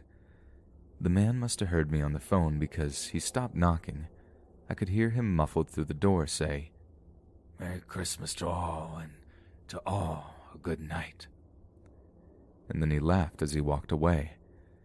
After feeling a slight moment of relief thinking this ordeal was over, I decided to wait at the front door until the police showed up. A cop showed up several minutes later, and I explained the situation to him. He stated that he had no other calls or similar reports like this tonight, and that's when we heard my wife scream from the kids' room. The police officer headed up the stairs first, with me right behind him. The man was trying to break into the window where my daughters slept. The cop immediately tased and arrested the man, who just kept saying, "Don't worry, I'm Santa Claus," over and over again. The situation was never really explained to me. Apparently he was just a homeless man who was wandering around. The cops said that he may have been possibly on something. Either way, I never sleep quite right on Christmas anymore.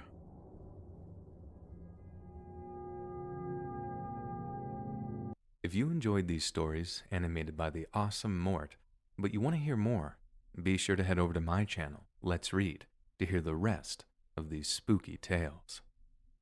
I'm a bartender, and to me, bartending is about so much more than just serving drinks. It's about community. So you can only imagine how heartbroken I was when the pandemic hit and we were basically forced to just close our doors indefinitely. I tried to find other sources of income. I even tried running a cocktail delivery service for a while. I did okay, but just not nearly enough to live comfortably. I was looking at having to sell my car, pawn a guitar or two, but the final straw came when it looked like I might have to put my dog up for adoption.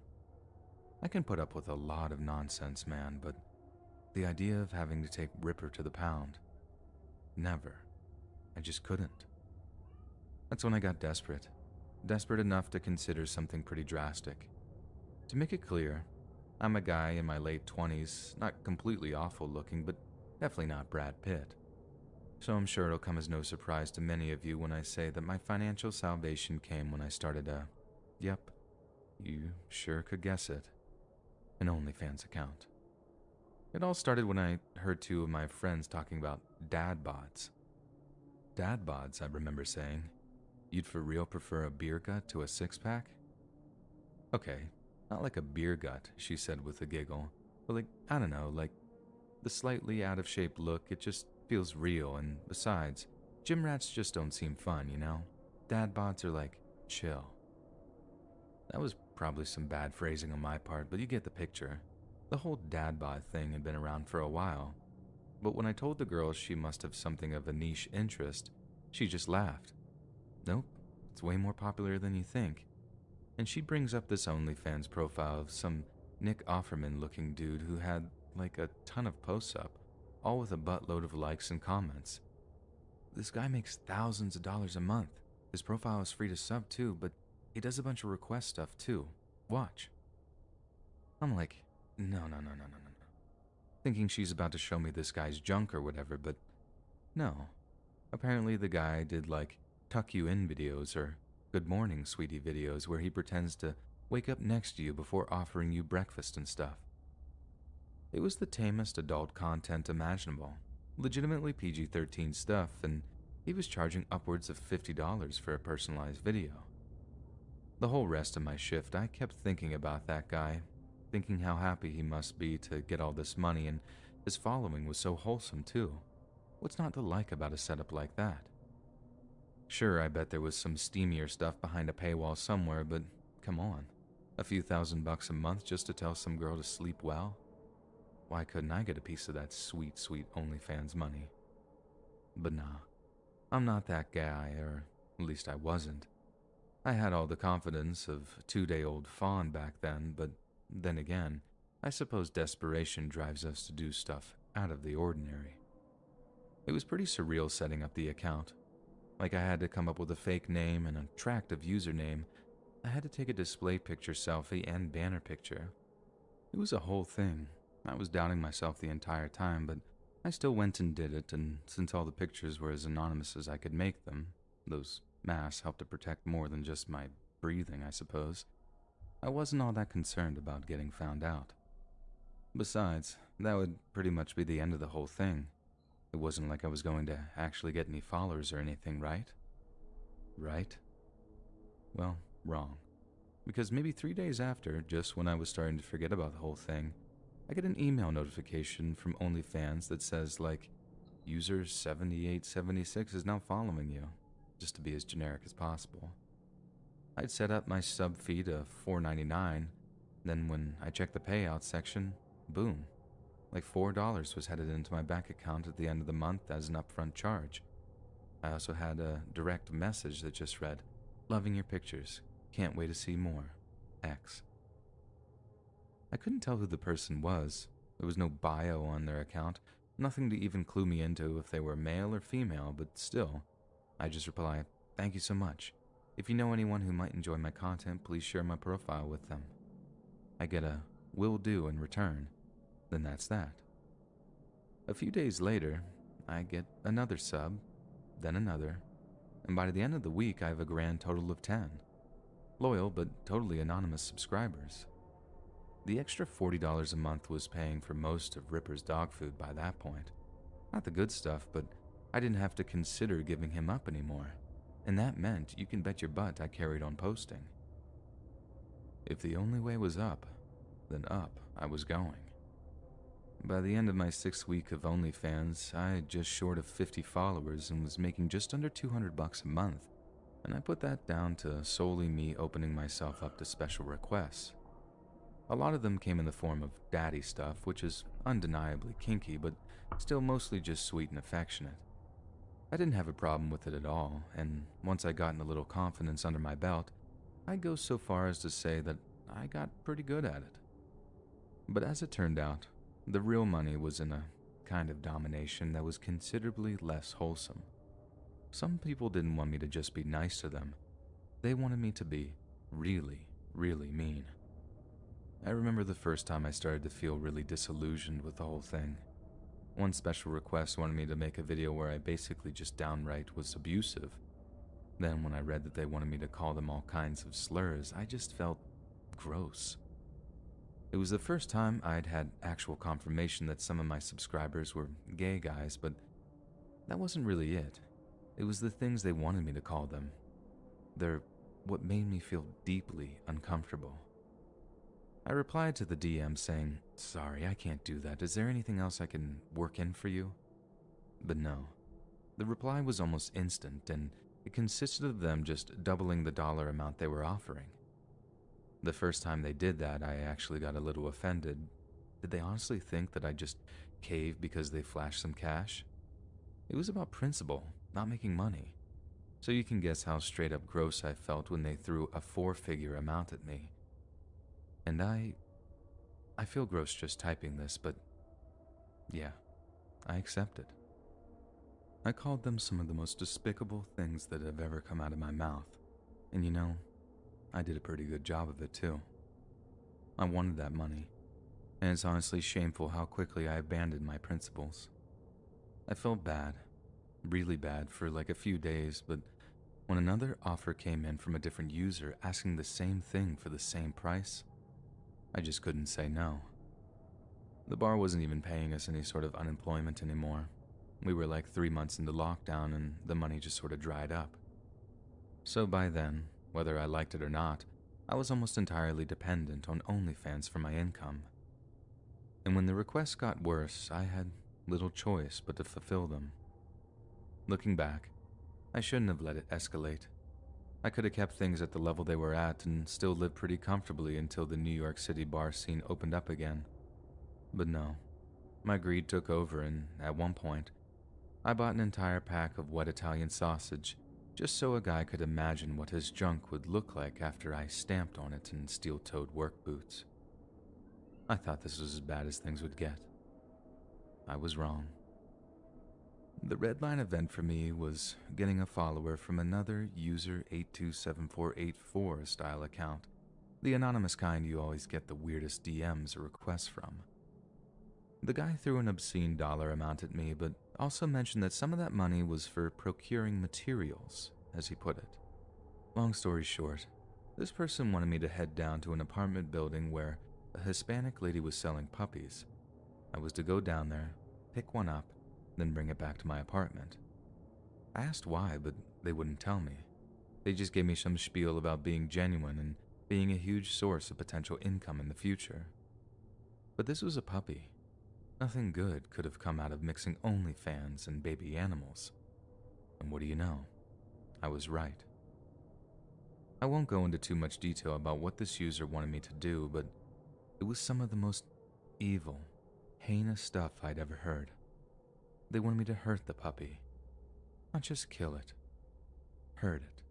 Over the course of days, maybe even weeks from some of the stuff that they were DMing me. When I outright denied their request, the threats began. Whenever I blocked an account, another one would pop up and pay the sub fee, knowing it would be returned when I inevitably blocked them. And by the time I started getting scared that this person or group of people I could never tell would get a hold of my contact details, I had to be brave enough to just click that little delete profile button and face the music. So, I'm currently living with my mom and her boyfriend out here in New Jersey. I can't actually describe how much it sucks to be living in a garage with my 30th birthday fast approaching, but I also know my life could be so much worse. Every time I miss Williamsburg, every time I miss having my bank account being padded for next to no work at all, I just look over at Ripper, give him a pat and think, yeah, COVID has sucked. It's ruined a lot of lives, including mine. But at least, I have my pupper.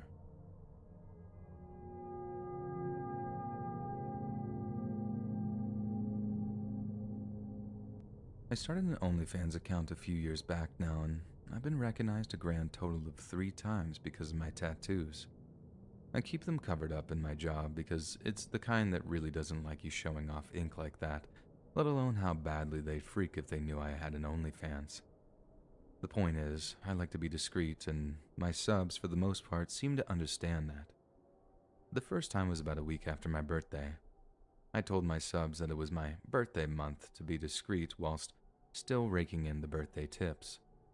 So although they didn't know exactly when I was born, they knew it was like roughly that time of the year.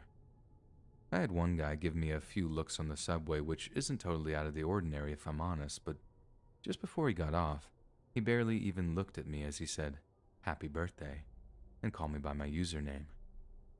Like I said, he didn't make it obvious who he was talking to.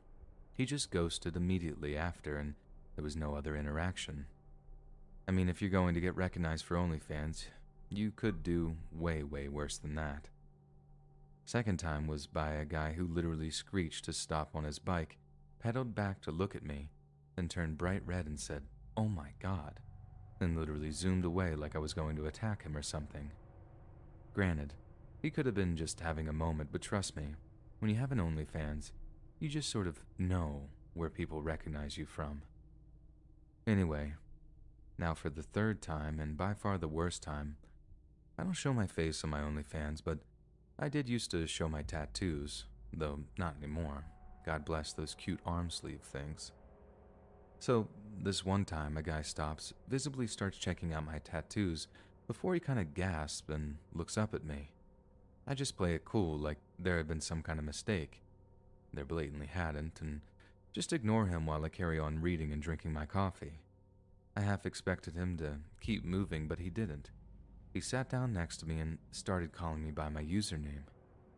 I'd never been confronted like that, and it didn't exactly put me in the mood to be like, "Oh, hi, yeah, it's me." So I continued to deny it while also shooting him this look that tried to say, "Dude, stop. It's me, sure, but please just shut up." But then he reacts in such a horrid, violent way like, "What? You think I'm dumb, huh?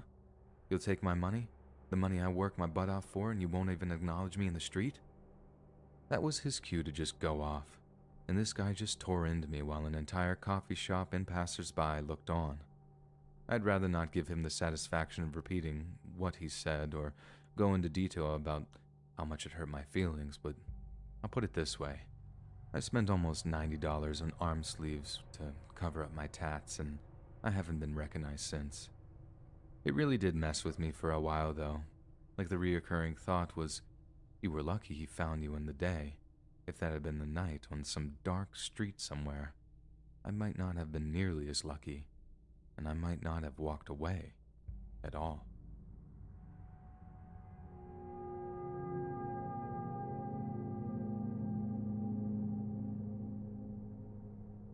First of all, let me say this is not an indictment of OnlyFans.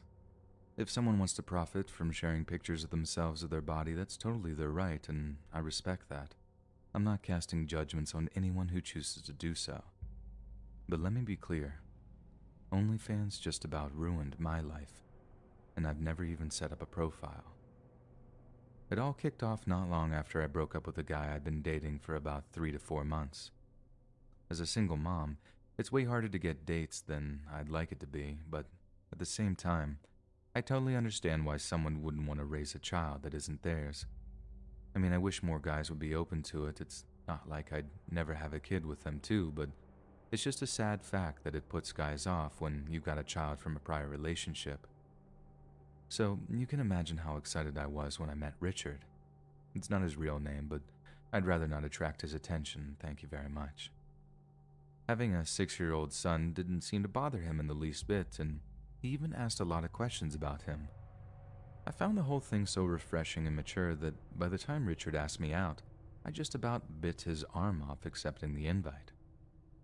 But then the first red flag appeared when he started making comments about my son, calling him Daddy. That wasn't the red flag in and of itself, it was more his reactions when I told him, no, my son has a dad and I don't want him confused as he grows up.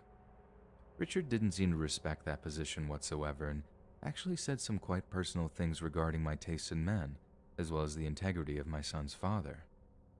It's a complicated situation, I'll concede that, but Richard's take on the whole thing was frankly disgusting and misogynistic. But given that it was a very unusual setup, I didn't want to give up on him so quickly, not since guys like him seem to be so hard to come by. But then, after 2 months of clashing, not often I should add, I had to face the music and accept that if there was a guy out there for me, it certainly wasn't him. I've dated guys for 18 months who took the breakup better than Richard. They're always rough, but I think if I actually told you what Richard did, you'd think that I was making this all up. Needless to say, his reaction totally justified my decisions to end things. End things, and that's exactly how I phrased it too. But that breakup was far from the end of my ordeal with Richard. And you know what? It's kind of my fault too. In fact, it's mostly my fault, because if I hadn't been so trusting, I wouldn't even be writing this right now. The one big mistake I made was trusting Richard to keep private certain pictures I'd sent him. I think I trusted him because, well, he sent me pictures of him too. I think that's why there's a lot less nude leaks than there are nudes. It's like Americans and the Russians in the 80s, mutually assured destruction. You release mine, well, I'll release yours. But after we broke up, I deleted all of his intimate pictures, and I was foolish enough to think that he'd also done the same. Because the next thing I know, I got a message from a friend of mine saying something like, "Oh, you have an OnlyFans. You go, girl."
Okay, bro.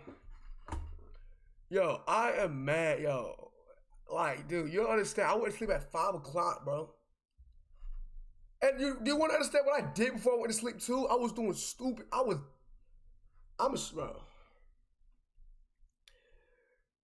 This doesn't count.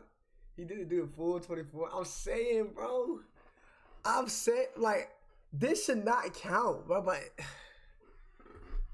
I was probably gonna stream even longer, like after I woke up.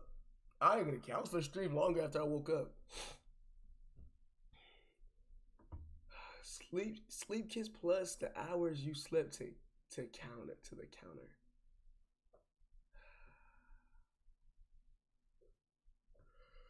Oh my god.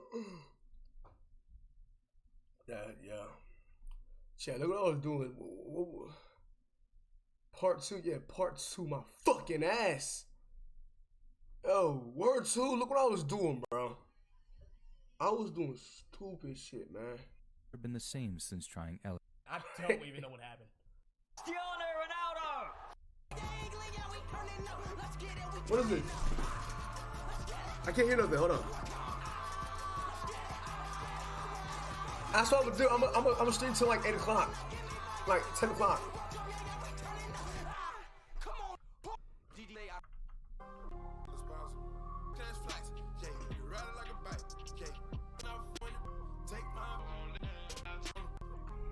Wait. Got a maze right now. You got a maze right now. I'm gonna let you down. What time is it? It's 3:20. Oh my god. Chat, I set up for like another.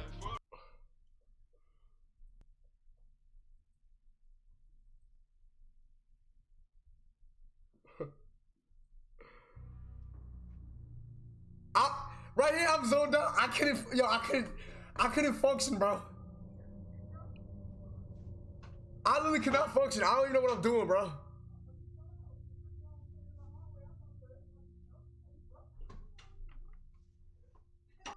I can go to sleep now, right? And if I wake up at 10 and I'll keep streaming. It'll be like a mix, like a 24-hour stream plus sleep stream. That makes sense. Come on, man. Bro, but I do want to run ads. Wait, what? When did I say that? Where's the part where I was tweaking? Where's the part where I was tweaking? What am I saying? Oh my god. Ain't gonna miss it. Ain't gonna miss it. Ain't gonna miss it. Ain't gonna miss it.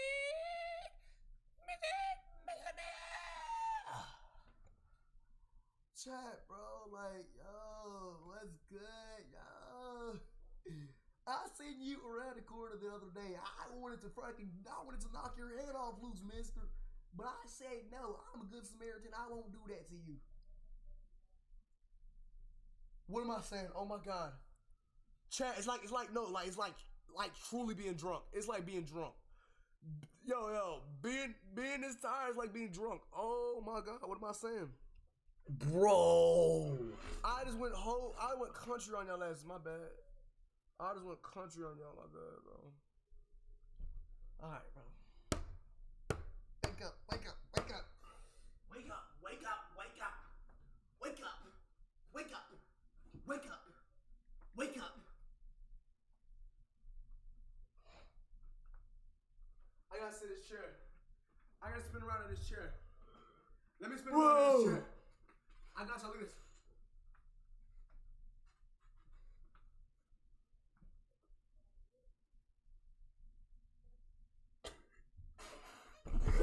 No, I was geeking, bro. Oh my god, I can't believe I went to sleep on stream, bro.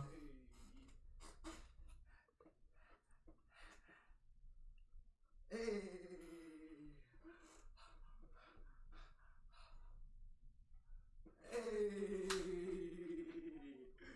Word to all the deviant cops, man. Ooh.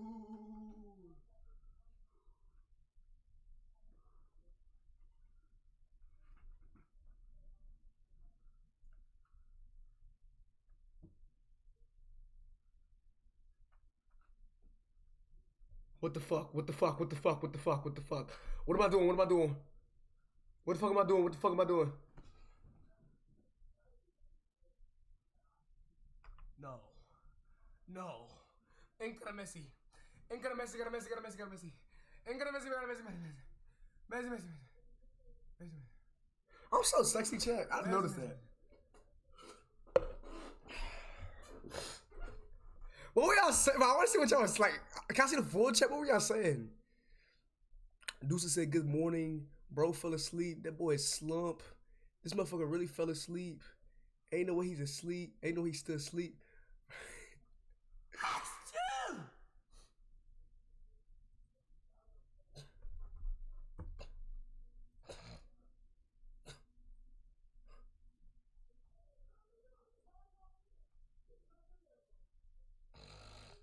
Chat.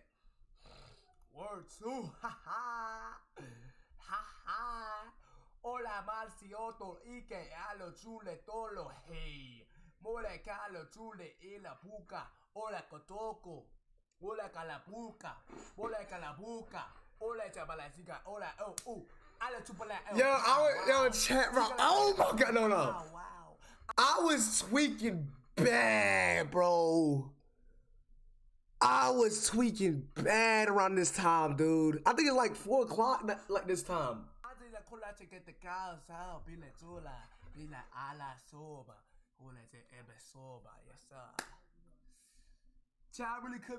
really could become a Spanish singer if I felt like it.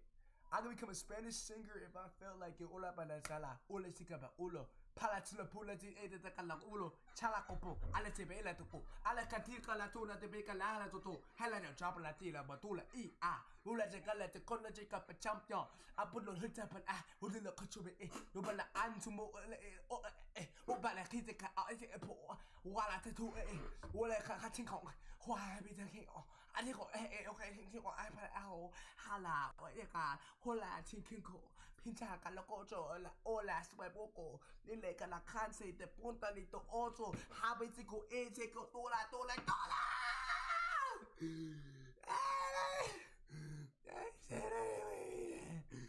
Anyway,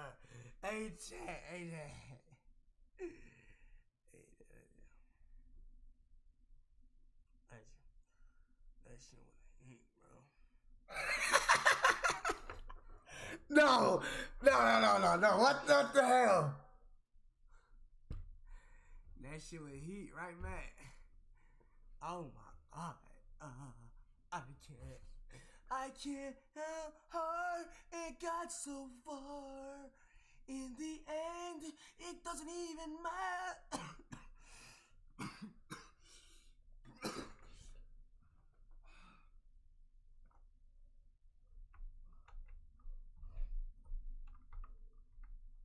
What am I doing? Why did I agree to these terms? Chad, why? Why?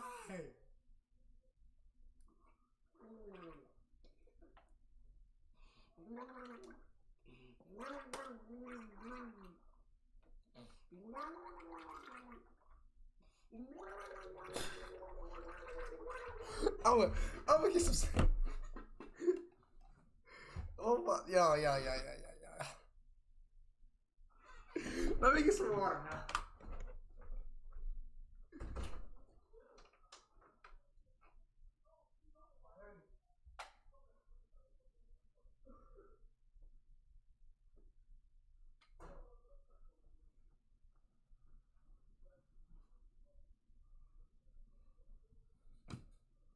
I'm coming back a different breed, bitch ass nigga.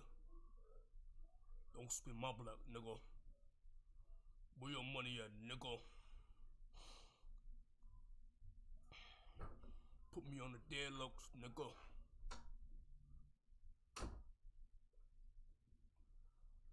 Am I streaming right now? Oh shit. Oh my god, 13 hours. 13 hours. What am I? I got this. Alright, Chad, I'm on this way. We're gonna play Walking Dead, bro. Freak it. Oh, fully again. Last Christmas, I gave you my heart, but the very next day, you gave it away.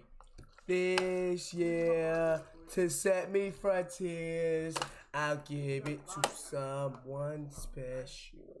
Come on, man. Come on, dog. Come on, boy. Where they got that chains at, man? You got spare chains, man? You got some spare chains, dog? Let me get a dollar. Let me get a dollar. Can I get like a dollar? Come on, man. Brother starving. Brother starving. Can I get a dollar? Come on, man. Hey, why are my pants all the way up to my knees, bro? You got 20. Why are my pants up to my knees? Oh, man, I need that dollar. Come on, I need that dollar. Chat, I'm going crazy.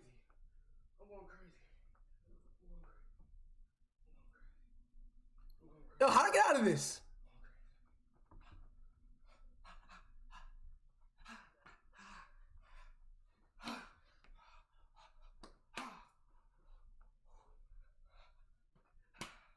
I'm not even trying to troll y'all. My ass looks fat, like in person. Pause. Wow!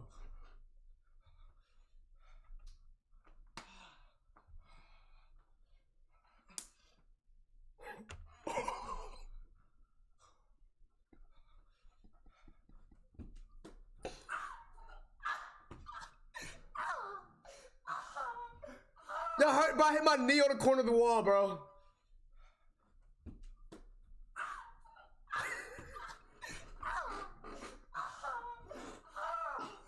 My knee. I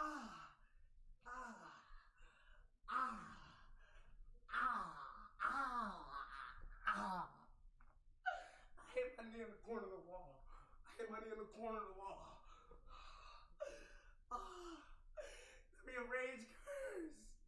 The enraged curse. Rage. I had the YRG curse. Oh, my knee hurts. I got the YRG curse, man.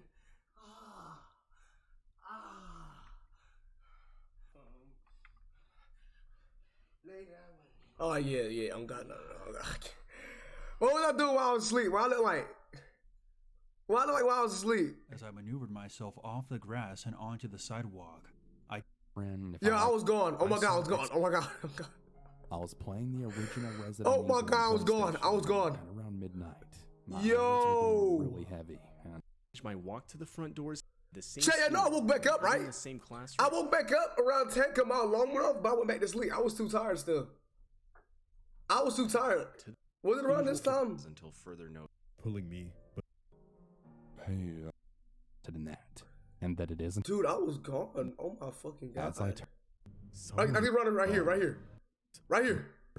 What kind of question was that? As I was trying to think of an answer, I looked back up at the man and noticed that he was getting people in it. Yo! After about 10 minutes of just standing there, over our shoulders because it was very off. When we reached our house, What? we informed severe had Wait. because got out of on her That for the Star Wars cover?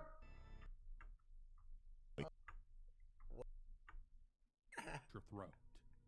The guy pleaded once again for them to let him go, but I slammed him against my wall yet again. I then heard them walk down the stairs and out of the building. Her voice as if she'd been telling it. The good guys was convinced she would. Yeah, and we went back to sleep. I had no intent on Took making my that right a back to long-term sleep. thing. Okay, bro. Check what we doing, bro. What should we play? I was just like, oh.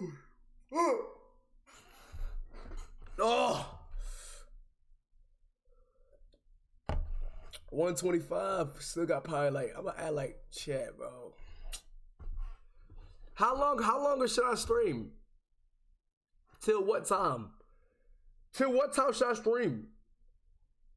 We got 4 hours left. But I was asleep for like 5 hours. So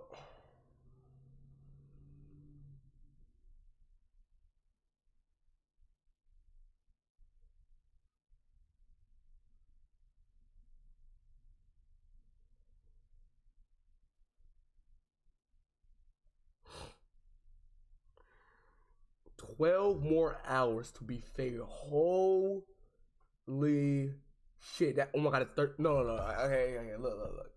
Just for my PC's sake, I have not cleaned that bitch out in like, I haven't cleaned my PC out since I've got it.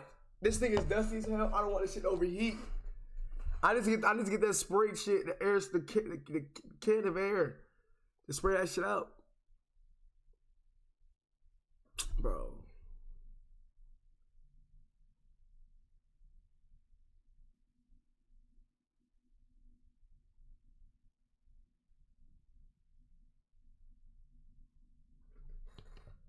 Bro, I hope no TOS was in these videos, bro.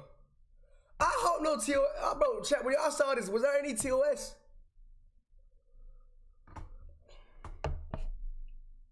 Please tell me there's like no TOS in that video, bro. I'm looking at something because somebody, I don't know who, they got banned.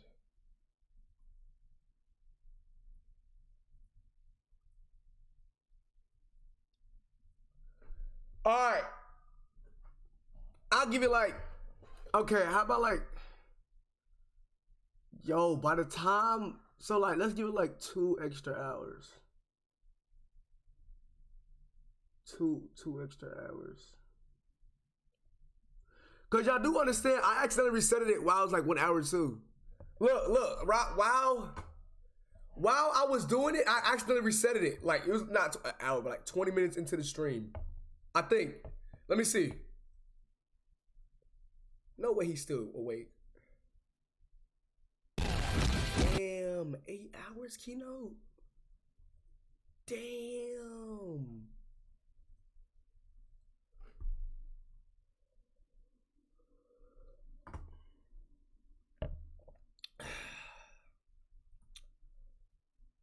Like right here. I think I reset it by accident.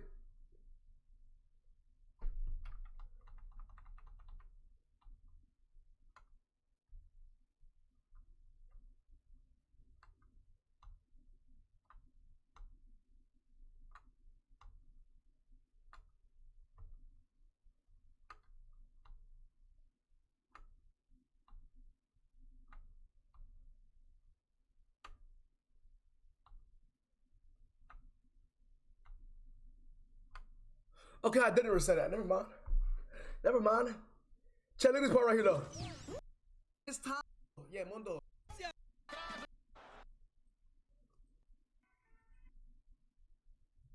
And I said hurt. Like, where's it at? You stand up. Noise, bro. Yo, sit.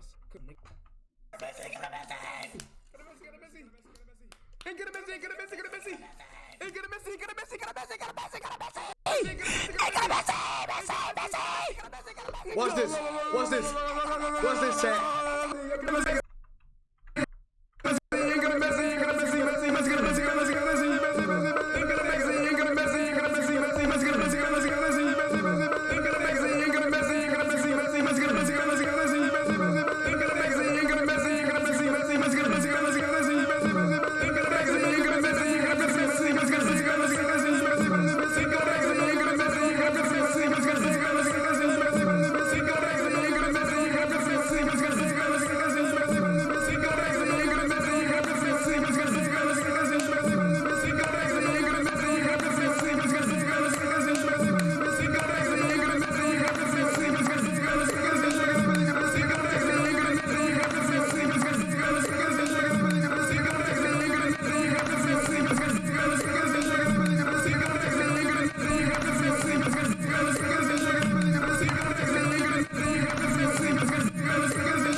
Okay.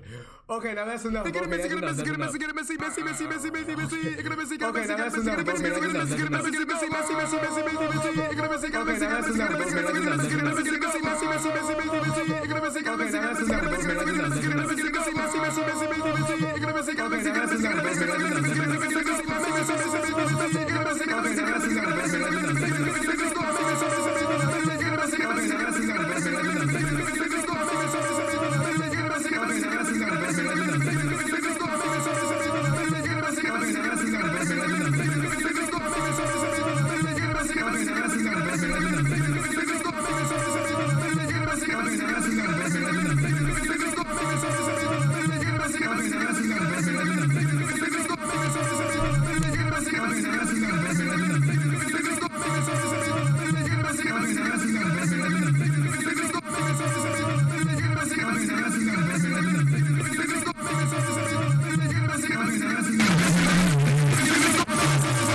Oh my god. Oh my god. Who is this? Oh man. Wait. What was wrong? What happened? Wait, chat, who is that? Yeah, they're all the same. Flaming. Hey, I want to see that. Yo, last night when I was going to the store, bro, did my mom... Yo, that definitely is Ohio for sure. Qatar national anthem. Is that Qatar national anthem for real? They be saying a bunch of gibberish. I have another dollar, but it has writing on it. What is that? What are you doing? Why are you here in the dark?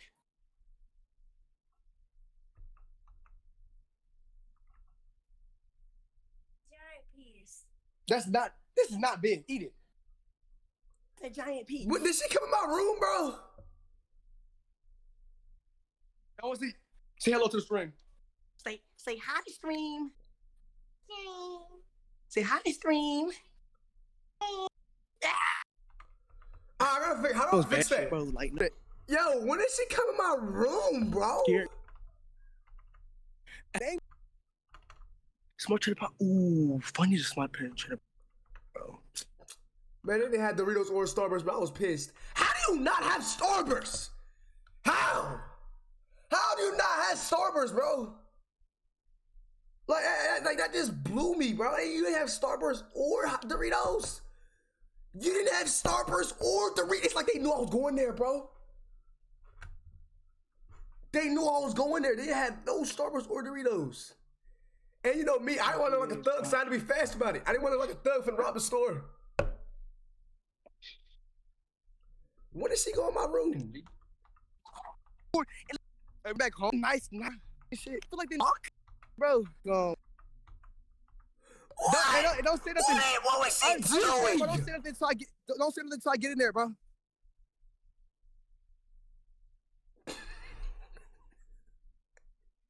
Actually, no. Deuce, fuck you too, because your ass just said it's gonna take me 24 hours to get a win on Fall Guys. SA, you hear me? SA. Bro, what the hell is she doing, y'all already counting me out. I was feeling like fucking messy, and I had to clutch up. You feel me? I was feeling like it kind of messy. Oh my god, I'm so black, chat. Look at this. Can y'all see me? I'm black as hell. I'm black as shit. Nothing. I was watching from the crack of the door. That's what she said, bro. Chat, I survived. I survived, bro.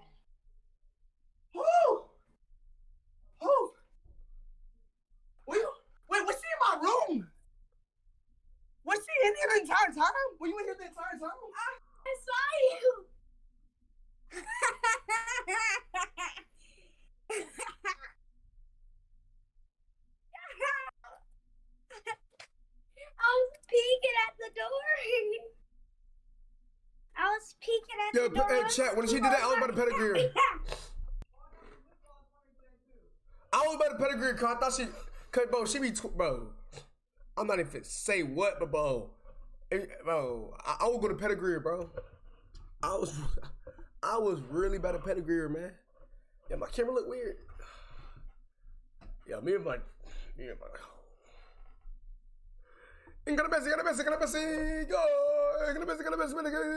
Oh.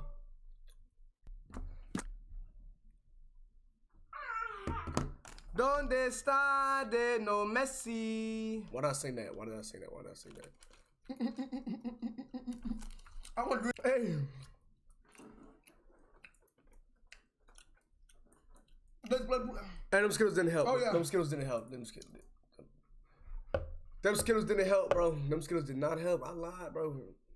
Dumb kids, that shit did not work, bro. That shit. Okay, chat. I'm.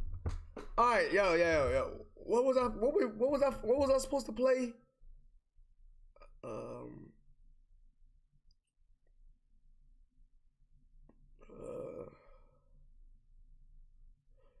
I think I got another hour of me, bro. I'm not really fully awake. I think I got another hour in me, bro. I'm being so dead ass.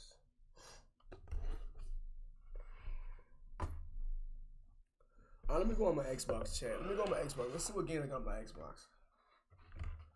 Now I know what a fool you've been, but if you get me now, again.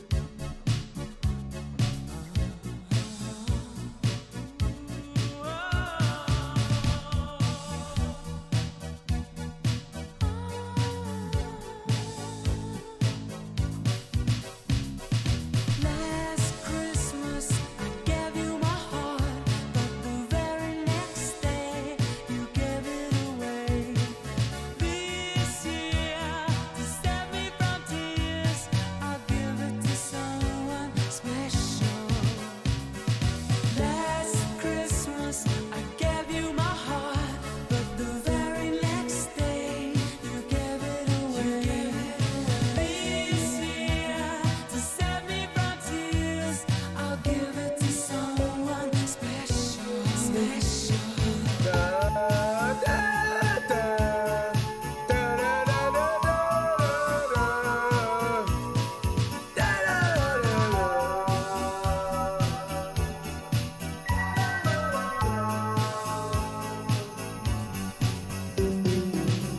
Once bitten and twice shy, I keep my distance, but you still catch my eye. Tell me, baby, do you recognize me? Well, it's been a year, it doesn't surprise me. Happy Christmas. I wrapped it up and sent it with a note saying I love you. I meant it. Now I know what a fool I've been, but if you kissed me now, I know you'd fool me again. Last Christmas I gave you my heart, but the very next day you gave it away. This year, to save me from tears, I'll give it to someone special. Last Christmas I gave you my heart. Oh my God, chat! Christmas is 5 days away. Yo, Christmas is 5 days away, bro. Holy yo, that's actually crazy. That's actually yo. Christmas is really 5 days away. It's really 5 days away, bro. Do you understand, like, how fast, like, chat? That is like no. That is crazy. Now it's all starting to come back. Like, the reason why I streamed December 19th and December 20th and didn't stream after that again is because I had COVID on Christmas, bro. I had COVID. Yo, I completely forgot, bro. You were so close last stream, less than 4 hours away. What happened? What do you mean? What do you mean less than 4 hours away? What I do? What do you mean? What do you mean last stream? What's Villa? and cries out. I dig my distance, but you still catch your eyes. Tell me, baby, do you recognize me? Well, yeah, it doesn't surprise me. Chat, I really could have become a singer, chat. Hopefully we don't destroy it this time, man. LOL. What do you mean? Wait, what do you mean? Gaming King? What do you mean?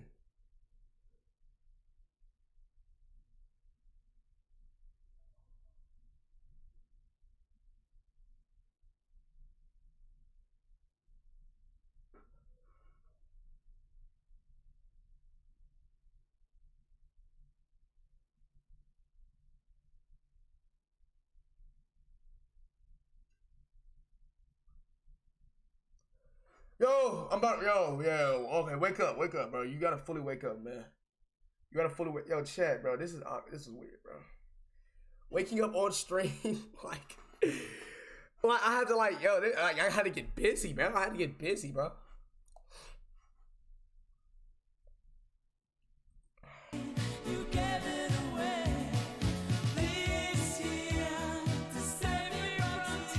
Yo, chat, I'm surprised my internet has not messed up this time. Oh my God, see, I say that and it just starts to tweak out for a second. Your 24-hour stream, bro, you were so close, man. Hopefully we get these last few hours out of the way and we smash it, brother. Shit, listen, bro, I wasn't not close. I wasn't close. I did not have 4 hours to go, buddy. Look at this. 4 hours, shit. 4 hours, I had, shit, 4 hours. Yeah, right, I was not close. I was far from close, actually. Oh, when I go to sleep, chat. Oh my God. Oh my God. Yeah, I had 12 hours. I had 12 hours of sleep. Yo. That's why I'm gonna add more time, bro. I'm gonna add like 3 extra hours. Yeah.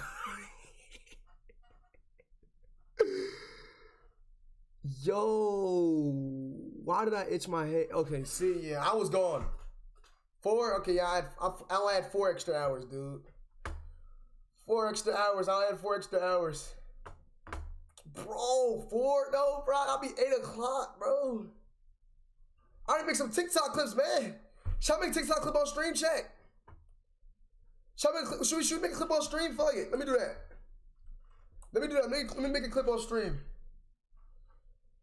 What's a good clip? What's a good clip to make from this stream?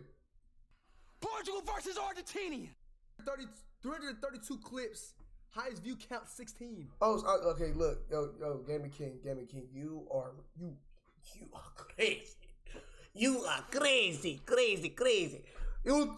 48 hours, my ass. Hell no. I could barely handle 24. An extra 24 on top of that. Listen, I wasn't even supposed. I didn't want to go to sleep, bro, but I couldn't resist. Like once I touched that bed, I couldn't resist, bro. I couldn't resist. Next time I do a 24-hour chat, it's gonna be with no sleep at all, bro. It's gonna be with no sleep. Bro, couldn't even do 10. I did 10. What? I did 10. I did 10. Like that's my favorite. What's a good clip to make? What's a good clip to make? Look at how much. Y'all think anything was memorable this stream? I'm pretty sure a lot was.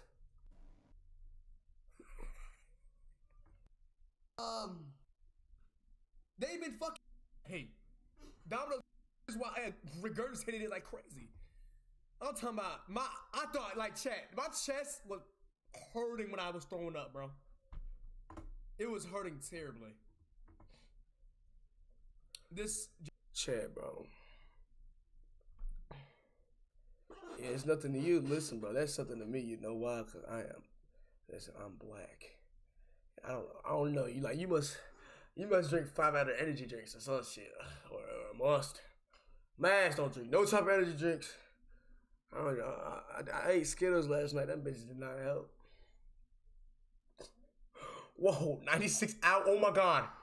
96 hours. That is crazy. Yeah, I just realized what you just, 96 hours. I could barely survive 10. 96 hours? Yeah. Yo. Yeah, no. You're a grinder. That's a grinder. January 21st, 24. Clip was. Oh, I like this. This was a good clip right here. I was in the living room. This is my living room. This is literally my living room. I was in my living room. What the hell? No, that's crazy that I had the same broom. Where's the broom at, bro? That's crazy. I still got this broken ass broom in my room. I got the same broom in my room. That is actually crazy. It's the same broomstick. I had a few sleep breaks and I chilled. No, what's going on? What's going on?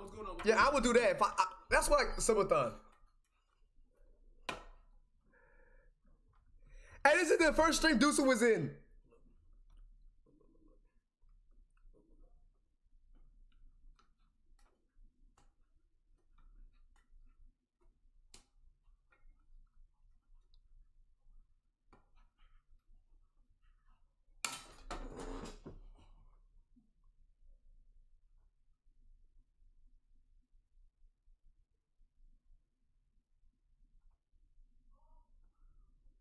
Sit my black ass down. Yeah, let me sit my black ass down. That a good clip? Is that a good clip? Bro. I turned the fan off too. I thought I was Donatello. I turned that fan off. My black ass thought I was Donatello. Yeah.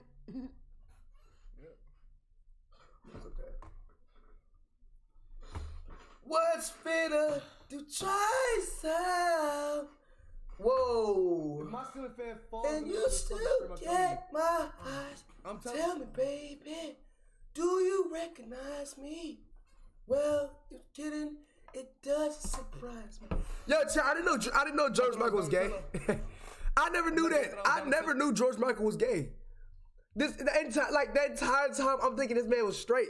He came out gay saying he likes butt steak. I did not know that. I did not know that.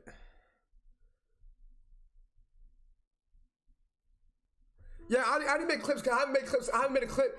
When was the last time I made a clip? Now I know. Wait. What a fool I've been. But if you kiss me now.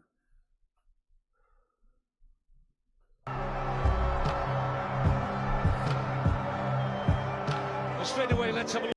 Argentina, when they get each other in port, I didn't know that. This don't count. Last time I made a clip, 2 days ago. Yeah, I need to make one. Oh, I'm tweaking. Word to my ops. Somebody comes to run up on me. Chat, y'all know what I'm doing, chat. I don't cap on my streams, chat. I got that thing on me. And what I mean by that thing is 911. Fuck you talking about? Oh, you got it. You got the subs. I mean, you got that emote. You with the channel points. The channel points. Deuce and Mac be doing that shit. But they ass gonna put suckers and shit. Like my most common emote this year was bald kiss and cell kiss. That is ridiculous. I don't even sell like that. Chat, do I even ever sell like that? No. Whoa! I just noticed that. Did I ever end the prediction?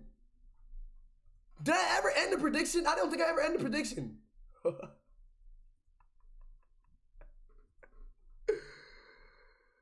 Yo. I never ended a prediction, chat. Who put, yo, did you put money on me? Deuce, did you put money on me? All the time, I don't ever sell, bro. Like last night, you said I was gonna sell playing Fall Guys. Did I sell? No. You put, this is, who put this is your money, Deuce? Did you put the child money on me? Shit, I'm gonna say me. I won last night. Oh yeah, I did win last night, actually. I did win last night, never mind. Oh my God, that prediction is so old. Yo.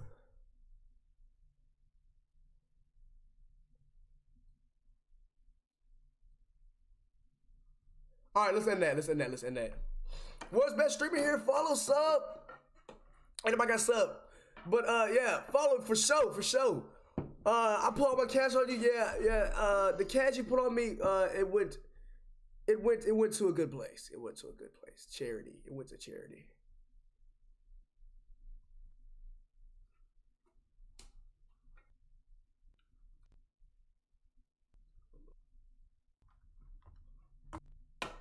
Going on.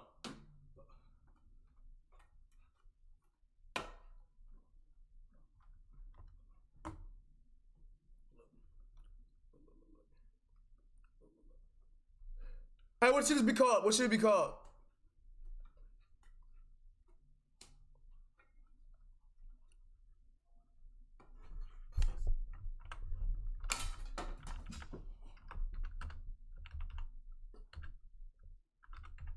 How you spell Donatello?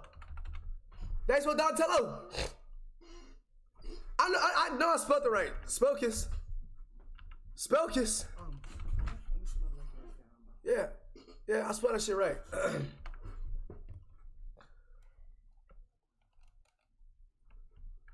thought it was Donatello. Wait, I spelled it right. What did I spell wrong? Oh.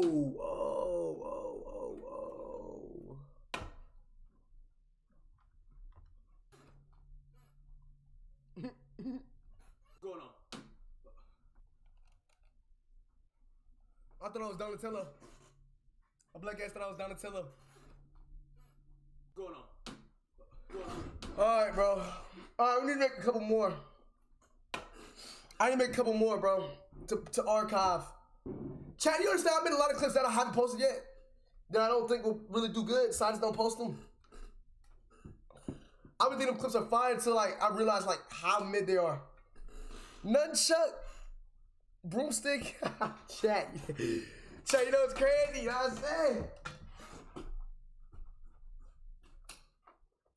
Where is it? Where is it? Wait, where is it? See my black ass. Where's my nunchuck? Let me sit my black ass down now. Where's my nunchuck? I thought I was Donatello. A black ass thought I was Donatello. Going on. Well, never mind. I don't know what it is. I don't know what a nunchuck is.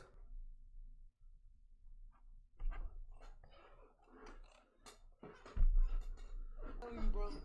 I hit that shit hard. It was already. Messi! I'm gonna Messi! Go!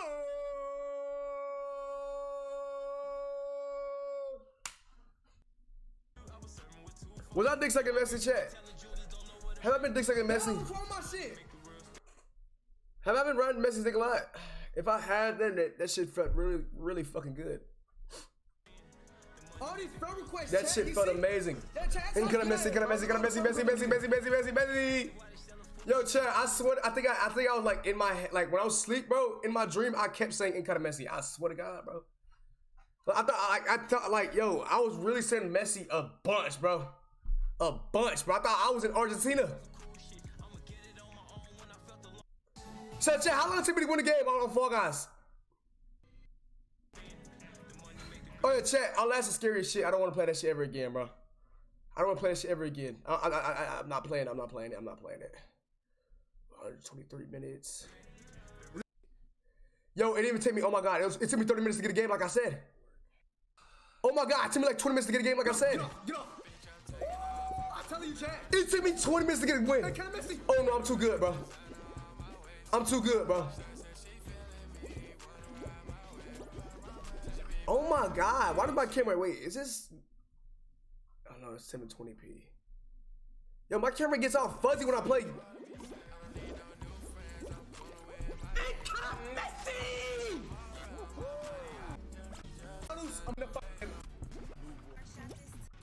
I got clips. Don't be. Yo, chat, I was not supposed to qualify right here. I was not supposed to qualify right here. I ain't gonna lie, I should have died. My body did not fully cross the line.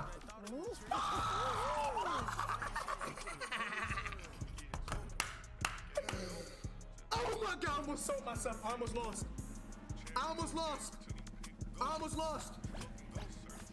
No.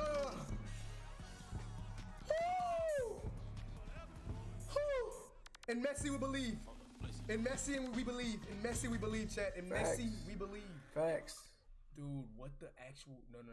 Like, yo, that was too close. Finals. I'm at the pause. Whatever song's gonna play. Yep. Cause chat, y'all know what I do when we get to the finals. Chat, y'all know what we do when I get to the finals. Lock in.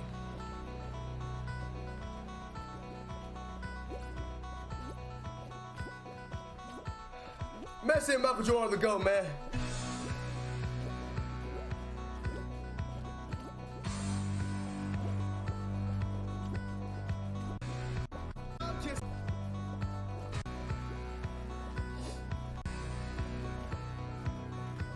I try to cut him off, chat. Look at me. I jukes. Cut him off. I jukes. Cut him off. I told you. What I say? What did I say? Yeah, and look at that dude. So look at y'all dick sucking ass saying, I'm ready to spam Selkiss emote. Yep. What emote?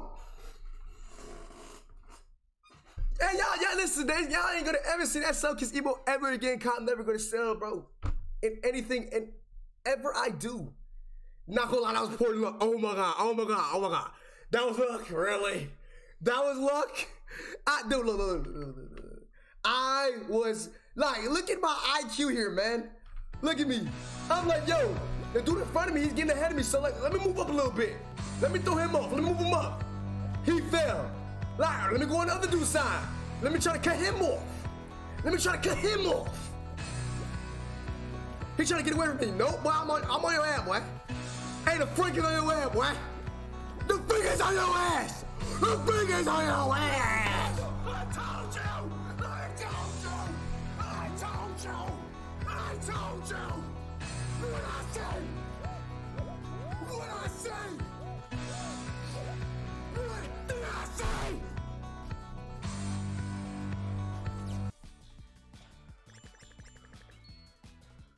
Like I say, bruh! Where's that Klutskis emote at? Less than fucking 30 minutes!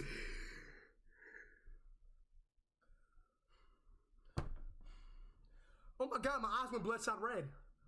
Oh my god, I screamed so hard my eyes went bloodshot red. Chat, I screamed so hard my eyes just went red, bro. It didn't go that red. Calm down, buddy. Believe. In Michael Jordan, we believe.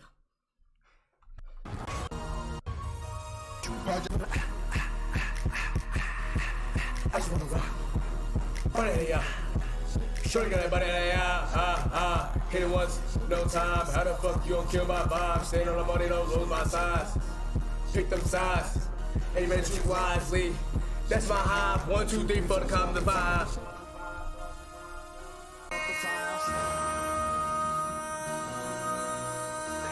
Yo, get that room on my face, buddy. This ain't what you want. Project. This ain't what you want. This ain't what you want.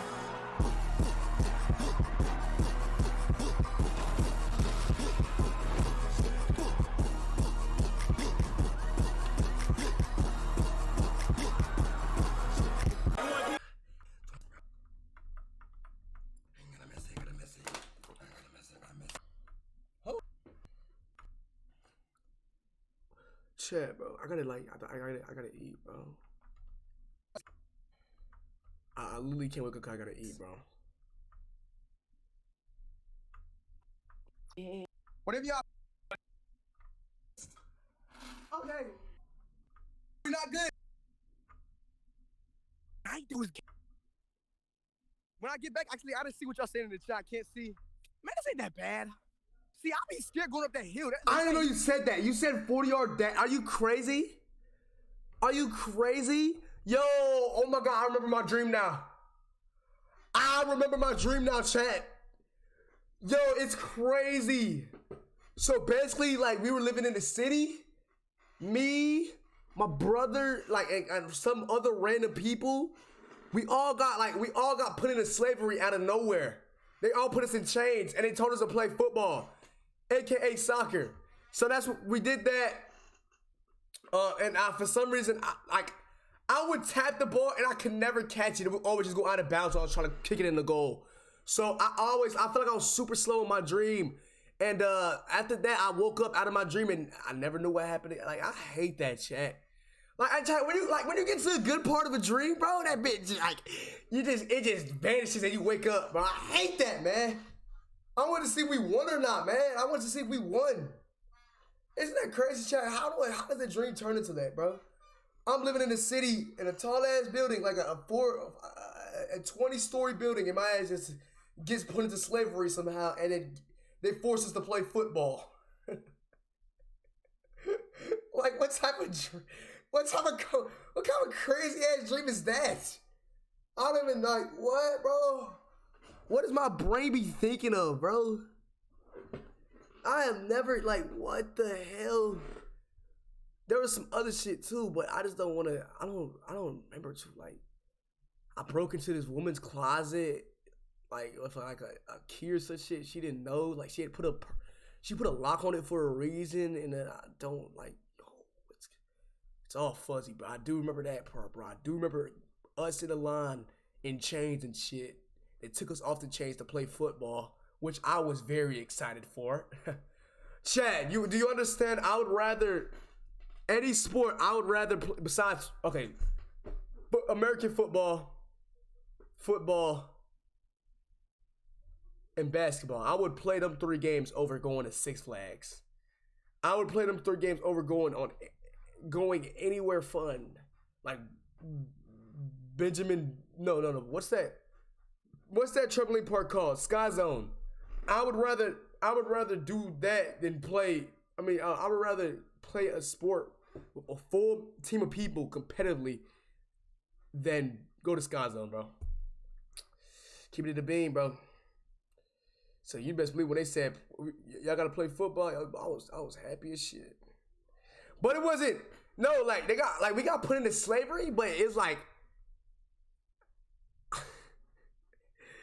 it was like a mixed race thing, bro. Like black, Hispanic, white, and Asian. Like it's like a government or some shit ruling over us. And that's what happened basically, bro. On some Star Wars shit. I'm still out of it. Chat, I think I need 1 more hour of sleep. Is that good if I do 1 more hour of sleep?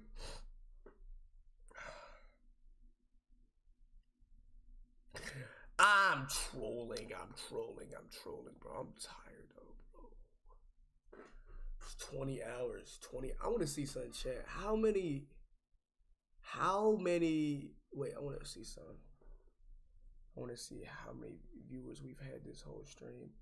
This is my longest stream ever, bro. Wow, 20. I don't think I'm ever going to break 20 hours ever again, bro. I'm never going to break 20 hours ever again.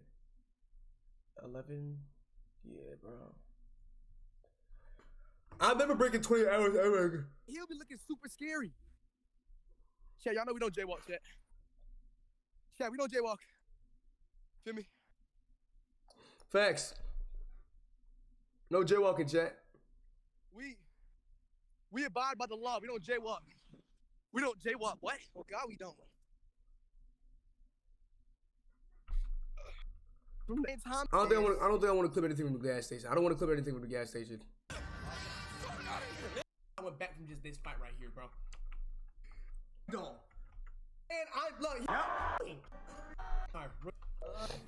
Well, the outside though, it makes sense. He's just like, yeah, thank you, sir. Well, the outside though, it makes sense. They're outside. I just came for the Belgian chocolate. That's it. Oh my god, bro. Oh! The last time I had a roach fly around in my house, bro, was when I was going to school. I was going to school. My stepdad was in the house, bro. I did not tell him that there was a flying roach in our house, bro. I just left that thing alone. I ran out the house and got on the school bus and went to school, bro. When that's when I saw a flying roach. Well, the outside though, it makes sense. They're outside. I just came for the Belgian chocolate. That's it. Oh, Chat, imagine if roaches just said, fuck it, we're just gonna fly for the rest of our lives. Oh my god. It's the scariest. Yo, cop. If I. What are you? Why did you do that? What? She looks at her son neck. Like, and ever since then. also, some clips are hard to post because they're like. Some people, like a lot of people report my shit, bro. Like I've had like a fat person video get taken down. It was at like 700K views without even like, it was like at night too, bro. That shit got taken down immediately. Like TikTok be taking out everything, bro. You've been scared of olives. Sally, I don't have anything. You saw.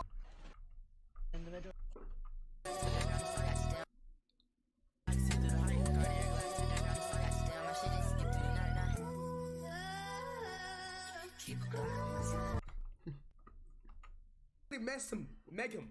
I didn't peep. Oh, okay, I get what it does. Show him my. Oh, hold on.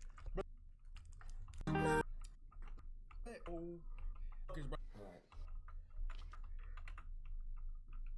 Oh my god, he's back.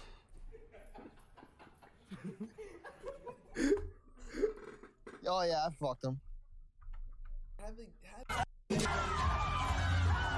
That's it. Whoa, what? Wait, you better be. Oh, you, bro. Dead ball. Dead ball. Motherfucker hit me straight in my dome. I want to tell you. What? What is it? I said it. I retarded. Wow, bro. I retarded. Wow, bro. Bro, did I get it right? I think I get it. I think I get it. Dude. I retarded. Yeah, bro. Whatever. I don't even understand that shit, bro. That's crazy, bro. I look like an idiot. I look like an idiot, bro. What kind of spider is this?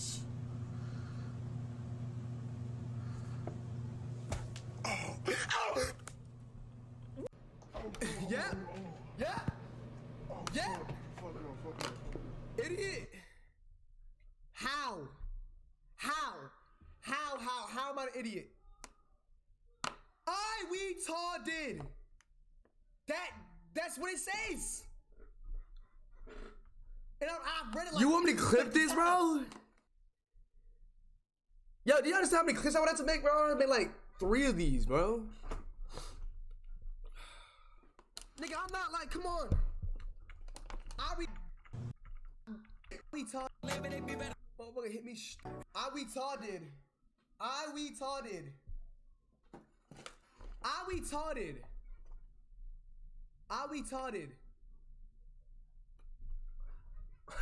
What? What is it? I said it. I retarded.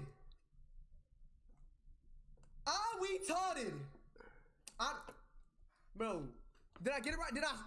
I think I get it.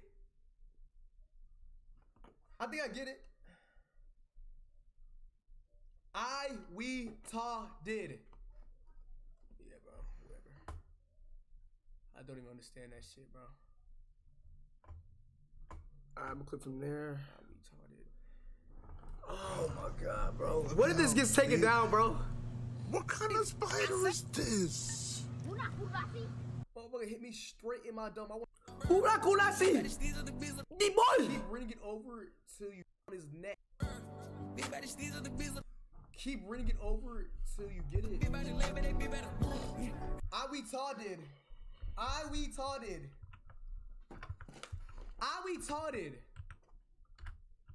retarded. What? What is it? I said it. Is that good? A very smart guy? I retarded. Bro, did I get it right? I think I get it. boy. No le no sé si el boy. Chat, I want to woo after this. Woo. 20 hours. Yeah, bro. Holy shit, bro. 20 hours. Holy shit. We got 3 hours left, bro.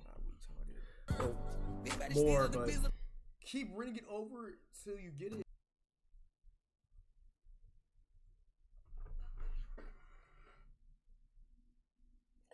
Now I gotta make a part 2 of this. A very smart guy part 2. Shit, I can't wait to end stream, bro. I can't wait to end stream, bro. 24-hour anniversary stream. Chad, do you understand? I had so much. I was like, yo, I'm finna kill this. I'm finna destroy this 24 hours staying awake. Yeah, right, bro. I'm gonna clip that, chat. I'm gonna clip that. I'm gonna clip the part where I said I'm gonna stay up for 24 hours to me knocked out of sleep. That's what I'm gonna do. I'm gonna do that.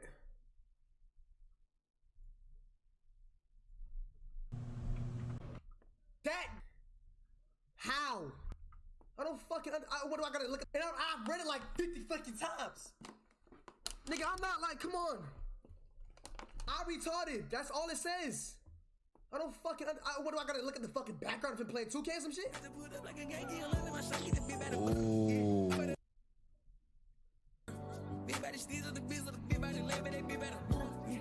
I retarded. Oh! Because he's tall, he fucking did it. Because he's tall, he fucking dunked him, I guess. Bro, y'all should told me I should watch the full video. You idiots. Calm these. Are y'all fucking dumb? That's crazy I made that assumption. Oh, that's crazy I made that assumption, bro. That's crazy I made that assumption, dude.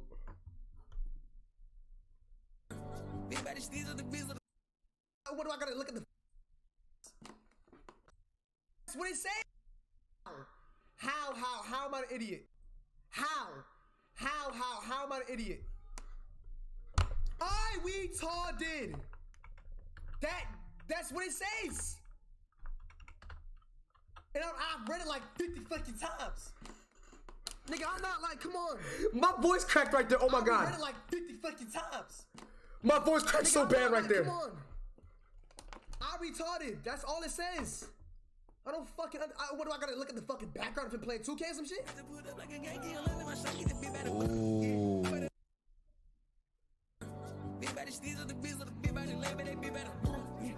I retarded. Ooh. Oh! Because he's tall, he fucking did it. Because he's tall, he fucking dunked him, I guess. Bro, y'all should have told me I should watch the full video. You idiots. Calm these. Are y'all fucking dumb?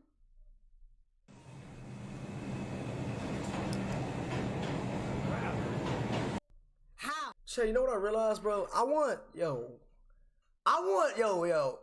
Dude, why did that just come to my head, bro? I can just smell through my nostrils right now. Buffalo wings, like you dipping in ranch. Oh my god, that's what I want so bad right now.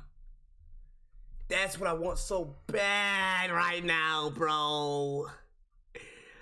I want buffalo wings. Oh my god, buffalo wings smell so good right now, bro. Ooh, bro, and the french fries, bro, that ranch. Oh my god, bro. Buttermilk ranch. Oh. Let me start thinking about that, bro. Fuck around and order something like that, dude. Let me start thinking about that.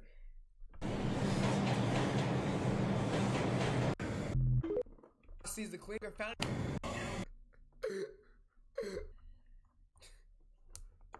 Like time. I would have fiddles on. I was not trying to press that. Go back to the retarded video, bro. Why?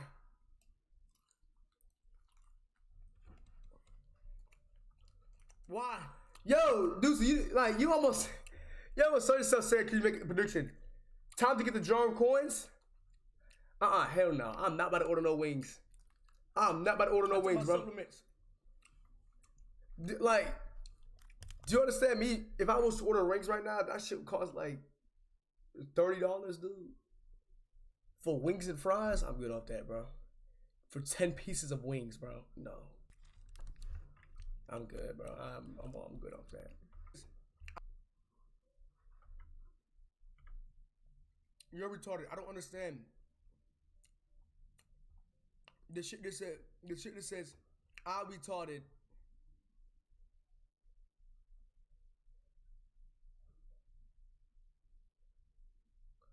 Yeah, I'm saying I ain't finna pay, bro. I'm not finna pay for that shit. Let me go on DoorDash. Let me see. Let me go to DoorDash. I just know this what it's gonna be, bro. DoorDash, bro, they be tweaking, dude.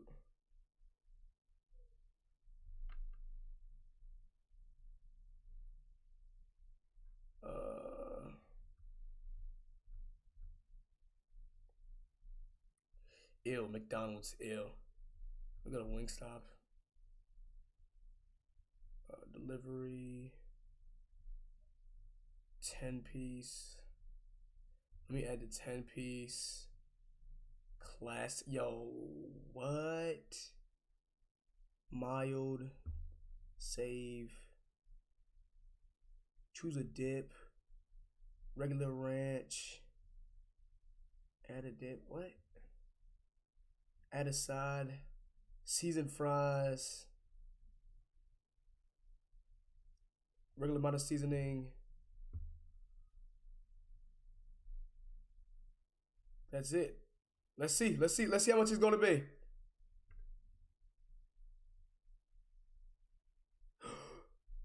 Oh no, I didn't mean to order that. Oh my god, I didn't mean to order that.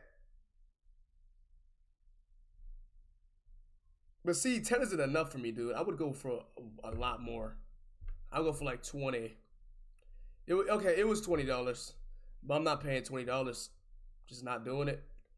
Not gonna pay $20, bro.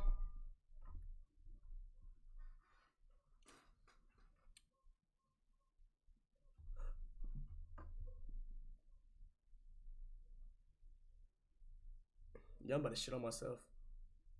Wow. Wow. I'm fucking retarded. I'm retarded. Yeah. I said that shit. How many times I said that shit? Yo, and if I make this a clip, bro, and TikTok deletes it, bro, TikTok is weird as fuck. Honestly, bro. I'm not bullying anybody. If I get like a bullying harassment, yo. You're retarded. I don't understand. You're retarded. I don't understand. The shit that says, I'm retarded.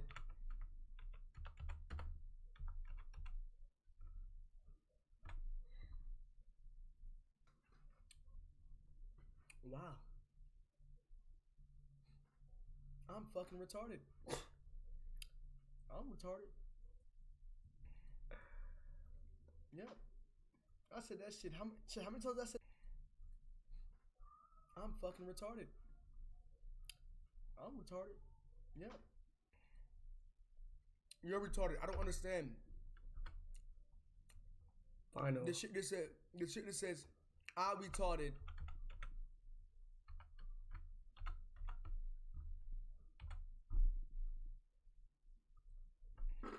Alright, bro. Alright, we done with that. The shit that says. Yo, chat, you understand this app right here? This is what I use.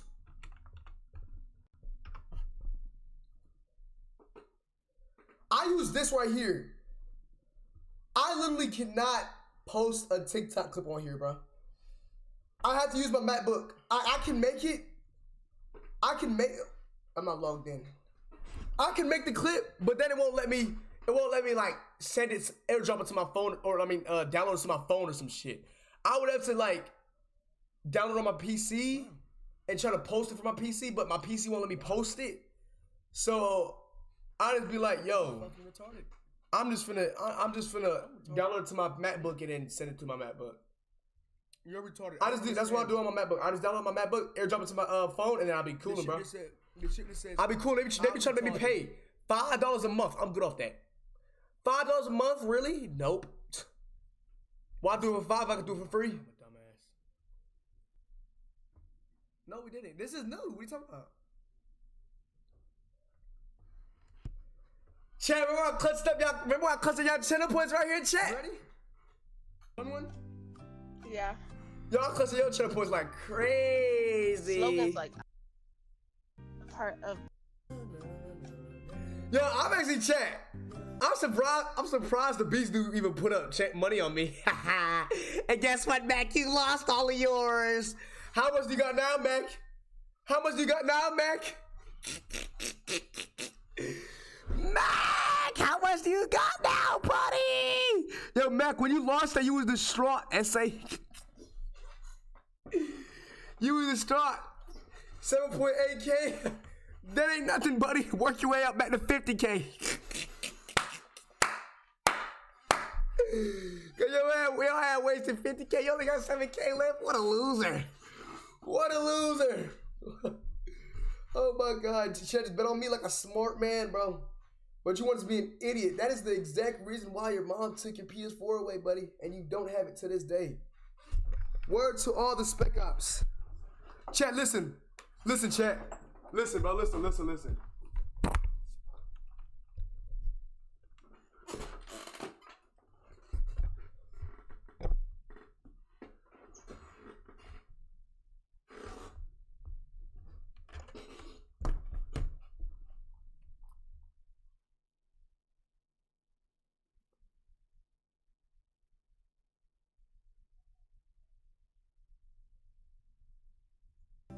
Is that putting more pressure on you?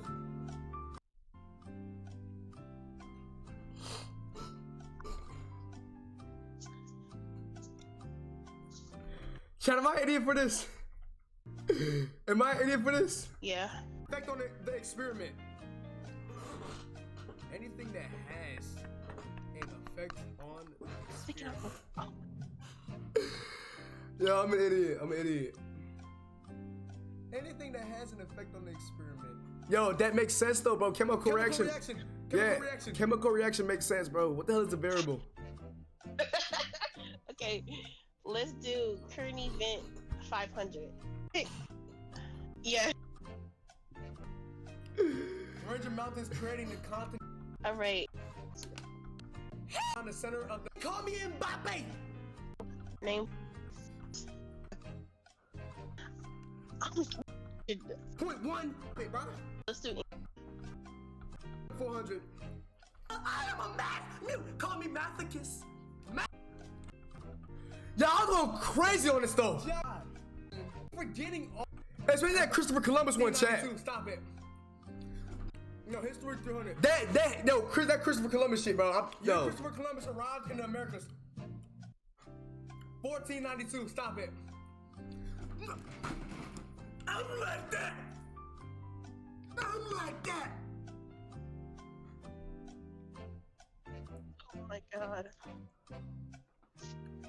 Yeah, I killed Peyton, bro. Why do you know this? Killed Peyton, bro. I'm like that. That's how. Knowledge kiss. All right. Let's do. Knowledge kiss. Let's do science 3. I don't want to clip anything from Jeopardy though.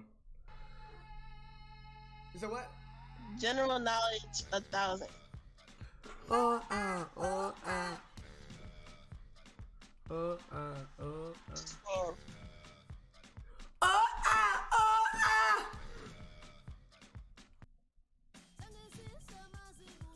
When points are on the line, ball kiss becomes smart kiss facts. Shoot, soon, chat. When my hair starts to come down to my neck, it's gonna be long hair kiss. It's not a story. What if I let it get to that point? I don't even know if I want to let it get to that point, bro. That's all. Chat, look at what they give me, chat. Put the letters in the correct order to make. Chat, what is the first thing y'all think of this word, bro? What is the first thing y'all think of when y'all see this word, bro? I'm seeing N-I-G-G-E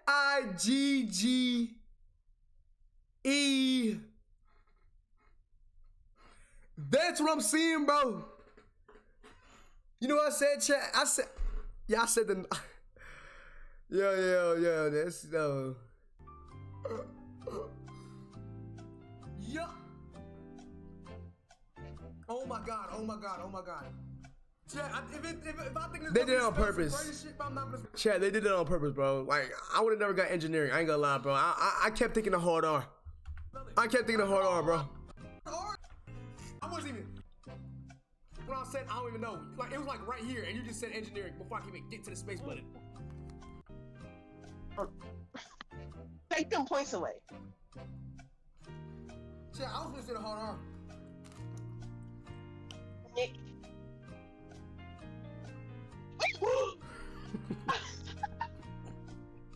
Did you mute yourself?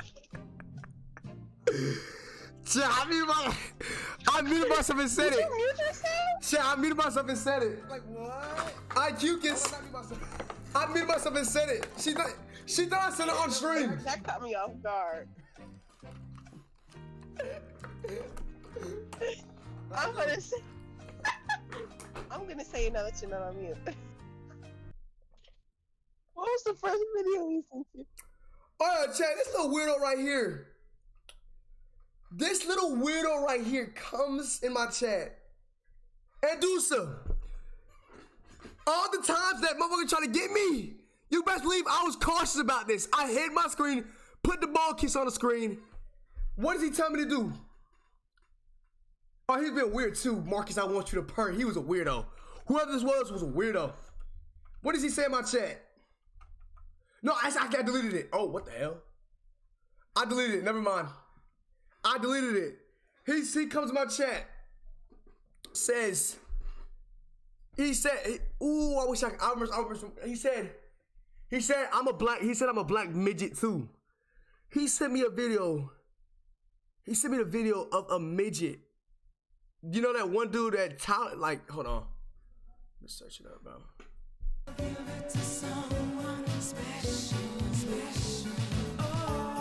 But let me look. Tyler the Little.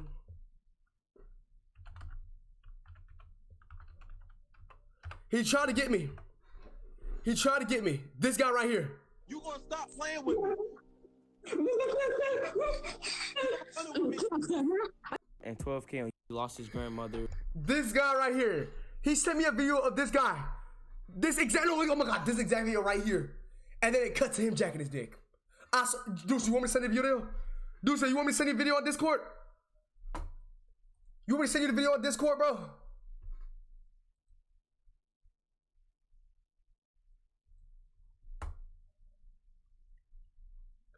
Deuce, don't have you on the, wait.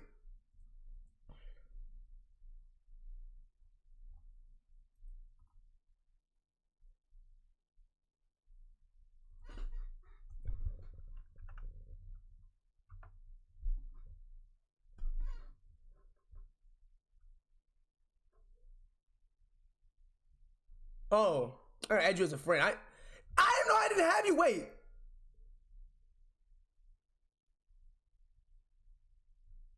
Deuce, you have to add me. I can't even add you, Deuce. Yo, what's good with your goddamn friend shit?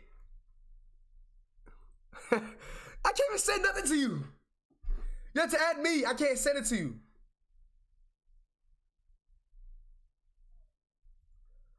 But I literally can't even add you as a friend. You have to add me as a friend.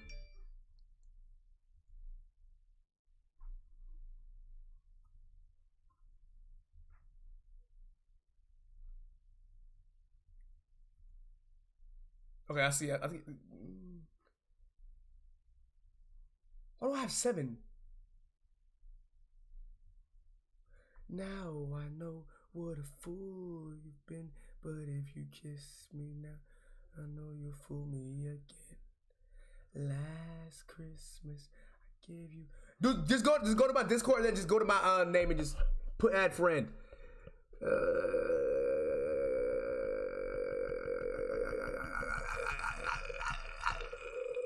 All right. This is what he sent me. What the hell?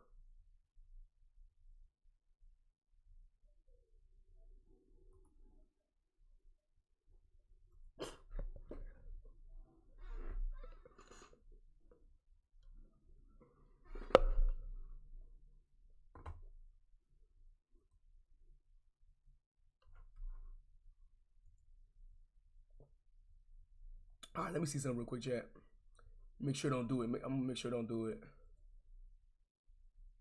Oh! Wait, you can't see it, can you? I don't want to download this though. Can you see it? I don't think you can see it. Wait. Yo.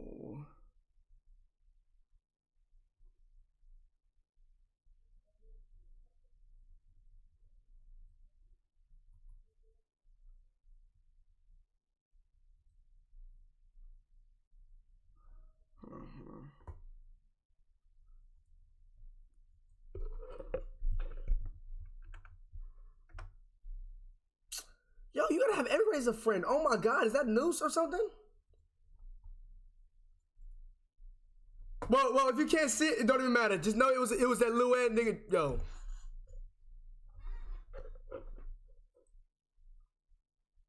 I don't want to say this, bro. I don't want to say this.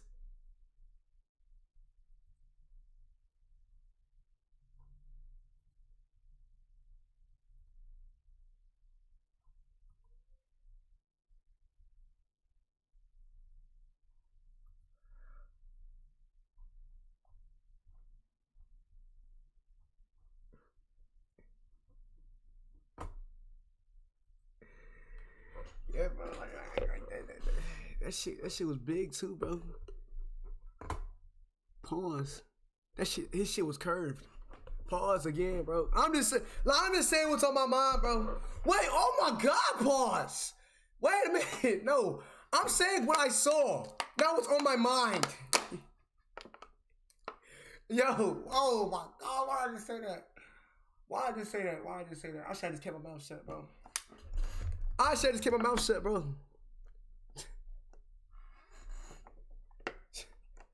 Should have just kept my mouth shut, dude.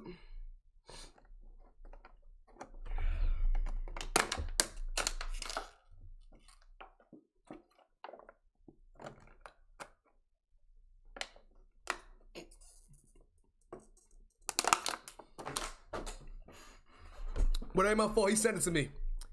What a weird little motherfucker said. React to this on stream. He really thought he could get me chat. Like motherfuckers, like they don't understand. When a motherfucker comes to my chat, send me to react something, I hide my screen immediately. I've been in a relationship. That's what quality means, right? 2. If there was Morals and things. Go on TikTok. Hook up with somebody, bro. I just little ass pancakes. I gotta eat. Okay, look at her. guys do Yeah. good. I'm saying she's like a little person. She looks like she's gonna be like 5'2" and below. I'm giving her like. I'm saying she's like she's fire. She's fire. Hello. Hi. Nice to meet you. Nice to meet you. How are you? Good. You still in, so your sign is, what was it again? Gemini. Gemini. Yeah. Okay, yeah, so I'm assuming you still are toxic. No. Yo, you I'm think? not, I swear. Chay, I think Geminis are toxic. Bye. That's stupid. That's stupid. Contestant. So I'm just Special. Ain't make no type of sense. like, oh, I need Potpourri. so Fuck, dude, I'm saying, bro, like motherfucker said, I say you're toxic. Like, motherfucker, Chad, do I seem toxic? Well, okay, I seem toxic, but I'm not really toxic. I'm not toxic at all. What just happened? Get degrees. Wait, up on. It's gonna be fire. Ooh, she got the heels on and everything. Hello. Nice Hi. to meet you. Are you a hugger? You're a hugger. Yeah. Damn, she got a lot of makeup on though. I'm 22. I'm a neuroscience major last year. But so she ain't bad. She got like, Okay. This is oh my god. It's not a good one. Chat, what does she look like that, bro? Chat. Chat, what's a good one? From this. Oh my god. Oh my god. Holy shit. I don't know. I was saying she's like 200 plus pounds. Hello. Hi. I wasn't wrong. Nice to meet you. Similarities? No. Nope. I hate it. That No, boy had a actually, glow up, boy.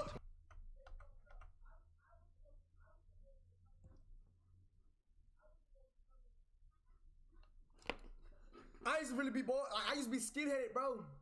My hairline is so pushed back, it's ridiculous too in this picture.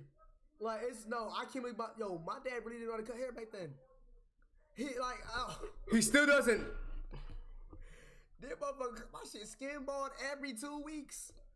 Every 2 weeks. Unreal, dude. I was getting my hair cut for my dad all the way up until 7th grade, bro.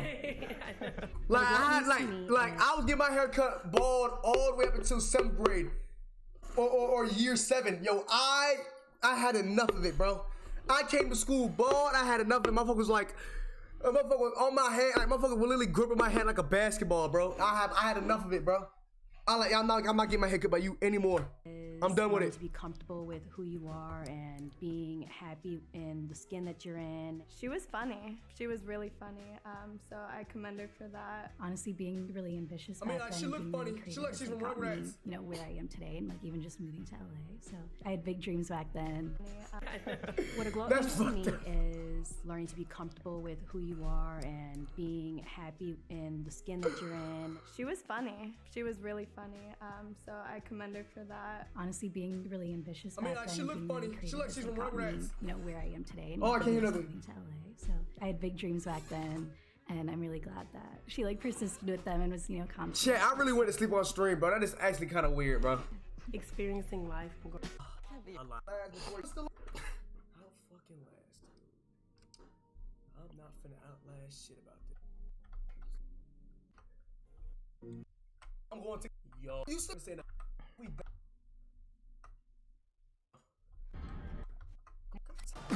Ow!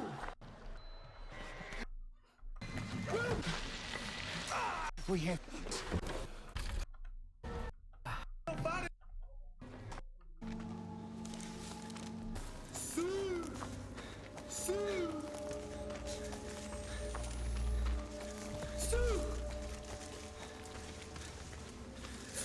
What are these? Ew! Back up!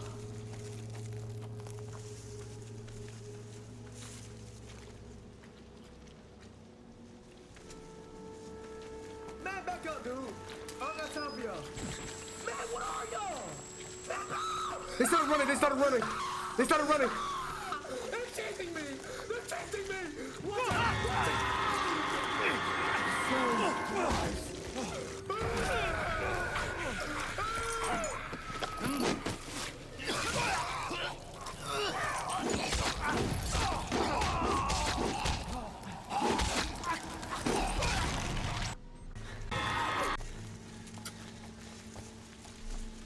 Chat, I don't remember this part of the game at all.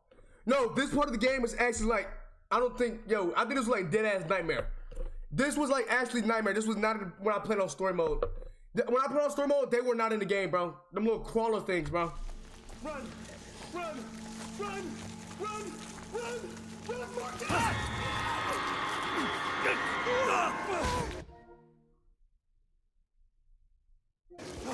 Shake it!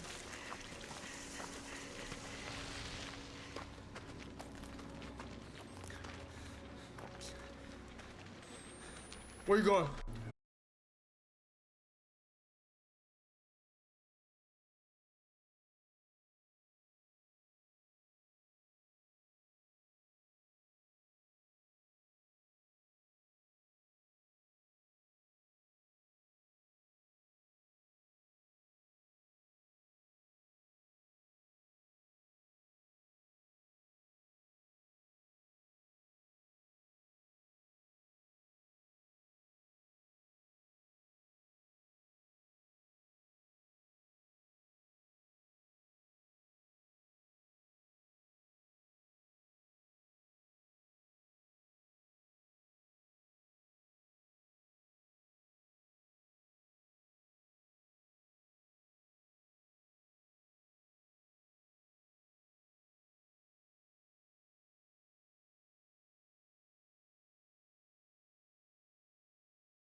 What do you mean? It's, oh my God, trending.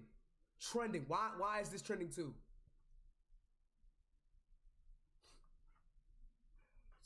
We're just experimenting. Calm down. We're just looking. Calm down. We're just looking. Calm down. We're just looking.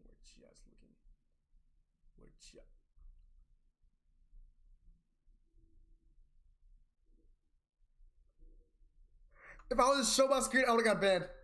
I would have got banned if I showed my screen. Video games. Like, how are these video games, chat? Actually, oh my. Yo, chat. How are these video games? Oh God. Chat! It just went to yesterday. You saw that, chat? This now just went to yesterday. Yo, how are these?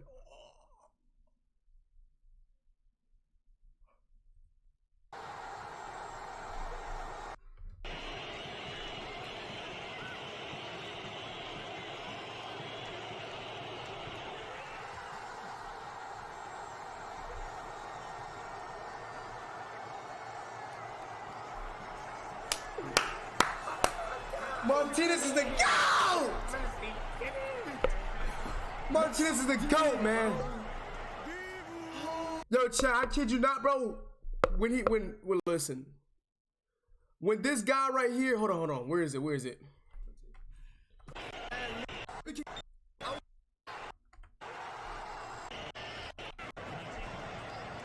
When he made this goal right here, chat, I first, like, for 5 seconds, I processed that they just won.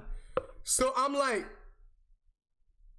and I got up and they start going crazy. But I start jumping around the house, screaming Messi, the GOAT, screaming, and got a Messi screaming, they just won, screaming Argentina just got the World Cup, oh my God. And they just won, they barely just won, oh my God. Like, I was going crazy, bro. I was going crazy when he made this shot right here, bro. I was going berserk.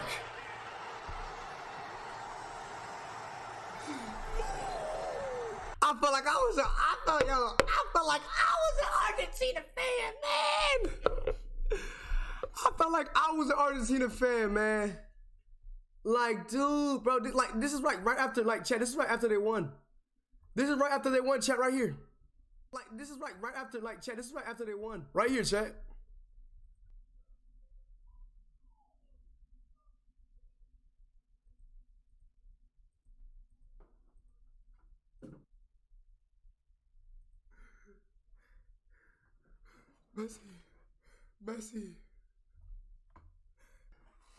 Messi's the GOAT, man.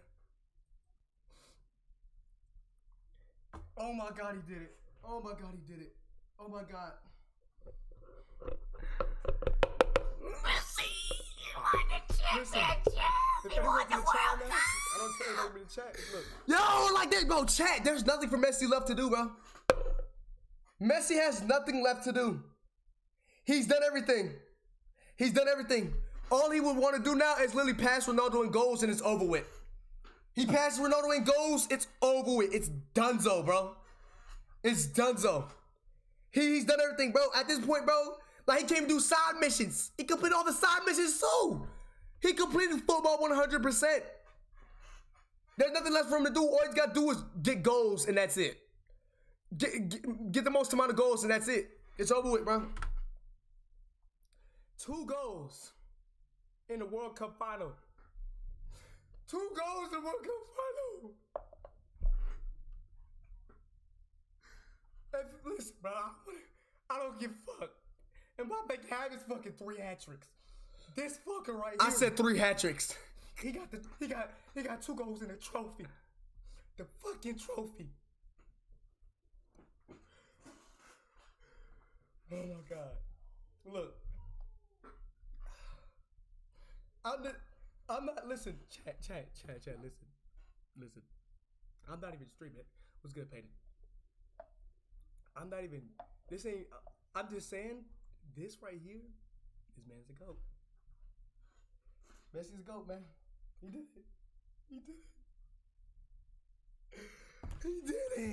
it. Yo, what if he got 3 goals? That would've been crazy. Him and Bobby got 3 goals? Chat, look. I gotta, listen. I'm about to edit stream, take a shower, and then start stream up again, bro. I did not start stream up again. I lied. I can't spit. I'm just Yeah, I said I was gonna start another stream up that day. Did not do that. I lied 100%.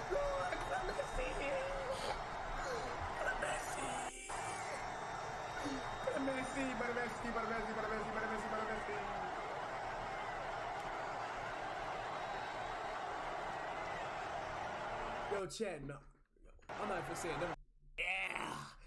Yeah. More opportunity here? Yeah, No, no.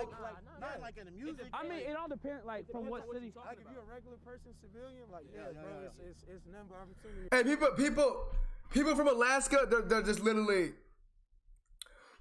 just like they look like they're thugs, but they're not. They're not. They try to seem hard. They're not. None of them seem hard at all. So you can get money. The way they talk. Everybody come here, get money, they retire. And just Feel me? stay out Shit, the you way. get paid to live here. You feel me? I heard of that shit. $3,000. We just got $3,200. Wait, what? We just got 30. What is it? For what? Yeah. To live here. $32,000. I'm moving to Alaska.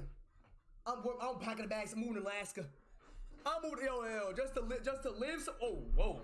Ain't nobody home. Paid it. I fell asleep. I fell asleep. I ain't gonna lie. Listen, I'm packing the bags up. This January 1st when we going January 5th to Alaska, bro. Bet that up, bro. Every year. I fell asleep. Wait. I heard of that shit. $3,000. We just got $3,200. Wait, what? We just got 30. What is it? For what? Yeah, to live here. Every year, you get a check. But hold on, wait. Every year. Never mind.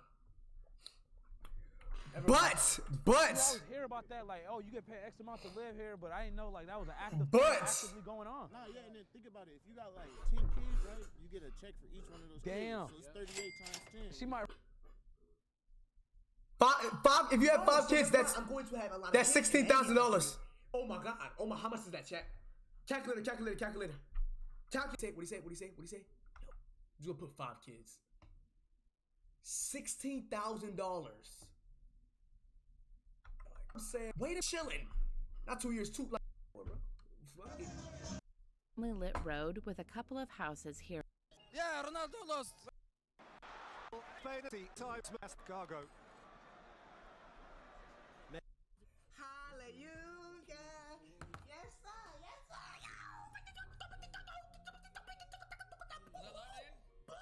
Did I freeze?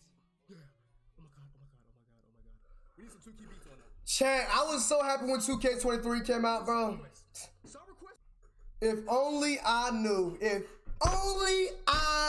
knew, bro, how boring this game was going to be.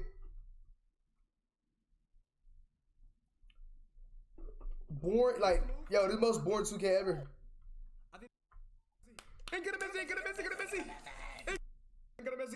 Oh, I'm gonna clip this. Chat.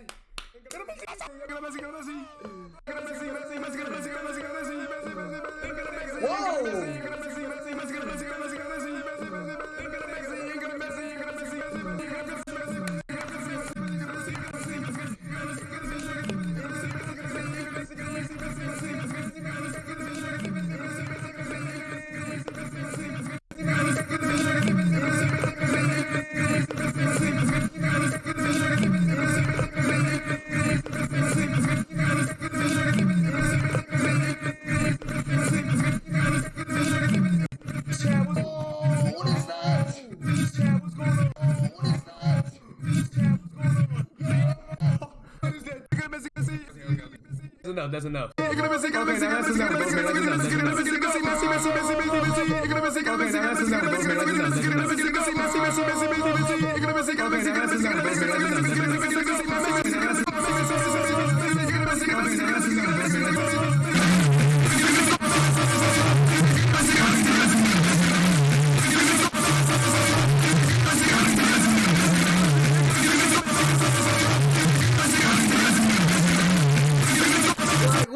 Dude, bro, it is 2:50 a.m. in the morning. What am I doing?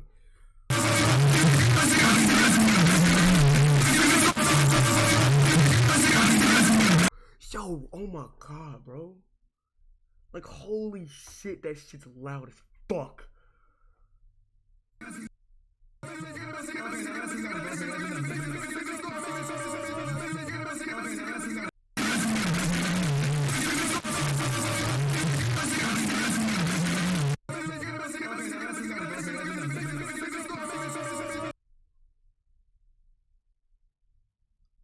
I hate. Yo, I hate when the clips be doing this because when the clips do this, they just make a clip on their own when you refresh. They fucking freeze. I hate when they fucking do that.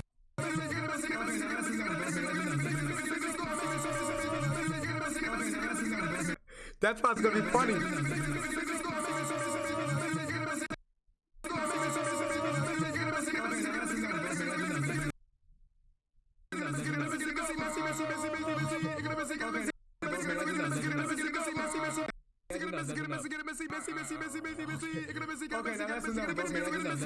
I'm about to make two clips.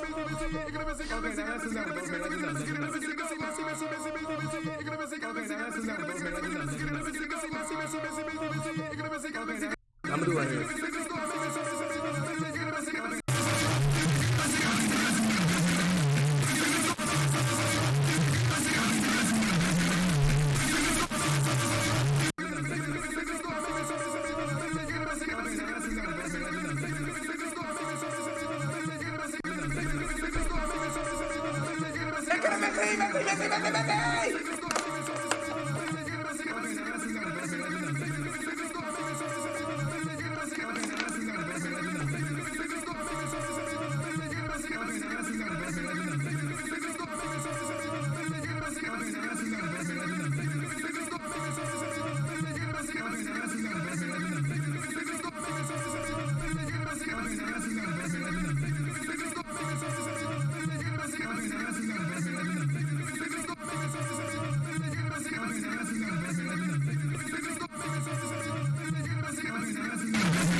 What's wrong? What happened?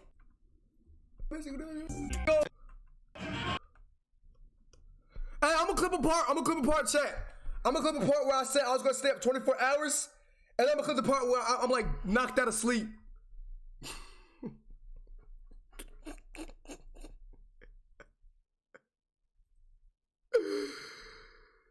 Yo, I was gone, bro. Yo, what were the scary stories that were playing, bro? Were they interesting? I had made no attempt to be quiet. Robbed. Absolutely terrified. Completely exposed by the light from the bathroom. You're probably not. Then went into my brother's room and started making a ton of noise. Hey, at least I didn't turn my camera off, though. At least y'all saw me sleep. I didn't turn my camera off. It sounded like they were Because searching people, for I be something. seeing streamers like turn their camera off All when I they do did that. was lay there shivering. Dinner. Anything you want. Was murdered by her class, and that night will haunt me till the day my house was. Didn't know what was going on. Any answer was my sewed myself up in my best clothes and went to a barber. I was so eager to meet her. I'm gonna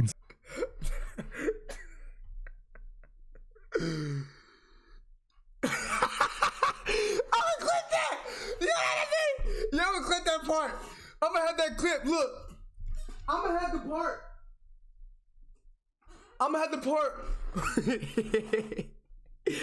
I'm gonna have the part, right? I'm gonna have the part where Max says, if you fall asleep, you're a bitch. And I'm gonna have the part where I'm saying, chat, I'm gonna stay up the whole 24 hours. I'm gonna have that part clip right there at the end. Towards the end, that's gonna be like the fucking cherry on top right there, bro. Let me see where I said that part at.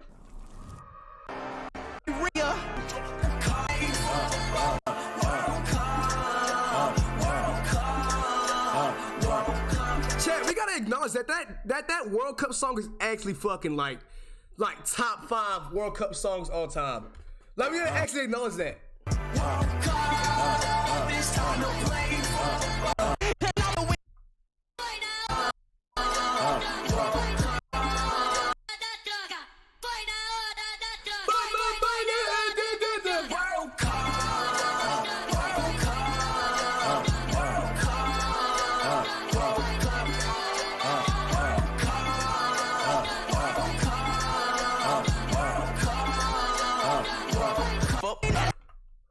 Hey, 3-2. Wait.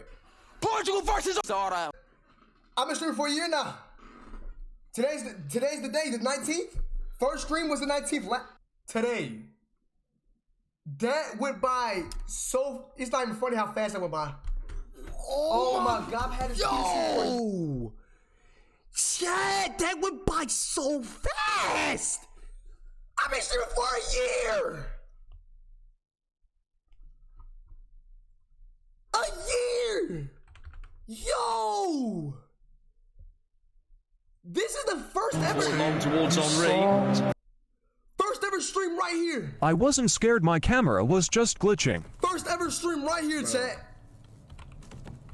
The 19th.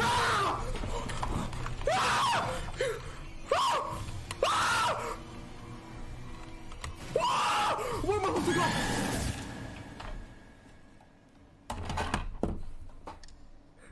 That's crazy. I wasn't. That's crazy, bro. Like, yo, that's crazy, bro. And chat, they did me bogus on this. They did me bogus on this, bro. They did me bogus. They did me bogus on this bullshit, bro. Like, dude, why did I become a Caucasian orphan fucking Saint Mary girl, bro? Oh my God. I'm like, one more time. We gotta look at the Twitch recap one more time. 2012. I'm gonna find it. I'm gonna do a lot of shit. We definitely gonna play Outlast. I'm probably gonna cook. Cat. Probably go to the store. I'm gonna do a lot of shit. 2 hour points, don't give a fuck about 200 points. 15 kills in 2020. Work. See, winning that fucking chip. Like, he's literally man's gonna come. He's amazing. So, Mac, you sent me this. I go the 20 and Thursday? Oh, yeah, Thursday, too. World. Yo, I wanna get to, bro. I'm like, bro, I was so. I do this, bro. Oh my God, he did it. Oh my. Okay. They fucking go. Hands to hands. Shit, hell no. Oh, like, look how, like, yo, David, bro. David's been following since. He's been following for a year and 10 months. David followed me before I even started streaming. And that's because I met him in somebody else's chat. Some dude from, Sierra Canyon. A school LeBron's son goes to. I was a mod in this chat. He followed me. Oh, I did not mean to put that. I just tried to pull up my face cam. I did not mean to do this. December 29, 2021. Ah! Come on, where'd I go? Oh my God, my mic was loud as shit. You got FIFA? No, I don't have FIFA 23. I have FIFA 22. I'm pressing E.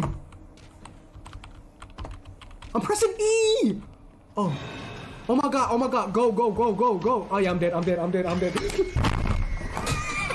God, my bad. I fell. We good. Oh my God. Yeah. Oh my God.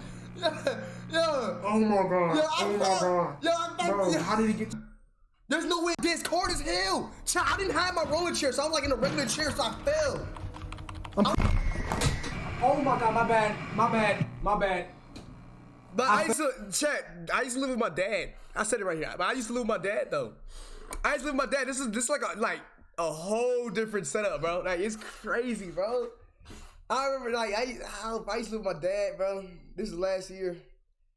Came over here, moved with my mom. I was in the living room for a little bit, then I came into my room. Fell. We good. How did she get? I'm ours gold, but where you had been playing in 2 weeks prior to.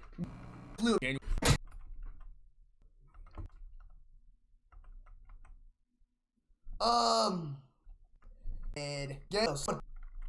Hour mark, I'm gonna be tired as fuck, and I wanna end stream. Playing out last 2. Gotta finish out last 2. Chat, I don't know, bro. I think around the 9 hour mark, I'm gonna be tired as fuck, and I wanna end stream. Yo, yeah, I don't remember the last time I ever stayed up 24 hours. Like, no, when I got my hair done, I went to sleep for 2 hours. I had 2 hours of sleep. So I mean, like, this might not be that bad. L? That's crazy. 24. I'm saying, bro. Wait, what's an L, Peyton? What's an L? What'd I say? You falling asleep? Oh my God, bro. That's what she says it. This is what she says it.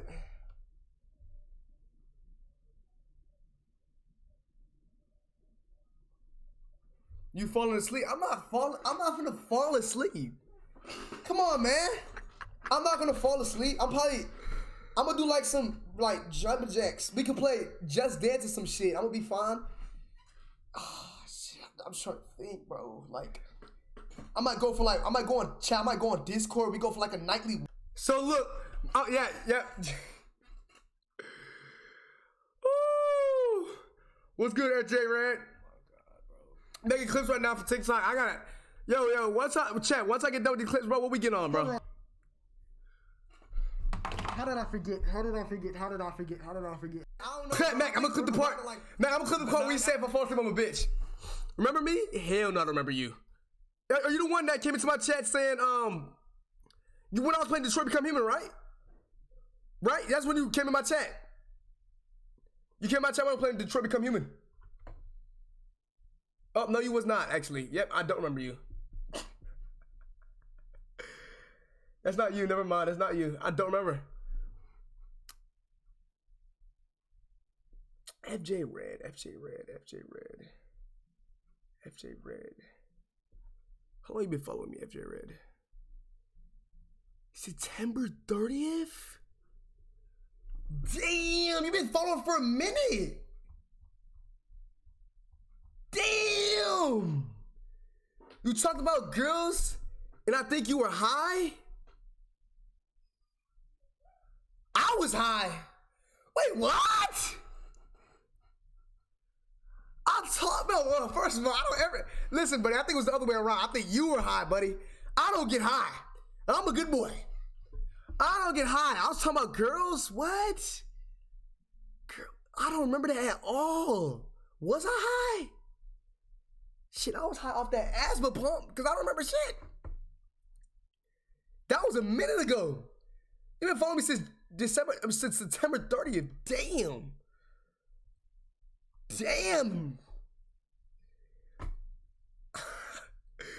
Yo, wait, let me see your messages. You said, hey, do you play chess? Fun facts, Americans have 100% losing rate against other countries.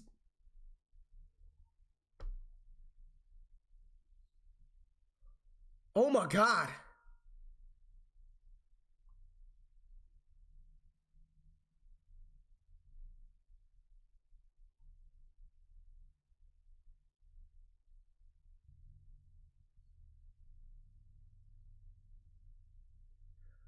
Oh my God. That was a minute ago. No, see, that's cat. Look, I just looked at it, chat. I forgot. You wanted to be like, what? Are you the PUBG guy, right? You're the PUBG guy? PUBG? Look. Look, this is what you said. This is what you said right here. Hey, do you play chess? Fun facts, 100% Americans, yeah, chess. Fuck chess. World 2, fuck chess. Americans have to play with towers. Actually, Americans win against British people. British don't have a queen. Yo, bro, I have an exam now. Can you tell me answers to this question? How do you make people sad? People suddenly jump. Oh, my friend told me, give me the bridge. Black Jesus, what the fuck? Unmaxed, Dark Wander. Wander. Maybe it's just Lucas' father. Can you react to this video real quick? It's not long. Here, bro. The fuck? No reaction. What the? Okay, yeah, now I remember you. You played that guy. You tried to get me with that Rick Roll video. Now I remember your play. Now I remember your ass. Yep, now I remember you, bro. This little Rick Roll video.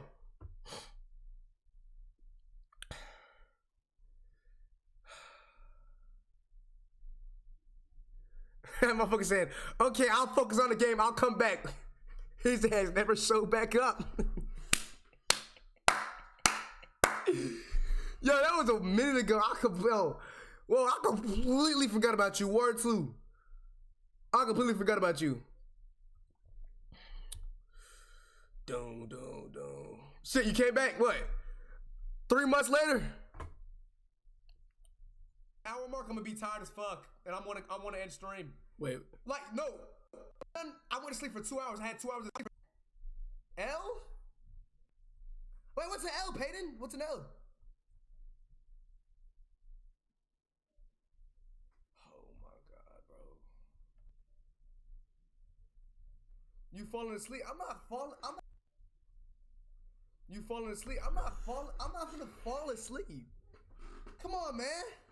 I'm not gonna fall asleep. I'm gonna do like some jumping jacks. We can play Just Dance or some shit. I'm gonna be fine. Oh shit, I'm so fit, bro. K, bro, just like your father, JK. You falling asleep? I'm not gonna fall asleep. Hey, look, bro. I'm gonna chat. Like, I don't even know if I'm black or not, bro. I think I'm Korean. I'm being so dead ass. My father never left me. I don't like fried chicken or watermelon. Like, I'll eat fried chicken, like, but home cooked. Like, Popeyes, disgusting. The biscuit's the only good thing. KFC, disgusting. I don't like fried chicken or watermelon, surprisingly. I know it's a shock. It's a shock. I don't even like Kool-Aid. I don't drink Kool-Aid. I'm low-key, I think I'm Korean. No trust, I think I'm Korean. I gotta be Korean at this point, bro. Or Dominican. Dominicus. Call me Dominicus because I do like tacos. I love tacos, bro. I love me some fucking tacos. I tell you, burritos. Like, no racist shit. I mean, so that ass. I love Mexican food. I love Mexican food. Are you a meat lover? Oh yeah, you best believe I love meat. You best believe, hey, I need that protein. You feel me? Also, hey, January 1st, I swear to God, y'all listen. I'm gonna start working out again. I'm gonna have a hoodie on every day, every stream, and pants on. Y'all will see how my physique looks until like almost the end of the year in 2023. Y'all will see how my physique is until like the end of the year. I'm gonna be, Chad, this is how I look now. Remember this. I like this, remember this. This is how big my shit is right now, bro. This ain't nothing. This isn't nothing. This ain't shit. Just remember this. Just remember this, bro. So when I come back, if not Campus, then W. Facts. When I come back, y'all, I'm gonna be toward the end of y'all. I'm gonna be swole as hell. Oh, I'm gonna be swole. Oh. I'm gonna take it serious this time. Show your 0 pack. Now I'm good on that. Right now, boy, I got my love handles are. I got them love handles of hell.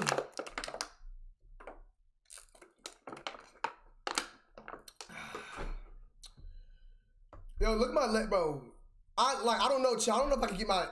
I don't even know if it's a genetic thing, but my calves don't ever get big, bro. My calves don't ever get big, dude. I think like it might be like a African thing or some shit. My calves cannot get big for some reason, bro. The amount of times I've worked out these, bro, they just don't get big, bro. What's stopping you from going to the gym tomorrow? I gotta go to Chicago. I'm going to Chicago for break. That's the reason. I'm going to Chicago Thursday or Friday. I'm going to Chicago. I don't want. Why would I just go to the gym tomorrow and then go to Chicago the next day and then miss out on a full week of working out? You get me? You get the gist? So when I go to Chicago, I'll come back probably maybe the 29th or 28th. I'm not sure. But Chat, I had a schedule. Excuses. Motherfucker. Dude, I haven't been to Chicago in 12 years. You think I'm gonna know where a gym's at in Chicago? And then on top of that, I was already chat. Yo, word 2. Stop playing with me. Like what? Like, stop playing with me, bro. Stop playing with me. Hold on. Stop playing with me, dude. We got the jump rope. Where's it at?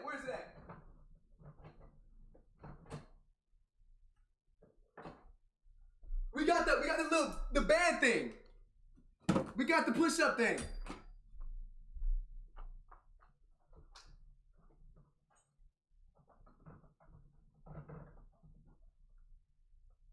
We got the little thing you would use to roll. The thing the thing you would roll with.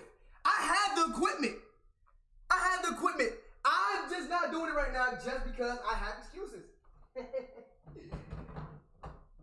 And also, I have not ate anything, chat. You shouldn't work out and not eat anything. That's not, like, if you work out, like, how you gonna tell me I was working out? Listen, do 500 push-ups to the end of the, hell no. No. That's something I'm not going to do. That's something, hold on, let me finish this clip. But nah, I was working out, chat. I was working out from 2021.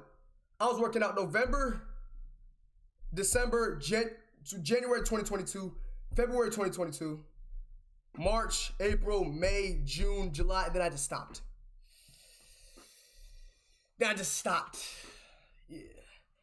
I just stopped. Well, you know, and I lost everything, bro. I lost everything, man. I was so much more defined. Like you could see the roundness of my shoulders. Like my bicep was kind of poking out. Now shit ain't. It's just gone, bro. It's gone. But we gonna get back into it though, for surely. You had nothing. What do you mean? Back then, no, I had a little bit something. But I wasn't pushing myself as hard. Yo, it's starting to get hot in here.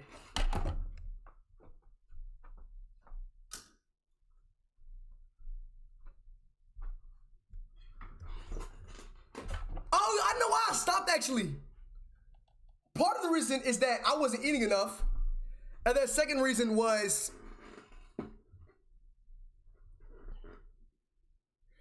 hey, Dusa, you know Lithuanian language? Dusa, you're from Lithuania. Y'all both from Lithuania? What the hell?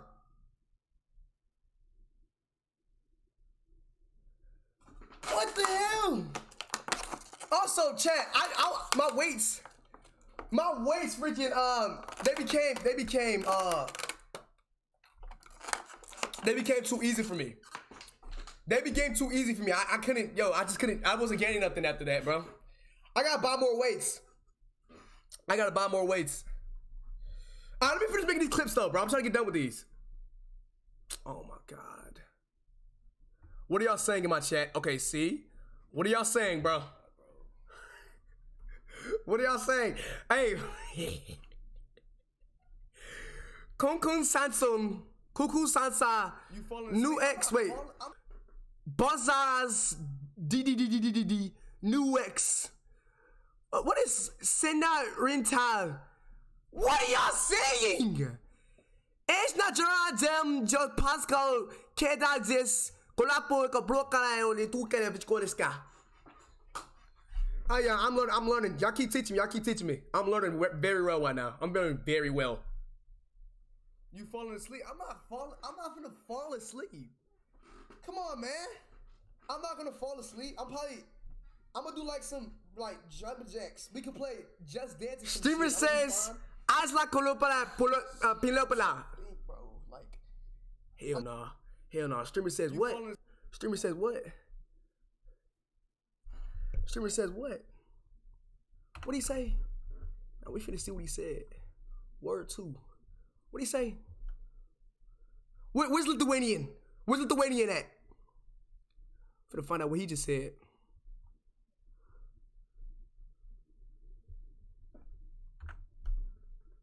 Huh? English fool.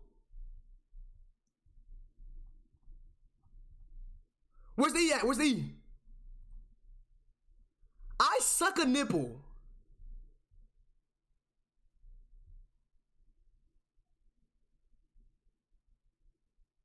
What? Wait a minute, that can't be right. I mean pimple, pimple. Why did I just say nipple? Chat, did I just say nipple? Am I a dumbass?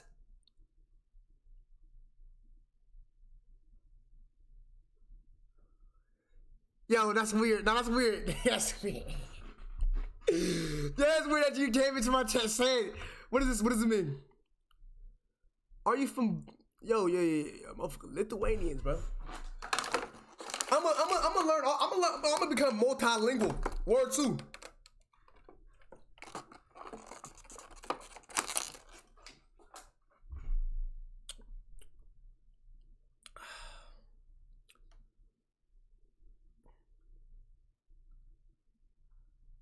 Okay, how do you say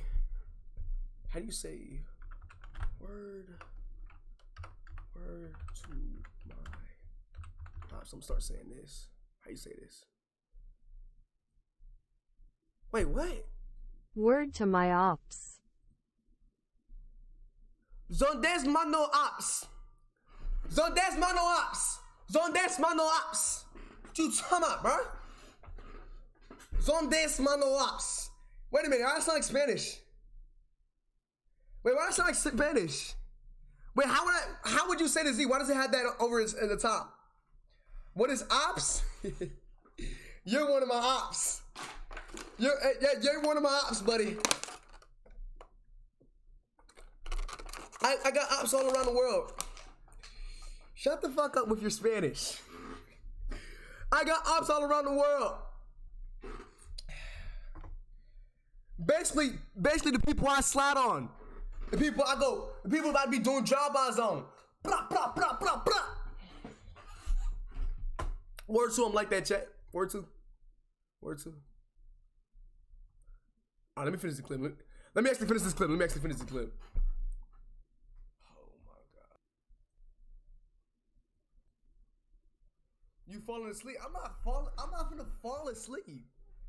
Come on, man. I'm not gonna fall asleep. I'm gonna do like some jumping jacks. We can play Just Dance or some shit. I'm gonna be fine. Shit. I'm trying to think, bro. You falling asleep? I'm not gonna fall asleep. Come on, man. I'm not gonna fall asleep. I'm gonna do like some jumping jacks. We can basically Southside Chicago. Shit. I'm gonna be fine. Shit. I'm trying to think. Oh my God, chat. That's crazy, bro. 22 hours, dude. Fucking-diculous. How does this have 3 views? I haven't posted it yet. Yeah, how does it have 3 views? I haven't posted it yet.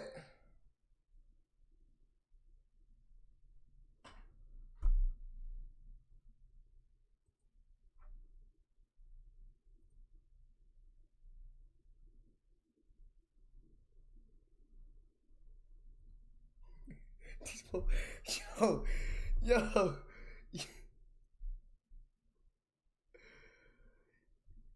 Y'all haven't been on Instagram all day or TikTok.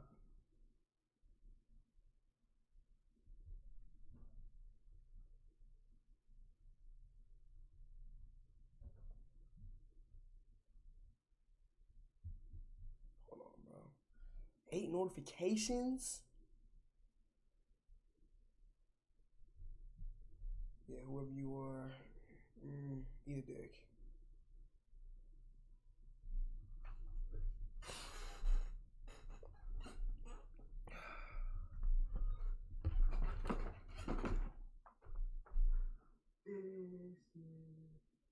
Set me frontiers, I'll give it to someone special. What the fuck are they saying? I don't know, Back. I'm lost as you.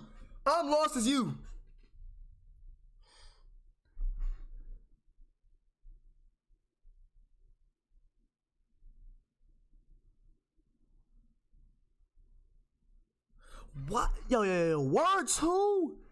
Yo, I wish shit could be translated on Twitch. What if they had like a translate filter? If people were speaking a different language, that would be fire. That shit would be fire. Shit, I want to play, I need to get FIFA, bro. I want to play FIFA 23. I got FIFA 22, but I want to play 23. Like, I can't, I should have bought FIFA 23 instead of 2K23. If I knew 2K was gonna be trash, bro, I would have just bought FIFA instead. It's cool though, bro. It's cool though. Walk. I probably walk to the gas station. I'm having yes.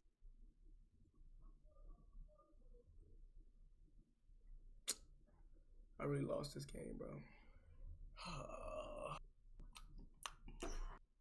Like, what my name is? Yeah, Marcus. I don't see a. Hey, can I messy? No, Outlast is too scary. Like, World 2 Outlast is too scary, bro. World 2 Outlast is too scary. Translate for him? Translate. Outlast is too damn scary, bro.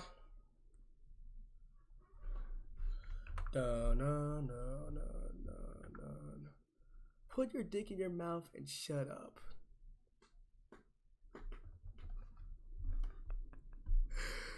Damn, Mac, you gotta let him talk to you like that, Mac? You gotta let him talk to you like that, Mac?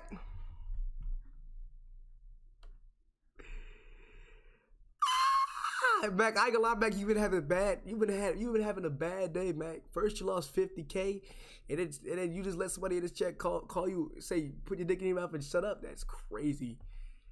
Me personally, Mac, I won't let nobody talk to me like that. Me personally, chat, like, if somebody came to talk to me like that, IRL, bro, I'm giving them a fucking wedgie and dumping them in the toilet or throwing them in the trash. Wherever we are, they're gonna be putting something. Word to. I'm afraid a lion led my Kimba? What is Kimba?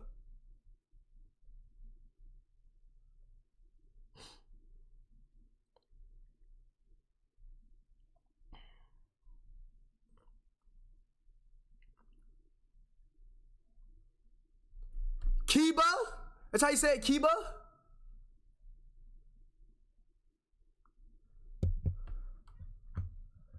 Yo, word two, bro. I'm finishing these clips. Word two, I'm finishing these clips. A dish?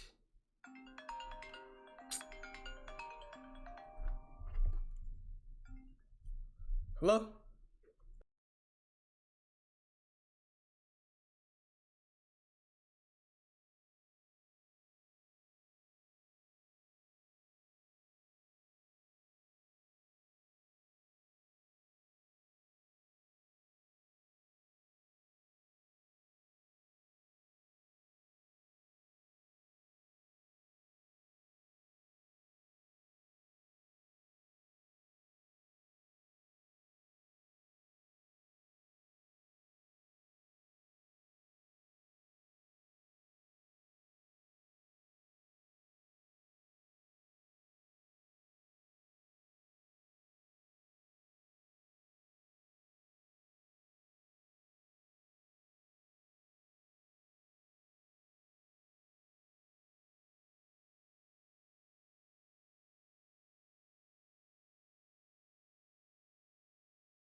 I'm back.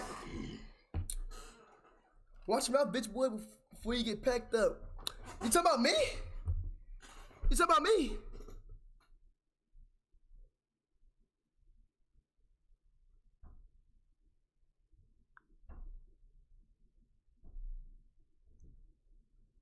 Kiba is a dish. I don't like what?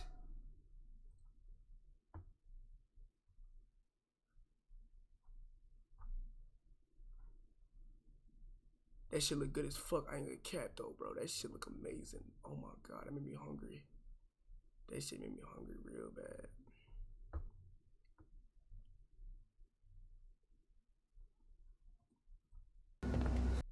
They stick the train.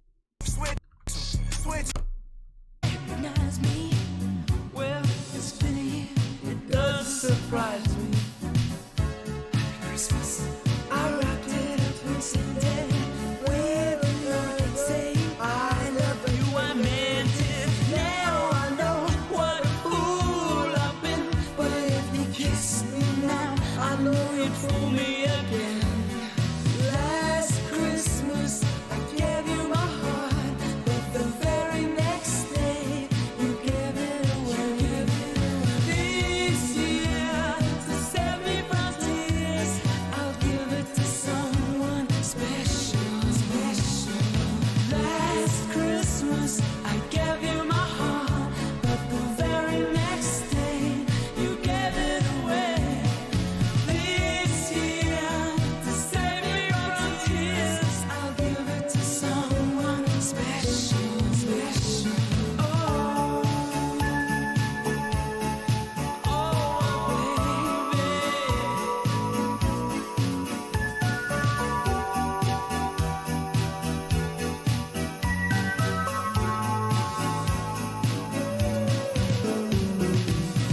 Crowded room, friends with tired eyes. I'm hiding from you, and you're so devised. My God, I thought you were someone to rely on.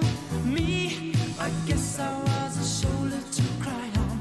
A face on a lover with a fire in his heart. A man undercover, but you tore me apart. Ooh, now I found a real loving lover, fool me again. Last Christmas, I gave you my heart, but the very next day, you gave it away. This year, to save me from tears, I'll give it to someone special. Last Christmas. Yeah, I'm telling you, Chad, that bald picture's gonna become iconic soon, bro. I'm telling you. That bald picture's gonna become iconic. Arriba el remate. Thank you to Messi. Yo, Messi really won the World Cup, bro. Let's fucking go. Like, I just can't get that out of my head, bro. Messi's been on my mind for like 3 days now. Ain't no pause on that either. Cute, come out.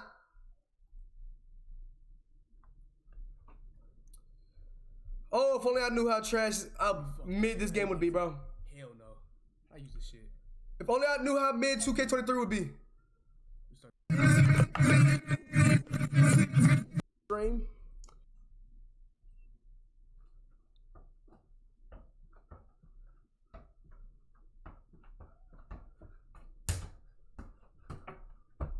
Fuck you in there.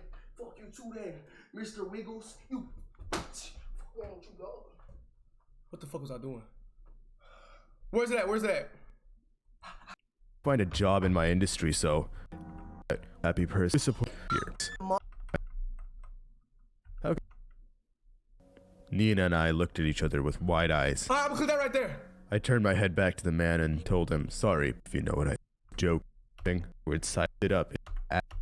It longer than usual. As a Ronaldo It was fan, almost closing hour and there were didn't no more. change. That's tough, buddy. Hey, Messi has completed football completely, bro. Messi has nothing left to do. He still probably got like 4 more years left in him. He's gonna have most goals all time. He already has most assists all time. He already has every damn trophy you could think of that he could qualify for. Because he can't do the European shit because he's not from Europe. But still, bro, like, I would say he should really go to the MLS to go get that championship over there, bro. That'll really be complete.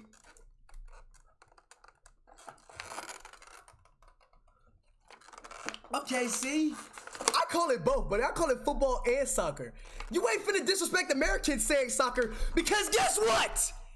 I found out yesterday that people from Japan call it soccer too, and Australians. So why am I gonna be on America's dick? But Australians and Japan people say that shit too. Japanese people call it soccer too. I'm thinking just, yo, y'all had me think this whole time only Americans call it soccer. I've been thinking that for 18 years. Thinking that Americans were only calling it soccer. When I found out 4 days ago that people from Japan and people from Australia call it soccer too. Y'all motherfuckers on America's dick. Y'all motherfuckers on America's dick. Alright, we really gotta finish it though. Japanese people can't read properly. They just misspell. Okay, what about Australian people, huh? What about Australian people? Wait, let me see, bro. I'm gonna ask my friend, bro. I'm gonna ask him because he knows a lot more about football more than me. And I want to see if he. I want to ask him about other countries that say it too. I'm gonna see if China says it too, bro. I'm gonna see if Japanese. I mean, not. Oh, I'm black. I want to see if I want to see if all Asian people call it soccer. Face don't worry through the far in the sky. There. No, like But the way this man was used to order a cappuccino with one chocolate ring donut.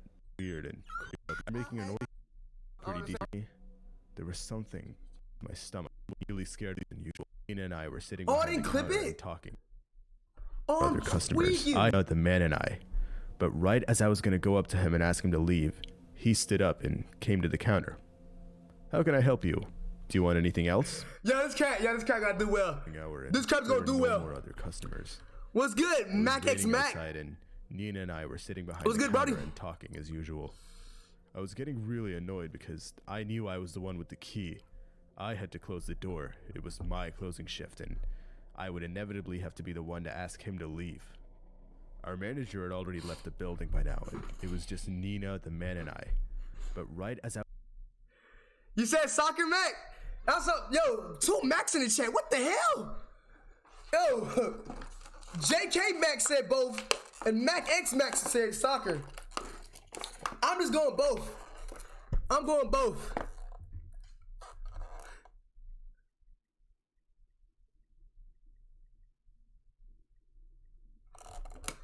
I'm going both. Wait, which Mac are you talking about? J Red?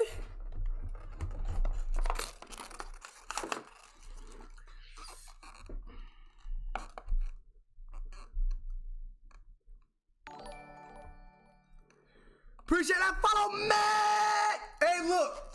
I ain't gonna lie, no. Yeah. Hey, you said, hey, listen, y'all ain't said W24, but guess what? My ass, I ain't gonna cap, my ass fell asleep, but my ass fell asleep. I'm making clips right now. Hold on.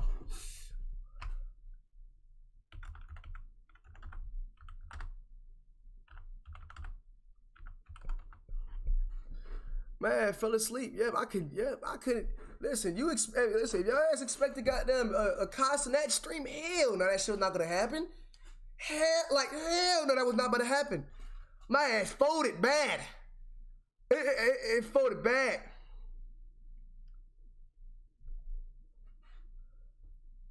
Wait, Mac, you live in Chicago?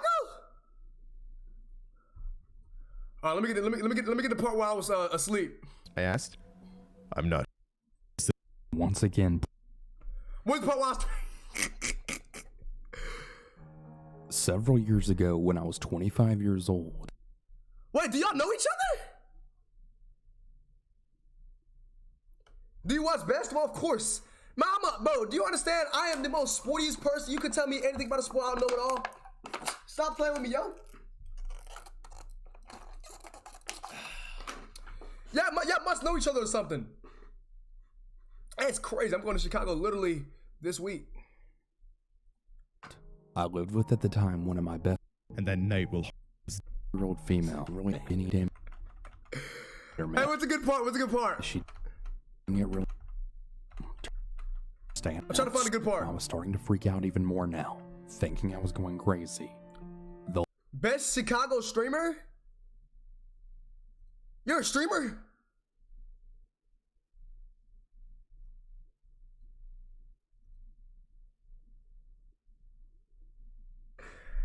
See, listen. For real, you a streamer?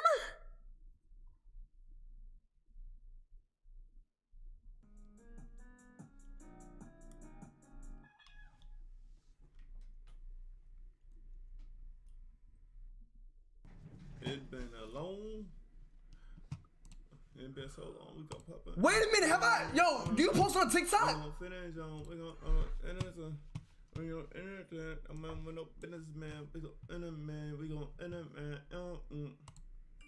Hey, it's me. Hey, you post on TikTok? I think I've seen you on TikTok before. What happened? What happened? Yo, I think I've seen you before on TikTok. I know it wasn't TikTok. I'm like, wait, hold on, I've seen you before. Oh! That makes a lot of sense. That makes a lot of sense. Shit, you telling me it's cold in Chicago, bro? I don't have no type of jacket for Chicago. GG's, bro. I don't got I need me, I ain't gonna lie, bro. I've been in Atlanta. Shit. I'm too used to this Atlanta weather. As soon as I go to Chicago, I think I'm gonna be dead ass frozen, like a snowman. No troll stuff. It's gonna be -1. Oh my god, I think that's one up. Yo, hopefully it's not the day I'm going. Hopefully it's not the day I'm going. Yo, I'm gonna need me like a big ass puffer coat. I need a big ass puff coat. Some big no. Word 2. I need me some boot. I need to give me some boots. I'm gonna need me a lot of things. I'm gonna need me a hat. Oh my god. Snowstorm, bro. And you know what's worse? I'm supposed to be driving to Chicago. Not flying. I'm supposed to be driving to Chicago for Christmas. Ah, shit. Yeah. GG's. Yeah, my head knocked out cold. Oh my god. I was pretty moved, bro. Yeah, my head knocked out cold.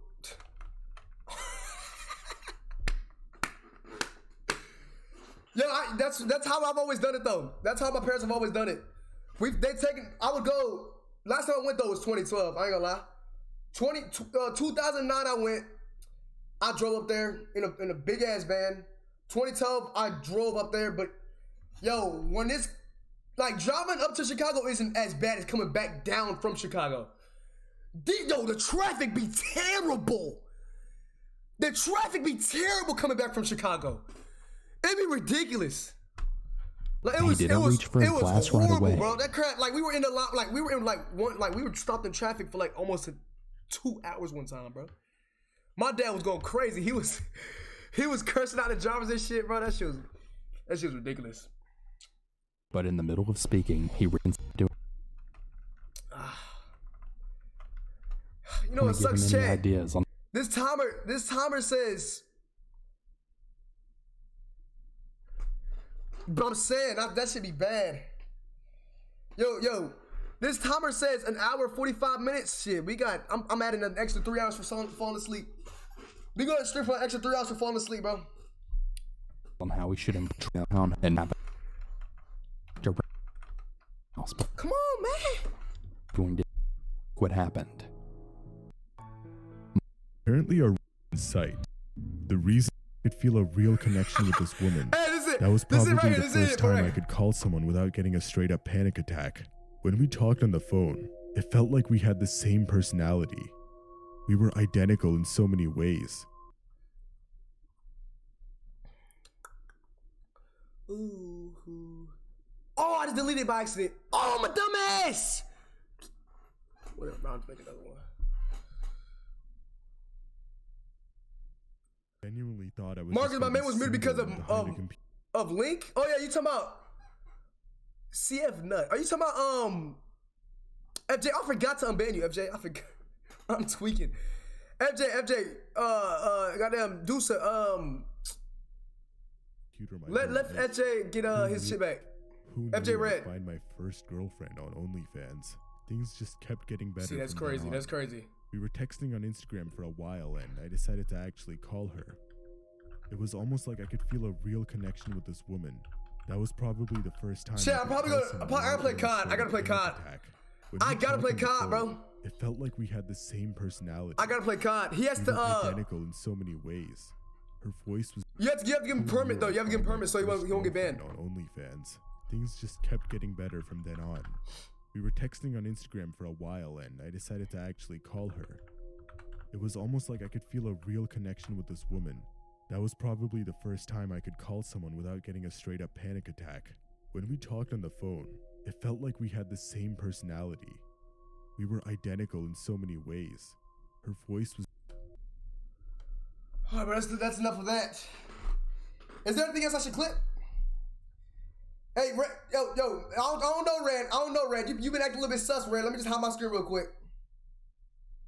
Fosteris paprašo erdvės žaisti vienas prieš vieną, meta atžengęs į kairę, meta taikliai. Ir nemanau, kad tai atsitiktinumas iš Žalgirio rytą ir Žalgirio fanai jį pasitikė. What league is this? What league is this? Labai negražiai tada.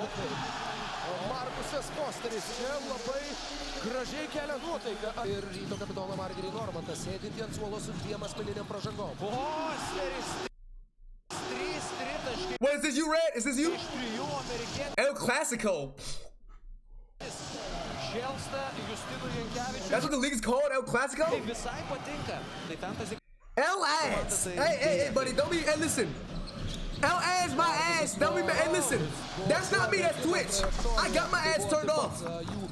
Vienas pagrindinių pranašumų toje dvikovoje Fosteris vienas tarp 2 varžovų. Šiose lenktynėse netgi nėra labai artimo atstumo nieko. Ramūnas Šiškauskas antras su 800 taškų mažiau, o čia Markusas Fosteris. Rungtynių ketvirtyje. Varadai Fosteriui. Kiek Kuliackas laiko prašė kamuolio. Fosteris! Where's Scotty Barnes smack my head? I'm saying, yo, David, I'd rather watch Scotty Barnes, honestly. I'd rather watch Scotty Barnes.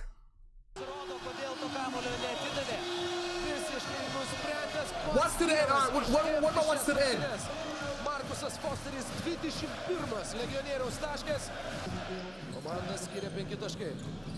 Frydrichsonas ir koks. Fosterio kapitonas, dabar jau Edgaras Ulanovas turi prisimti atsakomybę. Šiame emocijų kupiname mūšyje.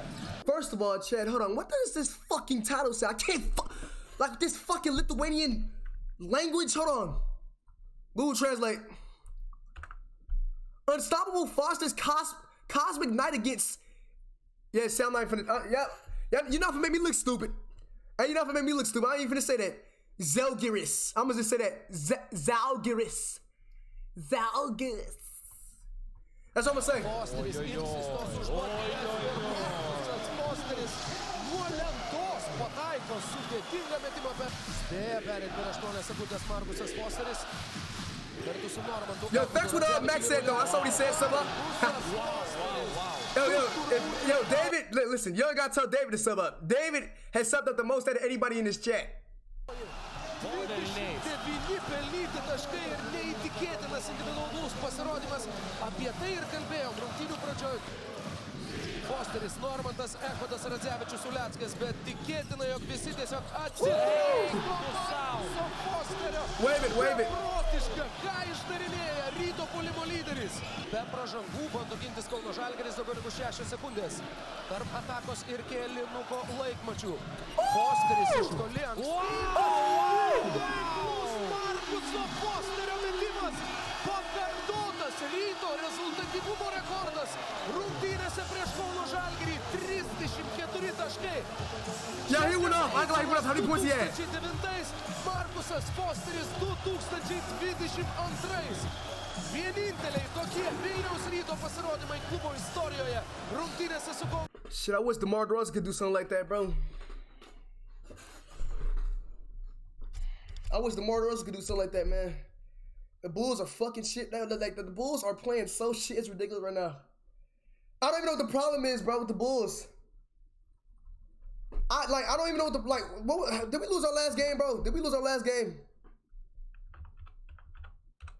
Did we lose our last game, bro? The Bulls and the Bears aren't doing well. I put a curse on all of them. 11 and 18, bro. We're the 11th seed.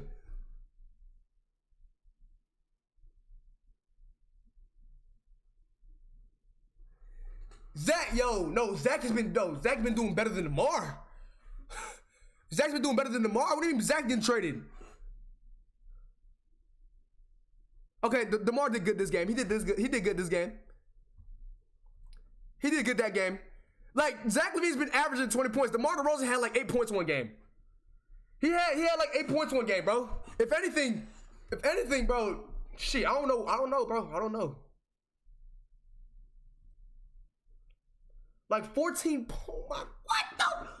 Oh my God. Almost points with 17.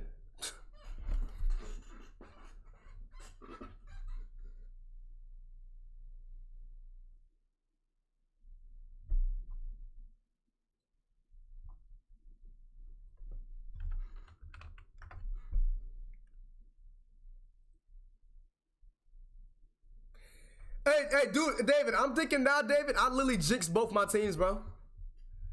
I think I jinxed both my teams. I jinxed everybody that I said was going to win this year. I said the Celtics was going to beat the Warriors in the finals. That didn't happen. I said the Bulls, I said the Bears were going to have a 13-4 record. They're 3-11. I said the Bulls were going to be doing good this year. Probably going to be like number 1 seed in the East. Top 3 seed in the East. We're 11th in the East. I said God of War was going to win Game of the Year. They lost Game of the Year. That's why I kept my mouth shut when I didn't say anything about Argentina winning the World Cup. It's a good thing I didn't say anything about Argentina winning the World Cup, or they would have probably got the curse too, bro. The CF curse. That's what I'm going to call it, bro. The CF curse. The CF curse, bro. Also, chat, I said that the Bulls were going to beat the Hawks. We lost to the Hawks by a buzzer. I said we were going to beat the Falcons. I said the Bears were going to beat the Falcons. We lost to the Falcons by 3. Like, I'm just not going to say a team's going to win shit anymore, bro. Hey, the Eagles are going to win the Super Bowl. The Eagles are going to win the Super Bowl. Yo, Marcus, say Zalav Karov. Please pronounce this. Please pronounce this. Zaldrev Grave Gove.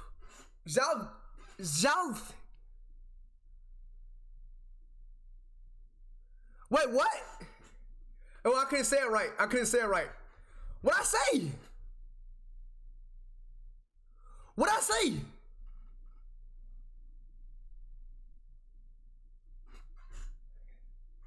What'd I say? I didn't listen, chat. I didn't even pronounce it right. Hey, I didn't pronounce it right. So it's a good that I can't pronounce it right. Am I right?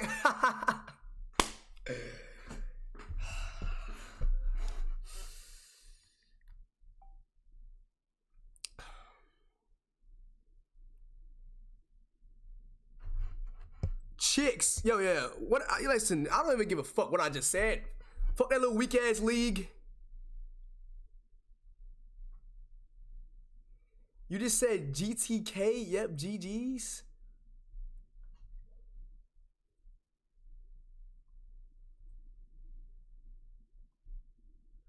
What is GTK? He said something very disrespectful towards the team I support. Hey, y'all, listen, bro. Y'all gotta get on FJ's head, bro.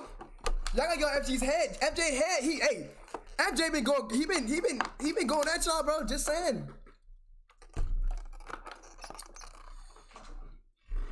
See, me personally, dudes, I wouldn't let nobody talk trash about my team unless my team was actually doing ass. It's a gang. Wait, that's like a, no, it's not.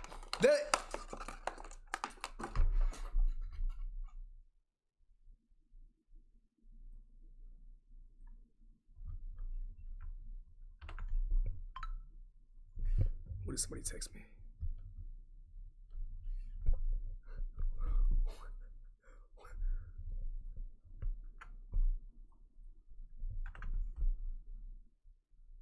Green where? What the hell does that mean? Mark, you need to understand basketball difference between US and European. You have like full arena in NBA, and everywhere everyone is quiet, 0 fans and 0 chance. You just go to one Europe game and you would get it all. To hell with that. Messi won the World Cup, bro.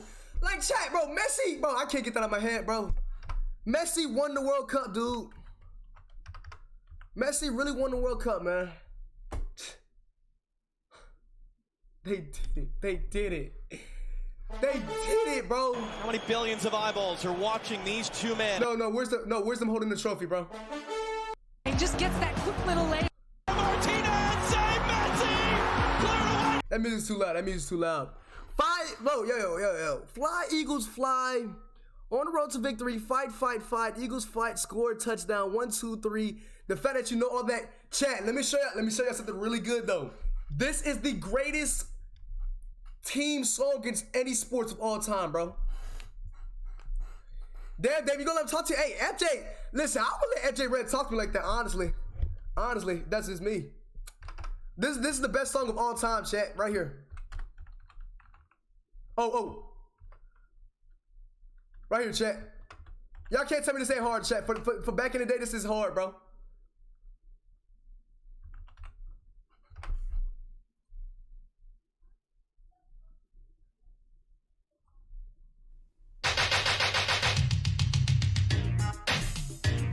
Hey!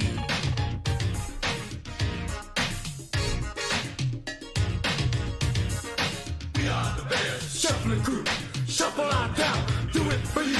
We're so bad, we know we're good. Blowing our mind like I knew we would. You know we're just strutting and fun, strutting our stuff for everyone. We're not here to start no trouble. We're just here to do the Super Bowl shuffle. Well, they call me sweetness, and I like to dance. Running the ball is like making more mans. We had the goal since training camp to give Chicago a Super Bowl champ. And we're not doing this because we're greedy. The Bears are doing it to feed the needy. We did R.P. Walter Payton. Come here, look for trouble. We just come here to do the Super Bowl shuffle. This is Speedy Willie, and I'm world class. 1985 is crazy, not gonna lie. So, I mean, like, hey, shit. This song is hard, bro. You can't tell me it ain't hard, dude. I like running, but I love to get the pass. I practice all day and dance all night. I gotta get ready for the Sunday fight. Now, I'm as smooth as a chocolate swirl. I dance a little funky, so watch me, girl. There's no one here that does it like me. My Super Bowl shuffle will set you free. Hey! I'm Samurai Mike, I stop 'em cold. Part of the defense, big and bold. I've been jamming for quite a while, doing what's right and setting the style. Give me a chance, I'll rock you good. Nobody messing in my neighborhood. I didn't come here looking for trouble. I just came to do the Super Bowl shuffle. We are the Bears, shuffling crew. Shuffle on down, doing it for you. We're so bad, we know we're good. Blowing your mind like we knew we would. You know we're just strutting for fun. Strutting our stuff for everyone.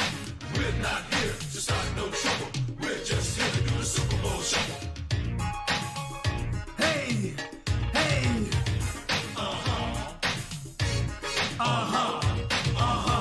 Chat, you know what's crazy, chat? I literally was the maker of this beat. I made this beat. So yeah. Okay, Marcus, I have tomorrow the last biology or my SMT, like that shit that I didn't prepare for. So see you in a month, G. All right, peace out in a month. All right, what is this? That beat go hard, don't it? I wrote the lyrics too, surprisingly. I wrote the lyrics too. We are the Bears, shuffle the crew, shuffle all down, do it for you. We're so bad, we know we're good. Blow your minds like we knew we would. What is this? 3-yard attempt from the right hash mark.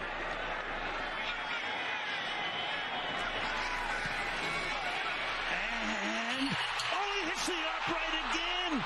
That's impossible. And the Eagles run out into the field, but there's still 5 seconds. So they've got to get back. He does it again.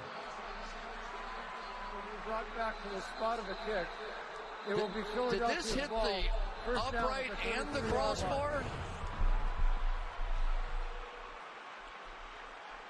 Bottom line, it doesn't go through. Upright. It looks like it bounced off the crossbar as well. Oh my goodness. The Bears' season's going to end on a double doink. Man, why you let us say that? Why'd you let us say that? You made it iconic for saying that. He made it iconic for saying that. Chad, do you understand this day when we lost this game, bro? I cried. I swear to God, I cried, Chad. I swear to God, I cried this day, bro.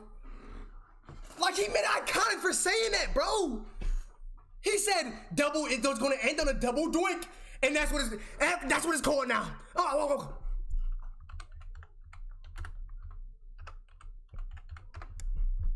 Like, oh my God, there's no way. Oh my God, see? He made it iconic for that. That fucking announcer made it, he made it iconic, bro. That is literally called the double doink, and it's on Google. It literally has its own thing, it pops up at the top, that is crazy. Oh my God. No, I swear to God, no. If that's the first thing I see, yo, dude, they have everything about it. Oh my God, January 6, 2019? Really? And it put more salt on the wound. It's the Eagles, your favorite team.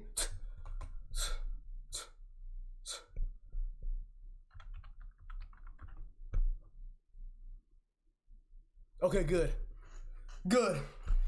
Hey, you ain't seen the Bears. Ha ha ha. Ha ha. The Bears are not even, you can't even see where it say the Bears at, huh? Where it say the Bears at? Huh? Nowhere. Oh yeah, that's a kick return for the Bears, yep. That's a kick return for the Bears, yep. No double doink anywhere.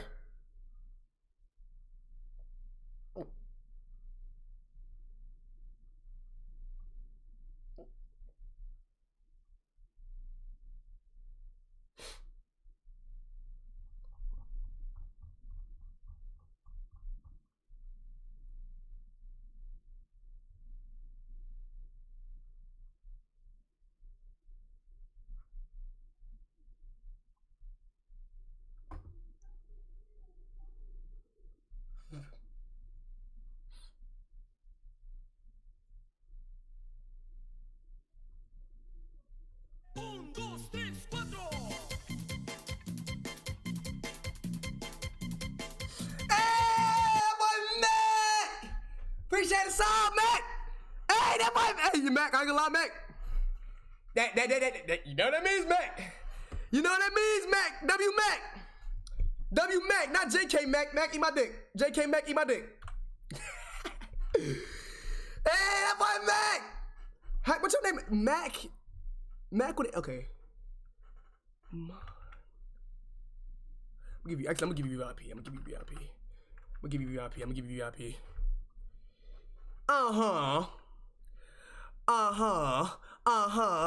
We are the Bears. Shuffle the crew. Shuffle all down. Do it for you. We're so bad. We know we're good. Blowing our minds like we knew we would. Whoo! Well, that made me feel better. Motherfucker David wanted to send me that weak ass double doink. That was so, you know what, bro? You wanna do that? I can't even do it, cause you beat Tom Brady in 2018, bro. I can't even do it, bro. By the way, still have 7 hours. I'll give it 5 hours. 5 hours, bro.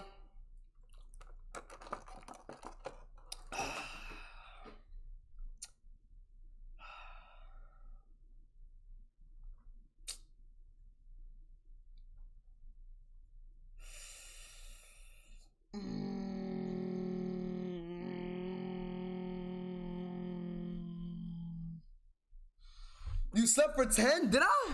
I don't think I slept for 10. Chat, look, I didn't sleep for 10. Look. So I went to sleep. My black ass went to sleep at... He was definitely capable. I think it was like literally 12. It is very, very popular hour. Things got really strange. As employees... Feeling about something. Absolutely everything in my power to get one as immediately as I could. But I was no right. Okay, I wasn't... Over a soon way. Okay, my house. I wasn't fully asleep. I wasn't fully asleep. Pointed. I wasn't fully asleep. Also, the reason why I have my bonnet over my eyes is because For some reason, whenever I put my bonnet up to my forehead, my freaking shit just starts to curl up and it looks like this. It will start to look like this. So I be having my bonnet over my eyes so that shit won't fold up. When are you gonna play Apex or CSGO? Marcus,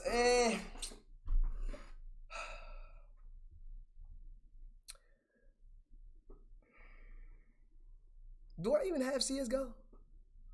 I don't. Got Black Ops 2. And then Black Ops 2. Yo, chat, when I check, if they remaster Black Ops 2, I think it's winning Game of the Year. No troll stuff. It might win Game of the Year. Black Ops 2 remaster might win Game of the Year. If GTA 5 don't come out that same year. I mean GTA 6. If GTA 6 comes out that same year, GG's. GG's. That's a guaranteed win. He hadn't. So look, okay, so look. Look at the timer, 12 hours. I woke up at... That's 4 hours.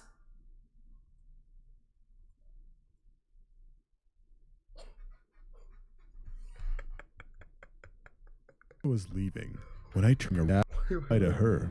What kind of question was that? As I was trying to think of an answer. 5 hours. Yeah, look, I woke up, see? I woke up, 5 hours. 5 hours. 5, I can't hear nothing. Listen, that's it.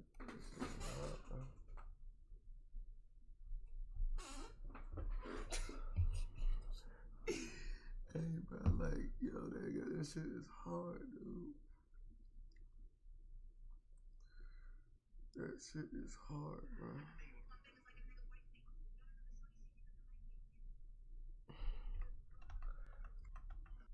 I'm about to fall back asleep, dude.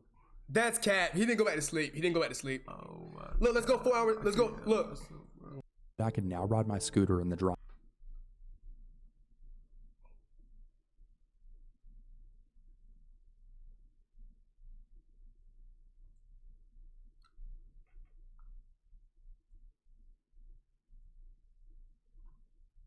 And relentlessly, my wife then ran down the stairs, who I might add is a third, but I didn't have to recognize since. I ain't gonna count. I was gonna stream longer after I woke up. But dude, 19 fucking yo, or 2, bro. What was I doing? Wait, I wasn't asleep for 10 hours though. That's like 7, right? That's 7 hours. What the fuck, bro? 7 fucking. I got 7 more hours to do. Dude, I ain't gonna lie, bro. They gotta have unlimited. They gotta have unlimited internet, bro. Cause GG's to my. Yo, wait. No, let me see how much. Let me see how much I've used so far. Don't want to show my IP, just in case. It might show my IP. I want to see how much I've used so far. That's not a lot. Only 578 gigabytes. That's not a lot. I expected worse. Chat, you know what's surprising too? I thought my shit was gonna lag out. I thought my stream was gonna crash. It didn't one time, bro. The entire time I was asleep. I'm only sleeping. Who changed it to that? How? I don't know, bro. I don't know how she's doing that. Dude said changed it to that. Bro still sleep. Wait, David. David, you said, bro still sleeping.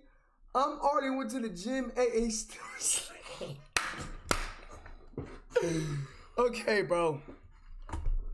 Yo, so 7 hours? 7 hours? That's literally until 11 o'clock. Oh my God.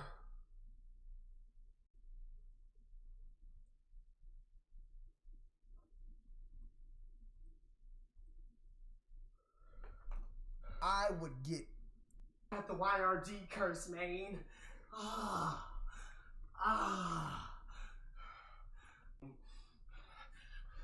Lay down with me.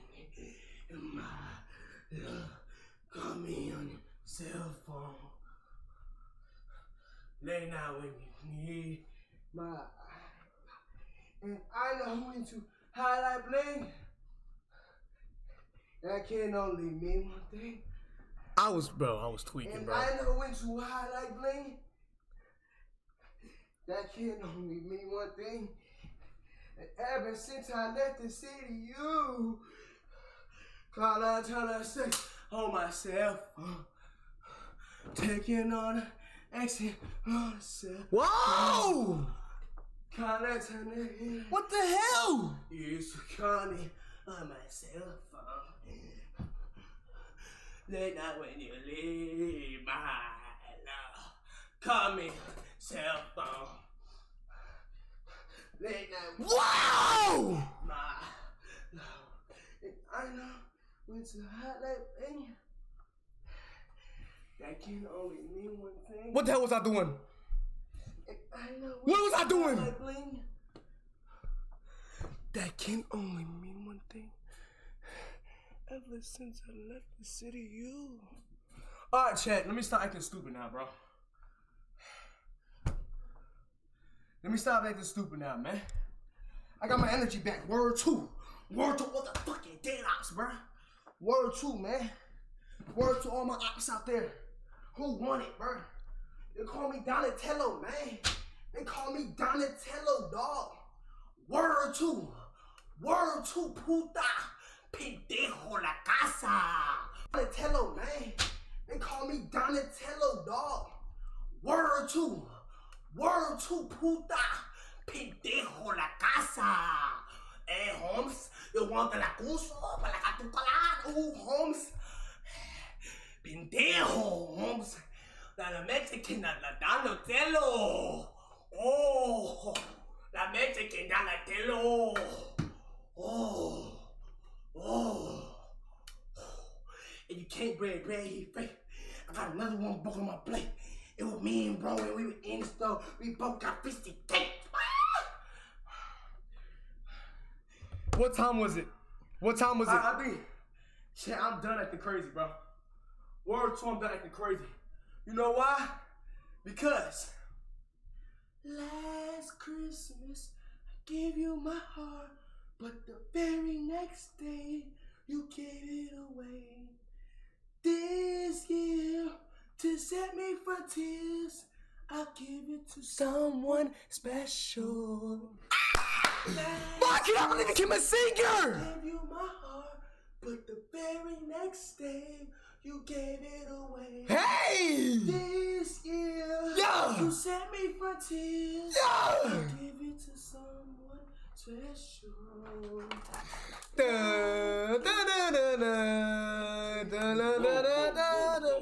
Switching the flow up. Yeah. If it wasn't for where he would be. Got it, yeah.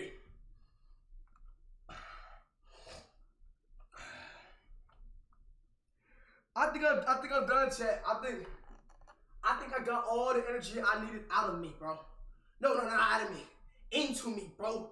I got the energy in me, dude. I got it all in me, bro. I got all the energy I needed in me, bro.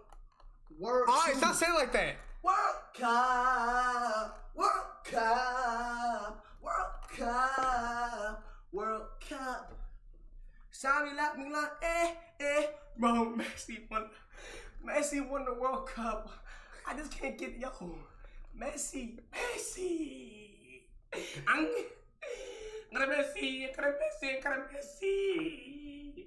Messi won the World Cup. He did for us. He did it for us. And we would do it for him. And get a Messi.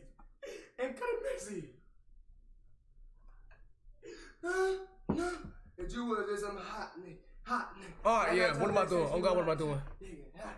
Like you see it twirl and he trying, and I keep my pillies on the plot, and watch her keep me how many to the happy.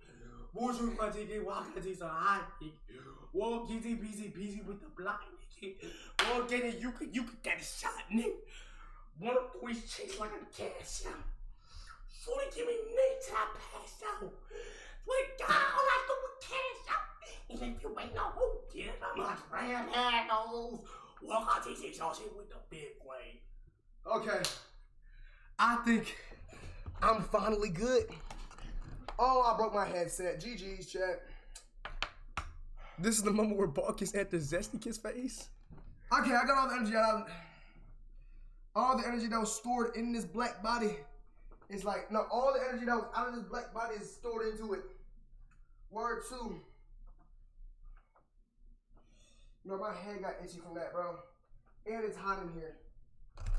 Yeah, it's getting hot in here, so take off all your clothes. I am getting too hot. Watch me take my clothes off. It's getting hot in here, so take off all your Okay, calm down for you actually take your clothes off. Getting so hot. Watch me take your clothes off.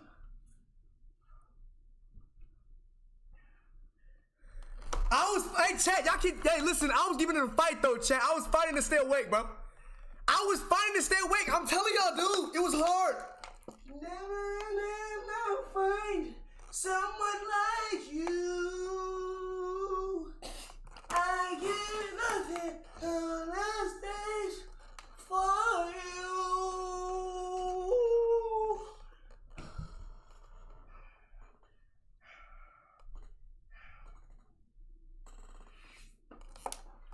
Anything goes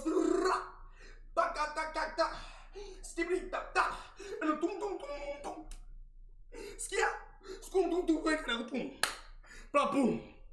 You don't know. Big Shack. What the fuck rock? On triple attacks.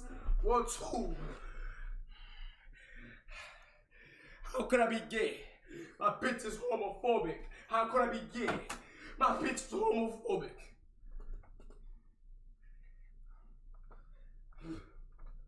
Fighting only making yourself more tired. I did both.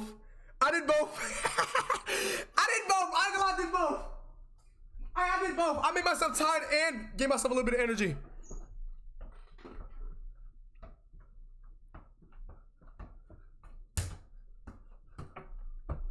Fuck you in there.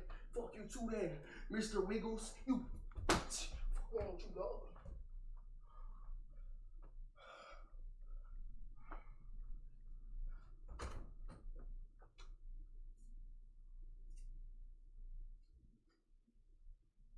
I'm hungry, shit. I ate all day. Pretty gonna give me some like pancakes or some shit. I literally normal, but look, I think I have to end stream, bro. Something just came up. It was super serious. I literally have to do the dishes, bro. Yeah, I know it. That's tough. That's tough, man. I didn't want it to come to this, bro. I didn't want it to end like this, bro. What a sad way to end it, man. That's crazy. Well, chat, it was a good run, bro. How long we stream, man? How long we been streaming out? 11 hours. 11.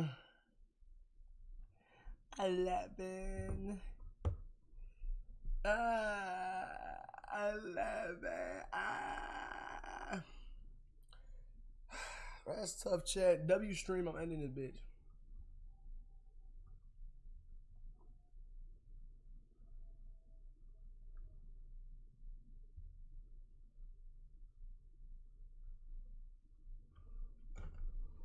The fuck I look like doing some fucking dishes.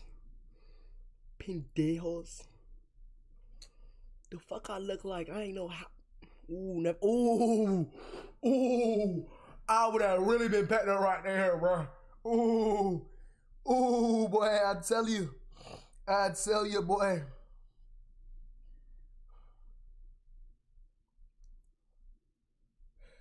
Another average day for CF Marcus, if I say so myself. I forgot, I was about to do something. What was I about to do? Oh, this. I was about to do this. No.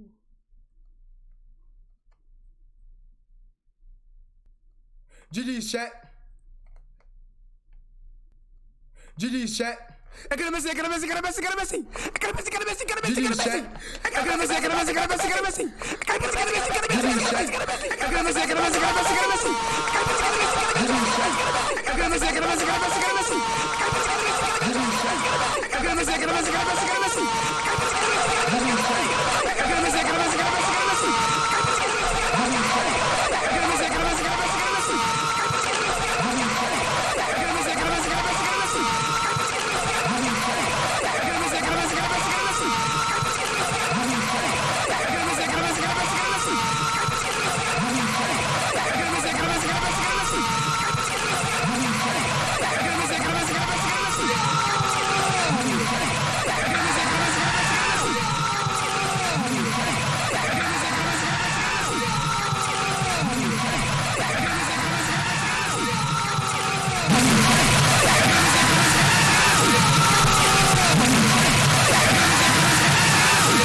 my head. Oh my God.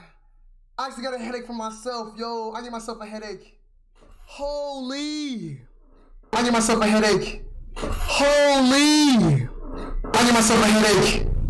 Holy. I get myself a headache. Holy. I get myself a headache. Holy. I get myself a headache. Holy. I get myself a headache. Holy. I get myself a headache. Holy. I get myself a headache. Holy. I get myself a headache. Holy. I get myself a headache. Holy. Oh my God, yeah.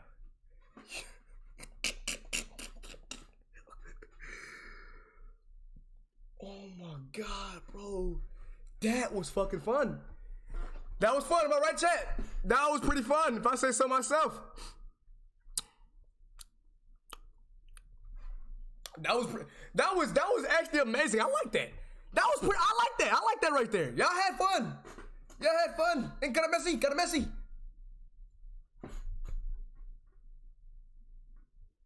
You know what would be better though, chat? Look at this. Look at this.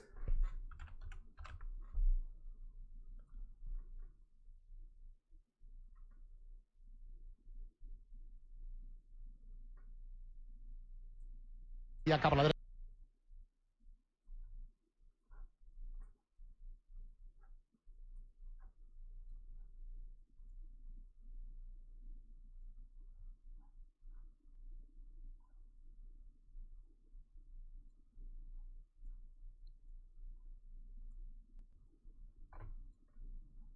Ja cap a la dreta per Xavi, assistència de Xavi més cap a la dreta per Messi, Messi, ja cap a la dreta per Xavi, immens Messi, assistència de Xavi més cap a la dreta per Messi, ja cap a la dreta per Xavi, immens Messi, assistència de Xavi més cap a la dreta per Messi, ja cap a la dreta per Xavi, immens Messi, assistència de Xavi més cap a la dreta per Messi, ja cap a la dreta per Xavi, immens Messi, assistència de Xavi més cap a la dreta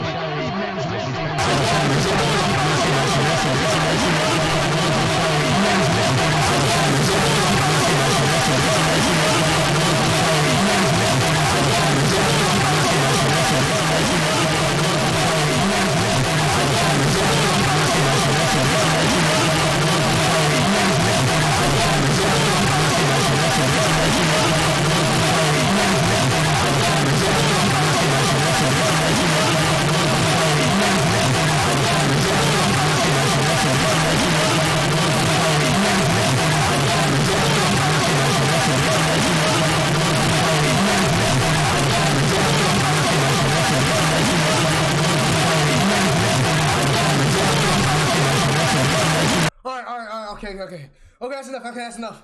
Okay, that's enough. That's enough. That's enough. Jeez. That's enough.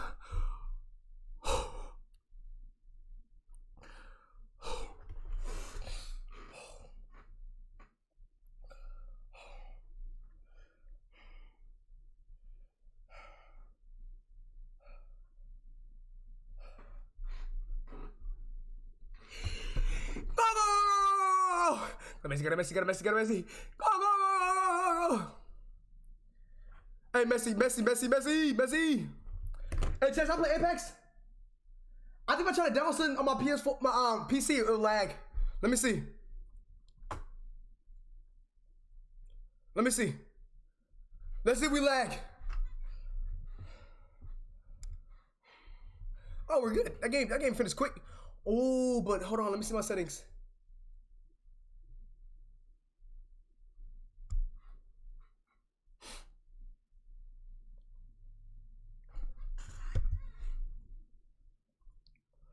Don't lag. Don't have my PC lag. What GPU you have? What is the GPU? I just bought this PC. GPU's like graphics card, right? 3060? Got a 3060.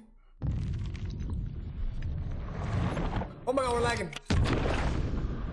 We're lagging a little bit.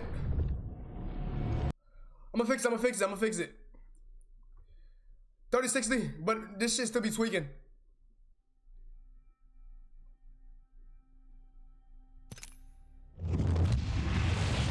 Change game to Apex. What is this? New season? Don't care. Don't care. I'm streaming though too. Like, of course, listen, I can play any game at dang near almost max settings and be fine. But this will have my stream lags though. Because I be streaming too. So it puts more. Yo, chat, I need to get a can, bro. A can to blow out my goddamn shit, cause this is bad. My PC is so dusty, it's not even funny. I haven't upgraded my PC whatsoever at all since I've had it. Hey, y'all wanna know how much my PC costs though? And it runs, it's like this good. It costs a good 1,800. It costs a good 1,800. 1,800, but you know what pissed me off, chat? I went back to the website where I got my PC from two months ago. That shit had a 3070 in it, and it only cost 1,200.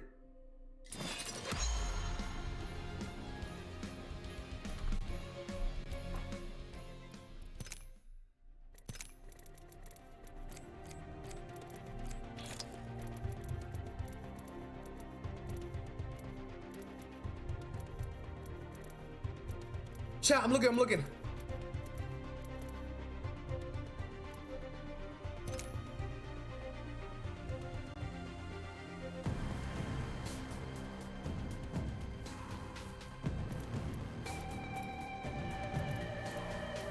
Chat, how do I check?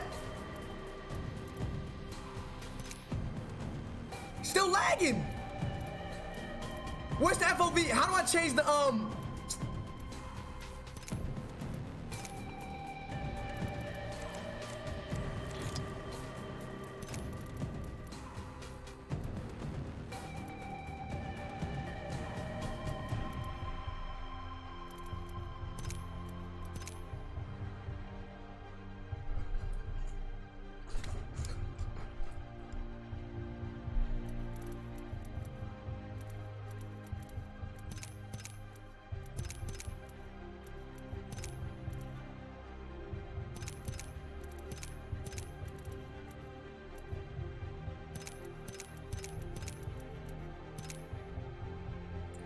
It's still lagging, oh my god.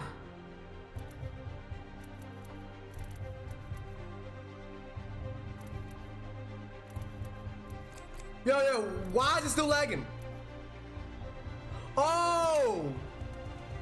Never mind, I fixed it.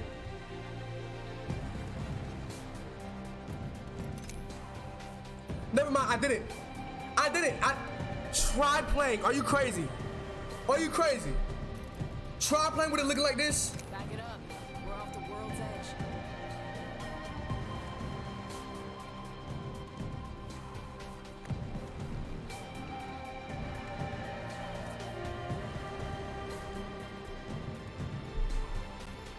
Wait, hold on. I want to see something.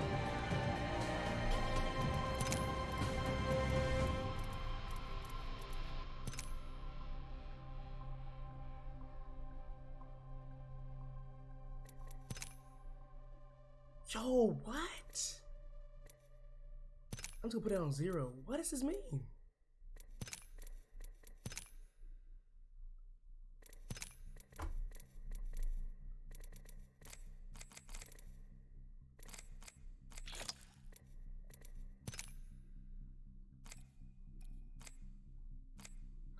What am I playing? Chat, what am I playing? Where's solos? Where's solos? They don't got solos? Duos. No, this is bad, bro. This is bad, dude. I don't, bro. I don't know why my PC does this, bro.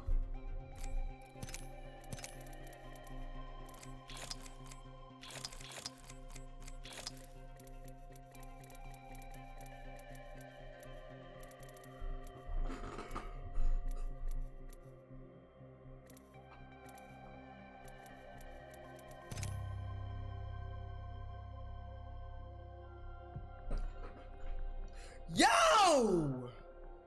My camera, y'all saw my camera just glitched out. What the heck?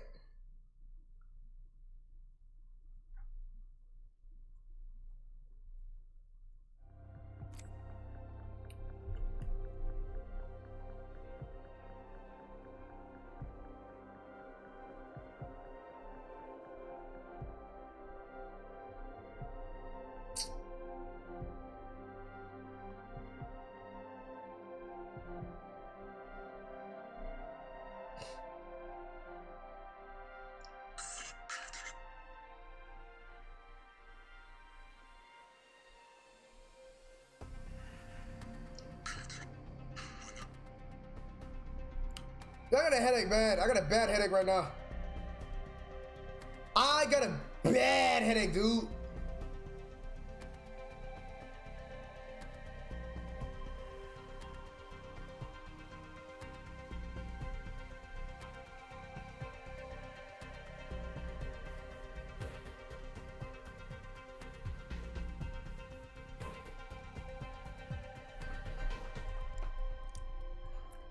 Yo, is no one playing this game? No, no one plays this game. Oh my god, no one plays this game. Oh my god, what do you mean not players in queue? No, I can't. That did not work. That did not work. That did not work. I ain't gonna lie, that did not work. That did not work. Only non-players. Oh my god, that shit didn't. Oh, no one was playing that game. And it was on crossplay. It was on crossplay. It was on crossplay too, which what makes it worse.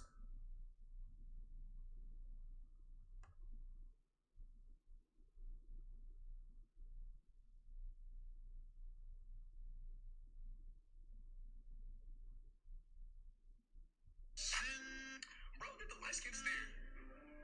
Sin City was a shit, that shit worked. Hey, y'all wanna see the dark skin stare? Y'all wanna see the dark skin stare? I got y'all the dark skin stare. Look at this. Dark skin stare. Chat.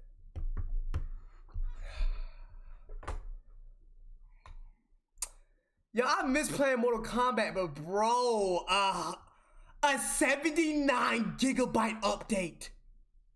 Are they crazy? What were they updating? No, I'm not downloading. No, they're tweaking. They're tweaking. Last time I played Mortal Kombat was March 5th, bro. Chat, I understand how, like, I was a demon at Mortal Kombat. I was a demon, bro. Injustice 2 too.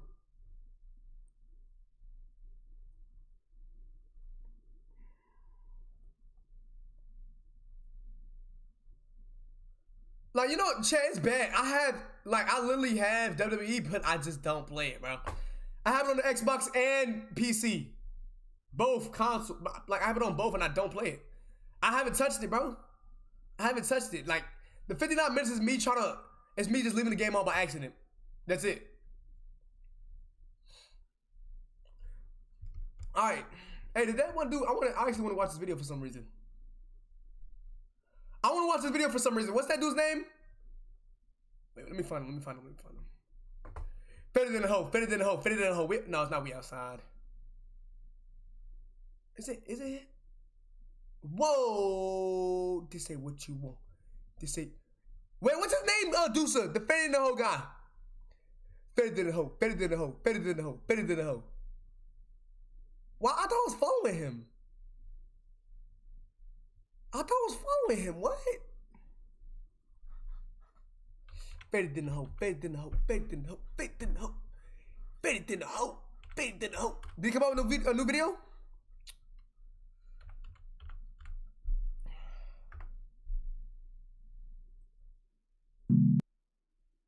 I got Faded pouring up at the Grove.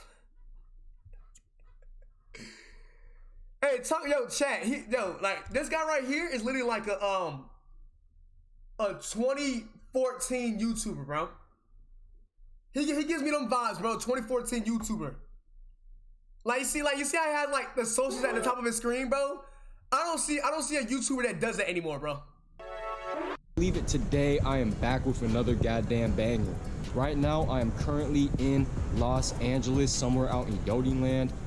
Right now, currently, I'm in the perhaps necessary. See, people don't do this no more, bro. Like, you only see Twitch streamers do this, like me right now. Look at the socials.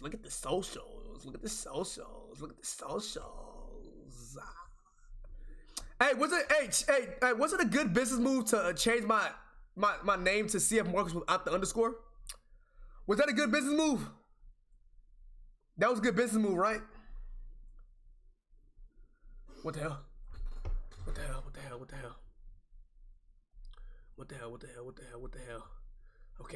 Fade the hell.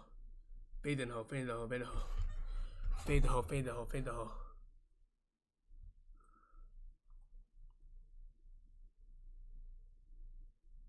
Wait, up here. Okay. Okay. Is that better enough? Yeah, good business move, good business move. Good business move, good business move, Marcus, good business move. Also, shit. What was I finna say? What the hell was I finna say? What was I finna say? I forgot. Oh yeah, you know that dude. I was looking at my TikTok. Of course, the way he was acting. Oh my God, I'm stretching.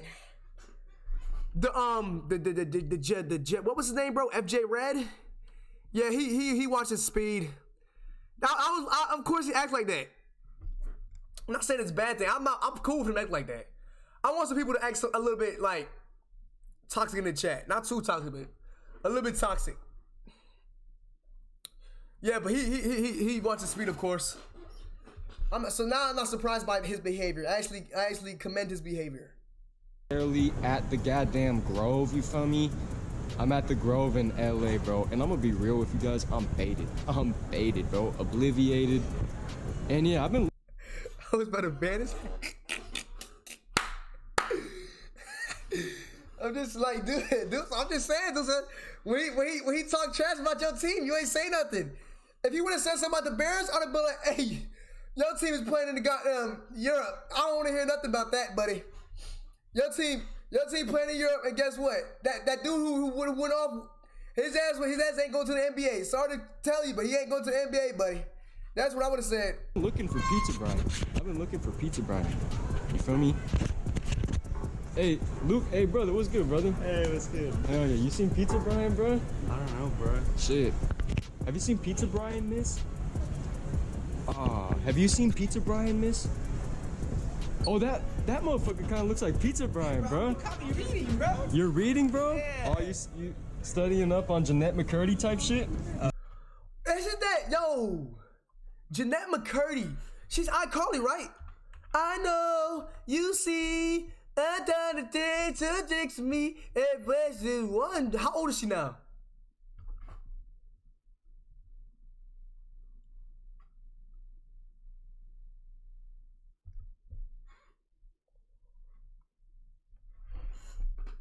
Chat.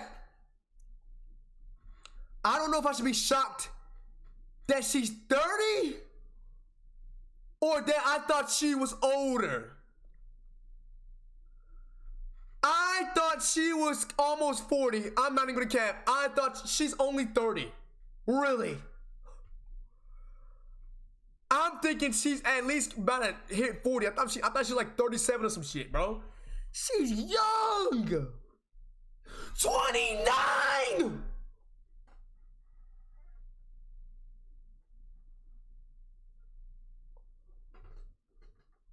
Oh my God, I thought they were all older. I thought, bro, it's been how many years, chat? When did iCarly come out? When did iCarly come out, chat? Like 2007. 2007. 2007. That's 14 years. They were that young when they were in the show? I thought they were older than that, man. 30. He gotta be old. He has to be old. Yeah, oh my God, he's 45.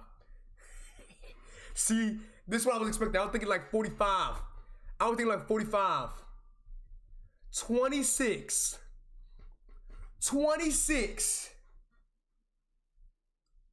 No. These motherfuckers are all young as shit, bro. Yo, the iCarly, yo. That's crazy, bro. Who is she? Why should like... Yo, Gibby's the GOAT. Gibby's the GOAT, chat. Gibby! He's the GOAT. Why does she look like Kendall Jenner from this angle? I know I'm not the only one that thought this was Kendall Jenner for a second.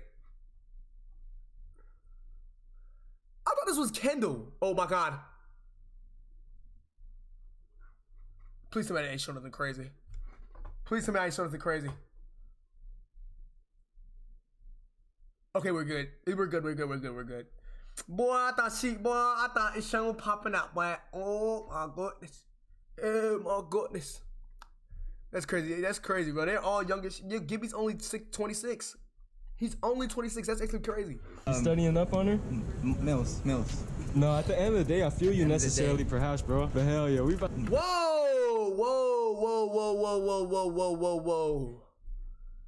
Her book is called I'm Glad My Mom Died.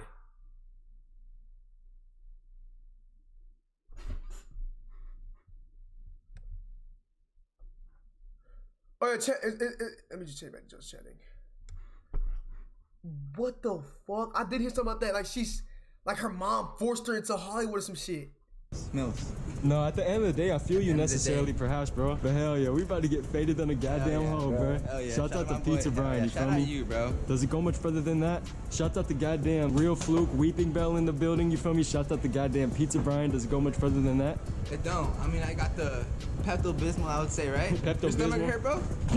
My stomach doesn't hurt, but I'm a degenerate, so I'm gonna sippington it, shall we? Let's do it. We got the exotic drink. Hell yeah, Let's go. But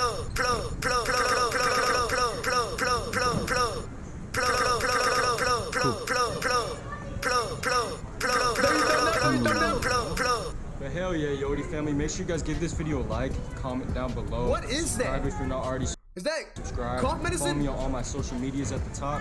We're about to do some shopping at the Grove, eat some nice food, and hell yeah. Perhaps, yes. We're just browsing at some of the books, sir. I like the Steve-O one. I like Steve-O is one of my favorite performers. This book's been a really good seller in our store lately. Really? Nice. That is what it takes to the Benjamin City? Hell yeah, expanded universe? I've been meaning to get into expanded universe because I'm not a huge fan of what I've been seeing on the screen. Hell yeah. Facts. It's awkward. That's awkward. Oh my god, that was awkward. Oh my god, that was awkward. He looked at the camera. Yo, that's awkward. Oh my god, that was awkward. He was just standing there. Why did he walk away? He made it so awkward. Oh my god, that's awkward. I would've been awkward out right there, bro. And take a trip to Sippington City, shall we? You feel me? Cheers, my friends. That look like it tastes good for some reason, bro. Ooh, it looks nice. Dang! Oh my god! Oh. Half the bottle! Yeah, I would say that's about having a little more. Damn. Oh my god, they didn't have the bottle. You going crazy. I don't know what that is, but go get them faded in the hole. Wow, it actually tastes exquisite. Yeah? Yeah. It's actually not bad. It tastes pretty good. I'm kind of offended, bro. Why? Because I have to tell you something. What do you have to tell me? I have to tell you 20 things, bro. 20 things? I have to tell you 20 things. I'm actually kind of upset with you, man. You're really upset, bro? I'm upset with Pizza Brian. I have 20 things to tell you, bro. What do you gotta tell Exquisite, me, bro? exquisite. Peculiar. Obliviated. Better than a hoe. Cheers, family. Cheers, gang. Cheers, family. Cheers. I'm not that mad at you, bro. I'm not that mad at you. You let it out, right? Yeah, my bad. Okay, it's all good. Sometimes I get a little bit pissed off. I get pissed off sometimes.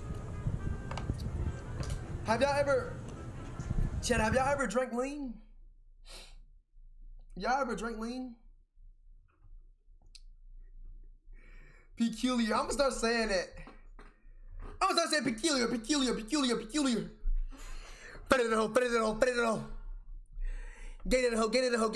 the hole. Yo. I can't, bro. When I turn 21, bro, I'm gonna try everything all in 1 year and never try it ever again in my life, bro. Shit. Cocaine, crack, meth, Xans, perks, goddamn alcohol.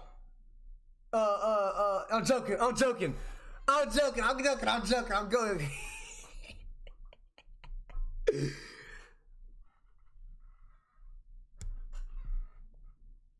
I'm not joking. I'm gonna get faded in the hole. I'm taking all the bitches in 1 year. No, actually, yeah, I'm tweaking, bro. I'm tweaking. I'm probably just gonna try marijuana. I don't even want to smoke. I'm just gonna eat edibles. I don't even want to smoke it. I want to eat edibles. Eat edibles and drink some liquor. And then if I like it, I'm never gonna try it ever again. That's how I'm gonna feel. Like honestly, chat. Honestly, I've had a taste of liquor, but I've never got drunk from it. I have had a taste before from somebody, but I have never really like got drunk off of it. I want to know what it's like to get drunk. I want to know if motherfuckers be exaggerating like how drunk they are or how high they get. I don't want to know. I don't know if people be seeing things. Cheers, bro. Cheers, bro. Cheers, gang. Cheers. Ooh, okay.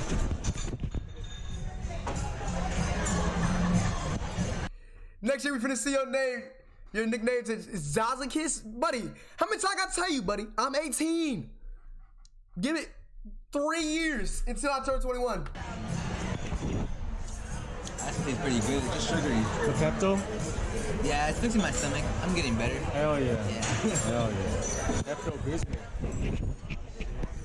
Fulcrum, come in. Yo. Jody Gang. What is happening?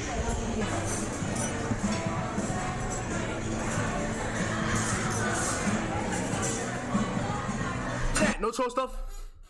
I swear to God, bro. Back when it was embarrassing as hell. So look, freshman year, right?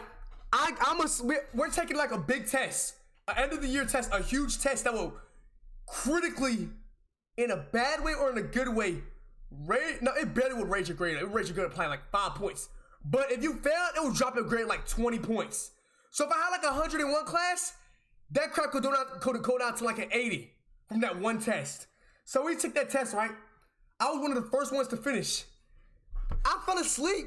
I had my head down like this on the desk. I had my head on the desk like this. Sleep like this, right? And I'm snoring. And I'm like half awake and like, I don't know how to explain. I'm like half awake. So I'm like this. I'm snoring. No one said anything to me. For 15 minutes, no one said anything to me. And then I'm like half awake, realize I'm snoring, I'm like, and then I do that out loud as hell. And everybody go look at me. For like 10 seconds, teacher like, whoa there, buddy, you okay? And I'm like, yeah. And then he's like, yo, Mark, there's some dude next to me, he's like, yo, Marcus, you were snoring. And I'm like, oh, you ain't gonna wake me up. You ain't gonna wake me up and tell me. That was the most, like, second most embarrassing thing that ever happened to me in school, bro. The first was when, the first is when I went up for a presentation and I folded and didn't, and I read something off the, cause my coach, she told me to, it was me in a group. It was like me and 4 other people. And we were supposed to, he said, to get a full grade, you need to memorize everything off that board and summarize it and don't read off the board. So like, we had a projector, right? We would look at everything and then we would look at the class and we would like summarize it. And I was doing cigarettes, right? We were doing something about drugs. And I was doing cigarettes. I was like, yo, cigarettes they can give you cancer to the battlefield of your lungs. And then I know myself, I'm like, I don't know. Next slide. I swear to God, I said that. I said next slide to him. I can't believe I said that shit to him, bro. He was the football coach too. The football coach. That I was supposed to be going. I was going to play football that year too, but good thing he resigned. Because he would have made me run laps around the track like crazy. I'm telling you. My teammate,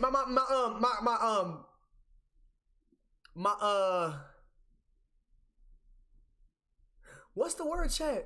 My classmate that was in my group. He was like, Marcus, dude, what the heck? And then he read it himself. He was like, a cigarette. And I'm like, oh shit, yeah, see, I did that. I made that shit look bad. That was embarrassing as fuck, bro. That was the most embarrassing shit ever, dude. I will never forget that day, bro. Never in my life. Shit. We're at Cheesecake Factory? Yeah, we had cheesecake, bro. We made it here, bro. Yo, where's my fucking fish and chips? It's not here yet, bro. Fish and chips. Wait, fish and chips. Wait. Yo, I just thought about it. Fish and chips originated in Europe. That's why it's called, I forget y'all call French fries chips. I forget that, bro. So this whole time it originated in Europe. Fish and chips. That's crazy. I never thought about that. I've always thought fish and chips were like, yo, like, why do they call it fish and chips? Why do we call it fish and chips? It's just French fries. It was Europeans that called it chips. Doing, like, doing. You're low, bro. Yeah, bro. It's a Pepto. It's a Pepto, bro. It's a Pepto, bro. Yeah, Pepto, bro. Choose it.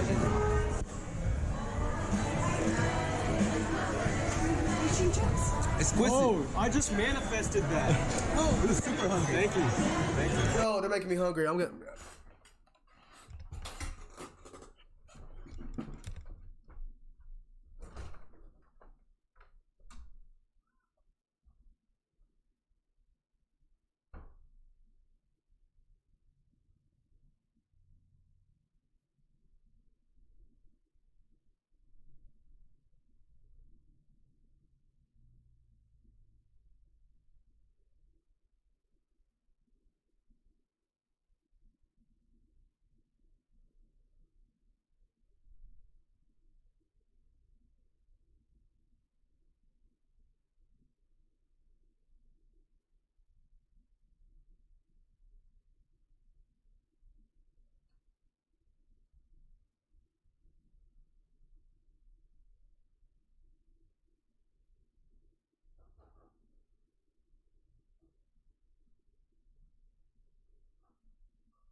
I'm making blueberry pancakes. Goes to DoorDash and orders buffalo wings with ranch sauce. See? Yeah, no. Listen, you understand, chat? I could do that if I felt like it, but I'm not going to. So you know what I made? I made me some blueberry pancakes. Word 2.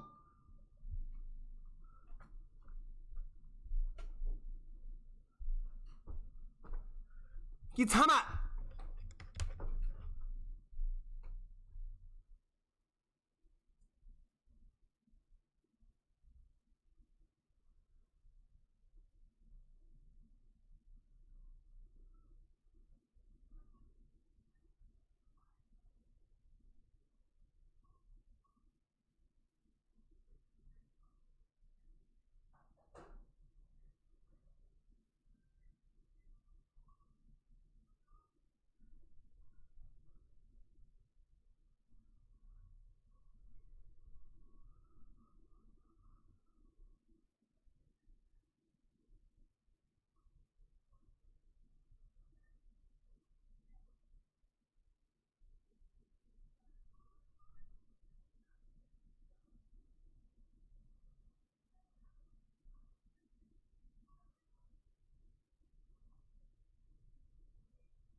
Oh my god. Program. Ooh, we got 5 minutes.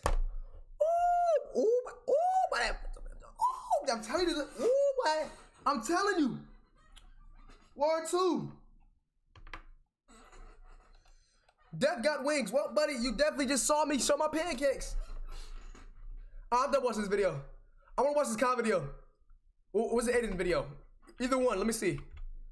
They went to like, he bought Kai watch. He made Kodak? Remember last year Kodak said he was gonna split him. Kodak said he said Aiden better not step foot in Florida.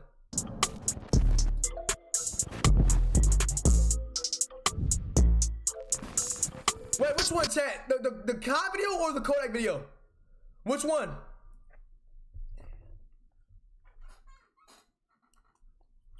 I knew it was gonna taste like that. Yep. I knew it was gonna taste like that. I don't know, it's just weird, bro.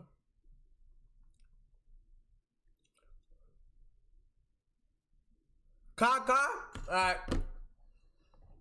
The one thing I hate though is that, yeah, that's what I hate.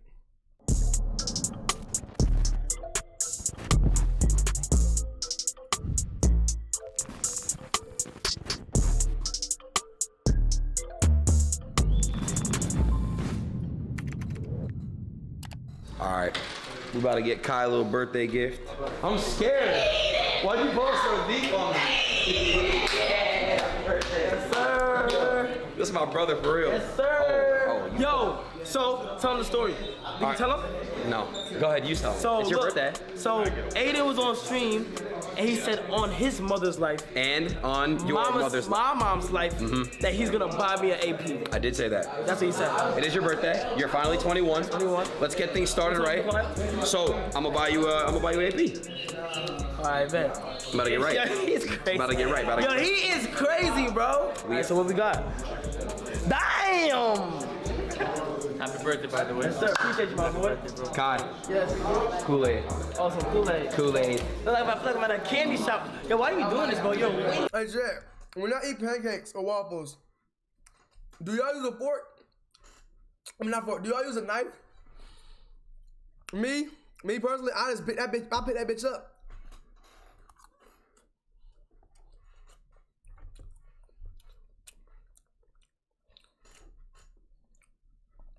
Hey, my baby trying to look exquisite. Man, might be hungry. I'm just trying to eat the goddamn pancake, man. But looking fancy. Man, I'm hungry. My belly ain't fancy. My stomach ain't looking fancy. That motherfucker just hungry, dude. Well, is it that steak money? You're weird. It has to be an AP. Are we leaving that at AP? Yeah, because we put it on Mama Snap. Yeah, I thought I was thinking AP, that too. AP. We matching that. We are. You waiting Brown. Yeah, brown. Yeah. Stainless. This is a white gold. This is a very hard to find watch. This is called frosted. That is tough. This is crazy. That's a frosted AP. This is stainless. That's tough. I like this one right here. I'm from Atlanta. What's this? That's tough, bro. How much is it? Yo, Clarence be randomly pulling up. Yo, Clarence be randomly pulling up, bro. Off camera or on camera? Say it on camera. You don't say it on camera? Wait, why? Should we not? No, say it on camera. I'm not buying it. Santa Claus came earlier. How much is that? I've never bought someone a gift. It's like the outside of my Let me see. Show them. I seen it. That was. Dang. He just showed it. I'm saying, bro, no. Clarence be coming up out of nowhere. I haven't seen Clarence with class since March. Man just randomly shows up out of nowhere for his birthday. Hey. Yo, 110 bands? Whoa, for a watch? No, that gotta be like 11K. $110? Nigga, that's a steal. Oh my God. For a gift. A watch for $110. What? Shit, the time right now is 5:05. And guess how much 5:05 costs, buddy? See, that, now, Deucer, I've been dick sucking Messi, but your ass really just dick sucked the shit out of YB. You didn't have to bring YB up at all, honestly. That was very fucking random. Pocket change.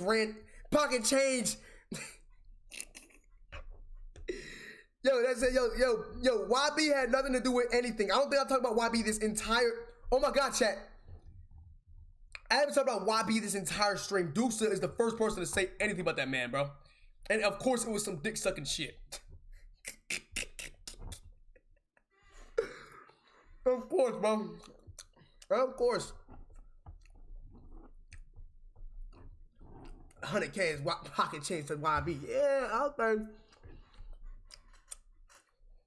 Shit, that $100. $100 is like $1 million to me. Shit. Now. Let me know, bro. You need to realize one thing. If I do this, I want the best head ever. Yeah.